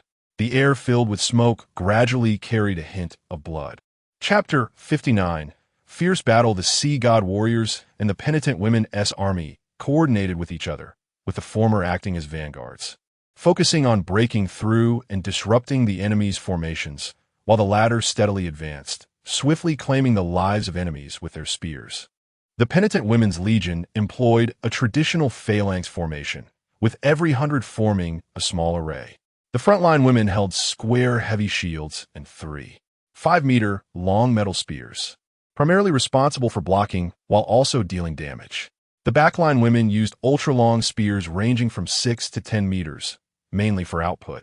The deep-sea lizardmen possessed a robust physique that could not be compared to that of humans, which made their weapons more exaggerated. Spear formations lined up like bulldozers, encircling the natives of the Black-Scale tribe. As a large tribe, the Black-Scale tribe could not be easily defeated. After the initial chaotic explosion, they quickly extinguished the flames and organized a resistance formation. Native warriors charged at the sea god warriors with bone harpoons, attempting to repel the invaders. However, these rudimentary weapons were nearly ineffective against the fully armored sea god warriors.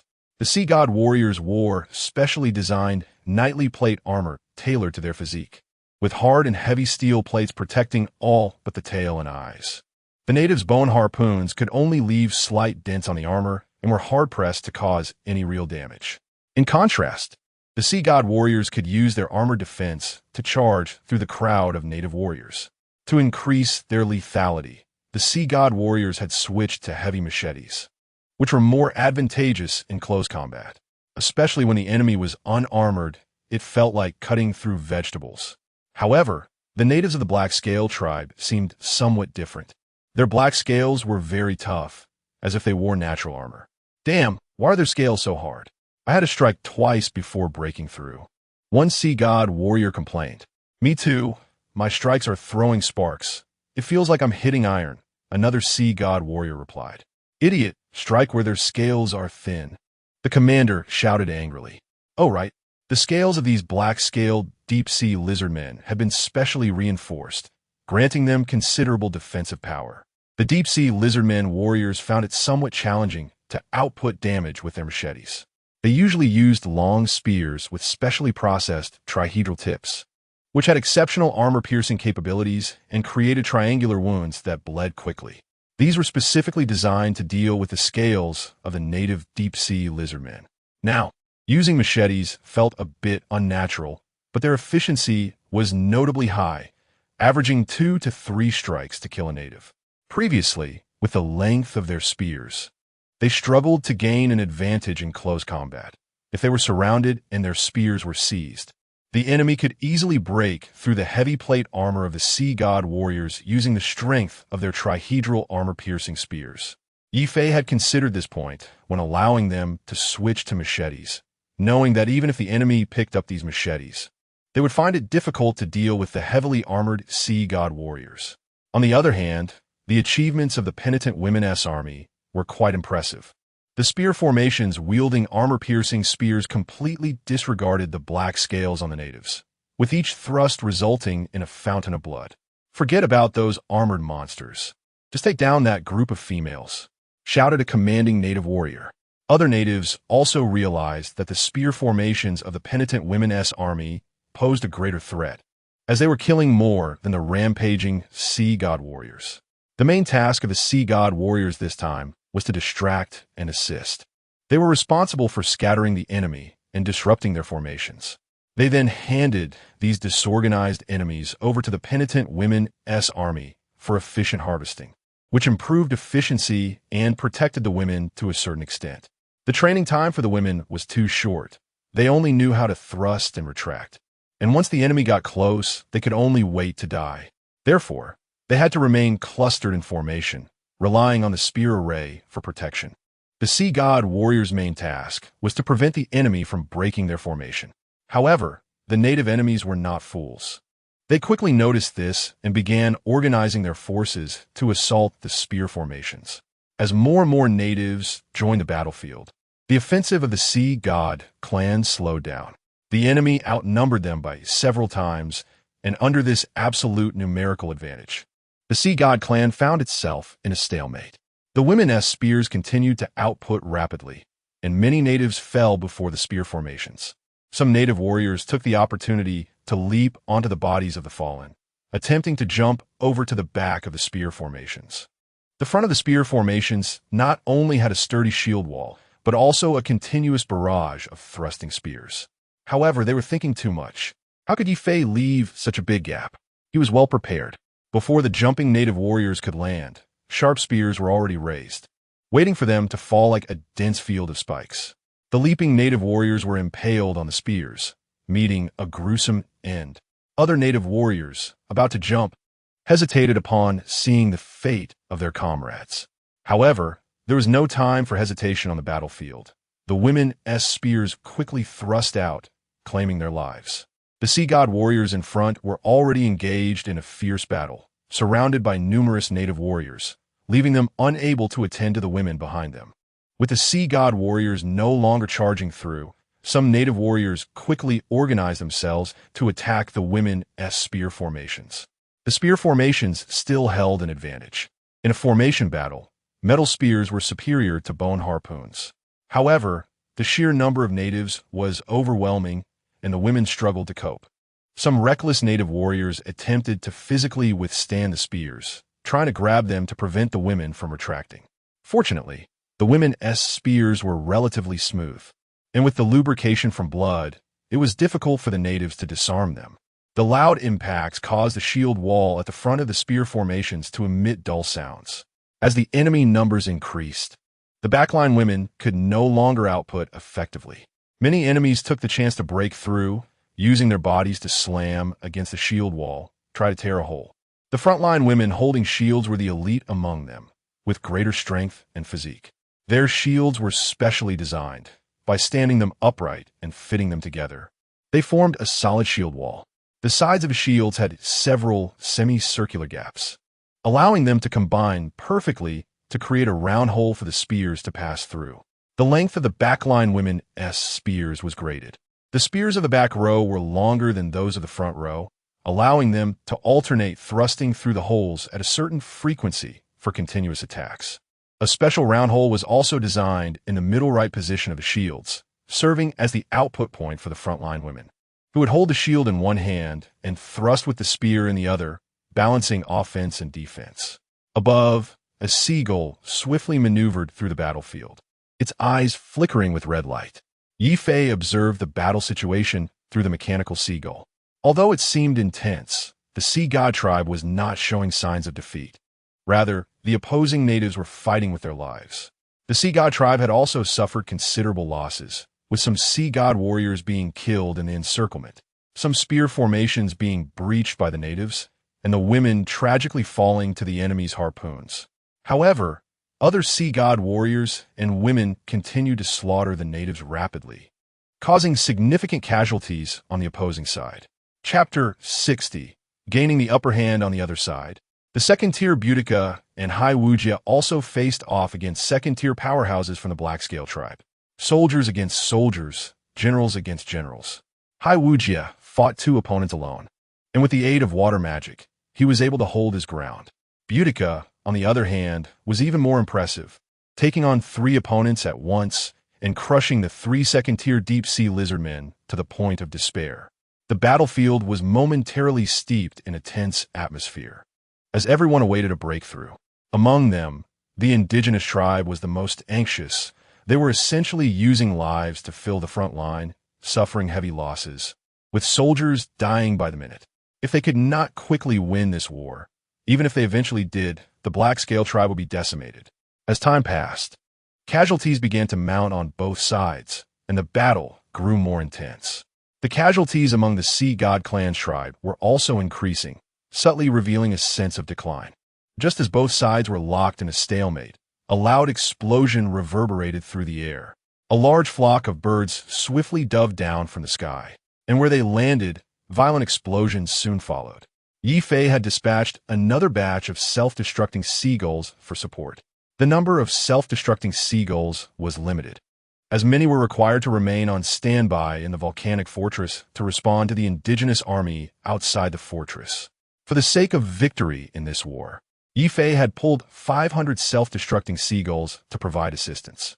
The self-destructing seagulls began to launch targeted attacks, specifically bombing densely populated areas of the indigenous army. The explosive power not only shattered the indigenous warriors into pieces, but also sent shockwaves that affected surrounding indigenous fighters.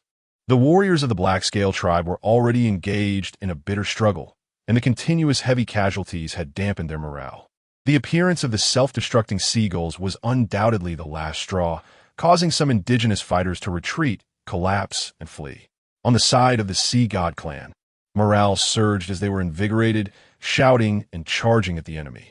Due to the lack of shelter from buildings on the battlefield, the shockwaves from the explosions inflicted tremendous damage on them. Some indigenous warriors who were not at the center of the explosions, but were relatively close, were also knocked back, spitting blood from the force. Meanwhile, in the higher-tier battlefield, after Boudica dispatched 3 enemies of the same tier, she quickly assisted Hai Wujia in eliminating the remaining 2 second-tier powerhouses.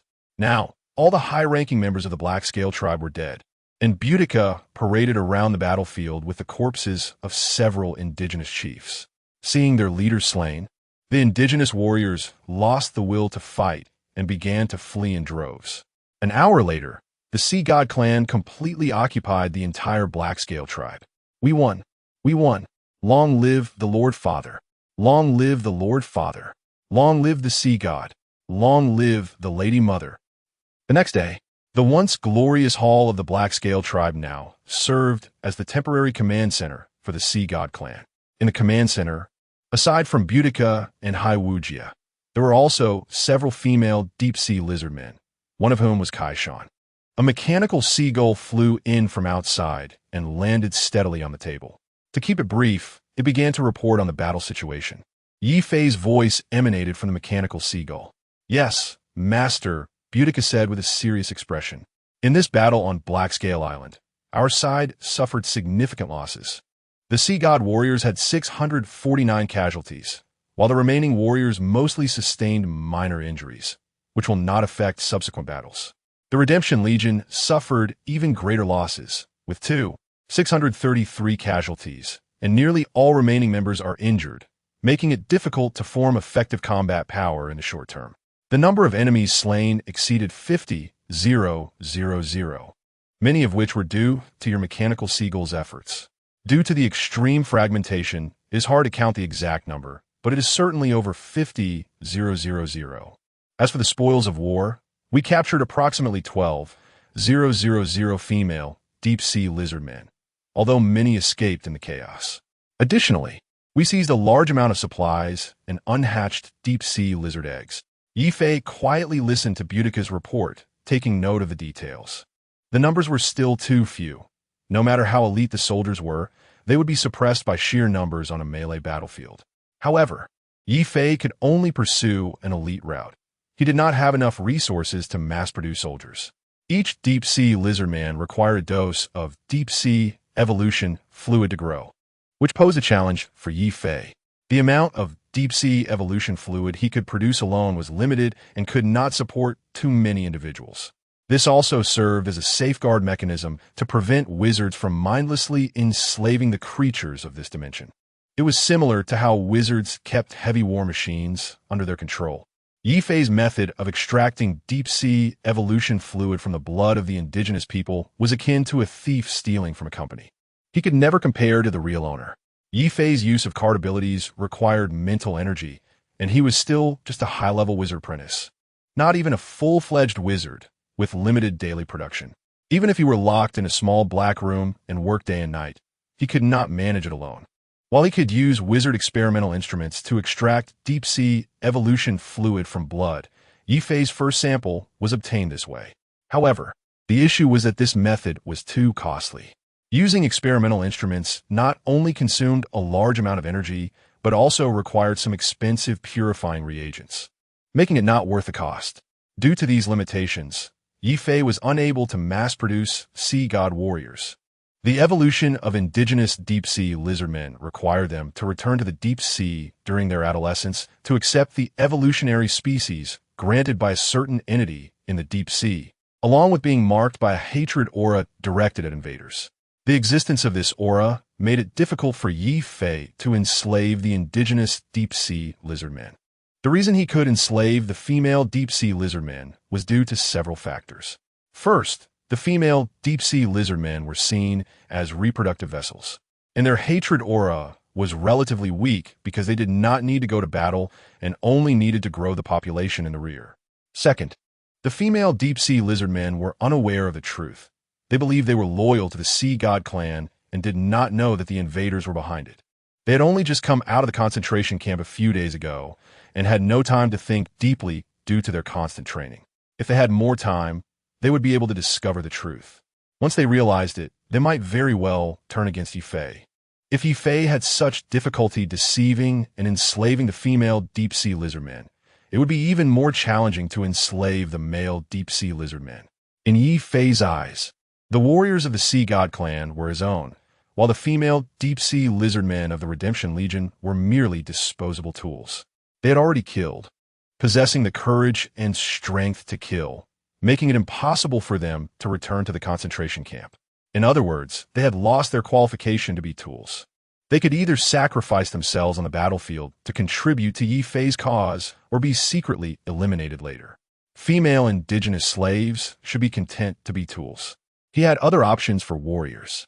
This was a necessity, as the two sides had fundamentally different positions and no room for reconciliation. Only deep-sea lizardmen born in the Sea God clan, regardless of gender, received the evolution fluid bestowed by Ye Fei. Coupled with the slave mark, cultural invasion, and other factors, Ye Fei could trust them. Chapter 61 Dialogue among the Temporary Command Center. Apart from Kaishan, the others are all from their own side. The few female deep-sea lizardmen are also native members of the Sea God tribe. Their assistants trained by Boudica. Kaishan, however, is an exception. She is a special intelligent variant, born prematurely with a weak constitution, which delayed her physical development. By the time she reached puberty, she still did not possess the physical ability to swim back to the deep sea for blessings. But she is very beautiful, at least in the eyes of the deep-sea lizardmen. She is like a goddess, akin to Ye Fei. Among the coral tribe, most of the deep-sea lizardmen, boys her age, have a crush on her. To help her, they secretly kept some of the evolutionary species and used and brought them back for her to consume. A group of admirers secretly reserved part of their evolutionary species and brought them back to Kaishan, allowing her to successfully complete her puberty evolution. She is currently the only known indigenous person who has evolved successfully without going to the deep sea. Indeed, admirers exist in every race. Kaishan does not have a hatred halo, so she does not harbor mindless hatred towards the outsiders of the wizarding world. Moreover, she has outstanding abilities and is a rare management talent, which is why Ye Fei took the opportunity to meet her during his report on the battle situation. "What is your name?" Ye Fei asked. "My name is Kaishan," which which means beautiful coral with colors. Kaishan replied gracefully.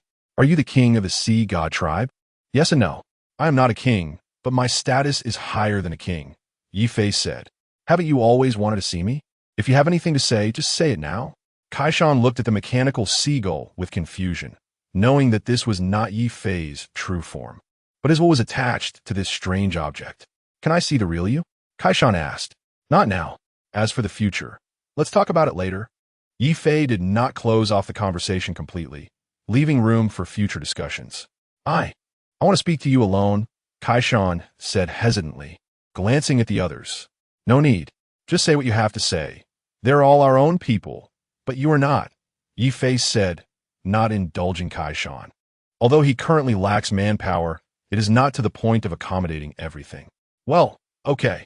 After hesitating, Kaishan continued. May I ask what your purpose is? Why do you attack other tribes? Is there some irreconcilable conflict between you? Kaishan expressed her doubts. In her heart, she believed that tribes of the same kind should coexist peacefully, but the sea god tribe had an inexplicable disdain and hatred for other tribes, which puzzled her. It's simple. Because I am an outsider, Ye Fei said. I come from a higher civilization, and my civilization is invading this planet, and I am one of the executioners. To be honest, the conflict between us does not stem from me, but from you. My goal is simple. I just want to stay on my own territory to mine and collect resources, nothing more. It was you who initiated the war first. I am merely repaying tooth for tooth. Kaishan was somewhat bewildered by what she heard. She did not understand the specifics, and many of the words were incomprehensible to her. But one thing was certain. Ye Fei did not want to initiate the war actively. Since you are unwilling to start a war, is there a possibility for reconciliation between us and the other tribes? Kaishan asked. No, Ye Fei answered decisively. Not only because our positions are different. Even if you are willing to compromise, I cannot let you go. You have come to annoy me time and again. Do you think I am easy to bully? An eye for an eye, and hundredfold return. From the moment the war started, it has been a matter of life and death between us. Ye Fei was not lying. These are his true feelings. There is never a possibility of reconciliation between two opposing sides. The wizards want to enslave this world, and the enslaved are indigenous beings like the deep-sea lizardmen. The conflict between the two sides is irreconcilable, and there can only be one victor. Under such a stance, those who still fantasize about peaceful coexistence are either cowards or fools. Ye Fei's words made Kaishan's heart feel heavy. What about us? What about us slaves?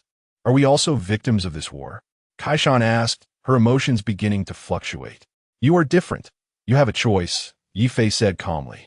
Kaishan immediately understood that Ye Fei meant that all the female slaves except her had no choice but were doomed to become victims of the war. Why? We are all slaves? What is the difference? Kaishan asked urgently. Most of those female slaves were her kinsmen, members of the coral tribe. They had been to the deep sea and bore the special mark of a certain strong being from the deep sea, hating them for no reason, looking down on them. We cannot accept them. Kaishan quickly realized the problem. No wonder she felt somewhat different from the others. The issue lay here. Then, if this mark is removed, can we coexist peacefully? Kaishan continued to ask. Don't think about it. This is a mental mark of a king-level being. Is it something you can just remove casually? On the other side, Ye Fei rolled his eyes at Kaishan's words. All right, I've talked enough nonsense with you. I don't have time to chat. You wanted to see me, and now you have. We've each chatted as well. Now, I ask you, are you willing to pledge loyalty to me and accept my invitation? Kaishan hesitated, her face showing signs of indecision. My lord, I'm willing to pledge loyalty to you, but can you give me a chance? If I find a way to help my people get rid of that mental mark, will you fully accept us? Ha, you are very interesting, Ye Fei said with a smile. I admire your persistence, Kaishan. So, will you give me a chance? Kaishan asked hopefully. Why not? However, you better hurry. Time is running out, Ye Fei said meaningfully. Kaishan thought for a moment and quickly understood Ye Fei's meaning. The redemption core are consumables. They have already tasted blood and can no longer return to their previous innocent state. Now they either submit or die. After realizing this, Kaishan's mood became even heavier. Boudica took out a stamp from a spatial item, which bore a dark blue trident pattern. This is a slave stamp specially set up by Ye Fei. Once stamped on the body, it will plant a slave mark. At the same time, this is also the spiritual totem of the Sea God tribe, the trident of the Sea God. The Sea God warriors take pride in having this divine mark on their bodies.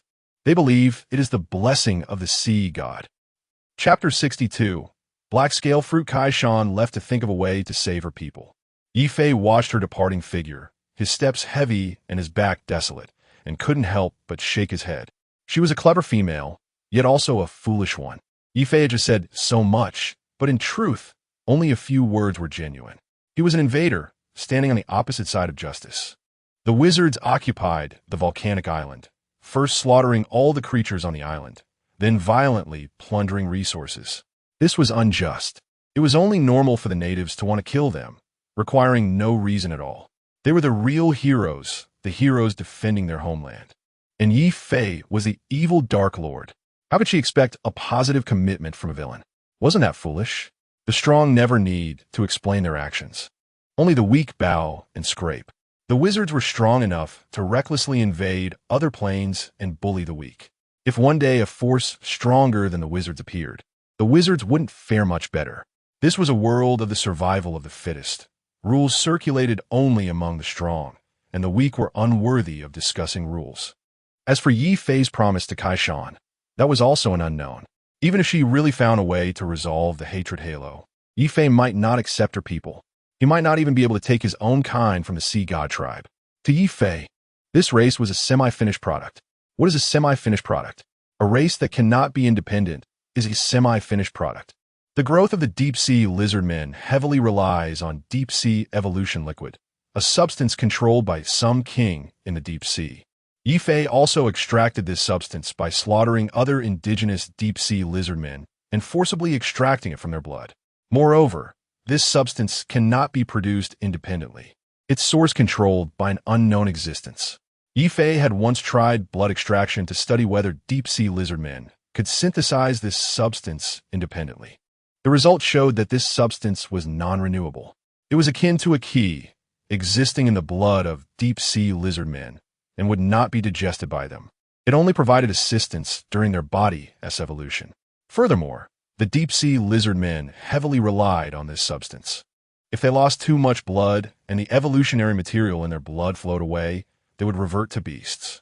Indigenous warriors needed to go to the deep sea to replenish. Sea God tribe warriors needed Ye Fei to replenish them. This race was entirely a semi-finished product, with a core substance for survival in the hands of others, only able to be controlled by others. They could either be controlled by the deep sea or by Ye Fei, essentially a group of unfortunate tools. Moreover, Ye Fei could not remain in this plane forever. If he left, the source of evolution materials would inevitably be cut off. The remaining deep-sea lizard men would be better off left here to fend for themselves. A species born from war would eventually perish with the end of the war. Unless they could evolve to a state where they no longer depended on this substance for survival, that state would be the true finished product. A semi-finished product race could not give birth to new civilizations, so the deep-sea lizard men would not be the protagonists of this planet. They were merely created as consumables due to the needs of war. Master, we have discovered something magical, Boudica said excitedly. Oh, what is it? Ye Fei manipulated the mechanical seagull to change position. A magical fruit, which the deep-sea lizard men of this tribe call the black scale fruit. After eating it, they can strengthen the scales on their bodies, and it has almost no side effects, only turning the scales black. Upon hearing this, Ye Fei immediately became interested. He had seen the strength of the Black Scale tribe scales on the battlefield last night. They were indeed very hard, comparable to ordinary iron scales. If the Sea God tribe did not have specialized armor-piercing tridents, the outcome of the war might still have been uncertain. Having a piece of scale armor inherently raised combat strength by more than one level. The difference between armored and unarmored units was vast, and their combat power was worlds apart. Soon, Ye Fei manipulated the mechanical seagull to follow Boudica into a cave. This was a naturally formed underground cavern, with signs of human excavation around it. Deep in the cave, there grew a special plant resembling vines. The vine plant spread up from deep underground, its length unknown. growing wildly along the cave walls like a climbing tiger. Some fist-sized black fruits hung on the vines, oval-shaped, with a smooth surface and no patterns. Master, it's this fruit. Eating it raw can enhance scale strength without any additional processing. Boudica pointed at the fruit and said. As Boudica approached, the vine seemed to come to life, moving like a python, wrapping around Boudica. With a wave of her small hand, a blood-colored blade of light emerged from her hand, effortlessly cutting through the entangling vines. This thing actually has a will? This world is truly magical. Not only animals, but even plants are starting to evolve. Boudica's figure flickered in like a ghost, and soon returned with a black fruit. Ye Fei manipulated the mechanical seagull to grab the collected fruit, preparing to take it back for research. Isn't the collection difficulty a bit high? Ye Fei asked curiously. Master need not worry. This plant fears flames. The natives here usually start by burning with a large fire, and after the vines retreat, they come to pick the fruits. The fruit shell is very hard and difficult to burn, making it hard to destroy in a large fire, Boudica explained. Since it's useful, let us promote it. Ye Fei said. Wait, a batch of new materials will be sent over, which is for replenishing the evolution liquid for the sea god warriors. You should administer it according to their blood loss ratio. As for the female soldiers in the atonement camp, they should also be supplemented a little to maintain their combat strength. Save where you can. Ye Fei instructed carefully. Yes, master. Here are a few filled containers.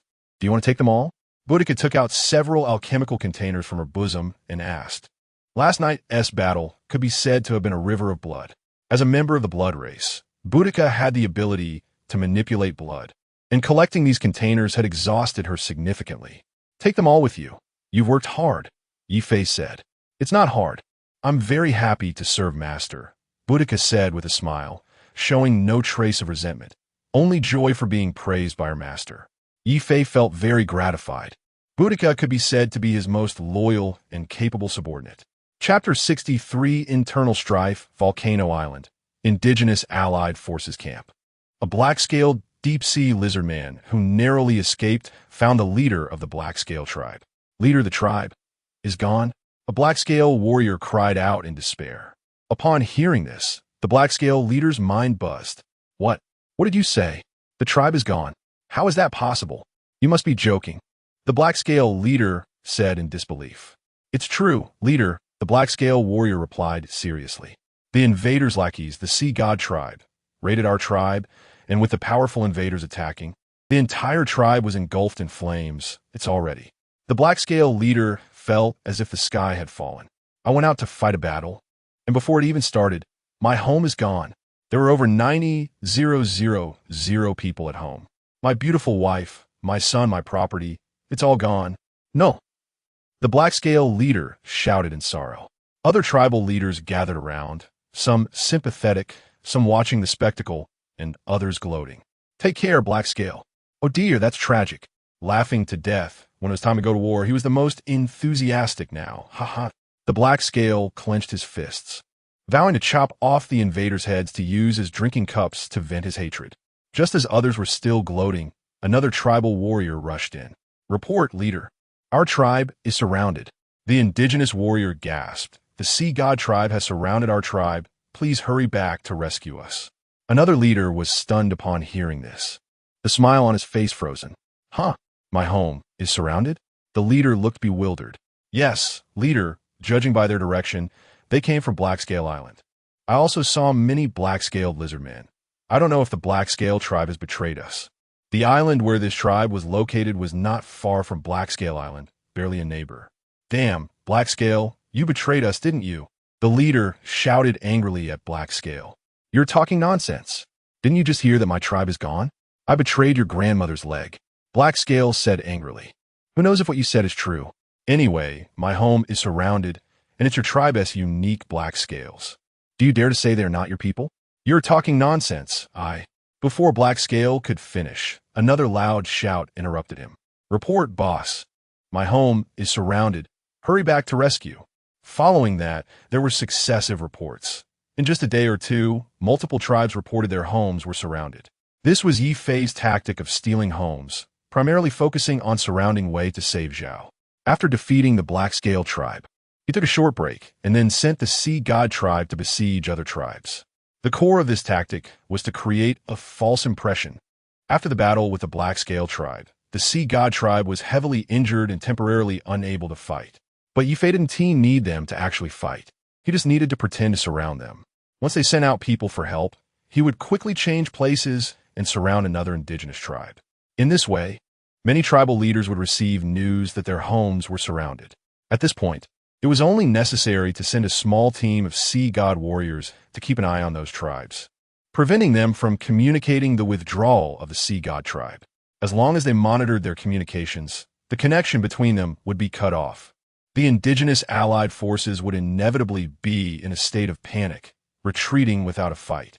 Thus, the current scene unfolded, with a large number of messengers bringing news that their own tribes were surrounded. The leaders whose homes were surrounded soon became restless. Why did they come out to fight? Wasn't it just to drive away the invaders? Wasn't it to protect their homes? Now that their homes were gone, what was the point of fighting? Some leaders urgently shouted to take their troops away. Some peace faction leaders also took the opportunity to shout that they had family matters, wanting to take advantage of the chaos to leave with their people. These leaders of small to medium-sized tribes didn't want to fight in the first place. Their strength was too weak to withstand the losses of war.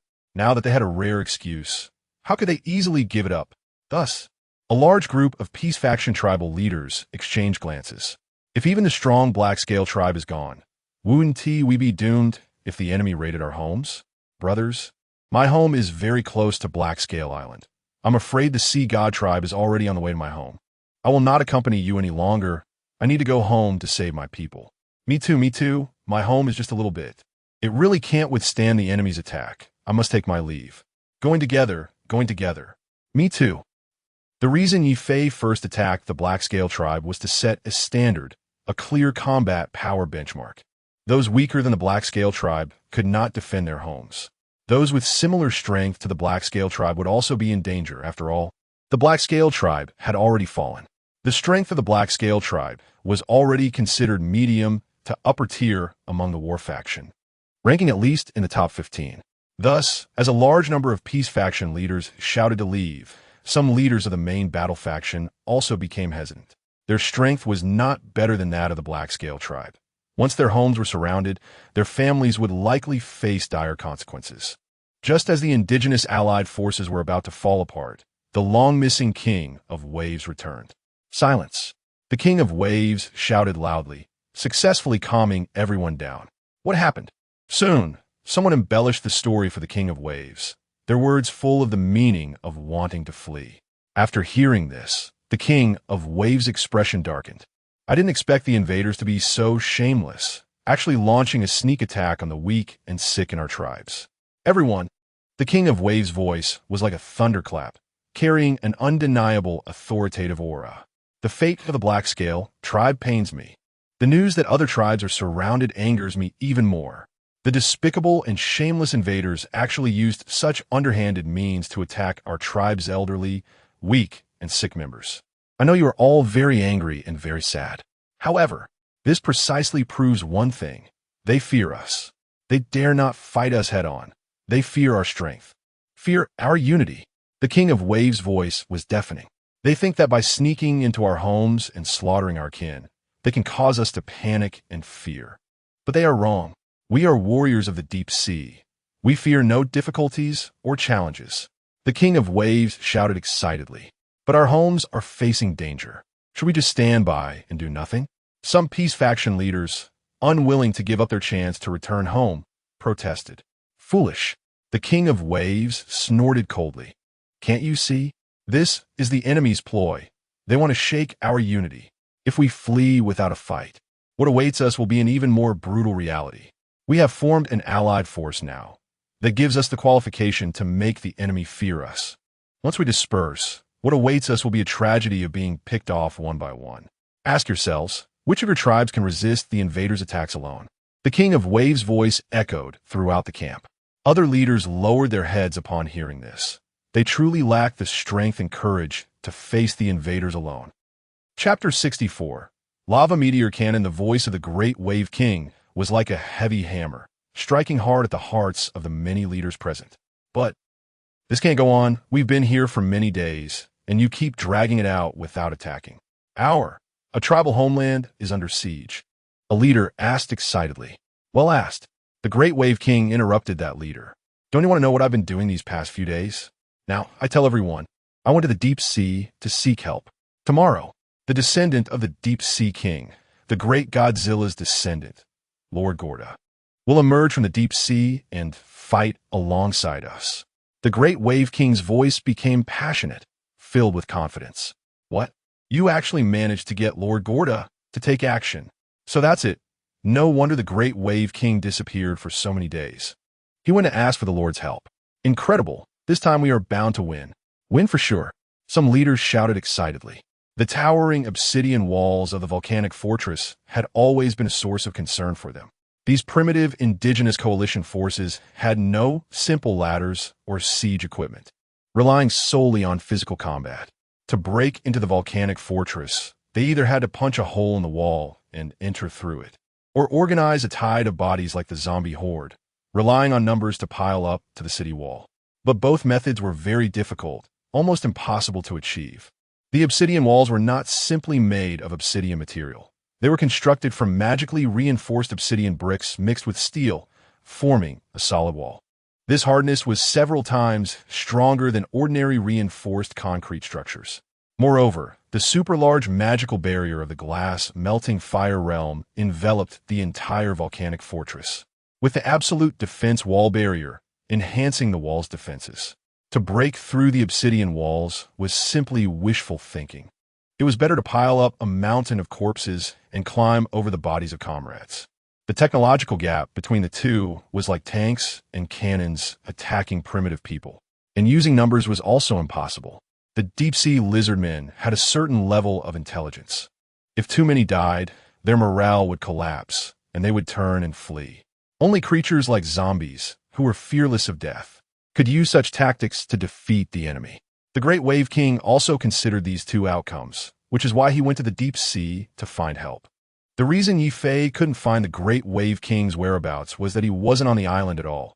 He went to the deep sea to bring back reinforcements. For a time, the indigenous camp was in an uproar, everyone eagerly requesting to fight. Even some of the peace faction fence-sitters actively volunteered, wanted to earn some military merit. Everyone understood what Godzilla was. His descendants were at least monster kings. On the other side, Ye Fei was excitedly staring at the screen, watching the Great Wave King standing at the highest point, passionately giving a speech to rally the indigenous fighters' morale. Damn, I finally found you. Ye Fei exclaimed excitedly. He pulled out an amber-colored crystal ball from his pocket, which was the core controller of the glass melting fire realm. Ye Fei's mental energy surged into the crystal ball, and with a swish, countless projections burst forth from the crystal ball. Each projection was a control panel connected to the defensive facilities of the volcanic fortress. Ye Fei quickly found the panel he wanted, Lava Meteor Cannon. Lava Meteor Cannon status, standby energy, 100 durability, 100. Ye Fei gently tapped the screen, directly activating the Lava Meteor Cannon, then slid his finger lightly to maximize the cannon's charging power. Warning, overclocking attack will cause cannon overload, damaging the cannon. Ignore. Cannons 1 to 3 begin charging, overload output. Ye Fei ordered. With the assistance of the Heavenly Eye system, he forcibly locked onto the enemy leader. Heavenly Eye system calculating. Locking on. Lava Meteor Cannon charging 1, 5, 10.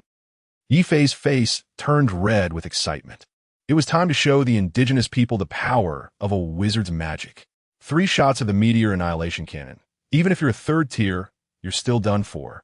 I'll trade the cost of overloading 3 cannons for your life. You've hit the jackpot.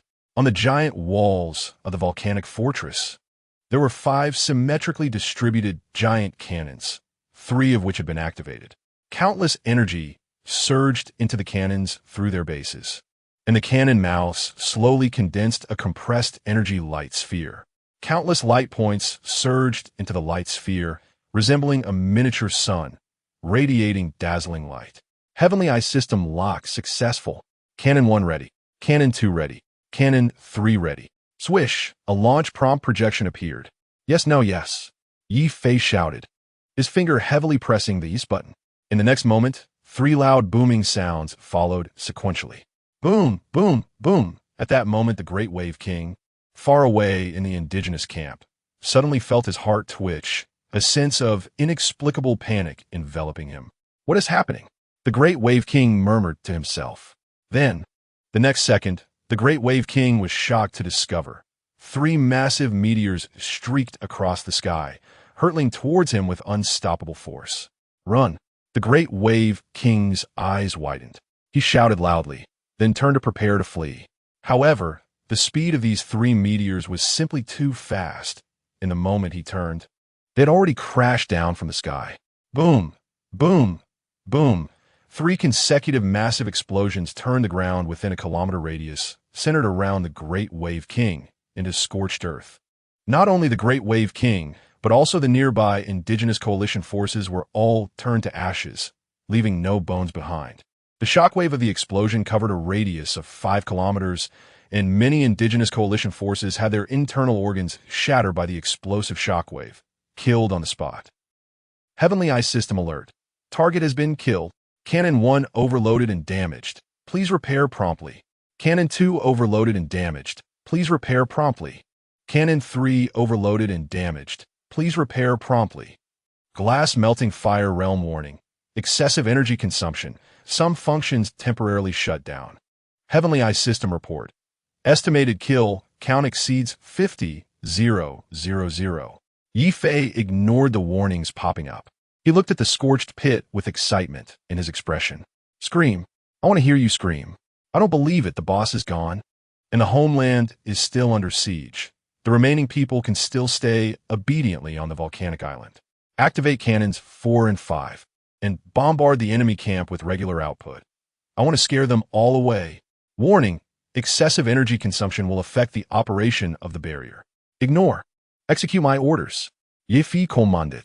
Chapter 65 repair kost boom, boom, boom. The 4th and 5th artillery batteries were firing wildly, with countless meteor shells bombing the indigenous camp, causing massive casualties. 3 shots of the meteor extinction cannon killed King of the Waves and most of the indigenous leaders. Now the indigenous coalition was leaderless, and under the bombardment of the artillery, they quickly scattered and fled. After all, that scorched earth crater with a radius of 1 kilometer was truly terrifying. Lacking leadership and continuously being bombarded by the artillery, the morale of these deep-sea lizard men quickly collapsed. Ye Fei watched the fleeing deep-sea lizard men on the screen in the monitoring room, clapping and laughing. Awesome. This is what you get for besieging me. Let's see if you dare to do it again next time. All right, cease fire and conserve energy. Extract the remaining energy. I want to check. Glazed lava fire boundary. Remaining energy. 45. Ye Fei checked the consumption records and found that 1 shot of the meteor extinction cannon consumed 10 of the total energy, and 3 shots consumed 30. With such high consumption, the power was naturally remarkable. The direct explosion diameter of the atomic bomb little boy was only 1.5 kilometers, while the explosion diameter of the meteor extinction cannon was 1 kilometer. Although the radiation damage range of the atomic bomb was wider than that of the meteor extinction cannon, the power at the explosion center might not be as strong. The King of the Waves was equivalent to being hit head-on by 3 atomic bombs. It was unthinkable for him to survive. Looking at the immensely powerful meteor extinction cannon, Ye Fei felt a twinge of regret. If he had known earlier, he would have used just 2 shots, wasting 1 for nothing. Based on this power estimation, 2 shots of the meteor extinction cannon would have been sufficient to kill the King of the Waves, or even just 1. Extract the energy stored in the main energy nodes and replenish it to the core, Ye Fei said while operating. He had previously extracted excess energy to various energy nodes in advance and would extract it when needed. The glazed lava fire boundary had 1 main energy core and 5 main energy nodes, distributed in a star shape within the barrier, along with nearly 300 secondary energy node branches. These nodes constituted the entire magical barrier.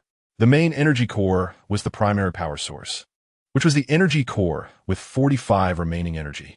Ye Fei extracted the energy stored in the other 5 main energy nodes, quickly replenishing nearly 25 of the energy.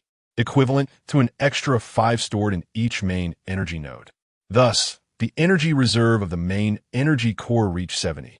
Current remaining energy, 70, expected to be replenished in 15 days. The glazed lava fire boundary extracted energy from the volcano, replenishing about 2 of energy per day. Ye Fei arrived at the first lava meteor artillery battery to check the damage. Red, how's the situation? Ye Fei asked. Madame Red had the data on this artillery battery in her core, making her the most suitable for the inspection. Report to the manager. The core magic runes of the artillery battery have overloaded and burned out, requiring a complete reconfiguration. Can you reconfigure it? Ye Fei inquired. I cannot. The magic runes of the artillery are very intricate and require a second-tier or higher alchemist wizard, and only a wizard proficient in magical runes can repair it. I am powerless, she replied. So serious? Ye Fei asked in surprise. Yes, my lord. The magic runes are equivalent to precision components in mechanical creations, requiring corresponding means for repair. Ye Fei understood a bit upon hearing this. It was similar to a computer's CPU, which seems small but is actually very intricate and requires a lithography machine for repairs. If it's just a repair, I might be able to give it a try. Ye Fei pondered, resting his chin on his hand. Ye Fei's talent card had powers akin to laws. Theoretically, as long as he had sufficient knowledge, materials, and energy, he could force a repair. Although Ye Fei was just an apprentice and could not understand these intricate magical runes, he could cheat. His talent card required only a blueprint to activate.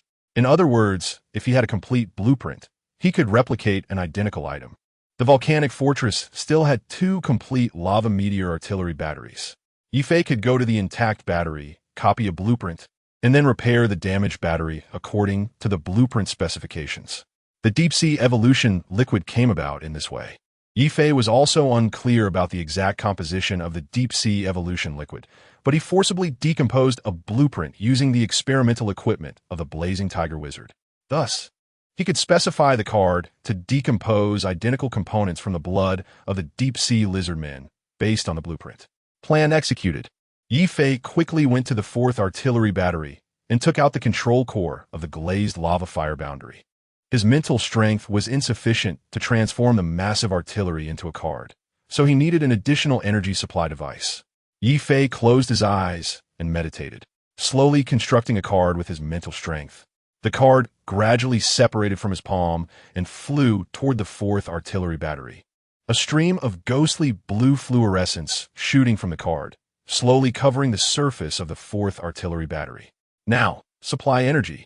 Ye Fei pushed the crystal ball forward, and a beam of energy shot from the crystal ball into the card. With the energy supply, the card emitted a dazzling light, and the ghostly blue fluorescence quickly spread, covering the entire artillery battery. Ding! In an instant, the massive artillery transformed into a small, exquisite card. Then, Ye Fei replicated this process for the other 3 damaged artillery batteries, turning them into cards as well. Let's go to the warehouse and get materials, Ye Fei said to Madame Red. After arriving at the warehouse, Ye Fei stuffed anything valuable into his pockets, euphemistically calling it repair materials. The raw materials for the lava meteor artillery could all be found in the volcanic fortress's warehouse, such as the core lava crystals, which were indeed the specialty of the volcanic fortress. Most of the raw materials for the precision components inside the artillery were lava crystals. He only needed to replace the burned parts to reactivate the artillery. Red, take these, and classify them as repair materials. Ye Fei exclaimed excitedly like a child at a supermarket, stuffing anything good into his pockets. All the supplies in the warehouse belonged to the giant god fortress and the other 3 high-level wizards. Ye Fei could only look but not take. However, it was different now. He had a legitimate reason to embezzle, so why not take advantage of it? After being scared for so long, consider it a mental compensation. Manager, this is embezzlement. I cannot condone your actions, Madame Red said flatly. Embezzlement? No. These are repair materials, the raw materials needed to repair the artillery. Ye Fei said earnestly. You are taking too many supplies. This is unreasonable. Madame Red observed Ye Fei as if he were a bandit raiding a village, taking whatever he saw, her usually calm demeanor showing a rare hint of helplessness. Chapter 66. Openly embezzling the Red Lady is essentially a mechanical life form, akin to an artificial intelligence with autonomous consciousness. In her mind, apart from extreme rationality, there should not be anything like emotion. A living being is called a living being because it has infinite possibilities. Now, after Ye Fei's training, the Red Lady has slowly begun to awaken her awareness of emotions. Ye Fei looked at the businesslike Red Lady and felt somewhat helpless. He put down what he was holding, walked in front of her, and cupped her delicate face in his hands. Her features were like a masterpiece carefully crafted by a master artist, her skin exuding a faint glow like cold white porcelain, and her eyes resembling two pools of frozen autumn water, emotionless yet seemingly unaffected in beauty. Her exquisite nose had the perfect golden ratio, and her thin lips were a fiery red, forming a beautiful yet coldly stunning face. Apart from lacking emotional fluctuations, she resembled a lifeless sculpture, yet her appearance was impeccable. "Oh, my poor silly goose," Ye Fei sighed. "Let me ask you, who am I to you?" He asked. "Manager," the Red Lady replied. "Wrong. I am your master," Ye Fei said sternly. "The teacher has promised you to me. I am your master." "Master, master, shouldn't you obey my commands?" The Red Lady blinked and fell into thought. Cinder did say she would be given to Ye Fei as a gift. Is that so? Confusion appeared for the first time in the Red Lady's calm eyes. "But that contradicts my fundamental logic. My duty is to guard the resources. You are stealing from the overseer. Which is greater, my command or your duty?" Ye Fei raised an eyebrow and asked. "Manager, Cinder's command takes precedence. I must prioritize her instructions," the Red Lady answered without any hesitation. Ye Fei frowned. Although Cinder had said she would give the Red Lady to him, that was after the mining task at the volcano fortress was completed. This meant that Cinder's remaining instructions took precedence over Ye Fei's commands. "Pull out your instructions and let me see," Ye Fei said, unwilling to give up, trying to find a loophole. Coming to the treasure mountain empty-handed was not something he could accept. Ye Fei quickly skimmed through the preset instructions from Cinder. The instructions were simple: guard the resources, prevent loss of resources, and avoid outsiders stealing. Among them, there was a rule that restricted Ye Fei. All expenditures must be recorded and evaluated for appropriateness. Any unreasonable or illogical expenditures are not allowed. Red, is this evaluation something you assess? In other words, as long as you find it reasonable, does it become legal? Ye Fei asked. The Red Lady nodded. "But, manager, your actions are not reasonable. The repairs do not require this much resource. And a large portion of the resources does not belong to maintenance consumption."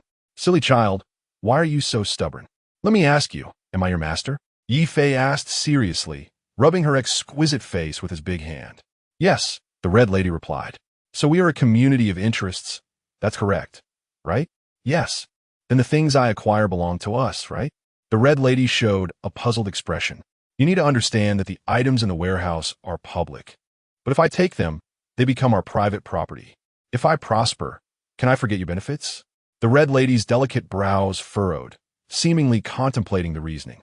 Seeing her expression, Ye Fei felt there was hope and struck while the iron was hot. "Let me ask you, if you follow me in the future, am I going to collect resources for you and build you a high-level body?" The Red Lady nodded, agreeing with this statement. "Then I must invest a lot of money and resources in you, right?" The Red Lady nodded again. "Since that's the case, the resources I obtain are equivalent to future investments for you. So they belong to you, right?" The Red Lady paused, seemingly contemplating this reasoning. In fact, the logic was simple. We are one entity, and my resources are our resources. You just need to slightly adapt and change this expenditure evaluation to reasonable, and we will have a legitimate income. You wouldn't want to drink the northwest wind with me in the future, would you? Ye Fei said. The Red Lady fell into deep thought, her underlying data quickly processing and arriving at a conclusion that conflicted with Cinder's preset instructions. Then she recalculated, encountering conflict a second and third time. In the final calculation, it was as if the Red Lady had an epiphany, transforming the conflicting instructions into reasonable. "Yes, master. Your behavior is completely logical. I believe your expenditures fall within a reasonable range," the Red Lady said earnestly. Ye Fei, oh, that's right. Now, come help me move things out, this, and that.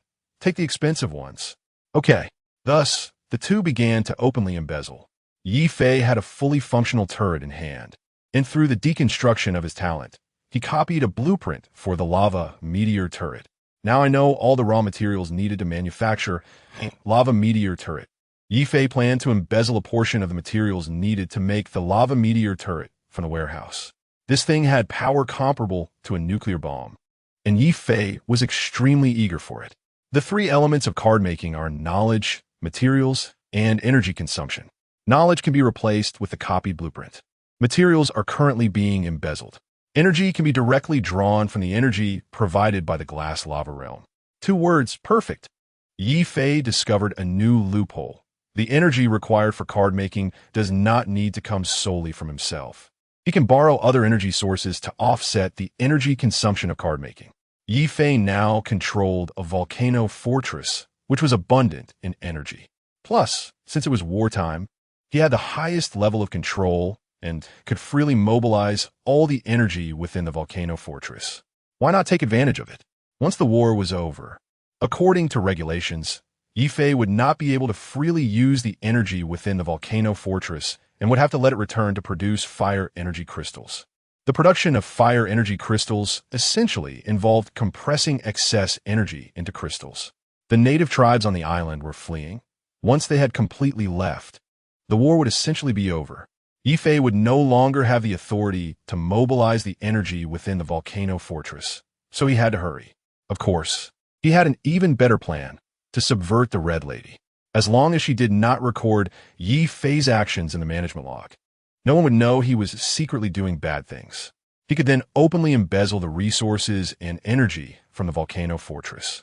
As long as Ye Fei managed the degree of embezzlement well and did not let the output drop too rapidly, when Cinder and the others returned, they would not check the accounts.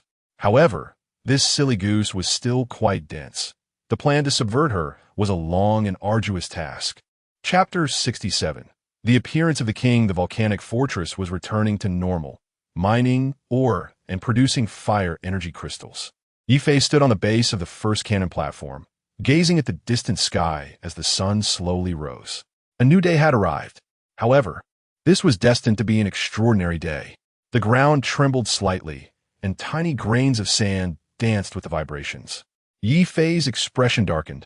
As a wizard, his mental acuity was very sharp, and he sensed an indescribable, heart-pounding pressure from afar.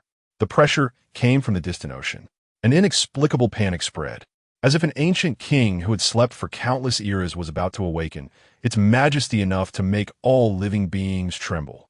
Warning, warning, warning. Detected an abnormal high-energy reaction rapidly approaching from the deep sea. Intensity, at least above a Tier 4 Lord-level creature.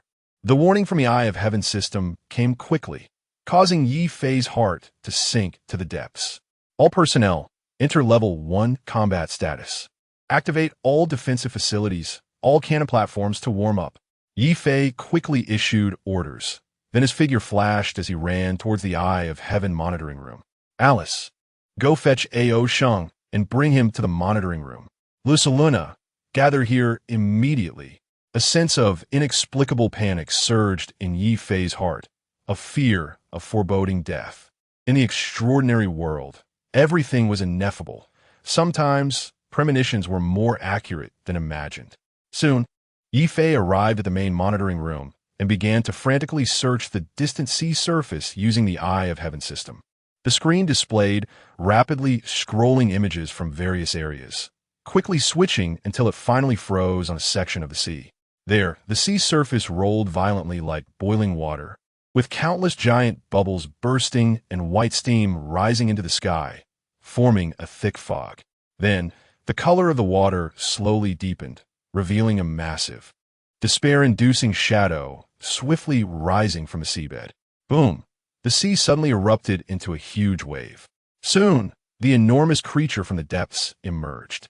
The first to break the surface was a dorsal fin as large as a mountain, deep in color and oddly shaped, resembling a row of neatly arranged black peaks, with just a part above the surface towering several dozen meters high. Next, an incredibly massive head broke through the water, revealing a ferocious visage. Roar. Gorda let out a tremendous roar, as if announcing its arrival to all. Its rough skin resembled ancient rocks buried deep underground, dark lines covered in battle scars. Like a war beast that had seen countless battles. Its eyes flickered with a dangerous crimson glow, savage, bloodthirsty, and brutal. Gorda, a member of the Godzilla family, an ancient titan beast awakened from the world of the Earth's core. Ye Fei stared at the incredibly familiar figure on the screen, frozen in place. GG Gorda? Ye Fei's tone was filled with disbelief and an unmistakable panic. What the hell? How am I worthy of this? How can I fight the king of monsters? The king of monsters is here to fight me? No. Ye Fei's expression resembled that of a shocked child. Gao! Ye Fei slammed his hand on the table, filled with impotent rage. On the screen, the massive deep-sea beast submerged back into the sea and then quickly headed towards the volcanic island. Ye Fei took a deep breath, raised his hand, and slapped himself twice, forcing himself to calm down and think quickly. Fighting was impossible. Just the energy level reported by the Eye of Heaven system was already at Tier 4. With the defenses and output of the volcanic fortress, they couldn't even scratch Gorda. It would be like tickling it. Therefore, his only remaining option was to escape. Ye Fei transformed Alice and the others into cards, and finally turned the Red Lady into a card to take with him. Then, Ye Fei took out the crystal ball that controlled the Liuli Lava Fire Realm. After a series of operations and verifications, he successfully opened a red glowing interface. Meltdown Destruction Device has passed identity verification. Warning: this self-destruct feature, once activated, cannot be stopped. Please consider carefully.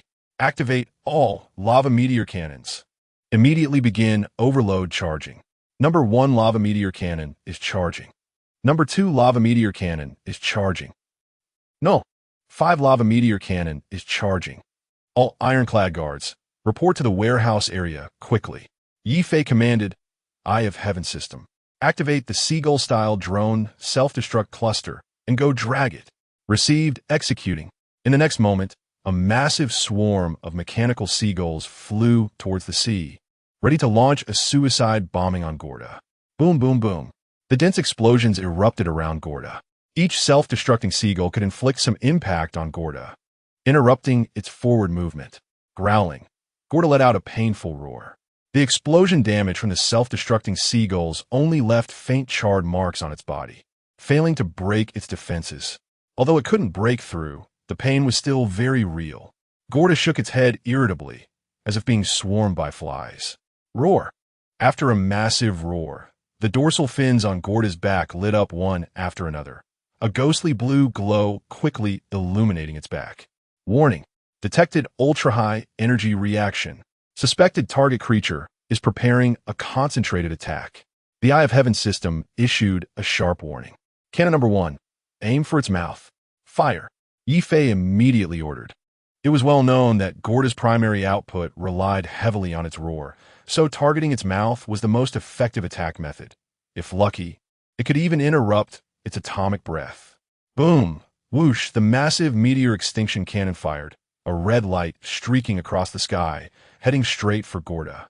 In the next second, Gorda's atomic breath finished charging. It suddenly opened its enormous mouth, unleashing an incredibly thick, ghostly blue atomic breath. The dazzling blue beam shot out like a giant lightsaber, violently colliding with the massive meteor in the sky. With a loud bang, the meteor exploded mid-air, creating a fierce explosion from the two impacts.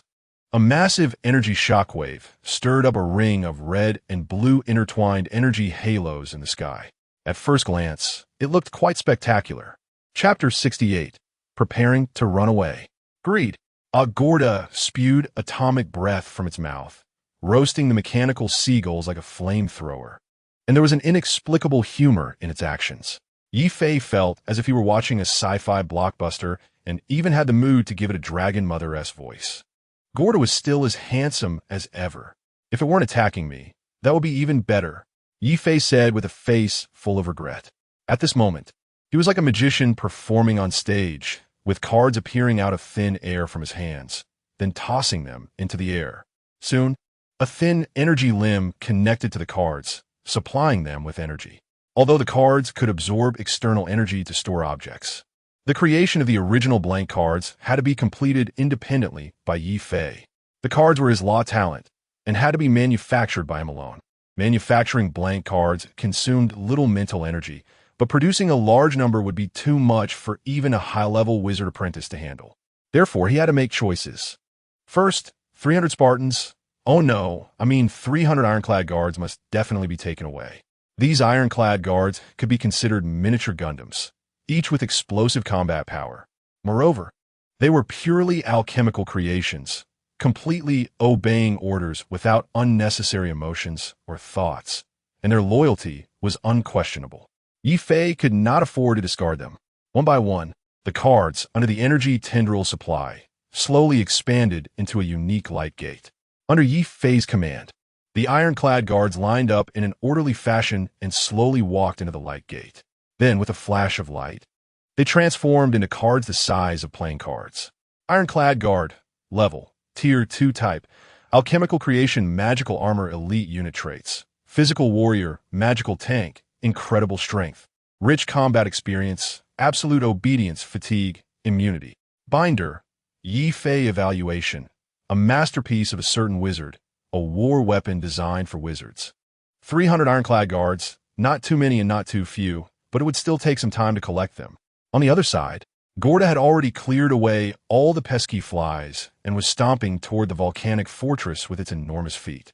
Thud, thud, thud, with each step Gorda took. The ground let out a muffled sound, like the thunderous drums of war echoing on the battlefield, carrying an inexplicable pressure. Warning, estimated time of arrival of the target, 3:48. Less than 4 minutes? Trouble. Ye Fei had already transformed all the ironclad guards into cards and was now frantically gathering supplies. The supplies mainly consisted of lava crystals, which are the most valuable. They could serve as energy fuel and could also be refined into a special chip through magic, acting as the cognitive core of alchemical creations, similar to a computer's CPU. After being processed into precise magical chips, the price would soar. Ye Fei possessed a unique card talent, so processing materials was completely easy for him. The Eye of Heaven system, estimate the defense power of the barrier, the strength of Godzilla, and predict the specific safe time.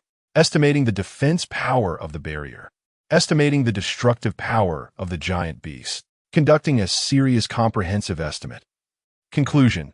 If the giant beast uses the energy beam just now to attack, the barrier can withstand at most 30 minutes. Please make a choice quickly. Damn, how fierce. Ye Fei asked in disbelief. The heart of glazed lava is a super large magical barrier, and it can only hold for half an hour? The energy beam from the opponent contains extremely strong destructive power, and at the same time, the remaining energy of the glazed lava realm is severely insufficient, and most of the defensive barriers cannot be activated. Fine. Ye Fei glanced at the dwindling energy and reluctantly nodded. How exhilarating it was to fire 3 shots of the lava extermination cannon at the giant Wave King yesterday. And today he was being tortured by Gorda. The volcanic fortress had only about 70 of its energy remaining. After powering up 5 turrets, each turret consumed 10 energy, leaving only 20 of the total energy needed. This amount of energy was not enough to fully activate the absolute defense barrier of the glazed lava realm. Plus, a creature like Godzilla, which absorbs radiation energy from the Earth's core for a living, had energy within it that was immeasurable, and its violent atomic breath was its signature killing move. Outside, Gorda did not rush to attack the volcanic fortress, but instead followed the path to the super pit where it had killed the giant Wave King yesterday. It found a large number of deep-sea lizard men that had been killed by the shockwave on the periphery, and its eyes were filled with a murderous intent that seemed to solidify. Roar. The deep-sea lizard men were a miraculous evolutionary substance created from certain extraordinary being in the Earth's core by extracting a certain material from Godzilla's blood and combining it with other materials. This substance could forcibly activate the evolutionary factors within marine organisms, making them evolve toward land creatures. In other words, the blood of Godzilla flowed within these deep-sea lizard men. Gorda saw its bloodline being slaughtered, and its anger reached its peak. Gorda turned its massive body and began sprinting towards the volcanic fortress, determined to make the invaders pay a heavy price. while Ye Fei was packing up supplies. He stole a glance at the screen and found that Gorda was angrily charging toward the volcanic fortress, prompting him to speed up. Move it, dead hand. Give me 200 speed. Ye Fei's hands were moving so fast that they almost left afterimages. The passive trait of the miser triggered fiercely. He would greedily take enough before running. Half an hour, I'll grab for another 25 minutes, and in the last 5 minutes, I'll pilot the lightning mech to run away. Ye Fei said calmly. The lightning mech was originally designed for speed, specializing in a quick getaway. Cinder had specially prepared escape equipment for Ye Fei, which was not only fast, but also had long endurance and excellent quality. Gorda soon arrived near the volcanic fortress and took a running leap. Its thousands of tons of massive body crashing toward the volcanic fortress like a mountain. Thud! A glazed energy barrier stood in front of Gorda, and its massive body collided with the energy barrier, causing ripples to spread like water. Warning, defense barrier under attack. Total energy -1. Ye Fei, dumb? Just one hit and it lost one. Then if I hit it 20 times, won't it break? Is this what you call supporting for 30 minutes? Ye Fei angrily questioned. Error, error, error. Ye Fei looked at the frequently reporting errors of the Eye of Heaven system, his mouth twitching. You must be doing this on purpose. Are you playing me? Damn it. Ye Fei suddenly shouted in horror. He saw Gorda shake its somewhat pained, massive body, angrily roar. And then, the huge dorsal fins on its back slowly lit up. Chapter 69. Thoughts on where to go in the surveillance footage? Gorda opened its abyssal maw. Faint blue light flickering in its throat. Ye Fei's eyes widened in disbelief as he shouted frantically, Cannon 2, fire now, on top of the volcanic fortress. The second turret quickly adjusted its aim, and a long-energized lava annihilation cannon was fired instantly. Boom! Rumble!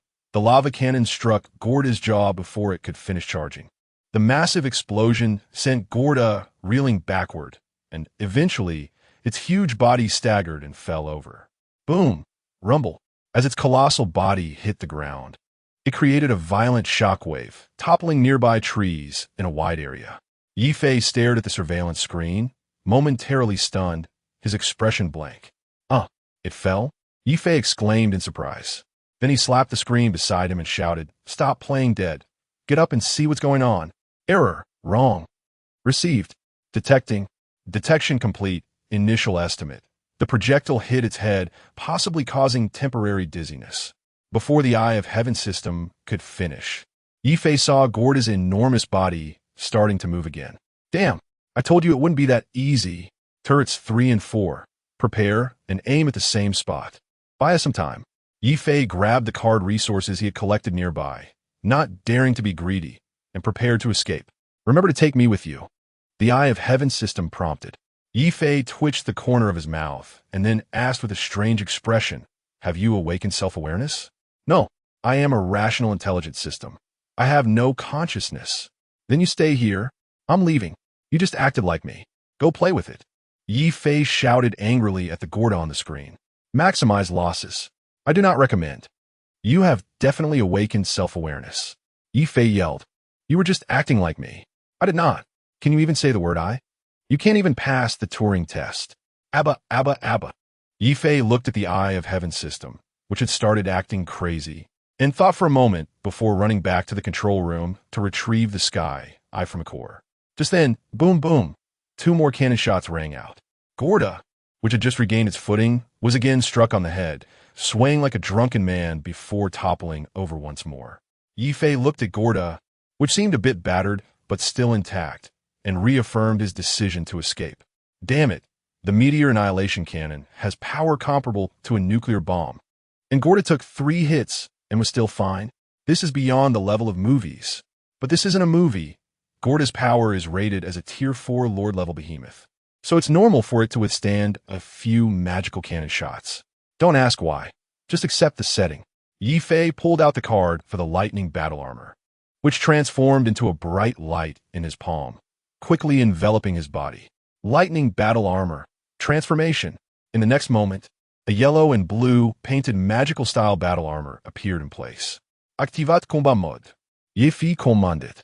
Combat mode activated. Activate flight mode. Anti-gravity device activated. Lightning elements fully activated. Ye Fei controlled the battle armor, transforming into a bolt of lightning that shot out from the control room, quickly moving away from Gorda. 1 minute later, Ye Fei's figure appeared atop the city wall, the farthest point from Gorda. He took one last look at the volcanic fortress he had stayed in for so long, feeling a bit reluctant. This is all money. Taking advantage of Gorda's momentary daze, Ye Fei fired the last shot of a lava cannon, then decisively activated the self-destruct mechanism before leaving swiftly. With the aid of the battle armor, Ye Fei became a rapidly moving bolt of lightning, shooting into the sky, leaving behind a yellow and blue light trail. Before long, the volcanic fortress erupted in a tremendous explosion. The glass lava realm directly ignited the dormant volcano, clouds of smoke erupting from the crater, accompanied by scalding magma. Then, the ground began to collapse, a strong earthquake occurring simultaneously. The massive explosion not only ignited the volcano, but also triggered a super earthquake. Roar! A huge roar filled with endless fury. In the next moment, the awakened Gorda emerged from the billowing smoke, its gaze fixed on the retreating Ye Fei. Then, its massive body began to run quickly, chasing after the direction Ye Fei had left. Creatures like Godzilla have a built-in biological sensing ability, capable of locking onto targets globally. Whether it's a hostile behemoth or a tiny human, as long as it locks onto you, unless you leave this planet, there will be no peace. On the other side, after flying for a long distance, Ye Fei stopped to consider his next move. The volcanic fortress was gone, and he and T decided where to go next. He didn't know where the continental battlefield was, and after Cinder and the others left, they never returned to the volcanic fortress.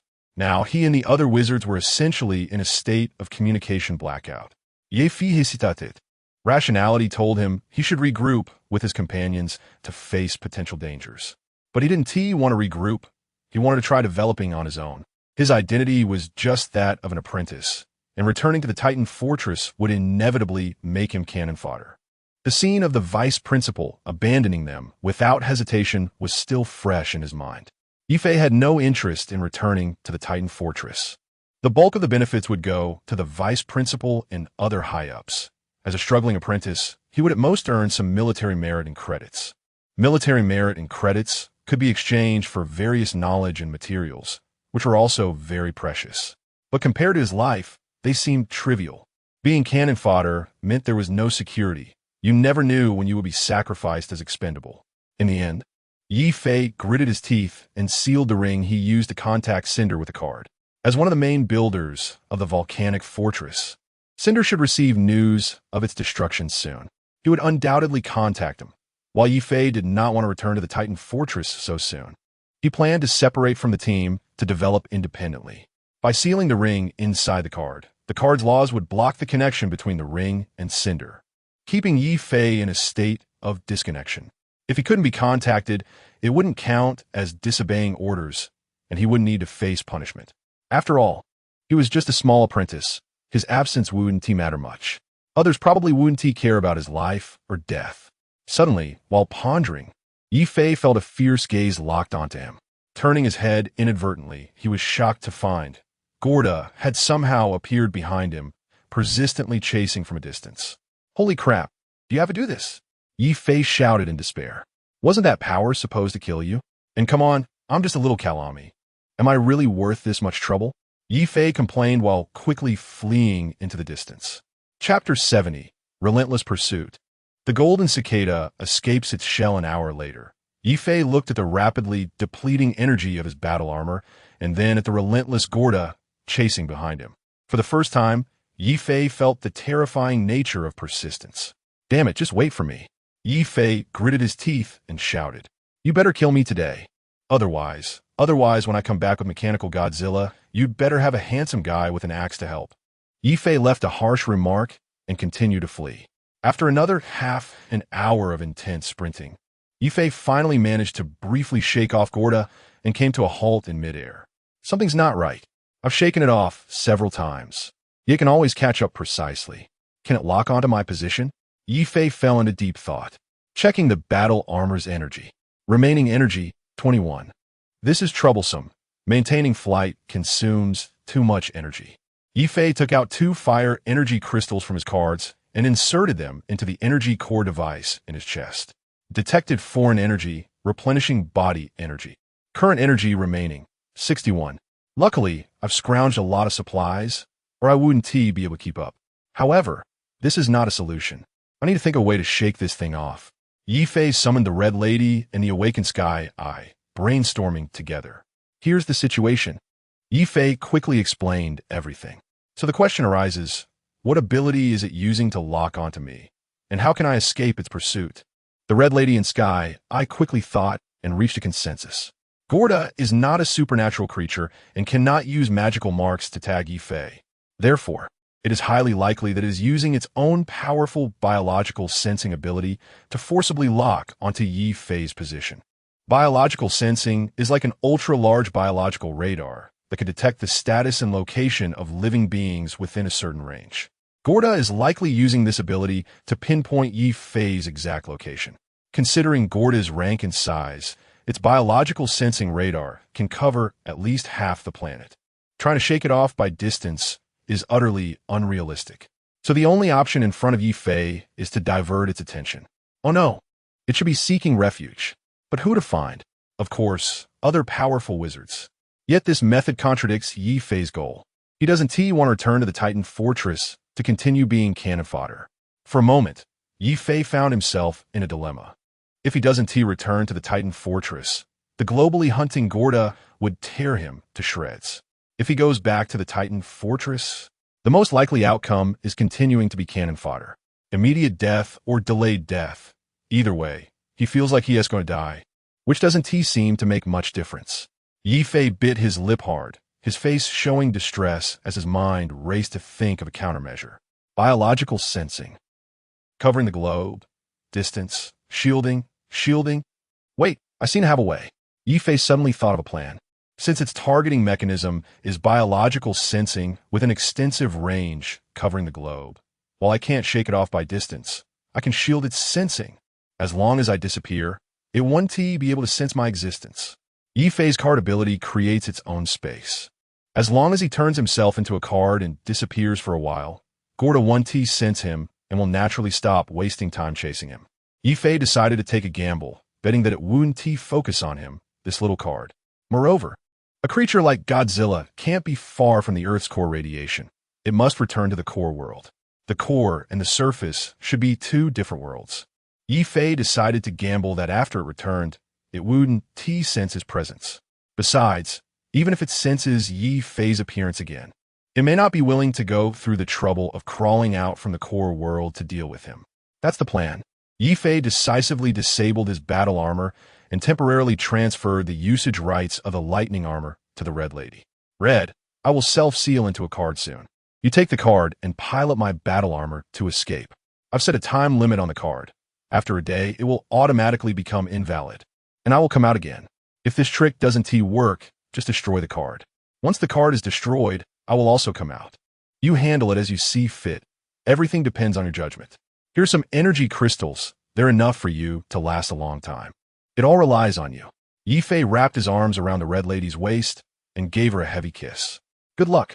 After saying that, he transformed into a burst of light, slowly condensing into a card. The Red Lady was momentarily stunned, instinctively reaching out to catch the card that fell from the air, then touch her lips. The warmth of his breath still lingered on her lips, soft, warm, and strangely. The Red Lady felt as if her cognitive core had been attacked inexplicably, like being swept by an electromagnetic pulse, forcing her entire thought process to stop. How strange. The Red Lady murmured, touching her lips. A loud roar suddenly jolted her awake from her daze. The Red Lady quickly piloted the lightning armor to escape. Gorda surfaced from the depths of the sea, looking around in confusion. Where is he? That big guy? How did he suddenly disappear? Gorda scratched its bald head with its short arms, completely bewildered. After being washed by the seawater, the charred skin from the explosion was cleansed away, and the beast radiated a completely new spirit. The previous disarray vanished without a trace. Gorda remained in place, sensing carefully, yet still couldn't find Ye Fei's whereabouts. This human seemed to have disappeared from the planet. After a moment of thought, Gorda dove back down. It was time to go home after all. Its task was to destroy the invading stronghold on the volcanic island, even though in the end, the entire island was nearly demolished. But you can say it didn't destroy it, right? The volcanic fortress is gone. Isn't it? Not only gone, but the island is almost sunk too. Isn't it enough that it's gone? Task completed. As for the rest, it was never within their consideration. This group of demolition experts, to achieve their goals, doesn't care about the extent of the damage. The Golden Gate Bridge in movies has probably been destroyed countless times. When they fight, they're no different from a demolition crew. Gorda's pursuit of Ye Fei was also stimulated by the corpse of the deep-sea lizard man and further angered by Ye Fei hitting it 4 times. 4 shots from the meteor extinction cannon to the head. Now that the task is complete and the enemy is dead, it's time to clock out, head home, happily with Gorda's departure. Ye Fei's golden cicada escape was perfectly executed, lucky to survive another day. Chapter 71. Boudica's slumber. A day later, Ye Fei emerged from the card. Since there was no concept of time within the card, for him, time was merely a fleeting moment. Ye Fei cautiously surveyed his surroundings. So, is that big guy still hunting me? Lady Red shook her head. Master, after you disappeared, that giant beast vanished as well. Just as you thought. It gave up the chase once it lost its target. Ye Fei sighed in relief and straightened his posture, trying to regain some elegance and composure. I knew I was a genius, Ye Fei said proudly. Let's go find Boudica. It's been a long time since I last saw her. Yes. After a while, Ye Fei and Lady Red arrived at Coral Island. Boudica had already received Ye Fei's retreat notice when the indigenous coalition collapsed and returned to Coral Island to recuperate. The frequent battles had severely drained the sea god tribe's vitality, and they were in urgent need of rest. With nowhere else to go, Ye Fei planned to temporarily stay on Coral Island before making further plans. Master, Boudica excitedly rushed towards Ye Fei, missing him dearly after not seeing him for several days. From a distance, Ye Fei saw a cute gothic loli rushing towards him, and he opened his arms to catch her like a dipping sauce. Lolas have 3 treasures, delicate, soft, and easy to topple. Ye Fei pinched Boudica's little face. Good baby, so cute-ug. Wow, Master Silver, you've worked hard. Master should compensate you well, Ye Fei said with a smile. First, the atmosphere of war had suppressed his emotions. Then he voluntarily abstained to keep his mind clear. And finally, he was chased by that giant. Ye Fei's mood was akin to a volcano ready to erupt. In other words, he was quite angry. After some small talk, Ye Fei took Boudica for a stroll to clear their minds. The communication of the soul was hard to express in words, so their conversation transitioned into body language. Boudica, they had a deep exchange on the issue of gene continuation, then had a quarrel over the reproductive isolation topic between humans and vampires, and finally, one retreated a step, reaching a reconciliation. Both sides considered it a very meaningful academic exchange. The above is for academic reference only. Boudica buried her head in Ye Fei's neck, greedily inhaling his breath like a ghost-sucking essence. Master, you smell so good. Boudica's deep red eyes sparkled slightly, and she appeared somewhat intoxicated. Her little pink tongue greedily licked her lips, and her small fangs slightly protruded. What? Want a bite? Ye Fei joked. Really? Really can I? Boudica's eyes lit up, filled with anticipation. Ye Fei leaned back cautiously, eyeing Boudica warily. You're not acting right. No, I'm perfectly fine. Boudica shouted defiantly. Just one bite, please, Master, just one. Ye Fei squinted at Boudica, whose expression was dazed. How long has it been since you last slumbered? Ye Fei suddenly asked. Boudica paused for a moment, then tilted her head in thought. It seems like it's been a long time. Vampires are immortal, having no lifespan limits, but they are not without flaws. They need to undergo regular slumber, partly to refine their blood energy and complete their advancement. Vampires' daily food is blood, which they convert into blood energy to achieve immortality. However, blood contains a lot of impurities, which act like toxins and gradually accumulate in their bodies. If too many impurities accumulate, it can hinder their advancement and, to some extent, affect their sanity, driving them to madness and bloodlust. Slumber is meant to refine blood energy, purify impurities, and also includes the function of repairing the body and maintaining youthful vitality. On the other hand, it is also necessary to periodically eliminate excess memories to prevent soul overload. A common ailment of immortals is memory redundancy. The vast memories, sensory experiences, and emotional impact from hundreds or even thousands of years can lead the mentally unstable to suicidal thoughts. Thus, some methods are needed to eliminate excessively accumulated memories, discard meaningless ones, and retain valuable memories. This is also to alleviate the pressure on the soul. The vampires refer to this slumber as the eternal night's sleep, awakening from eternal darkness to continue enjoying a new life. Boudica's current state was entirely due to having eaten too well and too much. Ever since she followed Ye Fei into battles, she had never gone hungry. There was blood everywhere, food everywhere. Although she had transformed a large portion of the blood into blood crystals for storage, the amount she had consumed was already excessive, and the impurities accumulating in her body had reached a certain limit. Subtly, it had begun to affect her sanity. Until today, after the academic exchange with Ye Fei, her head was spinning, and in her mental haze, she had become silly. "Master, I feel strange. My head is buzzing, as if there's a version of myself talking in my head."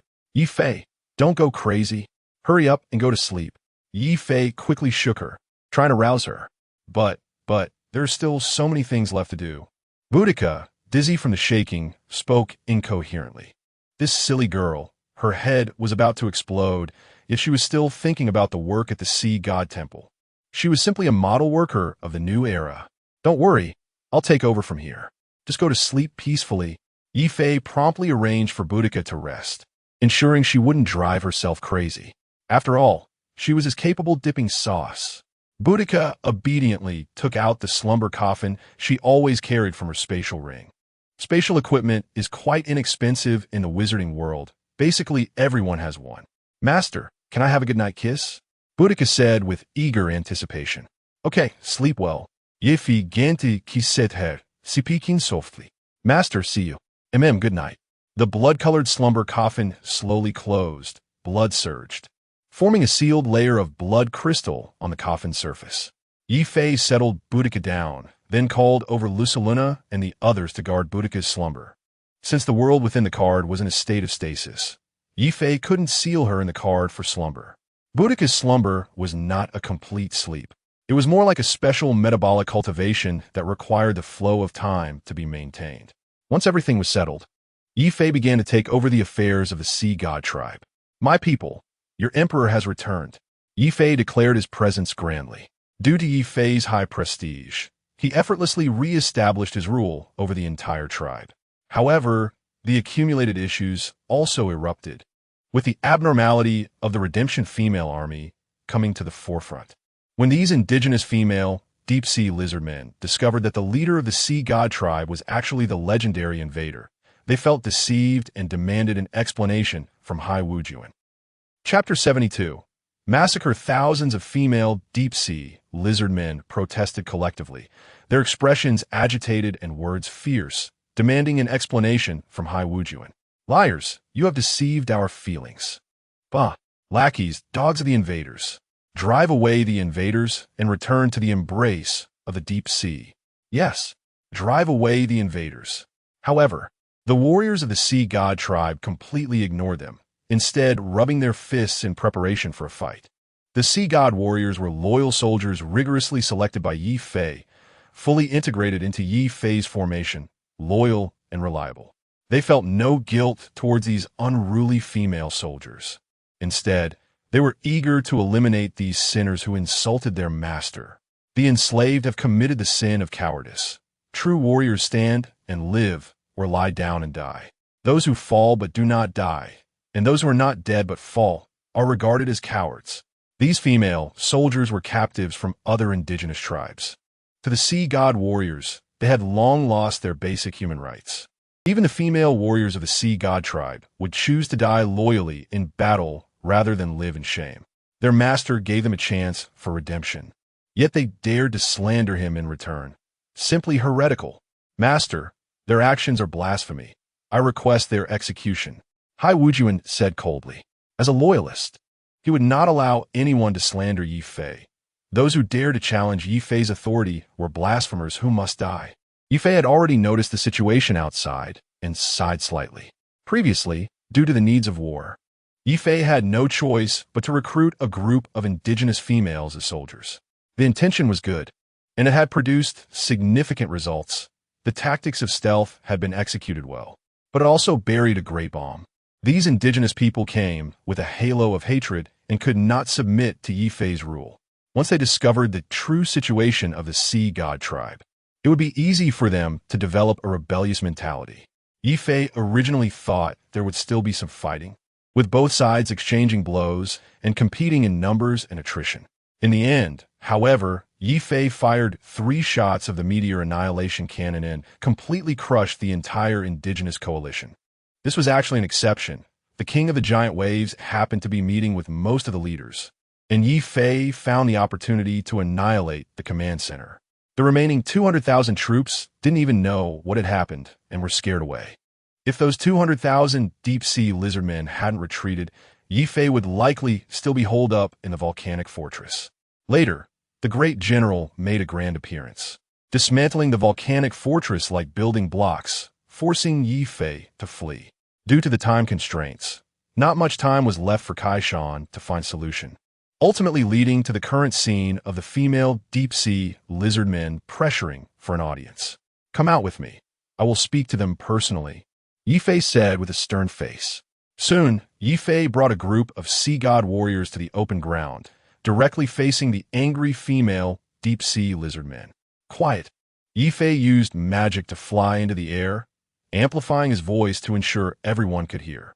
A massive sound wave covered the area, and everyone involuntarily fell silent. "As you can see, I am the so-called invader you speak of, and I am also the emperor of this sea god tribe. I am the emperor. Ye Fei impasizit. What do you want from me? Do you want me to apologize? Do you want me to leave? Ha ha ha, what a joke. Haven't you realized the situation yet? You are not the masters of this tribe, but rather prisoners, enslaved captives. I provide you with food and clothing, weapons and armor, and teach you to fight. Not only do you fail to show gratitude, but you dare to unite and pressure me. Do you think I'm a puppet for you to control? Do you think numbers mean anything? Ridiculous. I now give you 2 choices. Either surrender or die." The moment die was shouted. The sea god warriors had already raised their spears, their eyes fierce and ready for slaughter. Thousands of sea god warriors shouted in unison. The heavy and murderous atmosphere immediately overwhelmed the female soldiers on the field. Some even buckled at the knees, nearly collapsing.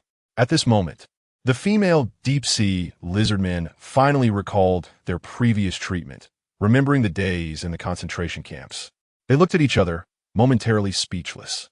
The fear within them clashed with the hatred they bore. The former compelled them to kneel in submission, while the latter urged them to rise in rebellion. They felt like a mentally ill patient with split personalities, the 2 starkly different thoughts colliding in their minds. "Surrender. We will die. They will definitely kill us. Kill. Kill them all. Eliminate the invaders. No, they're too terrifying. We will die. I don't want to die. I want to surrender. Surrender. Kill, kill, kill, kill." After a brief clash of thoughts, some female deep-sea lizardmen broke through the control of the hatred halo in extreme fear, leading to a division among the deep-sea lizardmen present. Some collapsed on the ground, their eyes filled with fear, trembling. Others had determined eyes, filled with killing intent, ready to hunt. Ye Fei looked at the 2 factions of female deep-sea lizardmen and spoke again. "Surrendering ones, take off your weapons and armor and retreat 500 meters." As soon as Ye Fei's words fell, some people dropped their weapons, removing their armor while running backwards. However, a significant portion of the female deep-sea lizardmen remained, silently grouping together to form a combat line. Ye Fei looked at this group of well-trained female soldiers and suddenly smiled. When a person is extremely speechless, they really will unconsciously smile. The battle tactics he directly taught them had been deeply ingrained. They were already prepared for battle without needing further instructions. Is this like shooting oneself in the foot? Soon, aside from a small number of cowards obediently retreating to the back, the rest were those with a resolute will prepared for a fight to the death. "Kill. Ye Fei said coldly, waving his hand. In the next moment, the fully armed sea god warriors surged forward, former comrades turning against each other under opposing stances. The female soldiers' combat skills were average, but once they formed a line, their combat power was still considerable. However, the sea god warriors were stronger. They were battle-hardened and experienced. They first surrounded the female soldiers and then, under Hai Wujuan's command, gradually broke through their formation, then slaughter. This was a game of cat and mouse, and the sea god warriors had plenty of patience. Soon, the female soldiers collapsed under massive casualties, dropping their weapons and crying out in surrender. I surrender, don't kill me. I was wrong. I was really wrong. I am willing to surrender. However, what awaited them was not acceptance, but ruthless slaughter. The sea god warriors strictly followed Ye Fei's orders. If he did not call for a stop, they would not relent. Ye Fei looked coldly at the slaughter below from the air, his expression unchanged. Opportunities only come once. If you choose wrongly, you must bear the consequences. Blood and screams quickly drown this land. Chapter 73. Tacit understanding a few days later. In a room of coral, Ye Fei was playing with a ring, occasionally injecting a bit of mental energy into it. This ring was the life-saving ring left to him by Cinder. Over the past few days, Ye Fei would take it out from time to time, stimulate it with mental energy, and then put it away again. He was sending a signal, indicating he was still alive but did not wish to communicate. This was a tacit signal, and Cinder understood it, responding in the same way, but neither spoke. Some things cannot be put on the table. They can only be understood implicitly. After the destruction of the volcano fortress, Ye Fei's mission was over. According to regulations, he should return to the team as soon as possible and serve in the Titan fortress. His current behavior was equivalent to being a deserter, which would lead to trial by the wizard tribunal. However, Ye Fei had already thought of a reason: the vast ocean, making it difficult to find the team, thus delaying his return just a bit. As for how long he would delay his return, that would depend on when they conquered the Nansha continent. At least he would wait until the intensity of the war decreased and both sides entered a standoff period. Ye Fei did not seek to communicate with Cinder because he did not want to implicate her. If he wanted to develop, he could do so secretly without having to seek her opinion on everything. What if Cinder disagreed? Going back wouldn't be in his interest, but not going back would create a rift in their relationship. The inevitable outcome would be Ye Fei returning to continue being cannon fodder because he did not want this matter to affect their relationship. This was something Ye Fei did not want to see. This was an unjust war, an invasion of realms to plunder resources. The wizards talked about interests, but returning did not align with Ye Fei's interests, so he did not want to go back so soon. If Cinder agreed, it would be tantamount to her giving him permission. In the future, if Ye Fei were held accountable by the wizard tribunal, Cinder, as the one who gave permission, would inevitably be implicated. To give an example from the past, when a patient suddenly fell ill, and there happened to be an ambulance nearby with medical equipment that could save the patient. However, according to hospital rules, the equipment on the ambulance could not be lent out, as they would be held responsible. They friendly declined your request, yet indicated where the equipment was located. They quietly stood by, waiting for you to break the rules and forcibly borrow the equipment to save the person. You could have directly taken the equipment to save the patient, but you didn't. Instead, you stood by criticizing the staff for their lack of flexibility. How ridiculous! They were afraid to take responsibility, but wanted to moralize others. If you wanted to save someone, you could have gone all out to do so instead of pretending to be a virtuous person. Ye Fei was in the same situation now. If he wanted to develop alone, he would just do it. He did not want to implicate others, especially not his mentor. If he foolishly went to tell Cinder, what would she say when she found out? If she told him to go back, Ye Fei would be unwilling. If she agreed to let him act freely, it would mean she was sharing the responsibility. If he were held accountable by the wizard tribunal later, Cinder would at least bear some responsibility. Ye Fei did not want to implicate Cinder, so he chose to rebel to the end. Cinder clearly understood Ye Fei's intentions. She occasionally touched the ring in response. But neither spoke. In their silent communication, both understood each other's thoughts. Ye Fei realized that Cinder agreed and understood his concerns. She was silently supporting him. Cinder also recognized Ye Fei's understanding, not wanting to implicate her, so she remained silent. This was true tacit understanding. Returning to the present. Ye Fei had been dealing with the affairs of the sea god tribe these past few days. After the recent rebellion, he had new ideas.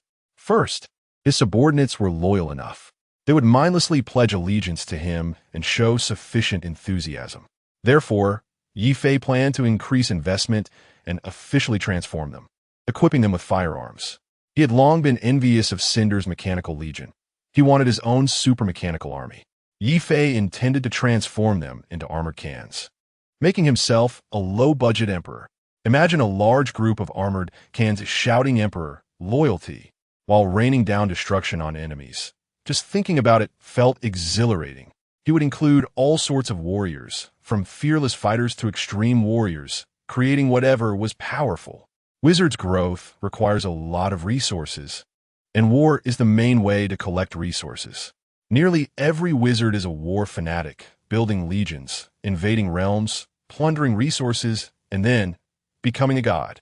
Ye Fei reorganized the sea god tribe, identifying the main contradictions. There is only one main contradiction: factional opposition. Sea god warriors belonged to Ye Fei's wizard faction, while the captured female natives belonged to the native faction. The two were inherently opposed and found it difficult to coexist. Initially, Ye Fei introduced native slaves to ensure reproduction because the ratio of females among the deep-sea lizard men was low, more males than females. To ensure population growth, Ye Fei implemented a slave system, incorporating captured native females into the social structure of the sea god tribe. Everything was going well until the native coalition declared war. To enhance combat power, Ye Fei risked promoting the native females from the slave class, giving them a chance for advancement. This led to the emergence of two opposing factions within the original social hierarchy. Now, Ye Fei needed to suppress these opposing natives and maintain their submissive status. However, this step was a heavy burden. Many native slaves had already entered the families of sea god warriors through marriage. They were the mothers of the new generation of sea god warriors, and Ye Fei could not directly suppress them, as this would incite public outrage. Thus, Ye Fei could only dilute the ratio of natives and increase the proportion of sea gods. At the same time, he needed to modify cultural ideologies, strengthen ideological control, and enhance the sea god warriors' identification and loyalty to Ye Fei. However, new problems arose: explosive population growth. Due to previous pronatalist policies, the sea god tribe experienced a population boom. The new generation's population approached 20,000, and Ye Fei's deep-sea evolution liquid was insufficient to supply the entire tribe's development. The sea god tribe originally had over 5,000 people, with one person marrying one or two native wives, and then with the encouragement of pronatalist policies, they were allowed to have more children. The pronatalist policy allowed native female slaves to give birth to 10 children to pay a deposit, thus freeing themselves from slavery and becoming civilians. Therefore, there were already over 20,000 offspring hatched, with a large number of eggs still incubating.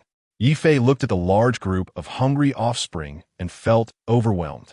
It was clear that relying solely on his limited deep-sea evolution liquid was insufficient to support the tribe's development. He had to find other solutions.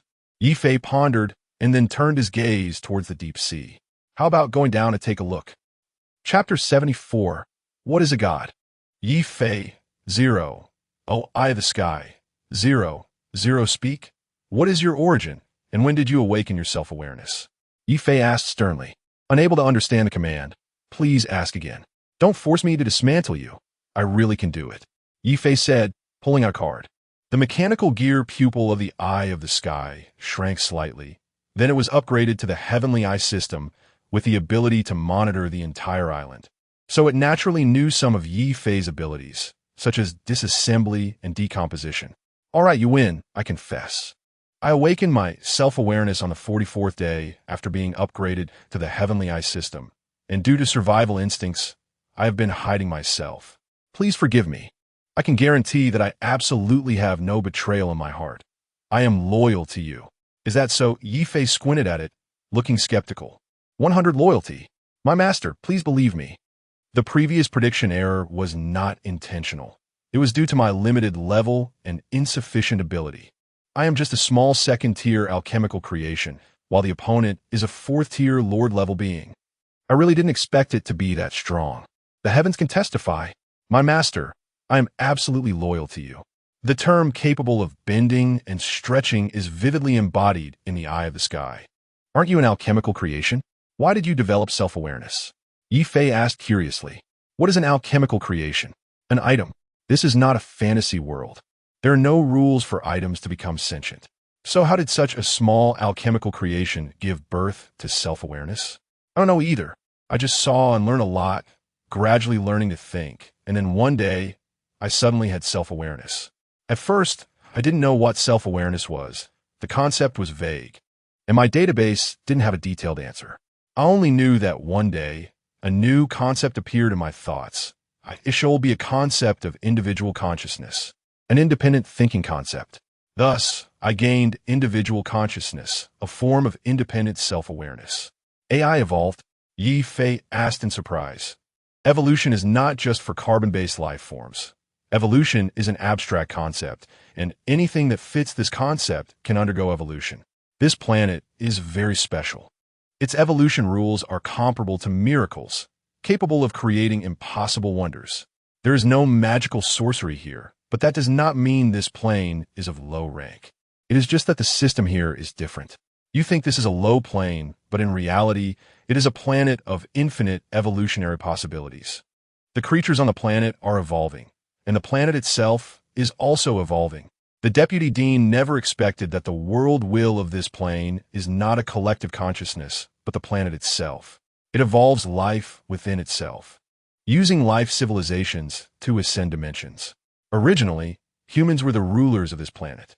According to the predetermined projections, when humanity reached the peak of technological development, it would be the time for the planet to devour the entire civilization and complete its dimensional ascension, devouring an entire brilliant technological civilization, thereby achieving a technological ascension, becoming a deity of the technological path.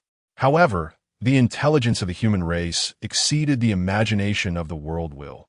While exploring technology and the physical rules, they discovered the world will and deduced its purpose. Then, a war broke out between humans and the planet. The outcome was evident. Humanity suffered a devastating defeat when an unexpected ancient virus exterminated all humans in this world. The world will eliminated the disobedient offspring and then created new life forms, zombie clan, from their corpses. Everything was in ruins. According to new projections, the zombie clan would slowly evolve into a new civilization, one focused on supernatural abilities, rebuilding in the ruins of the apocalypse. If the technological ascension failed, then try supernatural ascension. There must be a way for the world will to escape from this massive planetary shell and ascend to become a high deity. The specifications for deities are very high. They are not in the same dimension as ordinary life forms. In typical novels, a deity is depicted as wielding a trident weighing tens of thousands of pounds, shouting to resurrect their beloved. This is not a god, it's madness. True deities should be omniscient and omnipotent, capable of obliterating a brilliant civilization that lasted thousands or even tens of thousands of years with a wave of their hand. They are the true high-dimensional beings. Then, the wizards came. The world was caught off guard by the sudden appearance of external enemies, interrupting the civilizational evolution process.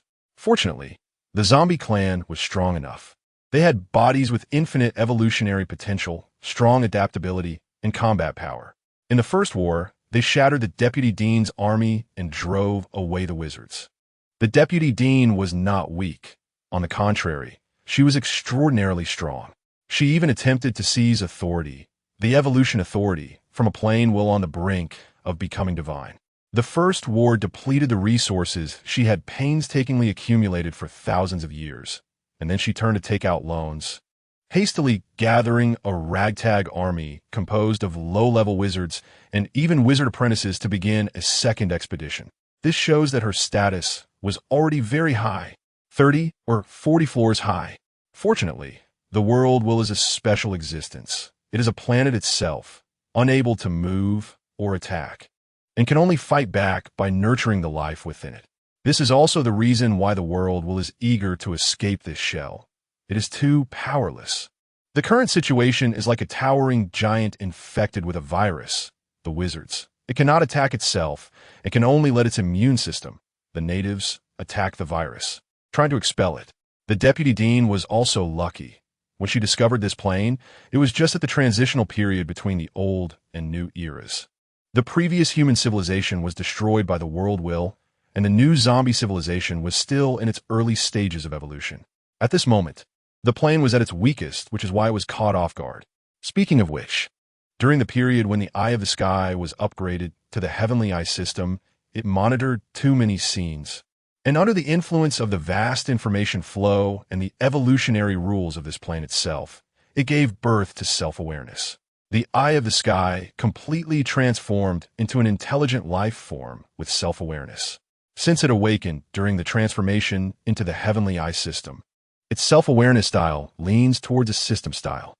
However, some of its behavioral habits also stem from Ye Fei. It learned certain thoughts and habits from Ye Fei, making it somewhat human-like. The combination of system thinking and human thinking makes it seem a bit out of place. Chapter 75. Exploring the Deep Sea.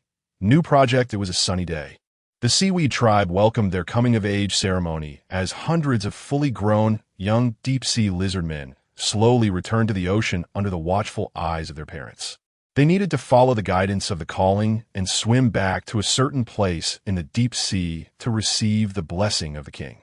During this process, some weaker deep-sea lizard men either fell behind due to exhaustion from the long journey or succumbed to the pressure of the deep sea, coughing up blood.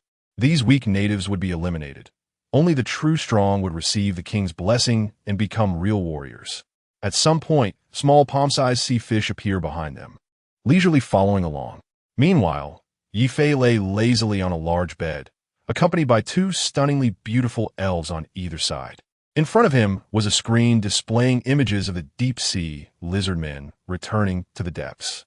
"Luna, what do you think is down in the deep sea?" Ye Fei casually asked, his hand wandering. I don't know, please. Please forgive me." Master Luna's face flushed, and she seemed to be struggling to endure something. "And you, Lucy?" Ye Fei turned to Lucy. "Lucy, oh, you right. This one is still in a silly state and hasn't recovered yet." Ye Fei gazed at the screen ahead, his eyes filled with anticipation. "Swim faster. I also want to see who the king of the deep sea is. It won't be that guy who always." After a long journey, the deep-sea lizard men arrived at a massive trench, dark and unfathomable below. They instinctively followed the calling and swam deeper without hesitation. Soon, they reached a gigantic underwater platform. A spectacular and enormous semicircular blue energy dome covered most of the space. Inside the blue energy dome, a gigantic figure was faintly visible. Giant moth? Masra? Ye Fei's eyes widened in surprise. That makes sense. This should be the most rational and intelligent among the monsters, capable of understanding scientific work. The deep-sea lizard men slowly passed through the energy barrier and entered the vast platform. The internal space was isolated from the seawater, and under the glow from Masra, it resembled a magical world at the bottom of the sea. At this moment, a large number of deep-sea creatures had gathered here. Deep-sea lizard men, merfolk, whale people, shark people. They lined up in an orderly fashion to receive a baptism in a massive deep pit. The pit was large, about 100 meters in diameter, with an unknown depth, filled with blue liquid that emitted a faint glow, resembling a pool of blue fluorescent liquid. The deep-sea creatures would jump into the pit one by one, bathe in the blue liquid, and then walk up to Masra. Masra gently flapped its wings, scattering some strange, shimmering dust down, which finally merged into the bodies of these deep-sea creatures. The blue liquid is an evolution liquid, and the shimmering dust should be the spiritual imprint, which is the hatred aura inherent in the natives, Ye Fei said while stroking his chin. Masra's level is at least that of a 5th-tier king-level life form, and its spiritual imprint is incredibly stable. It won't be easy to break through this layer of spiritual imprint. Ye Fei looked at the large pool of liquid, feeling excited. If he had so much evolution liquid, he could also create a powerful army. Unfortunately, with a king guarding it, Trying to snatch evolution liquid from it would be tantamount to seeking death. Alas, forget it. Let's just make do. Ye Fei shook his head and then self-destructed those surveillance mechanical fish. Due to the overpopulation of the sea god tribe, Ye Fei's efficiency in refining deep-sea evolution liquid with mental power couldn't keep up, so he could only make up for it with other energy sources. Among them, the fire energy crystals he brought from the volcanic fortress were used the most, combined with a large amount of deep-sea lizardmen blood collected from previous wars. He could temporarily manage, but this is not a long-term solution. He came to make money, not to do charity. If there are no benefits, why would he go out of his way to help this group of natives? Just to fill his stomach? Let's get started. I need to begin my work. A wizard cannot be without their own laboratory, as research requires a suitable workspace. Ye Fei spent an entire month utilizing the combination of manpower and card power to build a laboratory that belonged solely to him. The structure was semicircular and metallic, appearing like a massive semicircular metal sphere with a diameter of about 114 meters. And the internal space was vast. Principle of zombie evolution. Deep-sea lizardman transformation experiment. Deep-sea lizardman and zombie hybrid transformation experiment. Ye Fei immediately opened 3 experimental projects. He discovered that the deep-sea lizardmen were a semi-finished race, which greatly limited their development. On the other hand, zombies had immense evolutionary potential. So Ye Fei planned to extract the evolutionary factors from the zombie blood and inject them into the deep-sea lizardmen to accelerate their natural evolution. If the deep-sea lizardmen could evolve to be independent of the deep-sea evolution liquid, this race would have greater potential. Alice, be a good girl. Let me draw one more tube of blood. It will be quick, Ye Fei said kindly while holding a large syringe. Alice puffed out her cheeks and reluctantly extended her hand. Her fair and delicate arm already had several noticeable needle marks. Ye Fei felt a bit embarrassed. His knowledge was still too limited, and his research level was insufficient. After conducting multiple experiments, he still couldn't find the evolutionary factors in the zombie blood. They were like plankton in the ocean, impossible to locate. Looking at Alice's pale face, Ye Fei thought that this couldn't go on. A person's blood supply is limited. Even if Alice's recovery is strong, it won't be enough if large-scale extraction and purification are needed later. After pondering for a moment, he called for the Red Lady and the Eye of the Sky. The Eye of the Sky, having awakened self-awareness, was extremely curious about external matters. So Ye Fei allowed it to move freely. You two cooperate and explore the nearby islands to see if you can find any islands where zombies are gathered. Be cautious. Ye Fei instructed. Yes, master. The Red Lady replied calmly. Received. The Eye of the Sky appeared somewhat excited, finally able to go out for some fresh air. Hongya, you will be the team leader and lead this exploration mission. Especially keep an eye on this husky. Ye Fei instructed, feeling uneasy about the Eye of the Sky. Yes, master, Honger understands. The Red Lady glanced at the Eye of the Sky and replied expressionlessly. Behave yourself and listen, Honger. If you cause trouble. Oof. Oh, hey, you still have temper? Just a little scolding and you respond with huh? Ye Fei glared fiercely at the Eye of the Sky. No, I just wanted to respond. Really no dissatisfaction. You better be. Chapter 76 Mechanical Transformation. Deep Sea Ripper. After the Red Lady and her team went to explore, Ye Fei paused his research on evolution factors and began to study mechanical transformation. The deep-sea lizardman transformation experiment is divided into 2 specific projects. The first is to mimic the ultimate warrior of Warhammer, first transforming into a superhuman through physical modification, and then equipping powered armor. Becoming a tin born solely for battle. This project is the ultimate goal, powerful but extremely difficult. With Ye Fei's current level, it is temporarily impossible to achieve. Therefore, he has prepared a backup plan, mechanical transformation. Flesh is weak, but machinery ascends. Since the physical evolution of the deep-sea lizard man is incomplete, why not directly abandon the flesh and embrace glorious mechanical evolution? Not to mention anything else, but when it comes to mechanical knowledge, Ye Fei is a professional. His mentor, Cinder, is a mechanical wizard, teaching him only the essence of knowledge. Compared to the brief period he learned about flesh modification from the Blaze Tiger, Ye Fei is more adept at mechanical transformation. Ye Fei immediately instructed Hai Wuku to take people to nearby islands to capture subjects. He was about to begin live experiments. In the cold research room, a native deep-sea lizard man was tightly locked onto the operating table. Ye Fei casually cast a sleep spell to anesthetize him. These deep-sea lizard men have almost zero mental resistance, unable to withstand even the lowest-tier mental spells.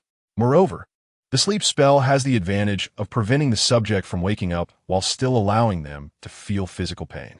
This enables Ye Fei to gather more detailed information. Using anesthetics would cause part of the body's functions to fall into sleep, which is not conducive to information collection. Researcher X, living king of hell. Ye Fei held a sharp scalpel, carefully dissecting the native deep-sea lizardman's flesh. Soon, the beating heart and wriggling organs were all displayed before Ye Fei's eyes. "Let's try a heart transplant," Ye Fei said as he pulled out a glowing red mechanical heart from a nearby organ jar. Experimental mechanical heart type 1. The shell is made from refined medical-grade stainless steel, which not only resists blood corrosion, but is also lightweight and, most importantly, inexpensive. Its core is an irregularly shaped crystal, refined from lava crystal as raw material, capable of providing ample energy. Ye Fei connected a life support device to the deep-sea lizardman, then carefully removed its original heart and installed the experimental mechanical heart. After a series of operations, the native deep-sea lizardman's heart was replaced with a mechanical heart, which was beating rhythmically. Perfect. Next, Ye Fei stitched up the skin and then used a healing spell to make slight adjustments. Finally, he canceled the sleep spell and called the subject awake. The moment the deep-sea lizard man regained control of its body, it let out a horrific scream. Too terrifying. Someone cut open my skin, took out my heart, and stuffed a new one back in. Pain. So painful. It could clearly feel the pain of the scalpel cutting through the skin, and it could clearly feel someone messing with its organs. Devil. This is a damn devil. Ye Fei looked at the energetic native with satisfaction, then cast a sleep spell to knock him out again. He then took out a small notebook and started writing. 36th heart transplant, success. Subject's condition perfect, full of energy. Mechanical heart operating perfectly, no rejection observed, needs continued observation. Ye Fei pulled out a design sketch of the mechanical heart and marked it with a check. On the nearby desk, there was a large pile of discarded blueprints. Clearly, the design of the mechanical heart was not simple. Ye Fei had failed many times before finally obtaining the suitable product. With the heart settled, next was the lungs. Or should he tackle the liver first? 3 months later, in Ye Fei's laboratory, a large mechanical deep-sea lizard man slowly opened its eyes. "How do you feel?" Ye Fei stood nearby, wearing a white lab coat, holding a small notebook. "Report to master. Hai Gu feels great, very powerful." Hai Gu clenched its mechanical claw, and a look of ecstasy appeared in its eyes. "Good, come over for testing." Ye Fei brought Hai Gu to a nearby testing machine. "Get your all in a punch. Let me see how strong you are."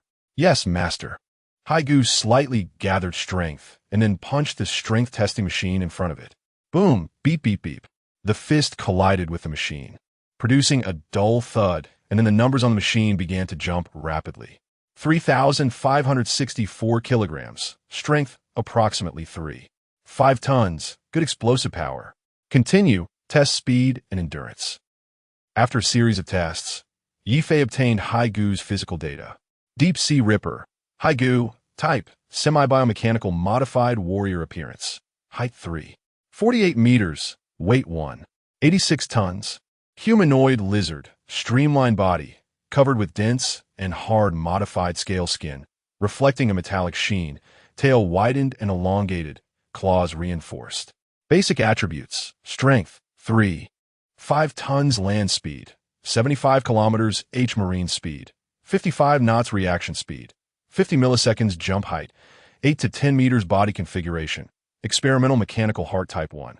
Main energy core, replacing the blood circulation system, delivering energy and materials throughout the body via a cold blood circulation system. Blood system, cold blood circulation system. A special metallic liquid is added to the original blood to form a new blood circulation system, which not only accelerates the delivery of energy and materials, but also cools and regulates temperature quickly. Honeycomb mechanical lungs. The honeycomb structure increases surface area, and the mechanical pumping structure allows it to quickly obtain oxygen. The lungs, blood system, and skin system form a unique internal circulation system, keeping the body in a high oxygen state and accelerating metabolism. Bionic scaly composite armor skin, high-strength alloy material, hard texture, astonishing thickness, extremely strong defense. With tiny surface pores for rapid gas exchange and heat dissipation, the high-density skin structure can create a high-oxygen environment inside the body. Mechanical detox liver rapidly decomposes various toxins and waste, ensuring balance within the organism, specifically responsible for metabolizing toxins produced by other mechanical organs. Combat hormone synthesis kidney. Precision multi-chamber structure can work with the digestive system to synthesize and store various combat hormones, meeting combat demands.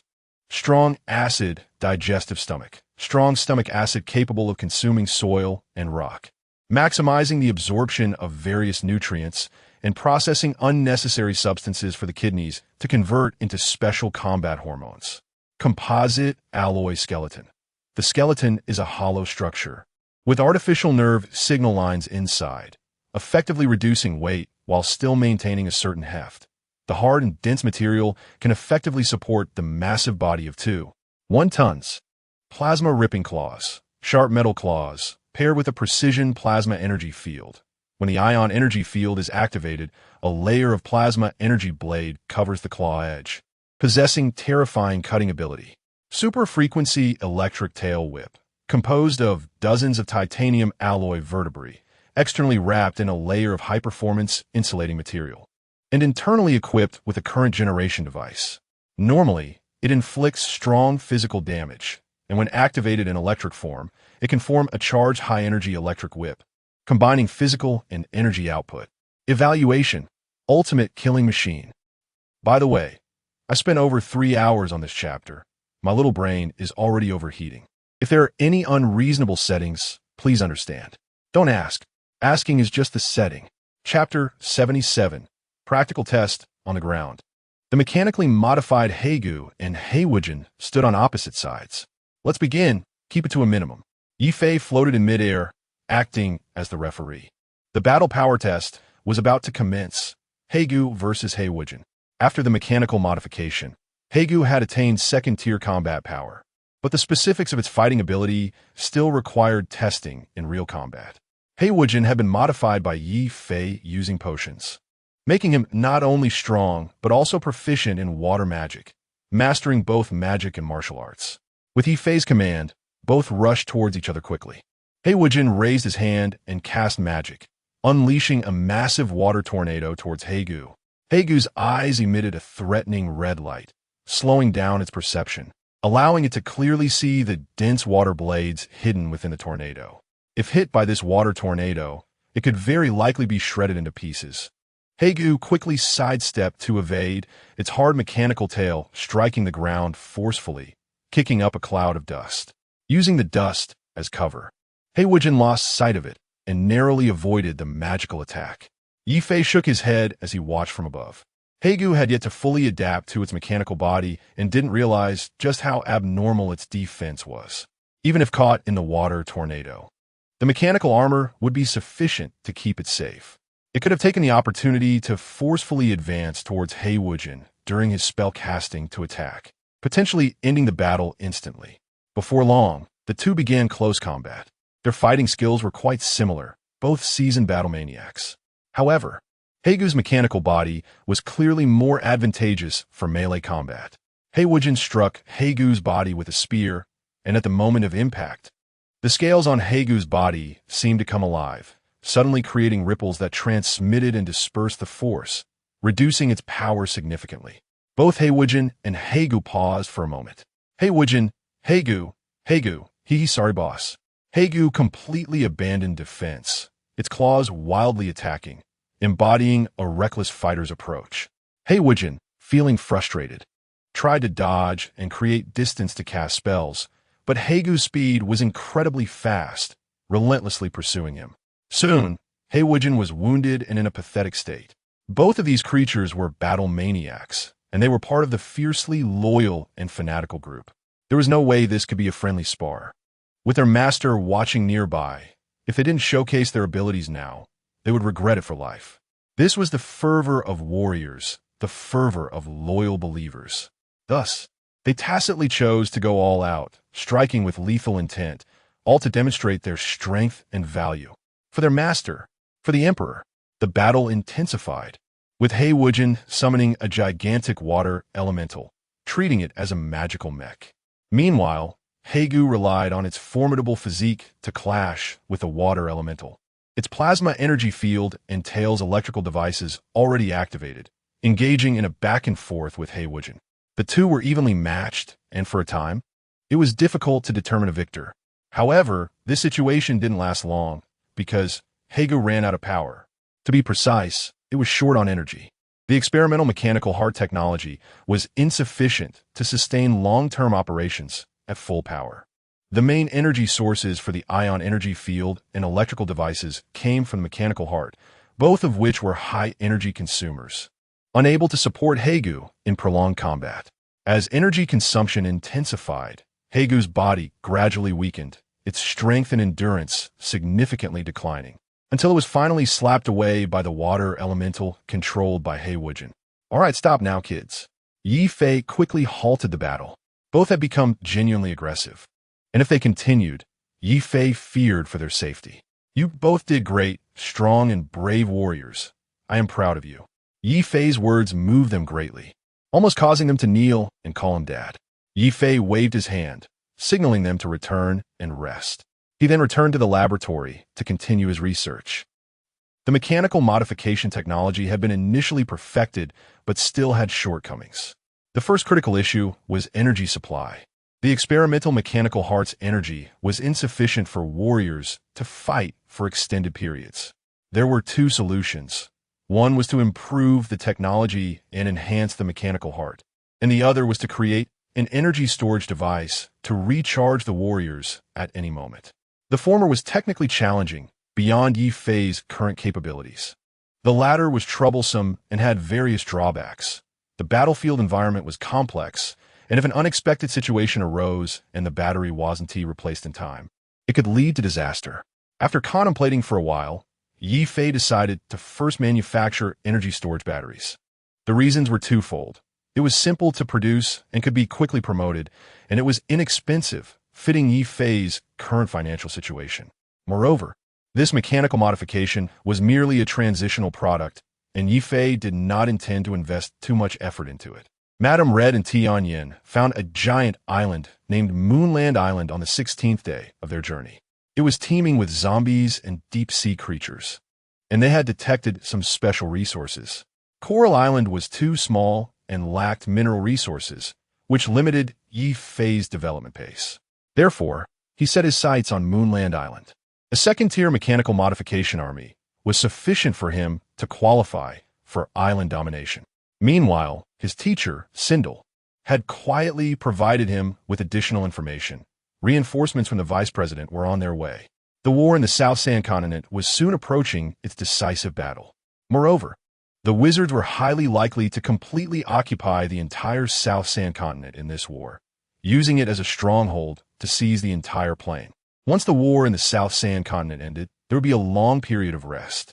During the rest period, both sides would tacitly cease fire, engaging in various recuperation activities, preparing for the subsequent decisive battle. Wizards could freely explore during this time, either to occupy resource points for mining or to raise valuable creatures for profit. Sindel allowed Ye Fei to explore independently. Once the war over there concluded and she was free, she would prioritize rebuilding the volcanic mine and then continue to mine other resource points. Now, in addition to developing freely, Ye Fei had also taken on an exploration task. He needed to identify the specific locations of resource points to prepare for the upcoming resource extraction. After all, there were many wizards who would also join the resource plundering ranks, not just Ye Fei and his group. This was their primary purpose for participating in the war. Relying solely on those few merits and credits wasn't sufficient for them to advance to higher levels. After all, it was a war fought with lives at stake, and if the rewards were low, no one would be willing to participate. According to the regulations of the giant god fortress, whoever discovered the resources first had the priority to exploit them. Ye Fei's main task now was to mark the resource points he discovered, informing other wizards that these resources had already been marked by others and to seek elsewhere. Chapter 78, Flower Tea, Tidal Generator in a Transparent Teacup. A cute little fairy named Xiao Jasmine, about the size of a palm, was curled up in warm water, shyly gazing at Ye Fei, who was seriously reading a book. Ye Fei rubbed his eyes and then tapped the teacup. Xiao Jasmine, move a bit. The tea has no flavor anymore. The flower fairy, Xiao Jasmine, reluctantly cast a spell under pressure, sprinkling some shiny pollen into the tea. Why do I have to soak in here? I've already sprinkled pollen for you. Xiao Jasmine weakly protested. Mind your own business, just soak quietly. Is the water temperature uncomfortable? Ye Fei replied with a roll of his eyes. Ye Fei, it's all about curiosity. Comfortable, but Xiao Jasmine felt something was off. As long as it's comfortable, just soak quietly, Ye Fei said as he immersed himself back into the ocean of knowledge. Not long ago, while studying the black scale fruit he had obtained, Ye Fei accidentally discovered a miraculous species. This fruit contained a natural neutralizing component that could counteract the rejection and conflict caused by genetic modification, exhibiting strong biocompatibility. Ye Fei named it Gene Neutralization Solution. The gene neutralization solution was crucial for Ye Fei's subsequent genetic modification experiments, as it was related to whether he could create ultimate warriors. Therefore, Ye Fei personally returned to Black Scale Island to bring back some live plants, intending to try cultivating them himself. However, Ye Fei knew nothing about plant cultivation. So after thinking for a while, he finally remembered the long-forgotten flower fairies. Flower fairies are magical beings born from magical plants, naturally close to plants, so it should be feasible to have them do the cultivation. Thus, Ye Fei released the previous flower fairies and assigned them the responsibility of cultivating the black scale fruit. However, this group of flower fairies, terrified by the scenes in the wizard's kitchen, resolutely refused to help, displaying a stubbornness of not wanting to be easily taken advantage of. They had witnessed their kin being slaughtered and turned into all sorts of bizarre foods, and had long since lost hope, refusing to work for Ye Fei no matter how many benefits he promised. In the end, Ye Fei decided to employ a harsh method to compel cooperation. He confined the weakest-willed fairy, Xiao Jasmine, and told the other flower fairies that if they couldn't complete the cultivation of the black-scale fruit plants on time, he would do the same to them. In front of them, Ye Fei placed Xiao Jasmine into the teacup, looking fierce as if he were going to boil her, which finally made them yield and honestly work for Ye Fei. Later, Ye Fei unexpectedly discovered that the tea brewed by the flower fairies was surprisingly delicious and refreshing. So, he simply kept Xiao Jasmine in the teacup, drinking the tea like coffee whenever he felt tired from studying. The flower fairies' bathwater, 99 pure and rare for Xiao Jasmine. It was akin to soaking in a hot spring and being a fairy similar to magical plants. Soaking in water made her even more energetic. Can I not soak? I'm sweating. Xiao Jasmine wiped the beads of water from her forehead and asked pitifully. No way. It's flower juice tea that I want. I need the bathroom. Xiao Jasmine timidly said. Don't try to fool me. What you ate was magical nectar. There's no impurities. Do you really need to go to the bathroom? Urine. Xiao Jasmine said in a small voice, her face blushing like a mosquito. Ye Fei rolled his eyes, and just then, the tidal generator was also installed, so he agreed to let her move freely. Xiao Jasmine finally breathed a sigh of relief, flapping her damp wings. She flew out of the teacup and quickly put on her clothes. On the other side, in the waters near Coral Island, 30 large tidal generators were installed in designated locations. Ye Fei planned to mass-produce deep-sea rippers, warriors similar to the sea bones soon. So how to ensure energy supply became a problem. Although he had brought back a large number of energy crystals from the volcanic fortress, continuously consuming these resources was not sustainable. Therefore, Ye Fei needed some additional ways to supplement energy. The first thing that came to his mind was nuclear energy, which was virtually invincible, providing enough energy to charge a large number of mechanical warriors. However, Ye Fei didn't know how to create it. It was a bit too complicated. So, he had to settle for solar energy, wind energy, and tidal energy. In recent days, solar panels and wind turbines had already been installed, leaving only the tidal generators. According to the planned power calculations, The combined output of the three would be enough to continuously supply energy to over 1,000 mechanical warriors. My study of energy conversion wasn't in vain. Reflecting on the late-night struggles he had with the thick book of energy conversion, Ye Fei finally found it useful. The electricity generated by the generators would gather together and pass through a complex energy conversion device, transforming electrical energy into a higher form of magical energy.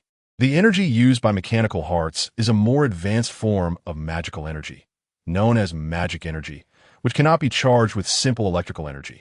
Thus, it required a specific conversion device to change electrical energy into magical energy. The energy form of electrical energy does not match the energy type of mechanical hearts because the mechanical heart was designed to utilize magical energy from the very beginning. Electrical energy is a relatively low-end energy type. If the mechanical heart were powered by electrical energy, its form couldn't be too small. This is because the energy form of electrical energy is not strong enough. A large amount is needed to meet energy supply demands.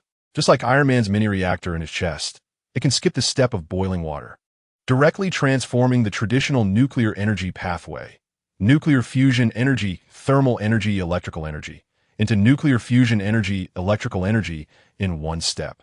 The immense energy generated by the mini-reactor can also supply the combat needs of the deep-sea Ripper. But Ye Fei couldn't create it. He hadn't learned that course yet. When you truly begin to study, you'll understand the weight of a phrase. How could someone not learn calculus? Ye Fei expressed, yes, you're right. But Ye Fei wasn't incapable of learning. He just hadn't gotten to that part yet. The knowledge of wizards is more inclined towards the application of mental power, magical elements, and other energies.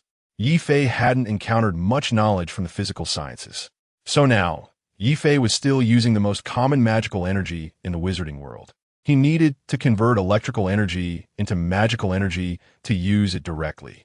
In other words, physics and magic are not interchangeable. Science and mysticism exist at the boundaries. On the small coral island, solar panels and wind turbines were laid out, and 30 large tidal generators were located on the seabed nearby.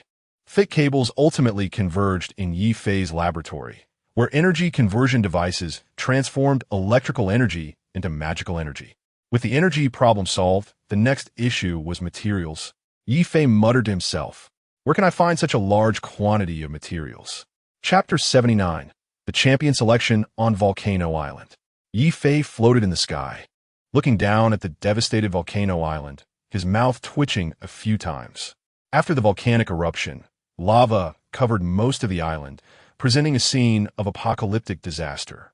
Such an exaggerated eruption and destruction had already wiped out everything in the volcanic fortress. Various metals had basically melted into the soil, making it nearly impossible to extract and reprocess them. Ye Fei felt like he had made a fruitless trip. Now that everything was ready, the technology had been perfected, and the energy supply was sufficient, he finally discovered that there was a shortage of raw materials. Ye Fei had an impulse to go back and dismantle those solar panels and wind turbines. The metal materials he had taken from a volcanic fortress had basically all been used on these things. No matter how skilled the craftsmen were, without materials, it was all in vain. Ye Fei needed a large amount of metal materials, such as gold, silver, copper, and titanium, not only for the modifications, but also for subsequent maintenance. Ye Fei regretted not having a mature industrial system to support him. He could only run around, doing everything himself. Where could he find so many metal materials? The main continent must have them, but it was at war, and going there would be deadly. On this side of the island, most were uninhabited, deserted islands, and the large islands that once had inhabitants were fraught with dangers. Not only were there an unknown number of zombies, but there were also deep-sea creatures that had landed later, making them difficult to deal with. Should he salvage from the ocean? It seemed feasible.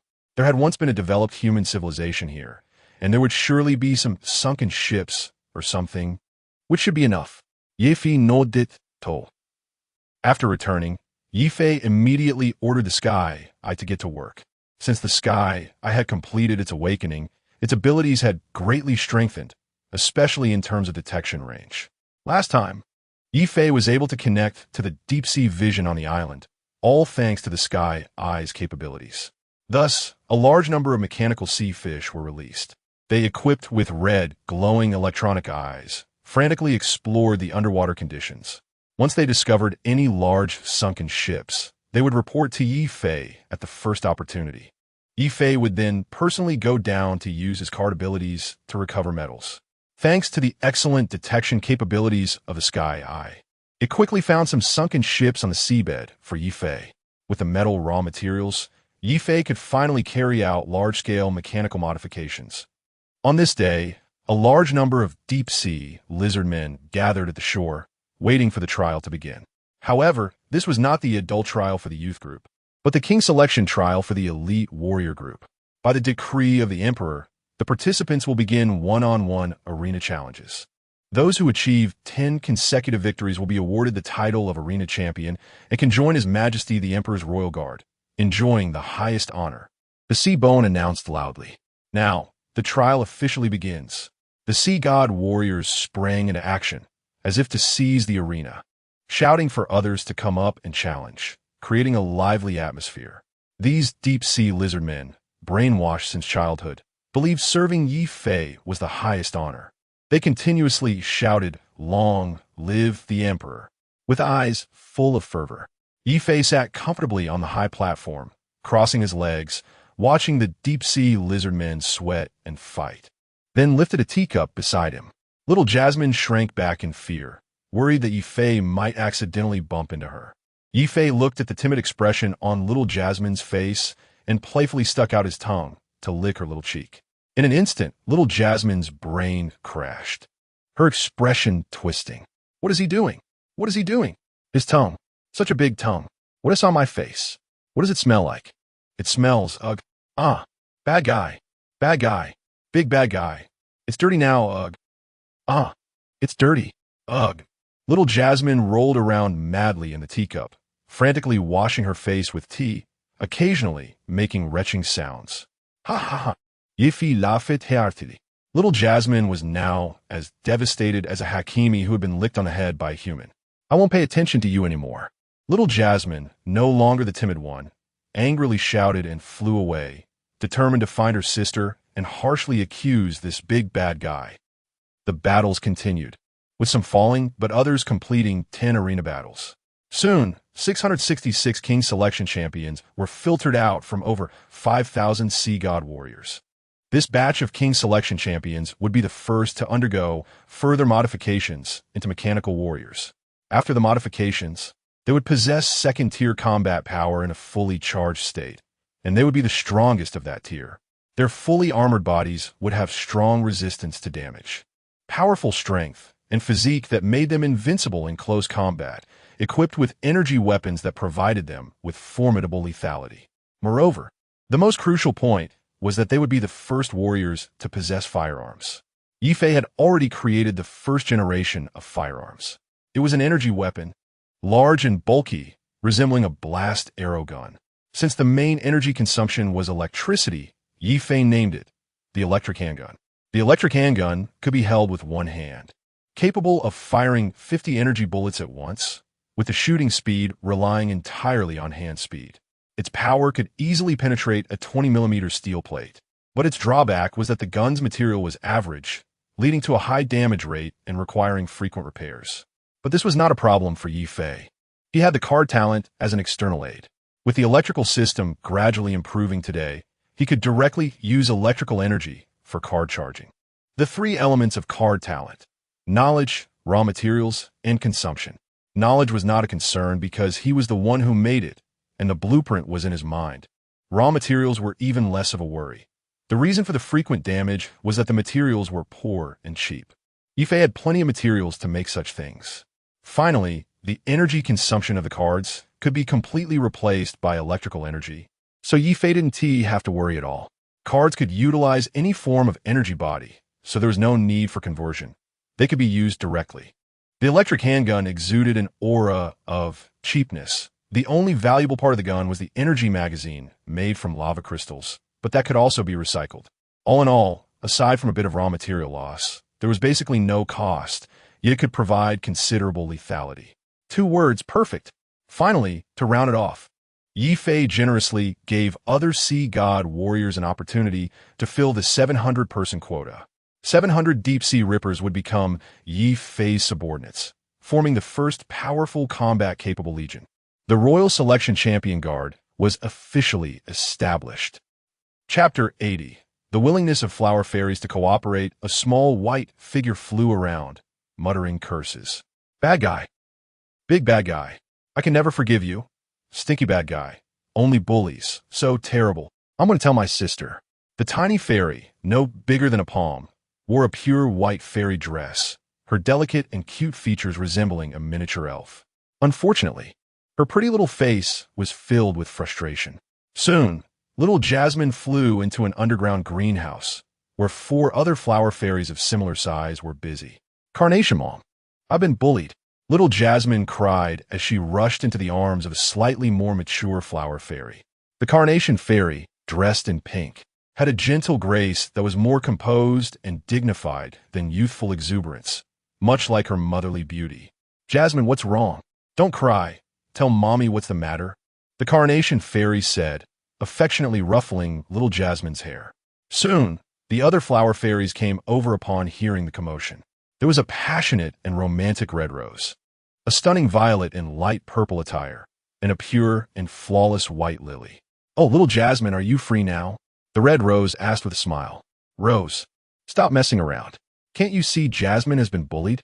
Violet interjected. What's the matter, Jasmine? Tell your sisters what happened. The flower fairies gathered around, working together to comfort little Jasmine. After calming down a bit, Jasmine spoke up. I'm not clean anymore. Wah wah. The other flower fairies had varied expressions upon hearing this. No way. The red rose was the first to voice her disbelief. He must be bigger than you. How could he defile you? The other flower fairies were stunned by her shocking words. No. The wizard's methods are beyond our imagination, Violet said. I didn't think the rumors were true. Wizards like to hunt for novelty. They can use magic to shrink their bodies to the size of flower fairies, and then... That's terrifying, White Lily exclaimed, covering her mouth with a look of disbelief in her eyes. But, we're fairies born from flowers. We can't reproduce in this way. Why are they? Who said they want to reproduce? They only seek momentary pleasure. One of the fairies replied. Oh, poor little Jasmine. Don't be afraid, little Jasmine. Your sisters are here. We will definitely protect you from now on. Little Jasmine was now also confused. Due to her young age and limited experience, she didn't fully grasp her sister's discussion, but she felt their eyes were filled with pity, which felt strange. All right, little Jasmine, tell us how that bad guy bullied you, the Carnation Fairy asked. He was naughty while drinking tea and licked my face with his saliva. It was so gross. Little Jasmine said angrily. And then I ran back. Little Jasmine tilted her head and replied. Red Rose, Violet, White Lily, Carnation. Is that it? Red Rose couldn't help but ask. Yes, it was super disgusting. Little Jasmine nodded. I thought he would pull out something bigger than you. Rose, don't lead little Jasmine astray. The Carnation Fairy shot Red Rose a glare. Red Rose made a funny face. It seems this wizard isn't as brutal as other wizards, Violet said.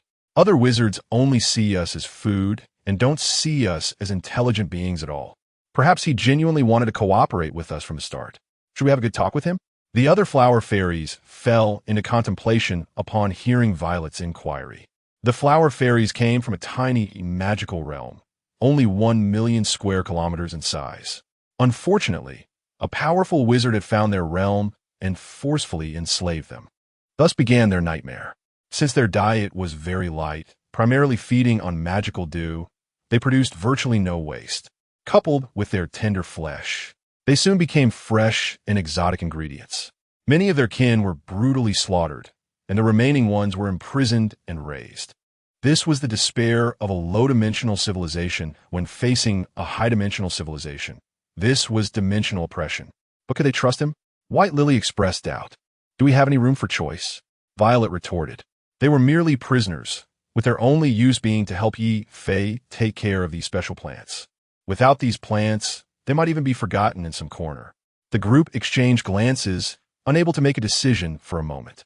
The scenes of their kin being slaughtered had always been a psychological shadow for them, leading to their extreme distrust of wizards. Let's give it a try. Can it be worse than it is now? The highly respected carnation said. In the end, the flower fairies reached a consensus. What are you doing? Didn't you shout big bad guy to death? Ye Fei teased. Why are you back? Little Jasmine glared at Ye Fei, but remembering her sister's instructions, she could only relent. Little Jasmine fluttered her wings and flew in front of Ye Fei, spreading her hands. Come on, do whatever you want with me. After saying that, little Jasmine covered her face tightly, afraid that Ye Fei's saliva would splash on her. Ye Fei was taken aback, seeing Ye Fei's unmoved expression. Little Jasmine gritted her teeth and decided to take the initiative. She then flapped her wings and flew toward Ye Fei's mouth, her face displaying an expression of fearless determination, like a moth to a flame. However, Ye Fei caught little Jasmine with one hand and then scratched her belly button with his finger. Ha ha, no. Ah, it tickles, ha ha. Little Jasmine let out a tinkling laugh, rolling in Ye Fei's palm. After a while, Ye Fei finally stopped teasing her. So what do you want me to do? Ye Fei immediately saw through little Jasmine's thoughts. She was so naive that her desire for help was almost written on her face. My sisters said they want to have a talk with you, little Jasmine said, catching her breath. About what? Cooperation, the cooperation you mentioned before. Ye Fei recalled the cooperation he had promised earlier. He had previously promised that as long as they cared for the plants for him, he would consider giving them a new habitat. This was also for future development. As the demand for black fruits would increase, and a few flower fairies alone wouldn't be able to handle it. Therefore, Ye Fei wanted them to reproduce and increase their numbers to cultivate more black fruits for him. The black fruit was the new name for black scale fruit, named for its pitch-black appearance. The black fruit was a main material for extracting the gene neutralization solution, which was quite valuable. Ye Fei nodded and said, all right, lead the way. Chapter 81. The concept of a micro-world in the underground greenhouse. Ye Fei was leaning back with his legs crossed, watching 5 flower fairies of varying forms. What? Are you waiting for me to speak first? Ye Fei asked with a smile. The flower fairies exchanged glances, and, finally, Violet spoke up. Respected wizard, Violet greets you. Ye Fei looked at the polite Violet and felt pleased. No need for pleasantries. Let's get straight to the point. I have a lot on my plate. Yes, my lord. We seek your protection and are willing to offer our complete loyalty, only asking for a place to settle in order to continue our humble existence. Violet's voice was pleasant, carrying an air of calm confidence. Violet, is it? You are quite impressive, Ye Fei complimented. For a humble being able to maintain such composure was already commendable. How was the black fruit cultivation going? Ye Fei did not directly agree, but instead asked about other matters. Reporting to you, my lord, we have established a connection with the black fruit vines and can control their growth direction, significantly increasing their yield and preventing unnecessary nutrients from being used for growth. Just tell me what I want to hear. How much is the yield? The black fruit matures every 10 days, yielding about 300 fruits each time. In a month, it matures 3 times, yielding around 900 fruits. Ye Fei silently calculated in his mind. One black fruit could extract about 20 milliliters of gene neutralization liquid, and a single gene modification required over 500 milliliters of liquid as a stabilizer. In conversion, a successful modification would require at least 25 black fruits. Based on the minimum yield of 900 black fruits per month, it could support Ye Fei for 36 modification procedures at the very least. This was actually sufficient, as Ye Fei's modification experiments were still in the experimental stage and could not be mass-produced. One reason was the lack of technology, and the other was insufficient gene samples. The most important factor was gene samples. Without enough gene samples, it was impossible to create a powerful genetic entity. Ye Fei had already collected gene samples from Alice, the flower fairies, deep-sea lizardmen, numerous marine creatures, and even his own genes. He was conducting effective pairing experiments one by one, which was a long and enduring process that could not be completed overnight. All right, I recognize your value. So what do you want? Ye Fei asked. We need a space that satisfies our survival and reproduction needs, which must be filled with ether elements, as we are magical beings. Only with sufficient ether elements can we cultivate fairy flowers and nurture our kin. We earnestly request your approval, Violet said respectfully. That's a reasonable request, Ye Fei replied. How large of an area do you need? Not very large. 1 square kilometer will suffice. All right, that's no problem. I will arrange a suitable place for you as soon as possible. Thank you, my lord. The flower fairies expressed their gratitude. Well then, work hard, Ye Fei said before turning to leave. Once Ye Fei had departed, the flower fairies immediately gathered together, excitedly chattering among themselves. On the other side, Ye Fei began to survey Coral Island, looking for a suitable piece of land. 1 square kilometer was not a large area and could be easily satisfied. The troublesome part was the ether elements. Ether elements, also known as magical energy, are simply a different term for magical elements. Ye Fei did not lack magical energy. The abundant electrical energy generated by numerous generators would continuously convert into magical energy.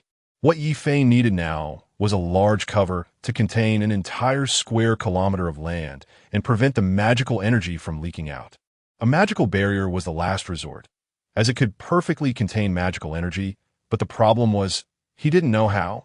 Ye Fei had been participating in dimensional wars since he was an apprentice, and his knowledge was too narrow. Currently, Ye Fei's main studies included the mechanical codex, energy conversion science, gene modification science, and the water magic notes gifted by Zhao Fei Xue. Letting Ye Fei handle mechanical modifications and biological gene modifications was his specialty, and he had no problem with that. But when it came to elemental magic, especially things like magical barriers, he found it quite difficult.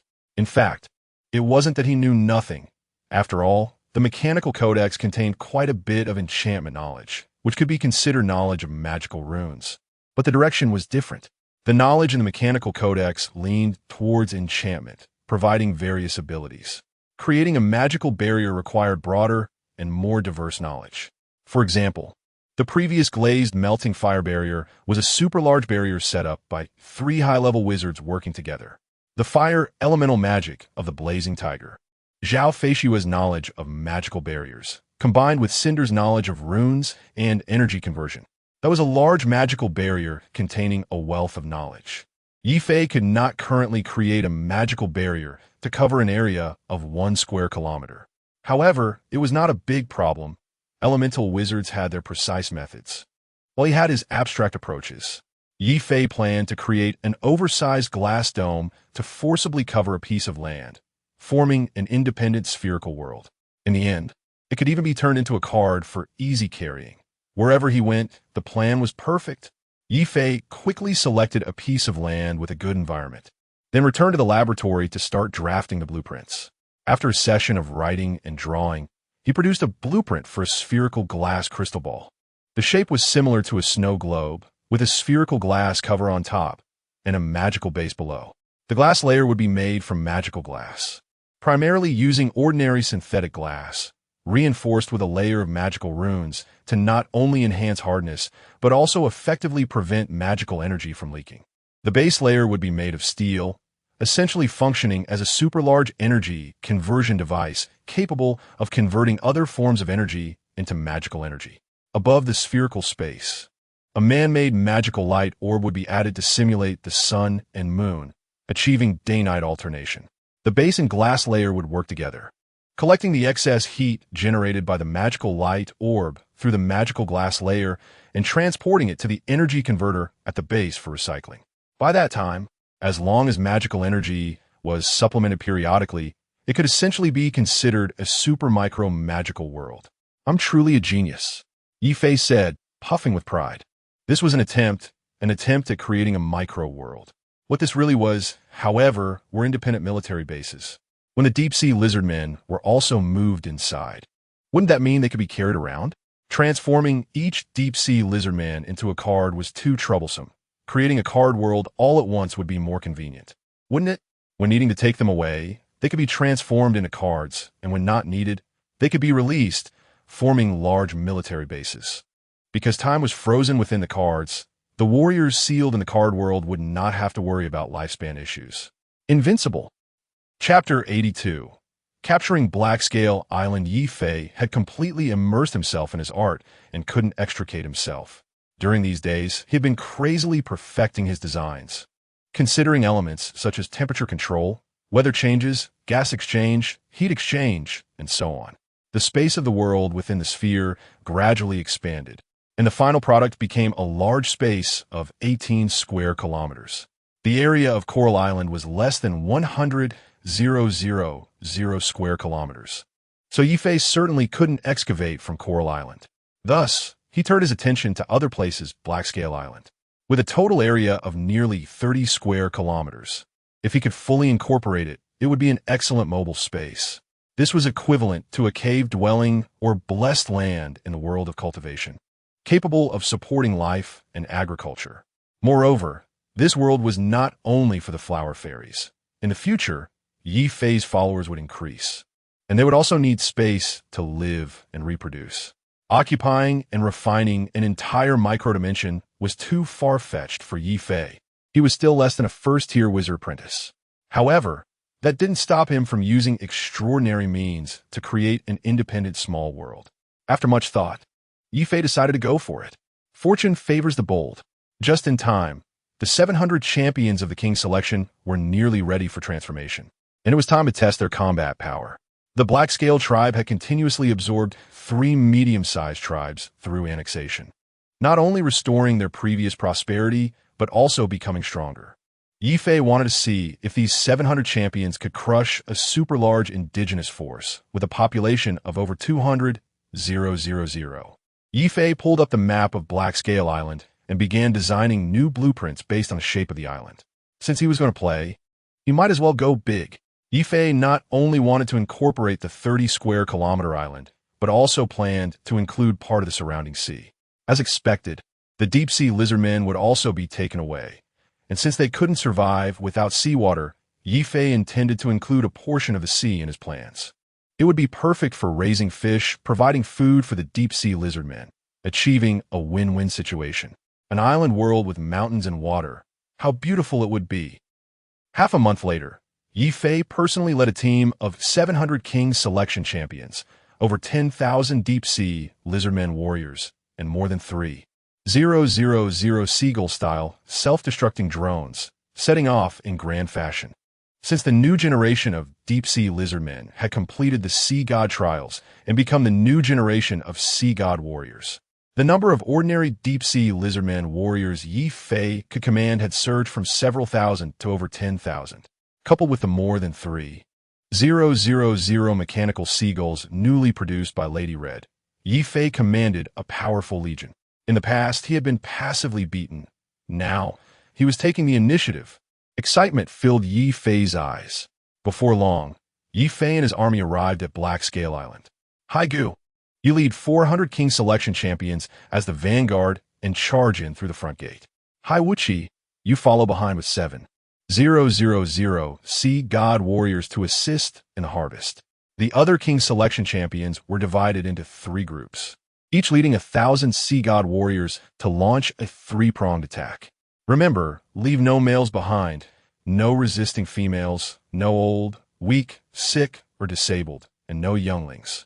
With a wave of his hand, Ye Fei commanded, all forces attack. Understood, my lord. For the Empire, kill. For glory, kill, kill, kill. Leave none alive. Ye Fei, dressed in lightning battle armor, commanded from a distance, his combat power being inconsequential, unnecessary to add chaos. He just needed to manage the command and coordination. And at the same time, the more than 3,000 mechanical seagulls became his eyes and ears, as well as his weapons. With the aerial perspective provided by the sky eye, Ye Fei could clearly observe the battlefield situation. The Blackscale tribe was already on high alert. They couldn't possibly be unaware of such a large-scale assault. Ye Fei had no intention of sneaking around. He wanted a straightforward frontal battle to crush this group of natives with strength. The cautious and meticulous era had passed. Now was the era of the war maniacs. Before the 2 armies clashed, over 1,000 self-destructing seagulls dove down, crashing into the indigenous camp, causing damage and chaos. Then, led by Haigu, the King Selection champions burst onto the battlefield, commencing a brutal slaughter. Their mechanically enhanced bodies were immensely powerful, completely disregarding the natives' attacks. Their claws and tails like the scythes of death, reaping the lives of the natives in swathes. The indigenous camp was torn apart by explosions and deep-sea rippers. and the commanding officers fell one after another, turning the natives into disorganized rabble. Hai Wuchi followed closely with elite warriors, beginning to slaughter the scattered natives. Meanwhile, the other three forces joined the battlefield with terrifying battle cries.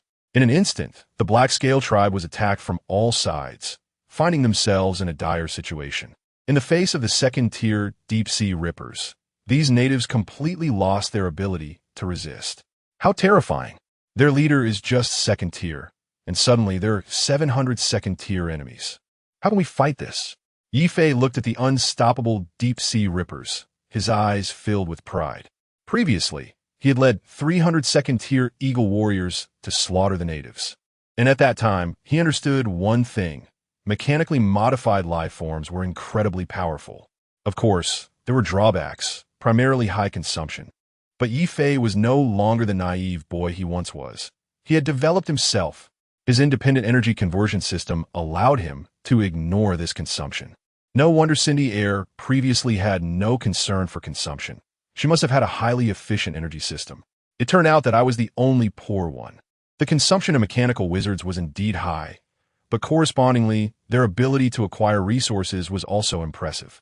Industrialized, assembly line production allowed them to have a resource production speed far exceeding that of other wizards. Ye Fei also felt the benefits of being a mechanical wizard. The war progressed rapidly, with the vanguard led by deep-sea rippers easily breaking through the indigenous camp. Large numbers of deep-sea lizardmen dropped their weapons and fled. But it was already too late. The Sea God tribe's army had formed a surrounding circle, tightly encircling them. Escape was impossible, and waiting for death was more likely. After a fierce battle, the Sea God tribe captured the entire Black Scale tribe and the whole of Black Scale Island. Ye Fei watched through the screen as countless bodies littered the battlefield, shaking his head regretfully. What a pity. This world is not a transcendent world. The magic energy elements are too thin. Otherwise, these bodies could be transformed into an undead army. Transforming undead beings requires a large amount of magical energy, especially necromantic energy, which this world clearly lacks. However, it's no big deal. Collecting them to make nutrient solutions for storage is also a type of resource. In previous battles, due to time constraints, these corpses were hastily discarded. Now Ye Fei had plenty of time to slowly collect all usable resources and utilize them effectively. Chapter 83. The Sea God after the war ended. The Red Lady took over all the aftermath work. Meanwhile, Ye Fei began planning the transformation of Black Scale Island. In Ye Fei's design blueprints, Black Scale Island will be transformed into a super-large maritime fortress. Forget shipbuilding. I'll directly turn the island into a mobile sea fortress that can go wherever I want. The three essential elements of the card game remain: knowledge, raw materials, and energy consumption. Knowledge has been sorted out, and Ye Fei designed a complete set of blueprints. Energy still needs some time to collect, as the energy required to store a giant island is enormous. To this end, Ye Fei innovatively created a new type of card, energy card. The main function of this card is to store energy, acting like an alternative battery that stores the electricity produced by generators. Ye Fei's card talent has not yet been fully developed, and new uses will gradually emerge with the accumulation of knowledge. With the blueprints and energy sorted out, the only thing missing is the most crucial component: raw materials. Damn it, we're short on raw materials again. Resource materials are the hardest to obtain because they are highly consumed and have too few acquisition channels. The reason the wizards initiated the planar war was also due to insufficient resources. Transforming Black Scale Island requires a large amount of raw materials, including vast amounts of basic metal materials and numerous precious magical materials. According to the planned schedule, Ye Fei first used his card capabilities to separate Black Scale Island from the planet's crust while leaving most of the soil behind. Then, he used his card abilities to forcibly solidify the bottom layer of soil, giving it the capacity to support the entire island. This part of the project does not require raw materials. It only needs sufficient magical energy to be completed using card abilities.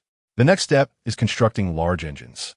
A total of 360 large engines, forming a complete power system to drive the island's movement. At this stage, Black Scale Island could already become a mobile, giant maritime fortress. After that, the next transformation work would be carried out, adding a layer of magical glass to isolate from the outside world to prevent magical energy leakage, integrating an independent weather control device, and incorporating energy conversion devices. Finally, step by step, it will be transformed into an independent world. The initial separation and land solidification work would take some time, but it was just a matter of patience. However, Ye Fei got stuck at the next step of building the engines because he lacked resources. Not only were resources needed to build the engines, but a vast amount of resources was also required to construct a complete life support system. Simulated sunlight devices, temperature control systems, energy conversion devices. All of these require a large number of materials. Even if Ye Fei didn't want Black Scale Island to turn it into a complete small world, he still needed a lot of materials to build other system devices. Moreover, the materials needed for building the engines were just a drop in the bucket compared to those required for constructing other systems. To maintain the normal operation of an island with an area of up to 30 square kilometers, many system devices are needed, and the required resources are substantial. Simply put, there's a lack of resources. It still requires continuing the war. Capturing Moonland Island should yield enough resources for me to complete the entire transformation plan. To better initiate the war and plunder resources, Ye Fei planned to build a warship first. It's not a solution to keep the deep-sea lizardmen swimming. And without a proper space, many of Ye Fei's methods can't be utilized. This includes heavy artillery, machine gun towers, and missile towers, all of which require a stable space for deployment. So, Ye Fei decided to create a giant warship dedicated to warfare. Ye Fei had now shifted from stable development to war plundering. The process of accumulating knowledge was sufficient. It was now time to start accumulating resources. Previously, he didn't want to fight because he hadn't learned enough and he couldn't create many things. This included the design of the deep-sea ripper, the design of microplanets, and even the simplest designs for machine gun towers and artillery, which he found somewhat challenging. However, after a long period of study and accumulation, Ye Fei had reached a certain level of knowledge and was capable of designing powerful war machines. Coincidentally, the vice president had also restrained most of the enemies on the South Sand Continent, leaving only some weaker races at sea. The strong deep-sea races had long gone to the South Sand Continent to participate in the battle, and Ye Fei felt fearless now. His strength was sufficient, and the enemy's main force was absent. If he didn't initiate war at this moment, when would he? A month later, the first warship was created by Ye Fei using his card abilities, named Sea God.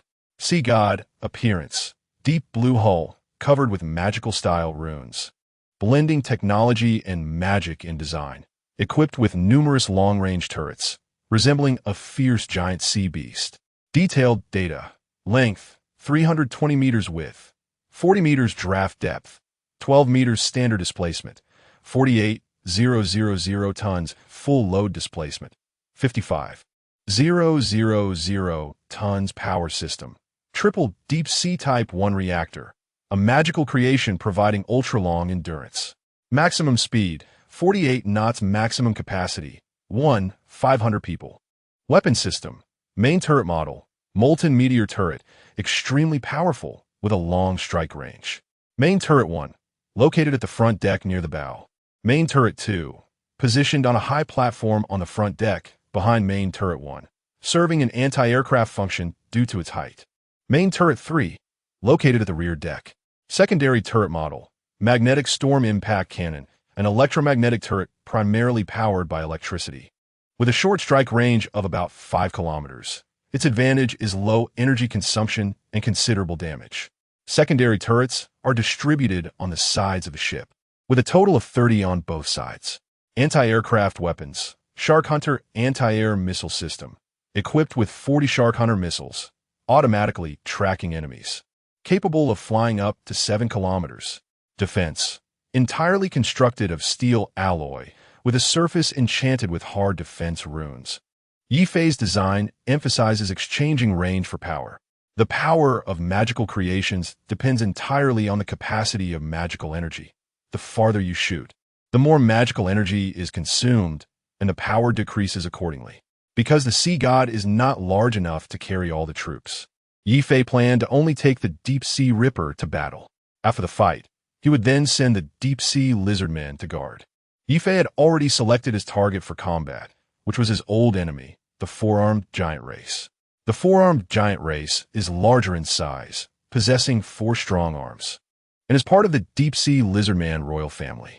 Previously, the Tide King led a group of natives to besiege the volcano fortress, but was sent to the afterlife by Ye Fei with a single shot. However, after the Tide King's death, he gifted Ye Fei a big present. His brother forcibly dismantled the volcano fortress upon emerging from the deep sea. The grudge between the two parties was thus established, and Ye Fei chose them as his target for this operation, harboring a desire for retaliation. Moonland Island is vast, and given the remnants of human civilization, it retains a large amount of metal resources. Ye Fei was determined to seize it. The preliminary combat goal was to capture the territory of the four-armed giant race and then use it as a bridgehead to gradually take over the entire island. Before departure, Ye Fei briefed on the matters regarding Coral Island and Blackscale Island. The Eye of the Sky would manage Coral Island, while the Red Lady would oversee Blackscale Island. With no worries behind him, Ye Fei took 200 deep-sea rippers aboard the Sea God and set off for Moonland Island. Chapter 84. Unexpected promotion. Card talent advancement. A monstrous ship sailed across the ocean, cutting through the waves. Ye Fei stood atop the highest cannon platform, gazing ahead with a furrowed brow. It felt strange, as if his head was swelling. Ye Fei snapped his fingers, summoning his personal card. Personal card. Ye Fei level. Attributes. Unknown error. Status. Mental overflow. Ye Fei stared at the numerous question marks on his personal card, utterly bewildered. What the hell is happening?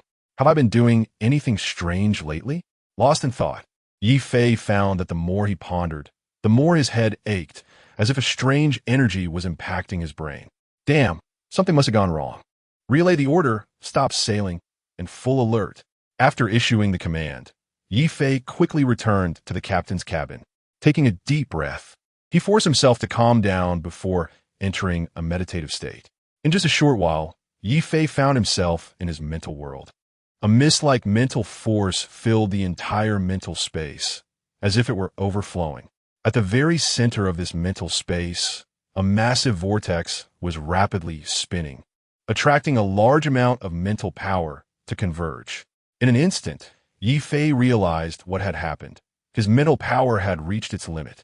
The strength of his card talent was far beyond what he had imagined.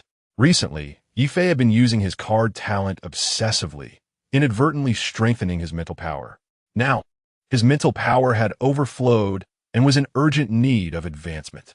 Ye Fei quickly mobilized all his mental power, compressing and compressing it until it formed an unstable point of light that trembled incessantly. Come on, explode. Art. In the next moment, the point of mental power condensed exploded violently. Ye Fei's mental world shattered under the immense impact. Then, at the center of the explosion, a strange light slowly flickered. The light gradually expanded, as if it were the dawn of creation, covering the shattered mental space. No, it could no longer be called a mental space. It was now the unique symbol of a formal wizard, the Sea of Consciousness. Singularity explosion, old world collapse, new world formation. This was the transformation of breaking the old and establishing the new. Ye Fei's Sea of Consciousness was successfully opened. It was an enormous starry world, where most of the mental power formed a glowing sphere at the center, rotating slowly like an eternal star. An invisible gravitational force gradually radiated outwards, causing other mental powers to rotate as well. The Sea of Consciousness was the sea of the starry ocean. A wizard's Sea of Consciousness was not only a manifestation of mental power, but also a magical space that encompassed everything. Ye Fei looked at the newly opened Sea of Consciousness, ecstatic. Amazing, I really am a genius. Ye Fei proudly praised himself. From becoming an apprentice to now, it had only been about 3.5 years, less than 4 years, and Ye Fei had smoothly advanced. Moreover, the most crucial point was that he had not actively pursued cultivation progress. He had been busy with various tasks. His rapid advancement was entirely due to his talent. Ye Fei's card talent had a hidden enhancement. The more cards he created, the more mental power was fed back to him. Under normal circumstances, Ye Fei would not have so many cards, as card creation required a large amount of energy. As an apprentice, he did not possess such massive energy to create cards.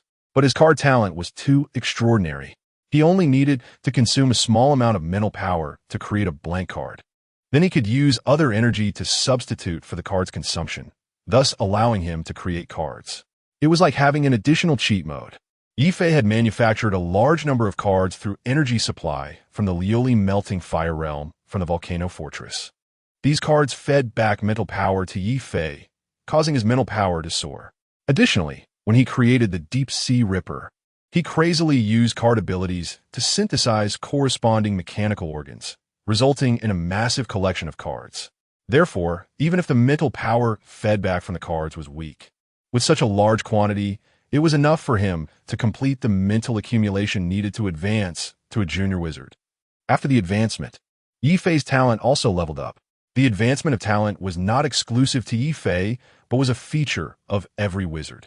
A wizard's talent would advance as their realm increased. Now, Ye Fei's card talent had gained the following two abilities. First, card feedback. Every time Ye Fei successfully created a card, he would receive a certain amount of mental power based on the card's creation costs. The consumption of the card was related to the quality and volume of the item.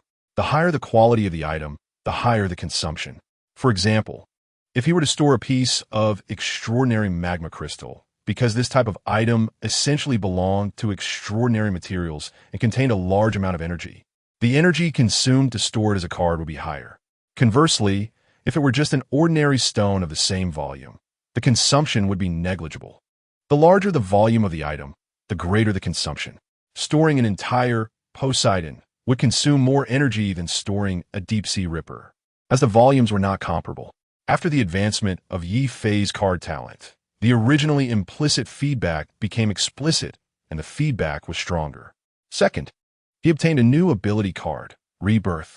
After Ye Fei's death, the Rebirth talent card would activate, randomly respawning him in a safe location. This randomness was very significant. It was full of uncertainty. He could respawn in the same plane or be sent to another safe plane. Isn't this just crossing over? Ye Fei now had a resurrection function full of randomness. However, this ability card was not unlimited. It had an extremely long cooldown, 10 years. This meant that as long as Ye Fei did not act recklessly during the card's activation period, he basically wouldn't die. Ye Fei's two new abilities from his card talent were first, card feedback, and second, the resurrection ability. In fact, the essence of card feedback was to intercept a portion of the energy consumed during card creation and then feed it back to Ye Fei. This is similar to a cashback mechanism. For example, if Ye Fei consumed 100 points of energy to create a card, then the card would return 1 point of energy to Ye Fei. The more Ye Fei used cards, the more energy he consumed, and the more mental power was fed back to him. Ye Fei's card talent had this feature during his apprentice period, but the feedback was so weak at that time that he could not feel it. Now that the card talent had leveled up, this feature was enhanced, and every consumption would return 1 of mental power to Ye Fei. Chapter 85. The explosion is Patrick Star. Ye Fei briefly collected his thoughts and continued operating the Poseidon to engage in battle. Fighting. There is no time to deal with other matters. Anything else can wait until after the fight. Several hours later, the Poseidon arrived in the target sea area, and a giant island could be seen faintly. Everyone went into battle mode. Ye Fei issued combat orders. All Deep Sea Rippers stood ready, prepared to engage at any moment. Ye Fei sat in the captain's cabin, surrounded by numerous data panels, with a monitoring screen in front showing real-time footage of Moonland Island. He activated the life detection system to count the enemy's numbers. Buzz, an invisible detection wave covered the designated area. Not far away on the island, a gigantic 4-armed deep-sea lizard man suddenly opened its eyes, revealing a serious expression. Something is covering my territory. King of all thoughts, the new leader of the 4-armed giant clan, is a third-tier psionic fisherman. Fishermen are a special profession among the deep-sea lizard men, adept in psionics, able to communicate with marine creatures and command powerful sea beasts in battle. The moment Ye Fei activated the detection, the King of all thoughts had already sensed this special magical fluctuation. The King of all thoughts instantly became alert and began communicating with nearby fish schools to gather intelligence. Soon, through shared vision. He saw a massive iron warship anchored not far from the coast. Intruders? The king of all thoughts became instantly wary. The visitors were likely not friendly. In fact, as the king of all thoughts suspected, Ye Fei was indeed coming for them. Ye Fei looked at the densely packed red dots marked on the screen and smiled slightly. Activate main cannon number 1. Main cannon number 2. Regular charging. Main cannon number 1 activated successfully, charging 5. 25. 100, charging complete. Main cannon number 2 activated successfully, charging 5. 25. 100, charging complete. Ye Fei zoomed in on the monitoring screen and then enlarged the view, targeting here and here for a cover strike. Command received. Boom, boom, boom. The two main cannons took turns firing, delivering a cover strike on the territory of the four-armed giants. Meanwhile, the king of all thoughts was still organizing his clan members to prepare for battle when he suddenly heard a whistling sound. The king of all thoughts looked up, his eyes widening in disbelief.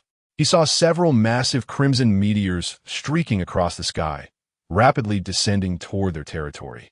During their descent, they suddenly split into dozens of smaller meteors, transforming into a rain of meteoric fire that enveloped the entire clan territory. Boom, boom, boom. The continuous sound of explosions rang out.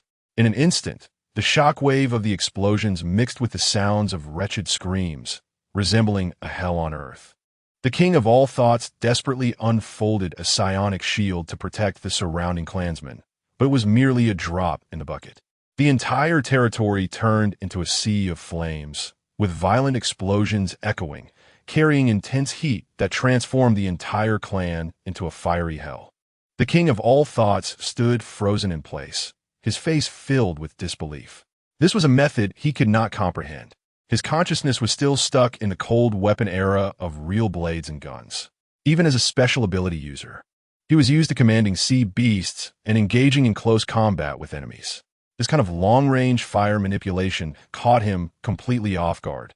The enemy could manipulate heavenly fire, a force of nature, to strike us from afar. What kind of existence is this? It turned out that being backward means getting beaten. The high-dimensional wizard civilization brutally punishing a low-dimensional civilization was already ruthless enough, and Ye Fei was attacking a primitive tribe of fools. Oh ha ha! Explosion! It's Patrick Star! Ye Fei sat in the captain's cabin, watching the explosions on the screen and laughing heartily. Warning, main turret number 1 overheating, cooling down. Warning, main turret no. 2 overheating, cooling down. Tip, the Poseidon has excessive energy consumption. Energy remaining in reactor number 1 is 60. Ye Fei ignored the energy consumption alerts. The Poseidon had a triple core structure. It was equipped with 3 identical deep-sea Type 1 reactors. Ye Fei was not in a hurry, calmly waiting for the turrets to cool down. Why would he rush in for hand-to-hand combat when he has turrets bombarding the enemy? That would be foolish. He was the attacker, not the defender. The initiative was in his hands. He could choose when to strike. If he felt good today, he could bombard a few shots. If he felt good tomorrow, he could bombard a few more. Let's see if he can grow faster than my generator's output. Soon, the statistic from the sky were released. That last wave of bombardment caused at least 20,000 deaths. The four-armed giant clan had around 300,000 members, occupying a vast area of the island. Ye Fei's bombardment was merely targeting the most densely populated central area, far from being a devastating blow. Warning, a large number of biological entities are approaching. Warning, a large number of biological entities are approaching. The piercing warning alarms pulled Ye Fei back to reality. He saw a massive swarm of sea beasts approaching at an astonishing speed. Sea beasts, massive like bulls, were covered in a layer of sturdy, bony scales, with robust limbs and heads resembling a ferocious fish head covered with thick armor. Oh, a new species? Ye Fei said curiously. The densely packed sea beasts seemed to form a black tide, rapidly closing in on the Poseidon. Activate the magnetic storm impact cannons. Ye Fei calmly issued the command. The Poseidon was equipped with 30 magnetic storm impact cannons. And the main attack method of these turrets was very simple and brutal. Inject electrical energy into a ring accelerator, convert it. and create a high-energy plasma bomb compressed by a super-strong magnetic field, then fire it at super high speed. Not only was the firing rate explosive, but the penetrating power was also extremely strong.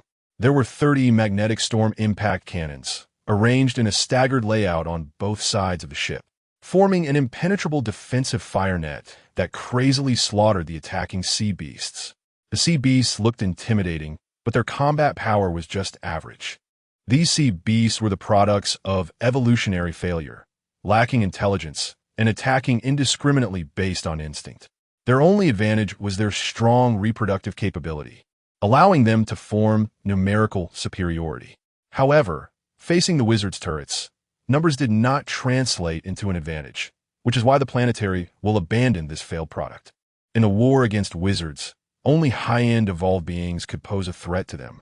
Wizards were least afraid of numerical superiority. They would rather you create a whole bunch of ants to attack them. Not to mention, just a high-level wizard specializing in souls could indiscriminately wipe out these sea beasts with soul resistance practically equal to 0. The soul resistance of a living being is proportional to its intelligence. The smarter the organism, the stronger its soul power. Although the Poseidon warriors physically resembled the native deep-sea lizardmen, they had received higher education, making them more intelligent and more resistant to soul magic than other natives. Such low-end sea beasts had no qualifications to enter the battlefield. If a high-level wizard specializing in soul were to cast a forceful enslavement spell, such a terrifying number of sea beasts would instantly turn against their masters, leading to chaos. Therefore, the evolutionary direction of the planetary has always been toward intelligence and higher forms of evolution. Chapter 86. The Trader King, a large number of sea beasts surrounded like a school of fish, only to be easily turned into sieves. The power of the magnetic storm cannon is immense. A fist-sized particle shell often penetrates through a large area of sea beasts before its energy is depleted. 30 magnetic storm cannons are enough to cover any area of the ship, except for the bottom. As for the underwater sections, there are a group of king-selected champions that are fiercer than the sea beasts. To adapt to the deep-sea rippers in combat, the Poseidon was designed with special hatches at the bottom. The hatches opened inward, and there was a magical water-repellent membrane at the entrance. So when the deep-sea lizardmen descended, seawater wouldn't flood into the warship. Warning, Reactor 1 energy depleted, Reactor 2 activated. All 30 magnetic storm cannons were operating at full power, consuming far more energy than the small area bombarded by the main turret. However, Ye Fei still had 2 backups. Moreover, he had 10 more backups in his cards. I never fight battles without certainty. Let's see if your sea beasts are more than my energy.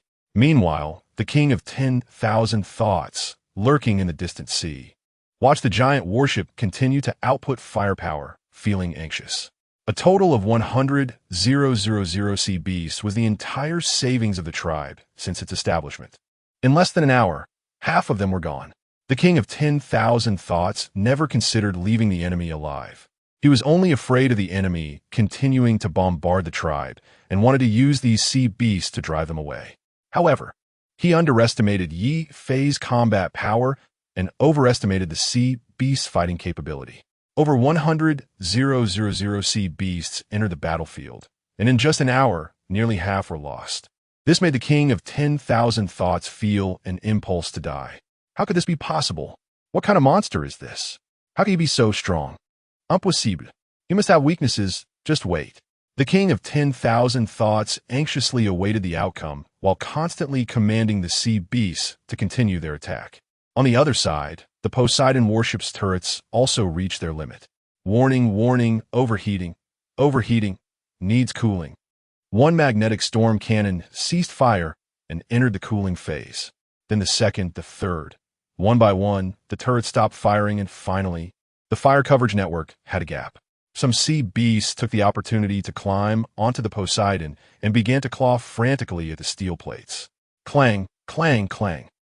The sound of claws colliding with steel plates echoed, producing a crisp metallic sound. Ridiculous, not even a chip came off. But did you think Ye Fei was done? Wrong. If he were still an apprentice, you could say he was inadequate, but now he is a junior wizard, a proper wizard. He has plenty of means. Ye Fei raised his hand and gently swiped in the air, and 30 cards appeared in midair. After the card talent advanced, it was no longer as rigid as before. Now he could not only buff his own body, but also buff items that had turned into cards. Ye Fei's mental power erupted suddenly, transforming into an invisible energy flow that surged into the cards. In just a moment, the 30 magnetic storm cannons finished cooling down. Then, the cannon fire resumed, accompanied by the sound of surging electricity, blasting the surrounding sea beasts into pieces. No! The king of 10,000 thoughts went completely mad, watching the turrets come back to life, feeling utterly hopeless. So this is what the king of 10,000 thoughts meant by 10,000 thoughts. Truly ironic. He no longer held any hope and honestly commanded the sea beasts to retreat. Continuing to fight would only lead to greater losses without any effect. The sea beasts retreated like a tide, leaving behind a sea of crimson remnants. Large amounts of dismembered parts floated on the surface of the sea, resembling a hell on earth. After confirming there was no danger, Ye Fei used his card abilities to collect most of the dismembered parts. First, to gather genetic samples and see if there were any insights to be gained. Second, to collect flesh and blood to create nutrient solutions. Due to the presence of the deep-sea rippers, the demand for nutrient solutions had greatly increased. As heavily modified mechanical warriors, conventional food intake could no longer meet their nutritional needs, so high-concentration nutrient solutions were required. Especially after battles, they needed to replenish a large amount of nutrition, and high-concentration nutrient solutions were the optimal choice. Let's go home and rest. We'll come back tomorrow. To be honest, the battle could continue, but it was no longer necessary. The first wave of attacks was just a probe. Ye Fei mainly wanted to see if the opponent had any hidden cards. For example, summoning Godzilla from the deep sea or something. The experience on the volcanic island had been a nightmare for him for a long time, truly exaggerated. Plus, now that he had harvested a large amount of loot, sea beast flesh and blood, Ye Fei needed time to digest it. Loot must be converted into combat power to be considered loot. Otherwise, it's just a pile of useless waste.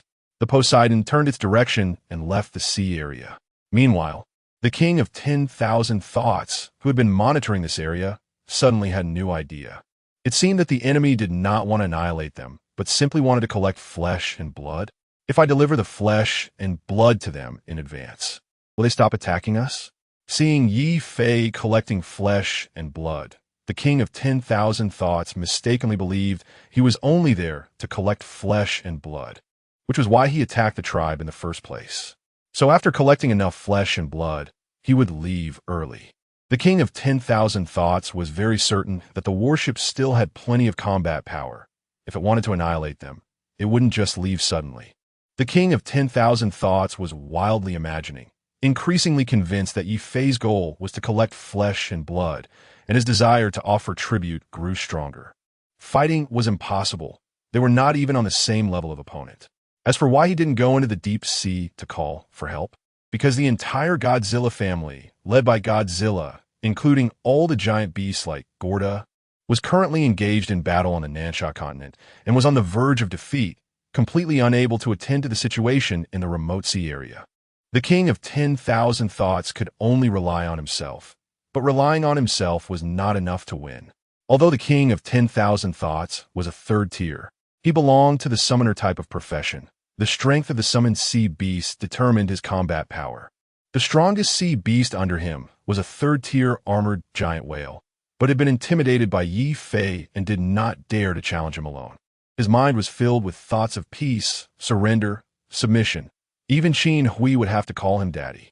Anyone in the tribe who dared to mention fighting to the bitter end would be the first to be executed.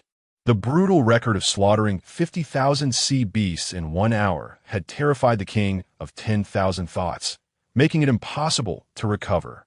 Listen to my orders. All fishermen set out, drive the fish schools to gather near the coast, and wait for my notification. Once the enemy attacks again, be sure to notify me immediately, and do not engage in conflict with the enemy. I want peace. The king of 10,000 thoughts declared firmly. In fact, there was another layer to this reason.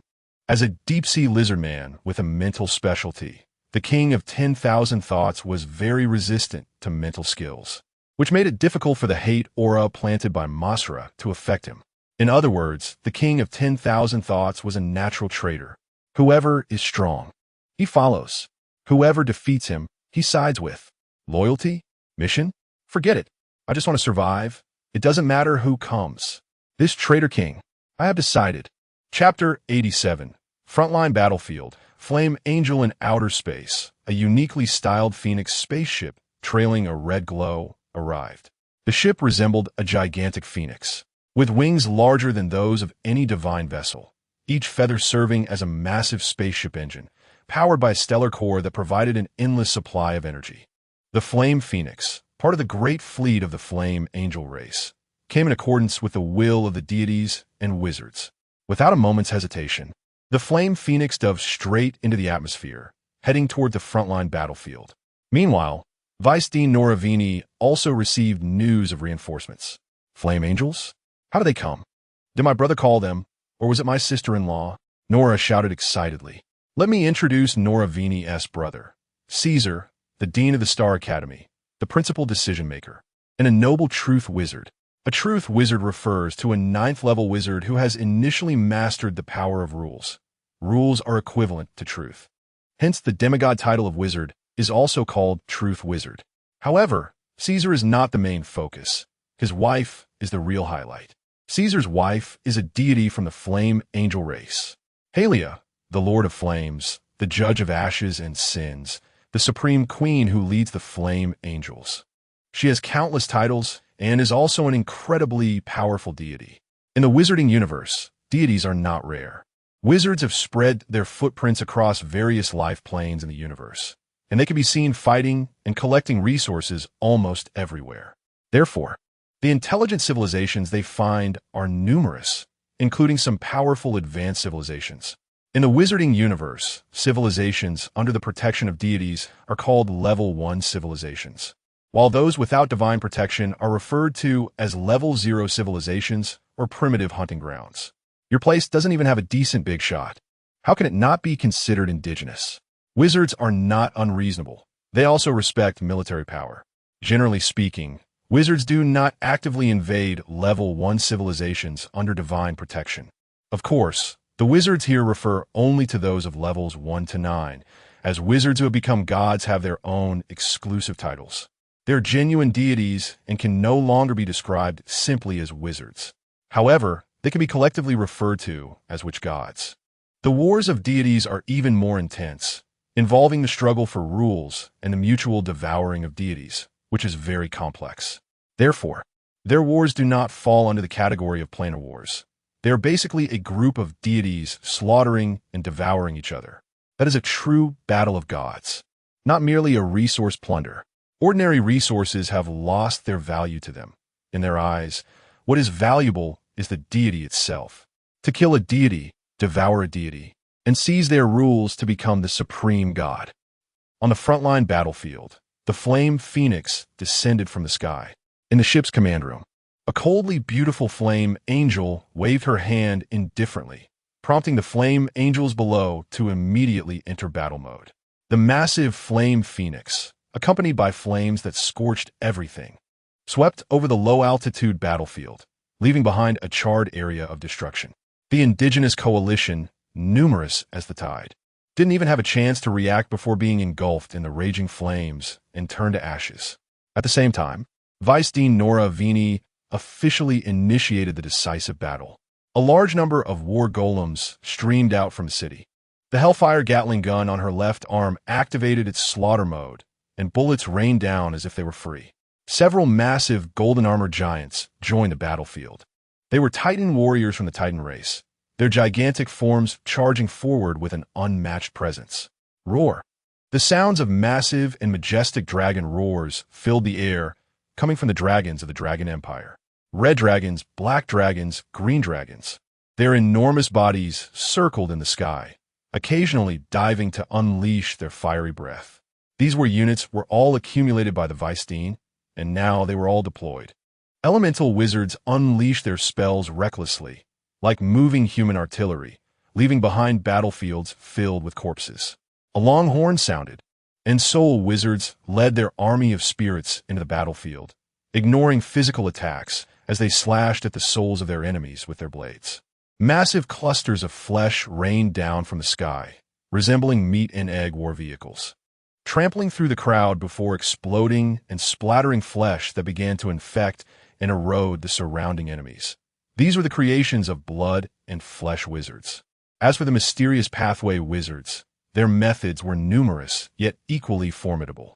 Mechanical wizards brought small magical airships into the battlefield, forming dense arrays for all-out bombardment of the enemy. Curse wizards set up arrays to specifically curse the enemy's high-level units. Poison wizards spread plague with swarms of crows, summoning wizards to call forth numerous extraordinary beings. The wizards unleashed their full power, causing the indigenous coalition to retreat steadily. Although the zombies led by the zombie queen were powerful, they were still somewhat outmatched against the wizards. At a critical moment, giant beasts like Godzilla entered the scene. They were the most powerful immune system of the planet, the sole dependence of the planet's will. The mighty King Kong confronted the Titan warriors, the aerial behemoth Leighton met the dragons, and Godzilla's atomic breath swept everything away. The war lasted 3 days and 3 nights, ultimately ending in victory for the wizards. Except for Godzilla and the remnants of the giant beasts who retreated, the rest of the lower-level life forms were mostly wiped out. Thus, the long stalemated situation was broken. The indigenous coalition withdrew, and the wizards officially took control of the southern sand continent. Vice Dean Nora transformed into a beam of light and arrived at the command room of the Flame Phoenix. As soon as she landed, she saw an old acquaintance.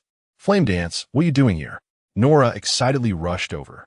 Sitting on the throne, Flame Dance looked at Nora's excited expression, her eyes flashing with a hint of vigilance.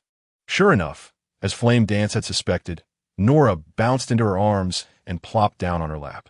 Nora reached out with her delicate fingers, gently lifting Flame Dance's exquisite chin. "Sister Flame Dance, let us have some fun." Flame Dance raised her hand and slapped away Nora's mischievous little hand, helplessly saying, "You're already the Vice Dean. Can't you have a bit of dignity? This is inappropriate. Get down. I want to sit on your lap. If you have the guts, hit me." Nora stuck out her little face, wearing a cheeky expression of "hit me. Go on." Flame Dance took a deep breath, deciding not to stoop to her level. "Sister Flame Dance, why are you here?" Nora asked, kicking off her high-heeled shoes and swinging her little feet on the armrest of Flame Dance's throne. "The Queen has a task for me. I pass by and help you out," Flame Dance replied indifferently. "What task?" "Secret. Hey, can I say it? I'm your Queen's sister-in-law." "No. TCH, how boring." Nora stretched lazily, revealing her alluring curves. "Can you help me conquer this plane before you leave? I beg you, Sister Flame Dance time is limited. I can't stay long. However, I can help you fire a stellar annihilation cannon," Flame Dance said seriously. Nora rolled her eyes. "If I wanted to blow up this planet, what I need to ask you? Doesn't my colossal fortress have a planetary destruction cannon?" Chapter 88 Teacher. I miss you. Nora relentlessly clung to Yenwu, launching a cute attack. "Please, Sister Yenwu, I'm really broke. Woo. The last research project was a total loss, and I only had a little resource left to start the dimensional war, but it got wiped out. This is already the 2nd expedition, and I borrowed money to fight this war. I really can't take it anymore. Sister Yenwu, please help me. If you need money, you can ask your brother. He has plenty." Yenwu remained unmoved. "No, if I ask him, he'll start nagging like an old man."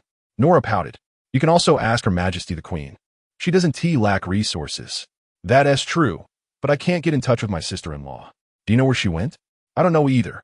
The Queen and I only have one-sided communication. I can only receive task information." "So what's the difference between what you just said and saying nothing?" "There's no difference. You've changed. You don't love me anymore. You weren't like this before," Nora said with a hint of sorrow. "You used to hug and kiss me, calling me little baby." Yenwu's eyes twitched a few times, suppressing the urge to hit her, and said, "You were just a few years old back then. Now you've grown up." "That's true. I'm very grown up now." Nora puffed out her chest like a little hooligan. "Sister Yenwu, want to touch?" And see Yenwu rubbed her forehead, completely at a loss against Nora's hooligan-like behavior. "I can at most help you sweep the surface of this planet. You'll have to deal with the remaining enemies yourself." Seeing her scheme succeed, Nora let out a triumphant GGG laugh. Thank you. Sister, love you to death. Nora pretended to kiss, but was ruthlessly pushed away by Yenwu. 3 days later, the gigantic flame phoenix swept through the central Yuan continent, northern continent, and West Zhe continent like a war god. Any indigenous force of a larger scale did not escape the fate of being burned by the flames. Even a heartland of the central Yuan continent. The empire of the zombie queen was not spared. Yenwu, with her strength at the 8th level, personally intervened and severely injured the zombie queen. If it weren't for her proficiency in spatial abilities and her decisive escape, she would have long become a soul under Yenwu's sword. As for the traitorous undead king, his strength was laughable as an ant, and he was cut down by Yenwu along with the gate of natural disasters. The reason the undead king betrayed was complex, but can be summed up in 2 words: interests. He could accept Nora's summons for interests, running from the undead world to invade here, and he could also betray Nora for interests, shaking hands with the zombie queen. Thus, the entire resistance force in the zombie world collapsed, with the remaining weak forces being nothing to fear. Nora smiled as she sent off Yenwu, then began building a wizard tower, preparing to seize power from the weakened planet. Meanwhile, the other wizards started a frenzy of resource plundering. Ye Fei was patiently waiting on Blackscale Island for news from Cinder. The past few days had been quite unsettling, with a massive flame phoenix flying around, exuding a terrifying aura. The deep-sea lizardmen all over Ye Fei's territory were afraid that the flame phoenix would mistake them for enemies and kill them. Fortunately, his small-scale force did not attract the attention of the angels, narrowly escaping a disaster. Soon, a familiar figure landed on Blackscale Island. Ding! You have a new visitor, the Eye of Heaven gave a reminder. Ye Fei pulled up the surveillance screen and saw a stunning red-haired beauty had arrived on Blackscale Island. Ye Fei instantly put on his lightning battle armor and smashed through the roof, flying out. In no time, Ye Fei reached Cinder's side. Teacher, I missed you. Ye Fei rushed up and hugged Cinder, spinning around several times before stopping.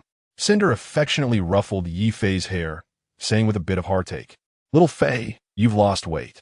Ye Fei looked at Cinder with watery eyes, then dove into her ample bosom, acting adorably.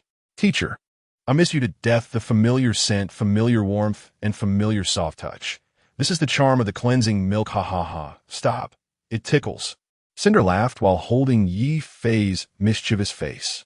How old are you? And you're taller than me, yet you still act like a child.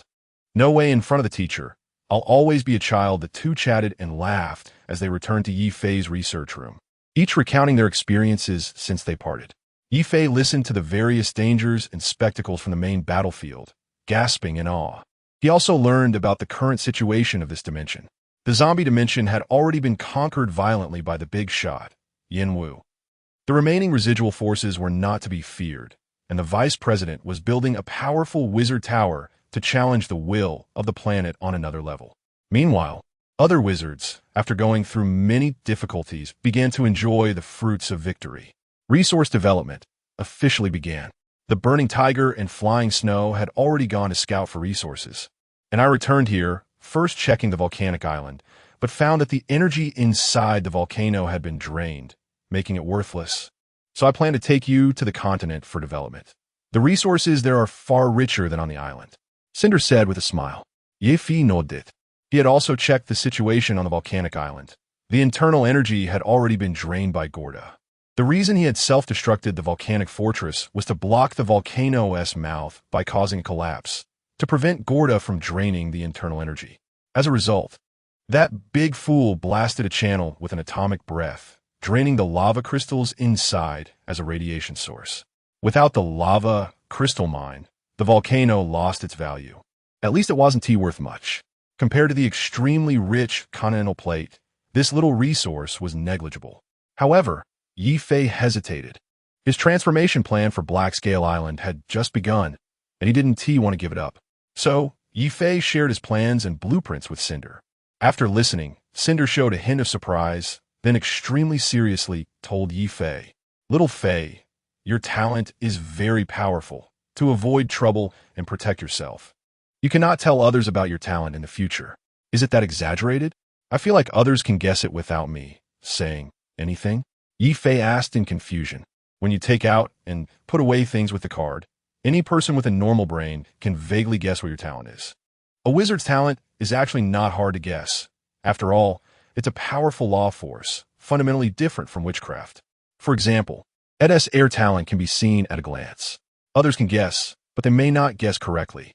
Cinder said, they want to observe closely, at most. They think your ability is just a space talent similar to a bag of holding. However, your decomposition and synthesis ability is a bit exaggerated. Although ordinary alchemical wizards can also do decomposition and synthesis, it's costly, while your talent is simply a super energy-saving alchemical tool. You would want to be captured and made a slave, would you? Chapter 89. Choosing a major path. Cinder was right. Alchemical wizards have nearly the same abilities, but they incur much higher costs for doing the same things. Decomposition is manageable. The ability to extract and break down materials is something alchemical wizards can do with ease. However, synthesis is a bit exaggerated, especially in terms of cost. For example, to create a precise rune chip, an alchemical wizard must painstakingly carve each rune, consuming time and effort, and a single mistake could ruin their work. But with Ye Fei's card talent, as long as he has a blueprint, sufficient resources, and enough energy, he can mass-produce them like an assembly line. Generally, wizards wouldn't design a dedicated assembly line for manufacturing a specific item because the cost of building the assembly line is higher than the cost of making the item itself, making it unfeasible. For instance, the Eye of Space is a mechanical and alchemical creation. If Cinder wanted, she could easily create an assembly line for mass production. But it wouldn't be of much use. Aside from equipping her subordinates, it wouldn't enhance her combat power at all. This is because the update and iteration speed of mechanical wizards is too fast. Rather than spending energy and resources to build an assembly line, it's better to invest time in self-improvement. Ye Fei's most outstanding talent lies in his money-making ability. These low-level alchemical creations might be looked down upon by high-level wizards like Cinder, but that doesn't mean other low-level wizards will overlook them. With Ye Fei's card talent, he could achieve zero-cost mass production, resulting in enormous profits. To be honest, Cinder herself even thought about capturing Ye Fei to use him as a tool, making him work around the clock to earn resources for her advancement. To high-level wizards, Ye Fei's talent is akin to that of a cheap black slave, but a black slave that can make a lot of money. The resources of wizards are not obtained all at once. They accumulate slowly through a large amount of low-level resources. It's impossible to always gather high-level extraordinary resources, but ordinary metal ores are still collectible. These basic resources are quite popular in the wizarding world because wars consume vast amounts of fundamental resources. From another perspective, wizards can also be understood as groups of star players. They develop planets, mine, engage in wars, plunder resources, and enslave populations. In the wizarding world, many low-level wizards are miners. They lack connections and are not included in the dimensional wars initiated by others. Nor do they have the strength to start a dimensional war on their own. So their way of earning resources is mining. They find a lifeless mineral planet and toil away, exchanging large amounts of low-level basic metal resources for money, which they then use to purchase corresponding advanced resources. To be honest, low-level wizards without anyone to lead them have it quite hard. Fighting is dangerous, and without fighting, they can only work as laborers in the mines. Vice Dean Nora sacrificed a large number of apprentices and low-level wizards to conquer this dimension. Even many mid to high-level wizards died in battle. War can speed up development, but is also extremely dangerous, and deaths are inevitable. William and Sylvaris wanted to return because they had a clear understanding of their own strength.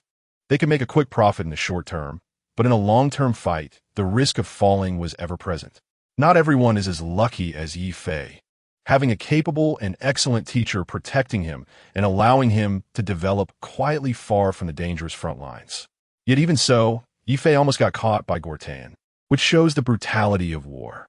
Strictly speaking, war is bound to incur losses. There are no wars that guarantee profit. It's just that under the backdrop of sacrificing a large number of wizards and vassal races, another group gets to eat their fill. The ones who survive and eat are the real victors, inheriting not only the fruits of victory in war, but also the legacies of their companions. You wouldn't want to be captured and made into a black slave, would you? Cinder said with a smile. Ye Fei understood the stakes involved and nodded earnestly in agreement. However, your design is quite good. If you can have such a fortress, the early stages of your journey will be much smoother. At least transitioning to a mid-level wizard won't be a problem. You're lucky to harvest so many resources while still an apprentice. When I was an apprentice, I was still working as free labor for my mentor in the academy. Wait, teacher, I forgot to mention something. I recently advanced and am now a formal wizard, Ye Fei said proudly. Cinder was taken aback, then reached out to check on Ye Fei, discovering that he had indeed opened the sea of consciousness of a wizard. Incredible. You've only been cultivating for a short while, right? No wonder I didn't sense it earlier. It turns out you were still half-baked. What does half-baked mean? Ye Fei asked curiously. It means you are still missing something to become a formal wizard. What is that? Choosing a primary path of study, Cinder said.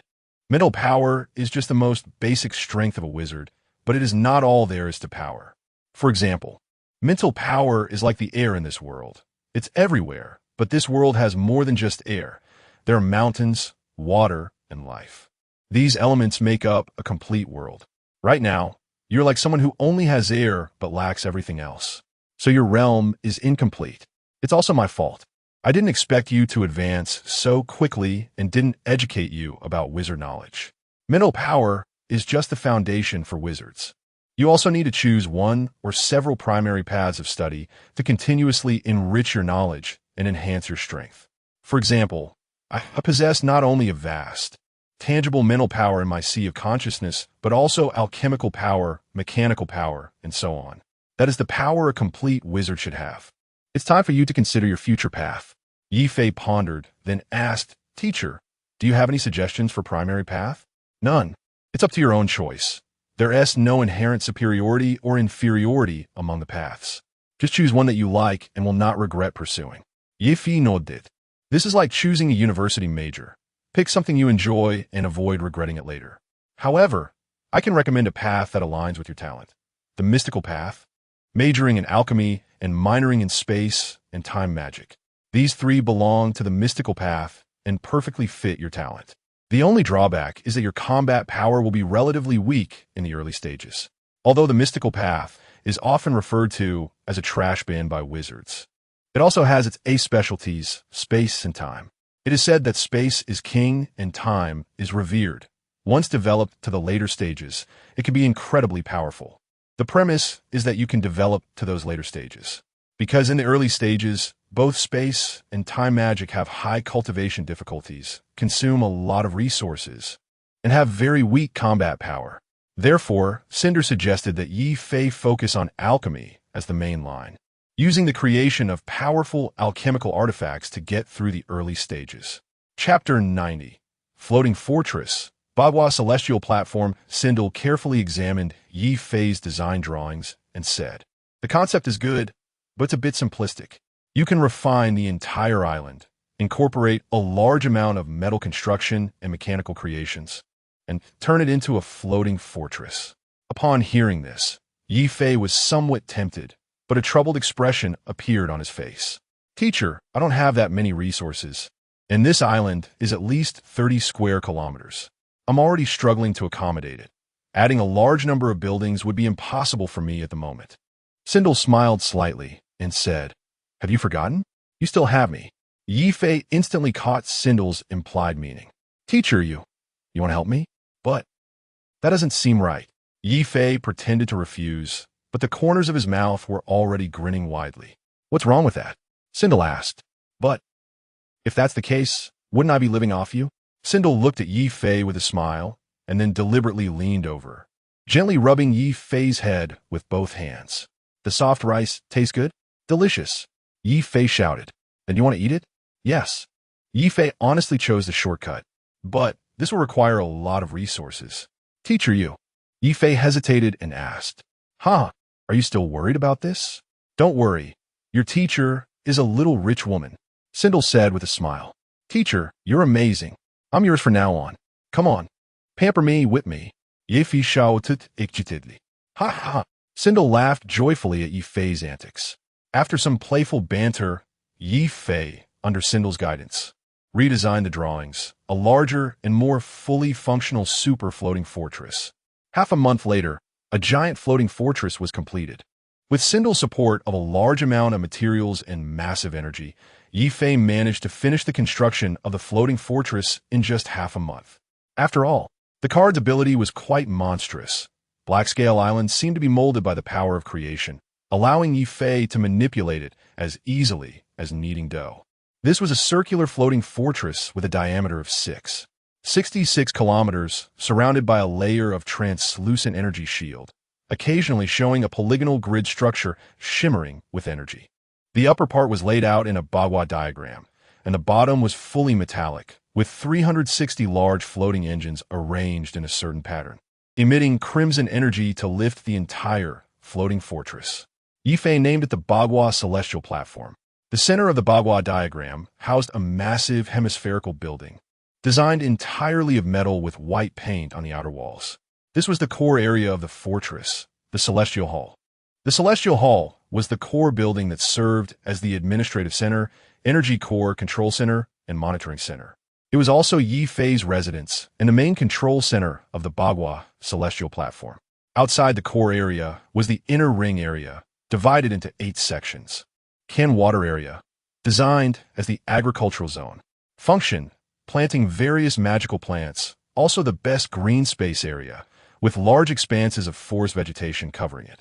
The main residents in the Ken area are flower fairies, primarily responsible for planting black fruit vines. Sun Wind Area, designed as the flying port. Function, flying port, warehouse, transportation. A flat and spacious takeoff and landing platform, mainly used for docking flying vehicles and transporting resources and personnel. Currently, there are only 2 types of flying vehicles: a super-large transport aircraft, the Pelican Transport, and a small unmanned drone, the Seagull-type self-destruct drone. Due to the Bagua Celestial Platform being stationed in mid-air for a long time, material exchange with the ground was very inconvenient. So Ye Fei designed a large-capacity transport aircraft for ground material transportation. Leaf Fire Area, large heavy industrial zone. Function, heavy industrial manufacturing, weapon and armor forging, mecha factory, armor maintenance. Centered around a giant energy furnace, a large number of factories were built around it, including smelting, forging, manufacturing, and processing, etc. Jun Thunder Area, energy supply area. Function, energy generation, collection, transfer, distribution. With Sindel's strong support, a void annihilation energy array was built here. By inputting just a small amount of raw materials, it continuously generates a large amount of energy. The fuel can be any material, soil, water, or even corpses. Just throw it in. It can decompose the material into its most primitive molecular atomic form and then use particle collisions to collect the massive energy generated from the annihilation. Advantages: low cost, massive energy supply. Disadvantages: unstable energy supply, cannot provide energy for long periods. Also, each time it is started, maintenance is required, otherwise it could explode. Additionally, the maintenance cost is quite high, mainly due to labor costs, requiring a knowledgeable wizard to assist with repairs. However, Ye Fei can perfectly ignore this drawback. He can directly use cards to refresh the state, whether for maintenance or cooling. Here, it can easily achieve 24-hour unlimited activation. But there are limitations.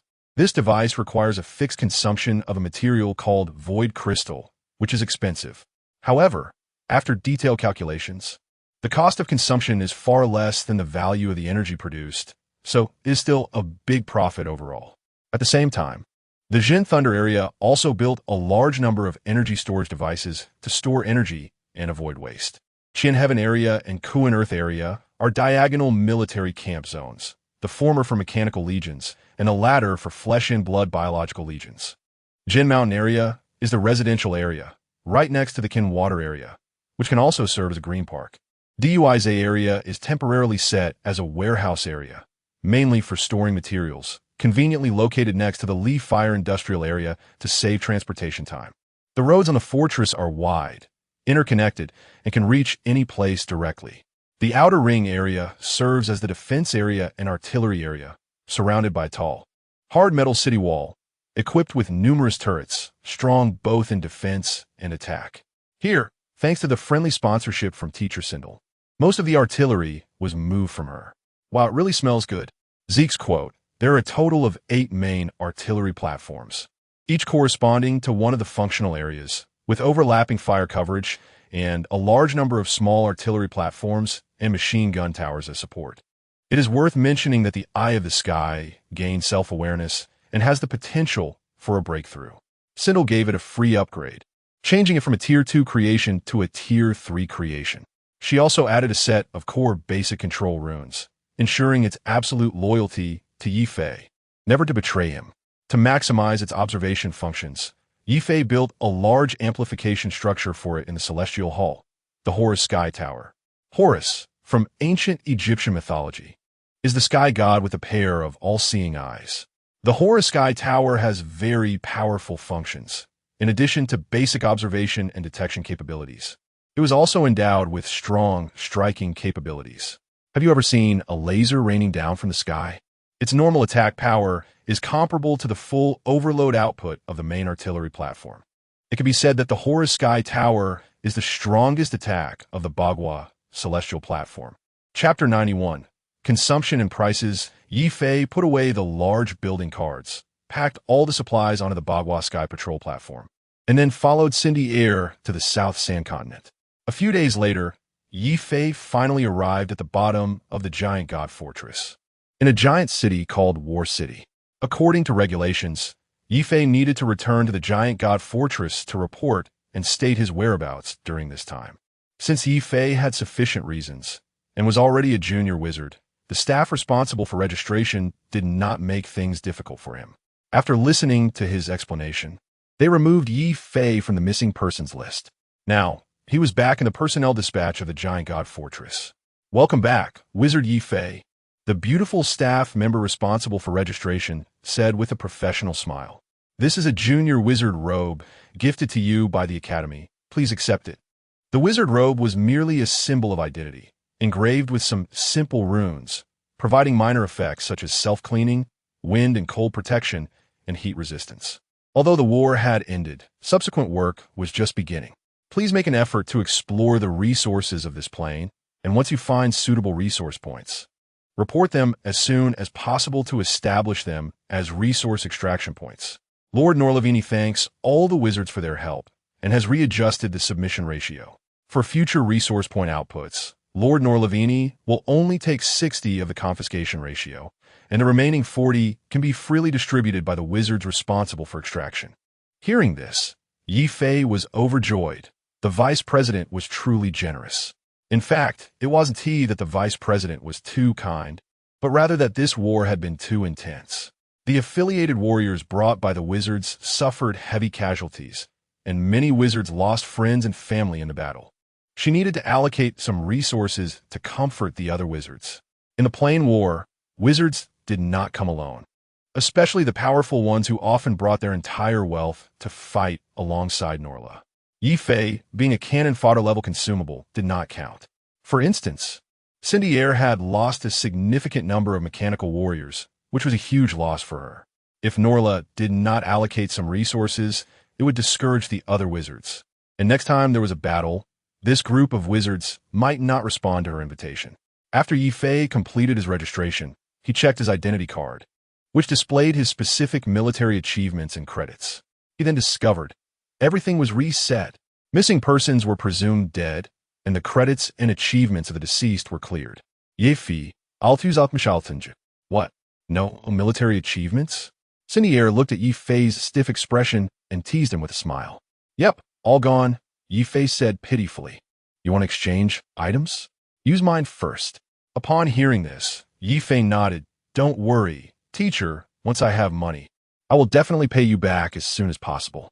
We don't need to be so polite between us. Of course. I can't let you suffer a loss. Ye Fei chuckled. Ye Fei and Cindy Air then went to the logistics department of the giant god fortress.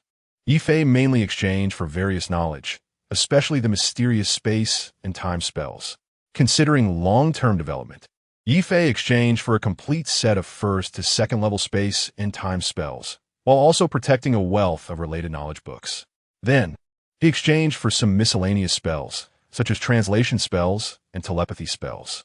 Previously, Ye Fei had not learned these spells and had been left confused by the indigenous language of the deep-sea lizardmen. He did not need to exchange for alchemy and machinery knowledge, as Cindier would provide him with a full set from level 1 to 3. For the Extreme Warrior plan, Ye Fei also exchanged for some related genetic modification knowledge, along with knowledge like the Necromancer Codex and Soul Bible. These could be used to enslave indigenous creatures and maximize the use of corpses. Having an entire Necromancer cannon fodder army seemed quite appealing. In summary, Ye Fei exchanged for a large variety of knowledge, determined to become a versatile player.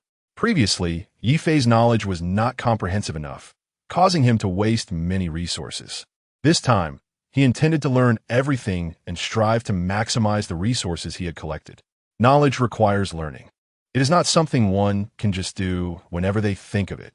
Ye Fei had a long way to go to achieve his goal of maximizing benefits. Exchanging for these knowledge books cost Cindier 300,000 military achievements and 30,000 credits. The value of credits in the Wizard Academy was the highest and the hardest to obtain. They were essential currency for exchanging knowledge. Moreover, obtaining credits was very difficult. They were essentially a tool used by the Wizard Academy to bind wizards. One had to complete tasks assigned by the Academy to earn credits. Some low-level wizards would serve as mentors for newcomers to earn credits by teaching knowledge. Of course, becoming a teacher required passing assessments. It wasn't something anyone could do casually. Most wizards still primarily worked as laborers in mining. However, there were restrictions on exchanging resources for credits. One could only exchange a limited number of credits per year, and exceeding that limit would prevent further exchanges. Ye Fei still had a resource exchange quota of 5,000 credits this year, so he decided to take out a portion of the resources he had collected in his cards and exchange them first. Resources could be obtained freely, but exchanging for credits was quite challenging. Next, Ye Fei and Cindier went out for a meal, then strolled hand in hand through War City. Since the war had temporarily ended, many low-level wizards and apprentice wizards had gained plenty of spoils during the conflict. They couldn't use them themselves, so they put them up for sale to exchange for resources they needed.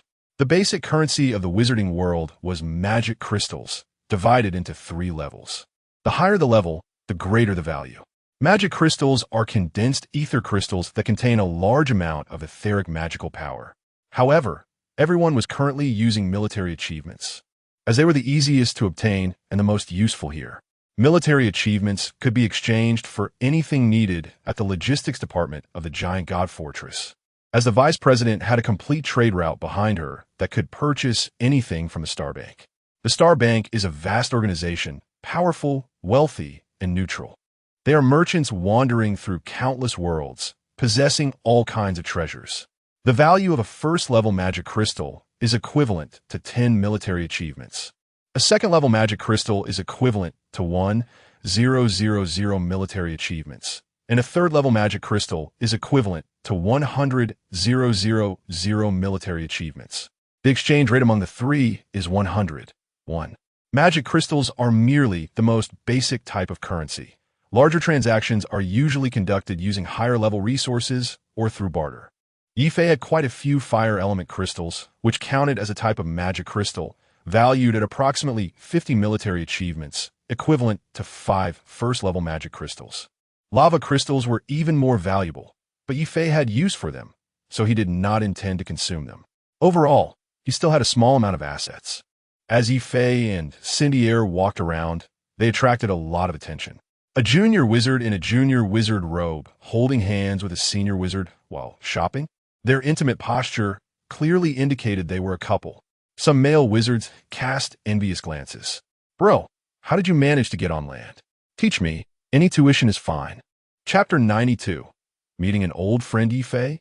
A voice filled with confusion and surprise rang out. Ye Fei turned to see his old comrade, William. "William, it's been years. How have you been?" Ye Fei greeted him warmly. The reason for Ye Fei's enthusiasm was because of Boudica, who could be considered a semi-concubine to him. William was overjoyed, but then his expression turned to one of shock. "Brother Yi, it's only been a few years, and you've already advanced to a full-fledged wizard? That's too fast." "Ha! On the battlefield, there are some unexpected encounters. Being a bit weaker could mean losing your life in an instant. It was a forced situation for me as well. But you're already a high-level wizard apprentice now. You haven't lagged behind much. Ye Fei smiled and said, well, don't mention it. It's all thanks to my family's ancestors looking out for me, relying on the resources from the family to get ahead. Now that the battlefield has stabilized, I'm here to earn some money and pay off debts. William explained with a laugh. Family investments aren't free. If you use the family's money, you're expected to bring back equivalent or even higher benefits to the family. This is? William asked, looking at the delicate and charming Cinder beside Ye Fei with curiosity. My teacher, high-level wizard, Cinder, Ye Fei explained with a smile.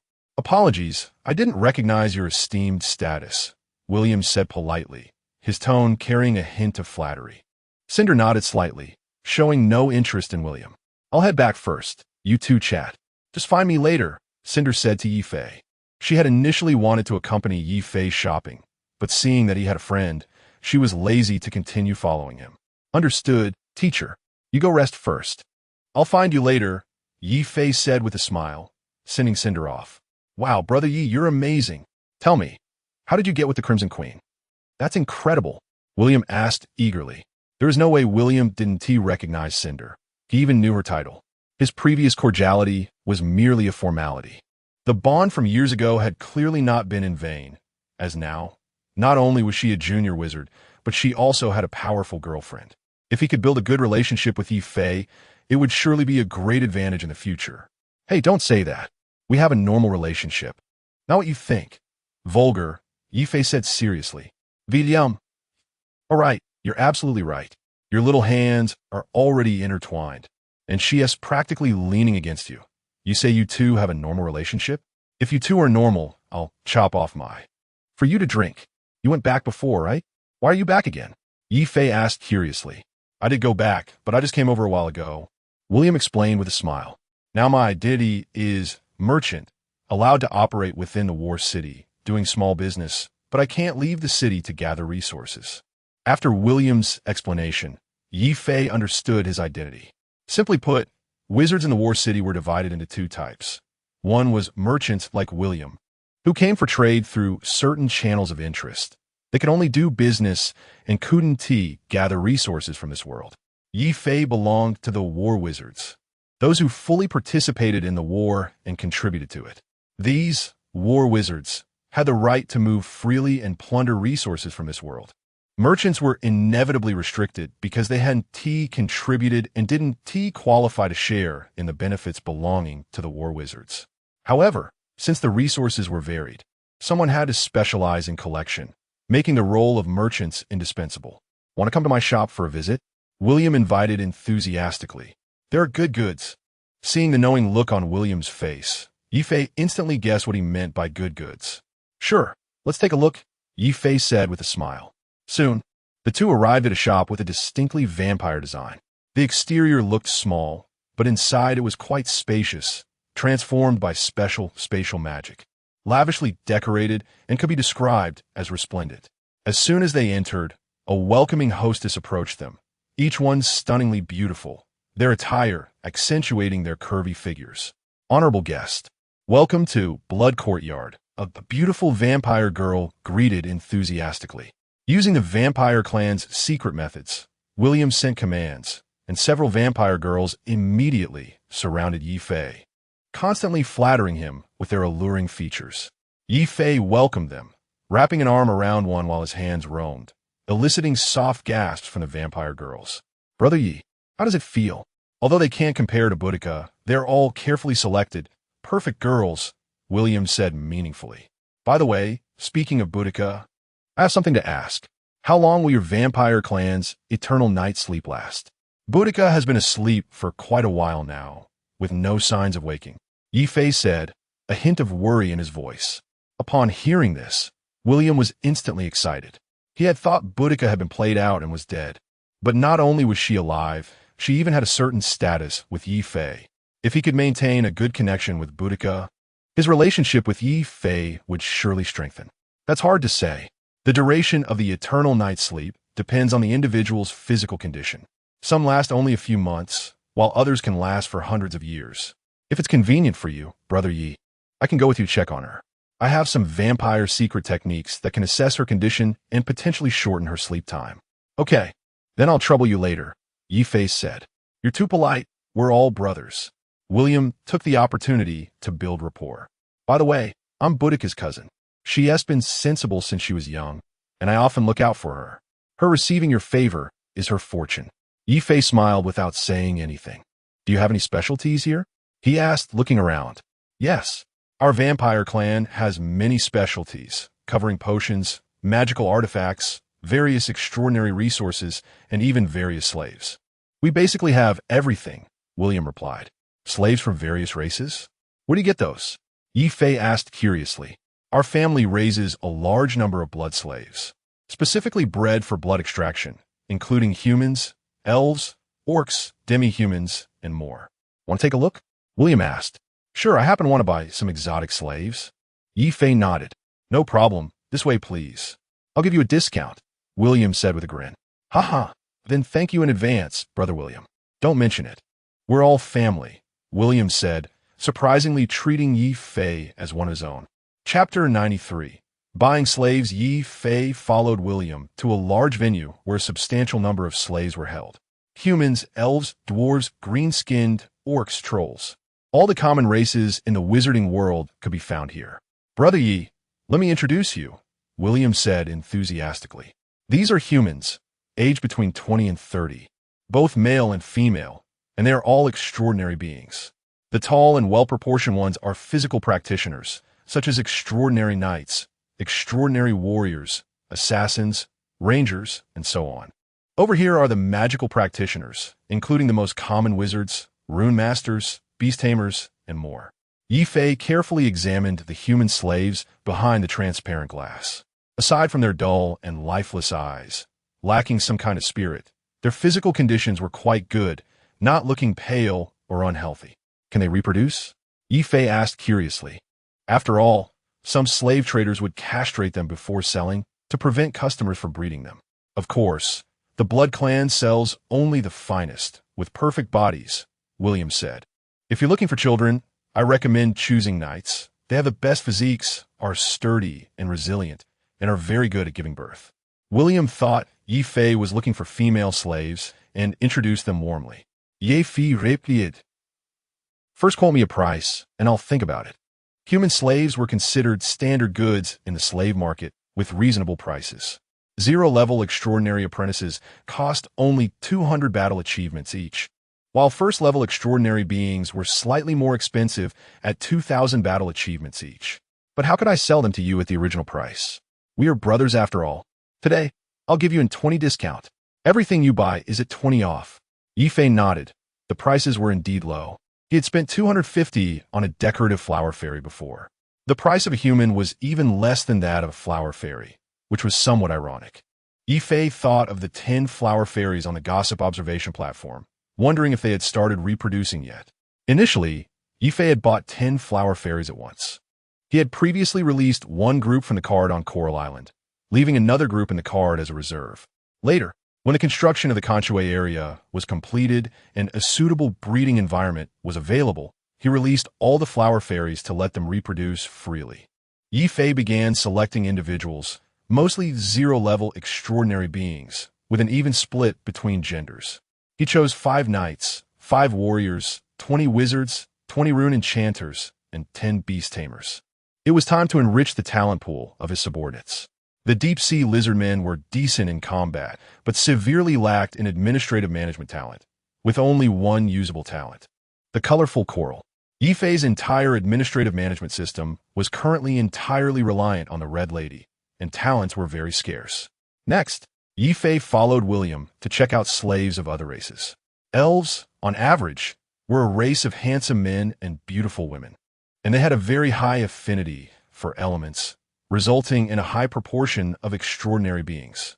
Elves were also divided into many sub-races, commonly including jungle elves, moonlight elves, dark night elves, and more, as well as some special elven races.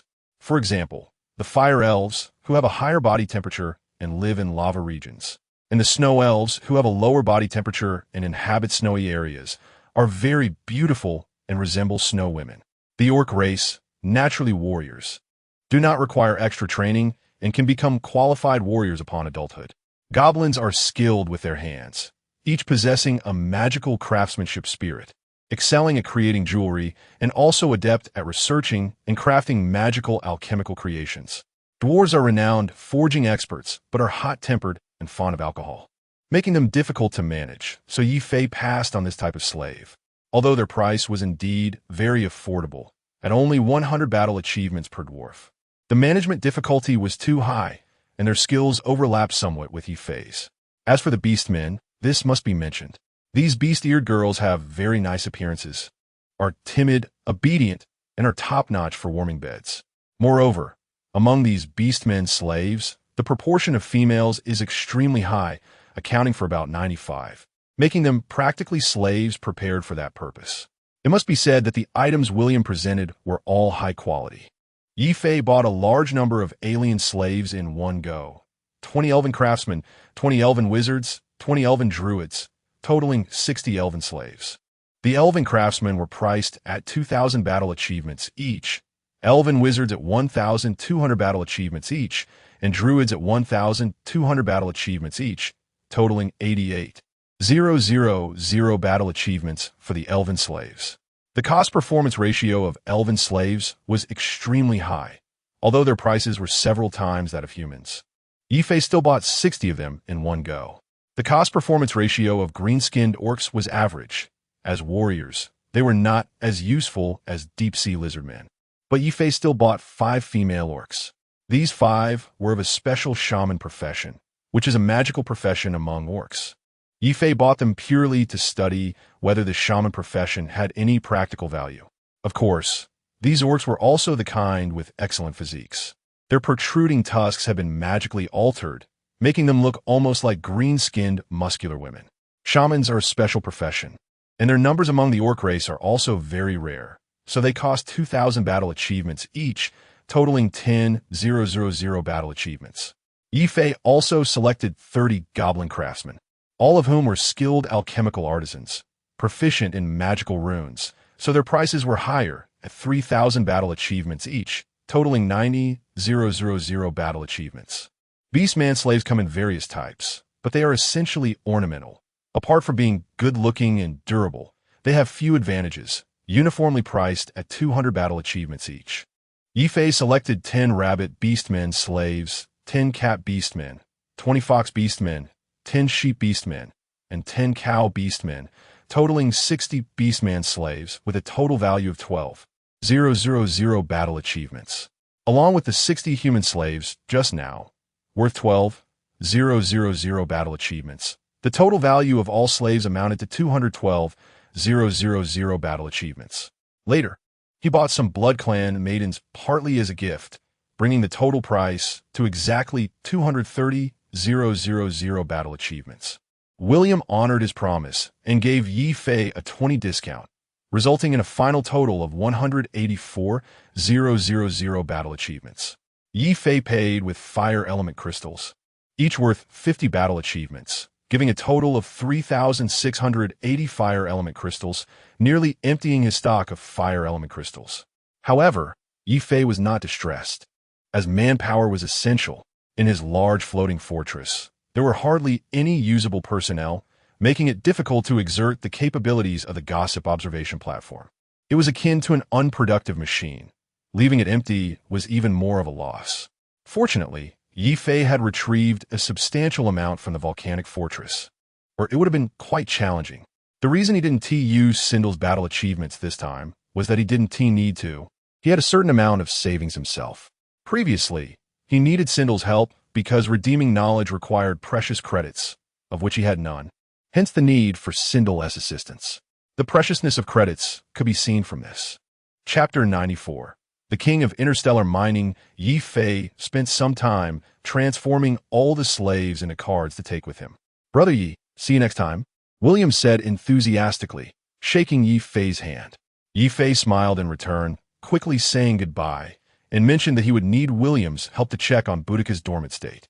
Don't worry, I'll make sure to handle it, William replied, patting his chest. Ye Fei left satisfied. Unexpectedly, a robed wizard suddenly rushed out from the side, startling Ye Fei, who thought someone was attacking him in broad daylight. "Big shot, please wait."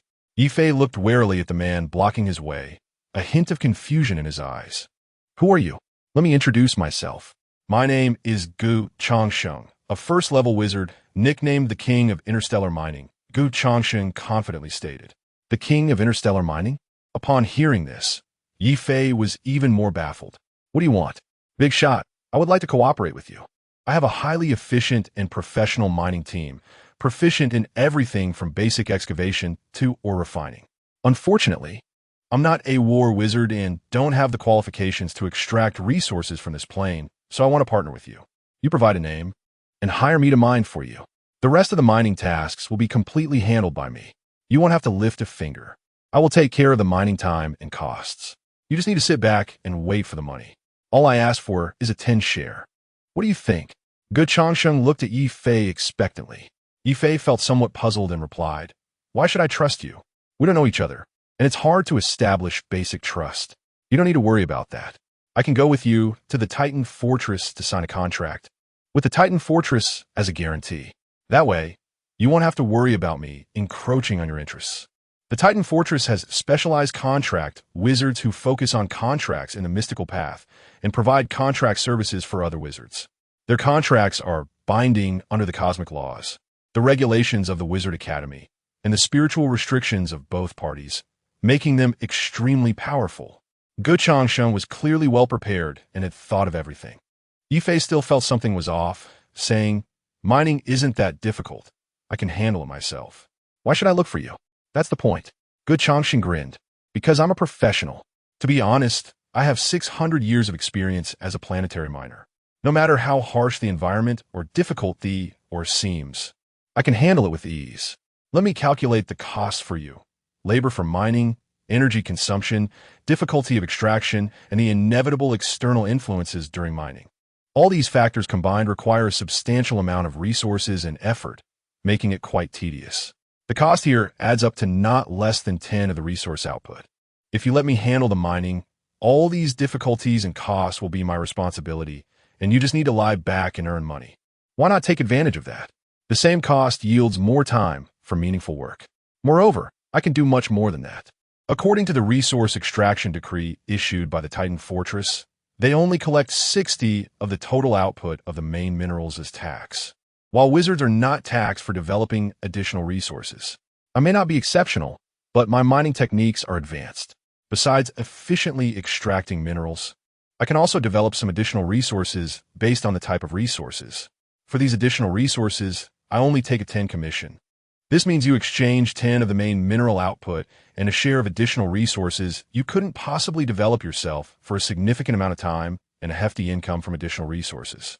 Big shot, trust me, you'll gain even more." Ye Fei was moved by Gu Changsheng's words. After thinking it over, he couldn't find any flaws. Instead, it seemed beneficial in every way.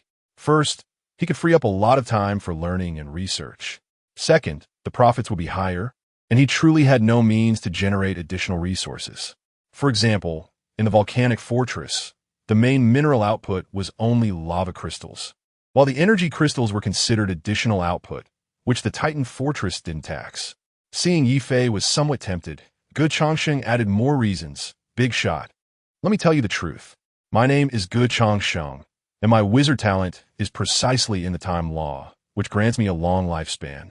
But my combat ability is really weak. You know, time wizards basically have no combat power in the early stages. So I can only work for others mining to earn a little money. You can rest assured that I won't pose any harm to you. This is just a mutually beneficial cooperation. I'm using my cheap time to handle trivial matters for you, while you keep your valuable time for more suitable uses. It's all gain with no harm." Upon hearing this, Ye Fei instantly understood that this was a weak combat wizard, but with rather good technical skills. This explanation made it clear why a junior wizard would be so humble, as time and space wizards were indeed in such a position in the early stages. Most time and space spells involved time-space laws and were incredibly powerful, leading to an awkward problem. There were basically no spells suitable for early use. These time-space spells were often powerful spells for later stages, and in the early stage, They were just used for storage rings or to extend one's lifespan.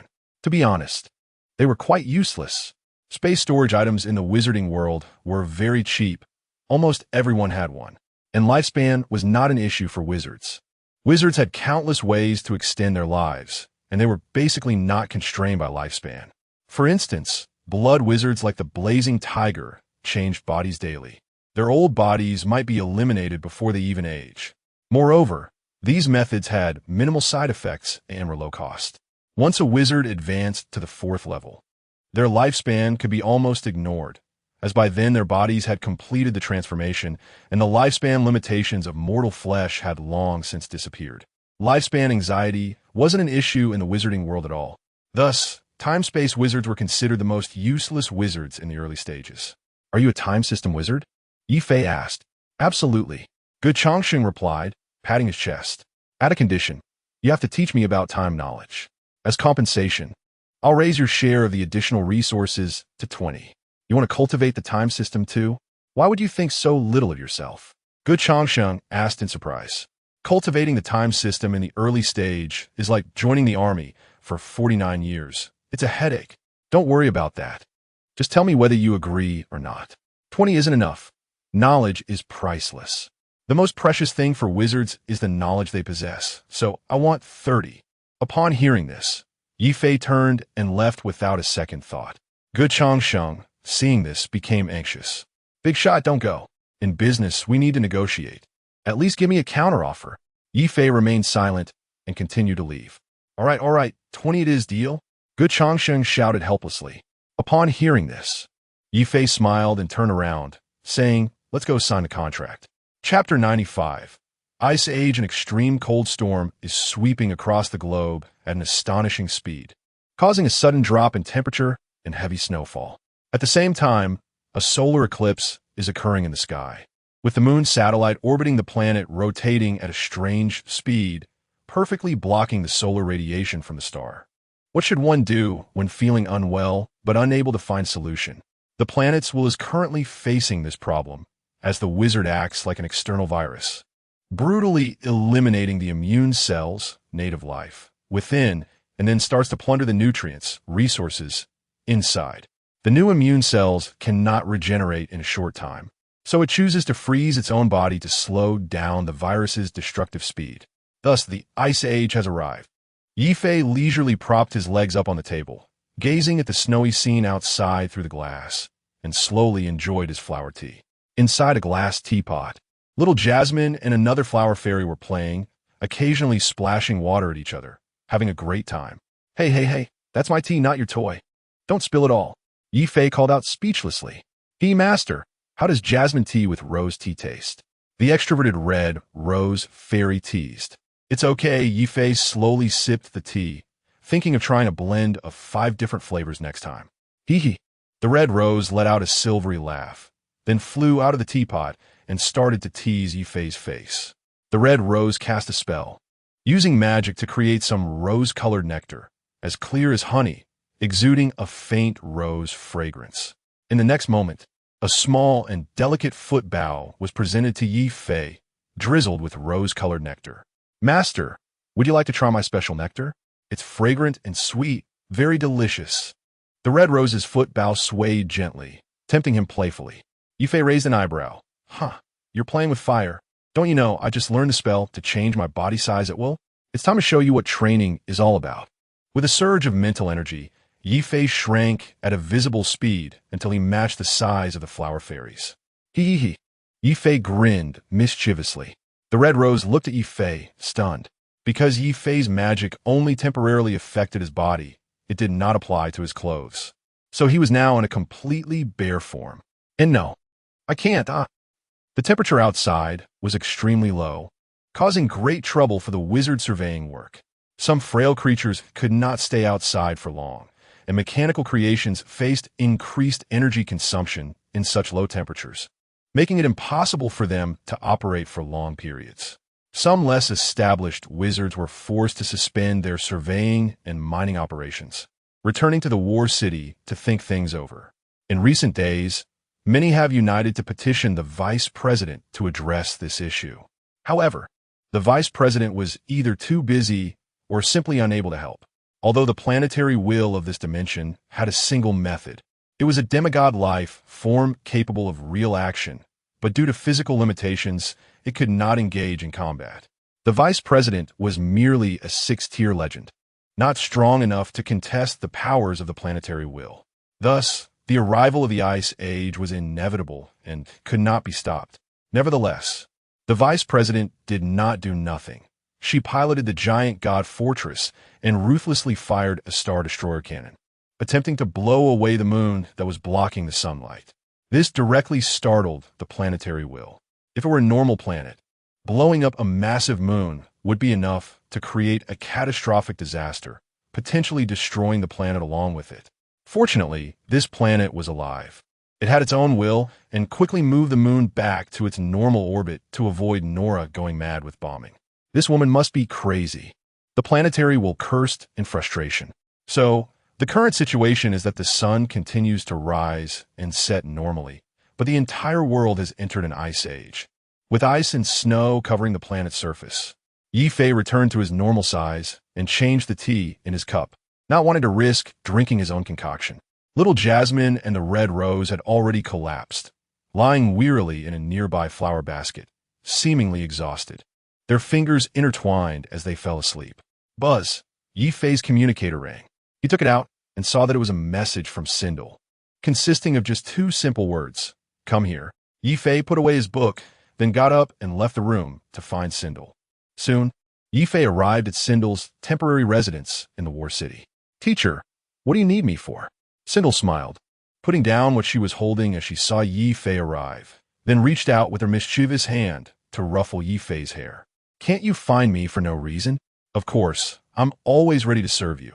Teacher, Ye Fei pretended to be serious. You little rascal. Sindel laughed and pinched Ye Fei's cheek.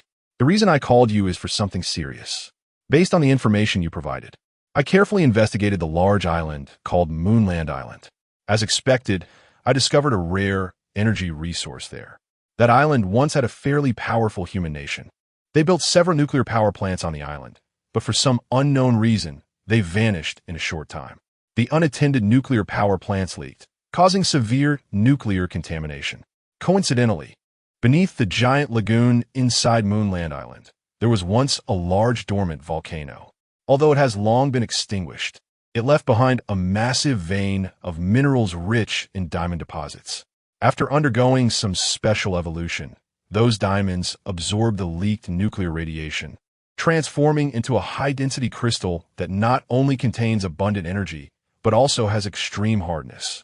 Due to its radiant rainbow glow, we call this resource Rainbow Heart. It can hold a vast amount of energy and is not limited to any energy type, essentially acting as an all-purpose energy storage gem. Its applications are quite extensive.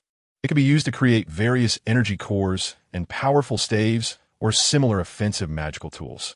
Therefore, the value of the Rainbow Heart is highly assessed, with a 1-carat Rainbow Heart valued at 10,000 battle achievements. Moreover, for every additional carat in size, its value multiplies several times. The only drawback is the high difficulty of mining and the extremely scarce resource content. They continuously emit radiation energy, causing devastating harm to biological entities. If the size of the Rainbow Heart is too large, the emitted energy radiation could even destroy ordinary mining robots. Furthermore, their content is extremely scarce, and the estimated yield is low. Sindel quickly summarized the situation. Chapter 96. Preparations before departure. Ye Fei was extremely excited upon hearing this. He had previously used the Eye of Heaven to survey Moonland Island and discovered a large number of abnormal heat sources within the harbor. At first, he thought there were unknown enemies hidden at the bottom of the harbor, but it turned out to be the heart of the rainbow. Great, let's go establish a resource point, Ye Fei said excitedly. I have already applied for it for you, Cinder said as she took out a piece of paper with a seal exclusive to the giant god fortress. Moonland Island has been designated as a whole resource point. Apart from that harbor, there are also some scattered low-level resources elsewhere, which you can survey on your own. Teacher, you're giving this to me? This. Ye Fei looked at the words on the paper, which clearly stated, Ye Fei exclusive.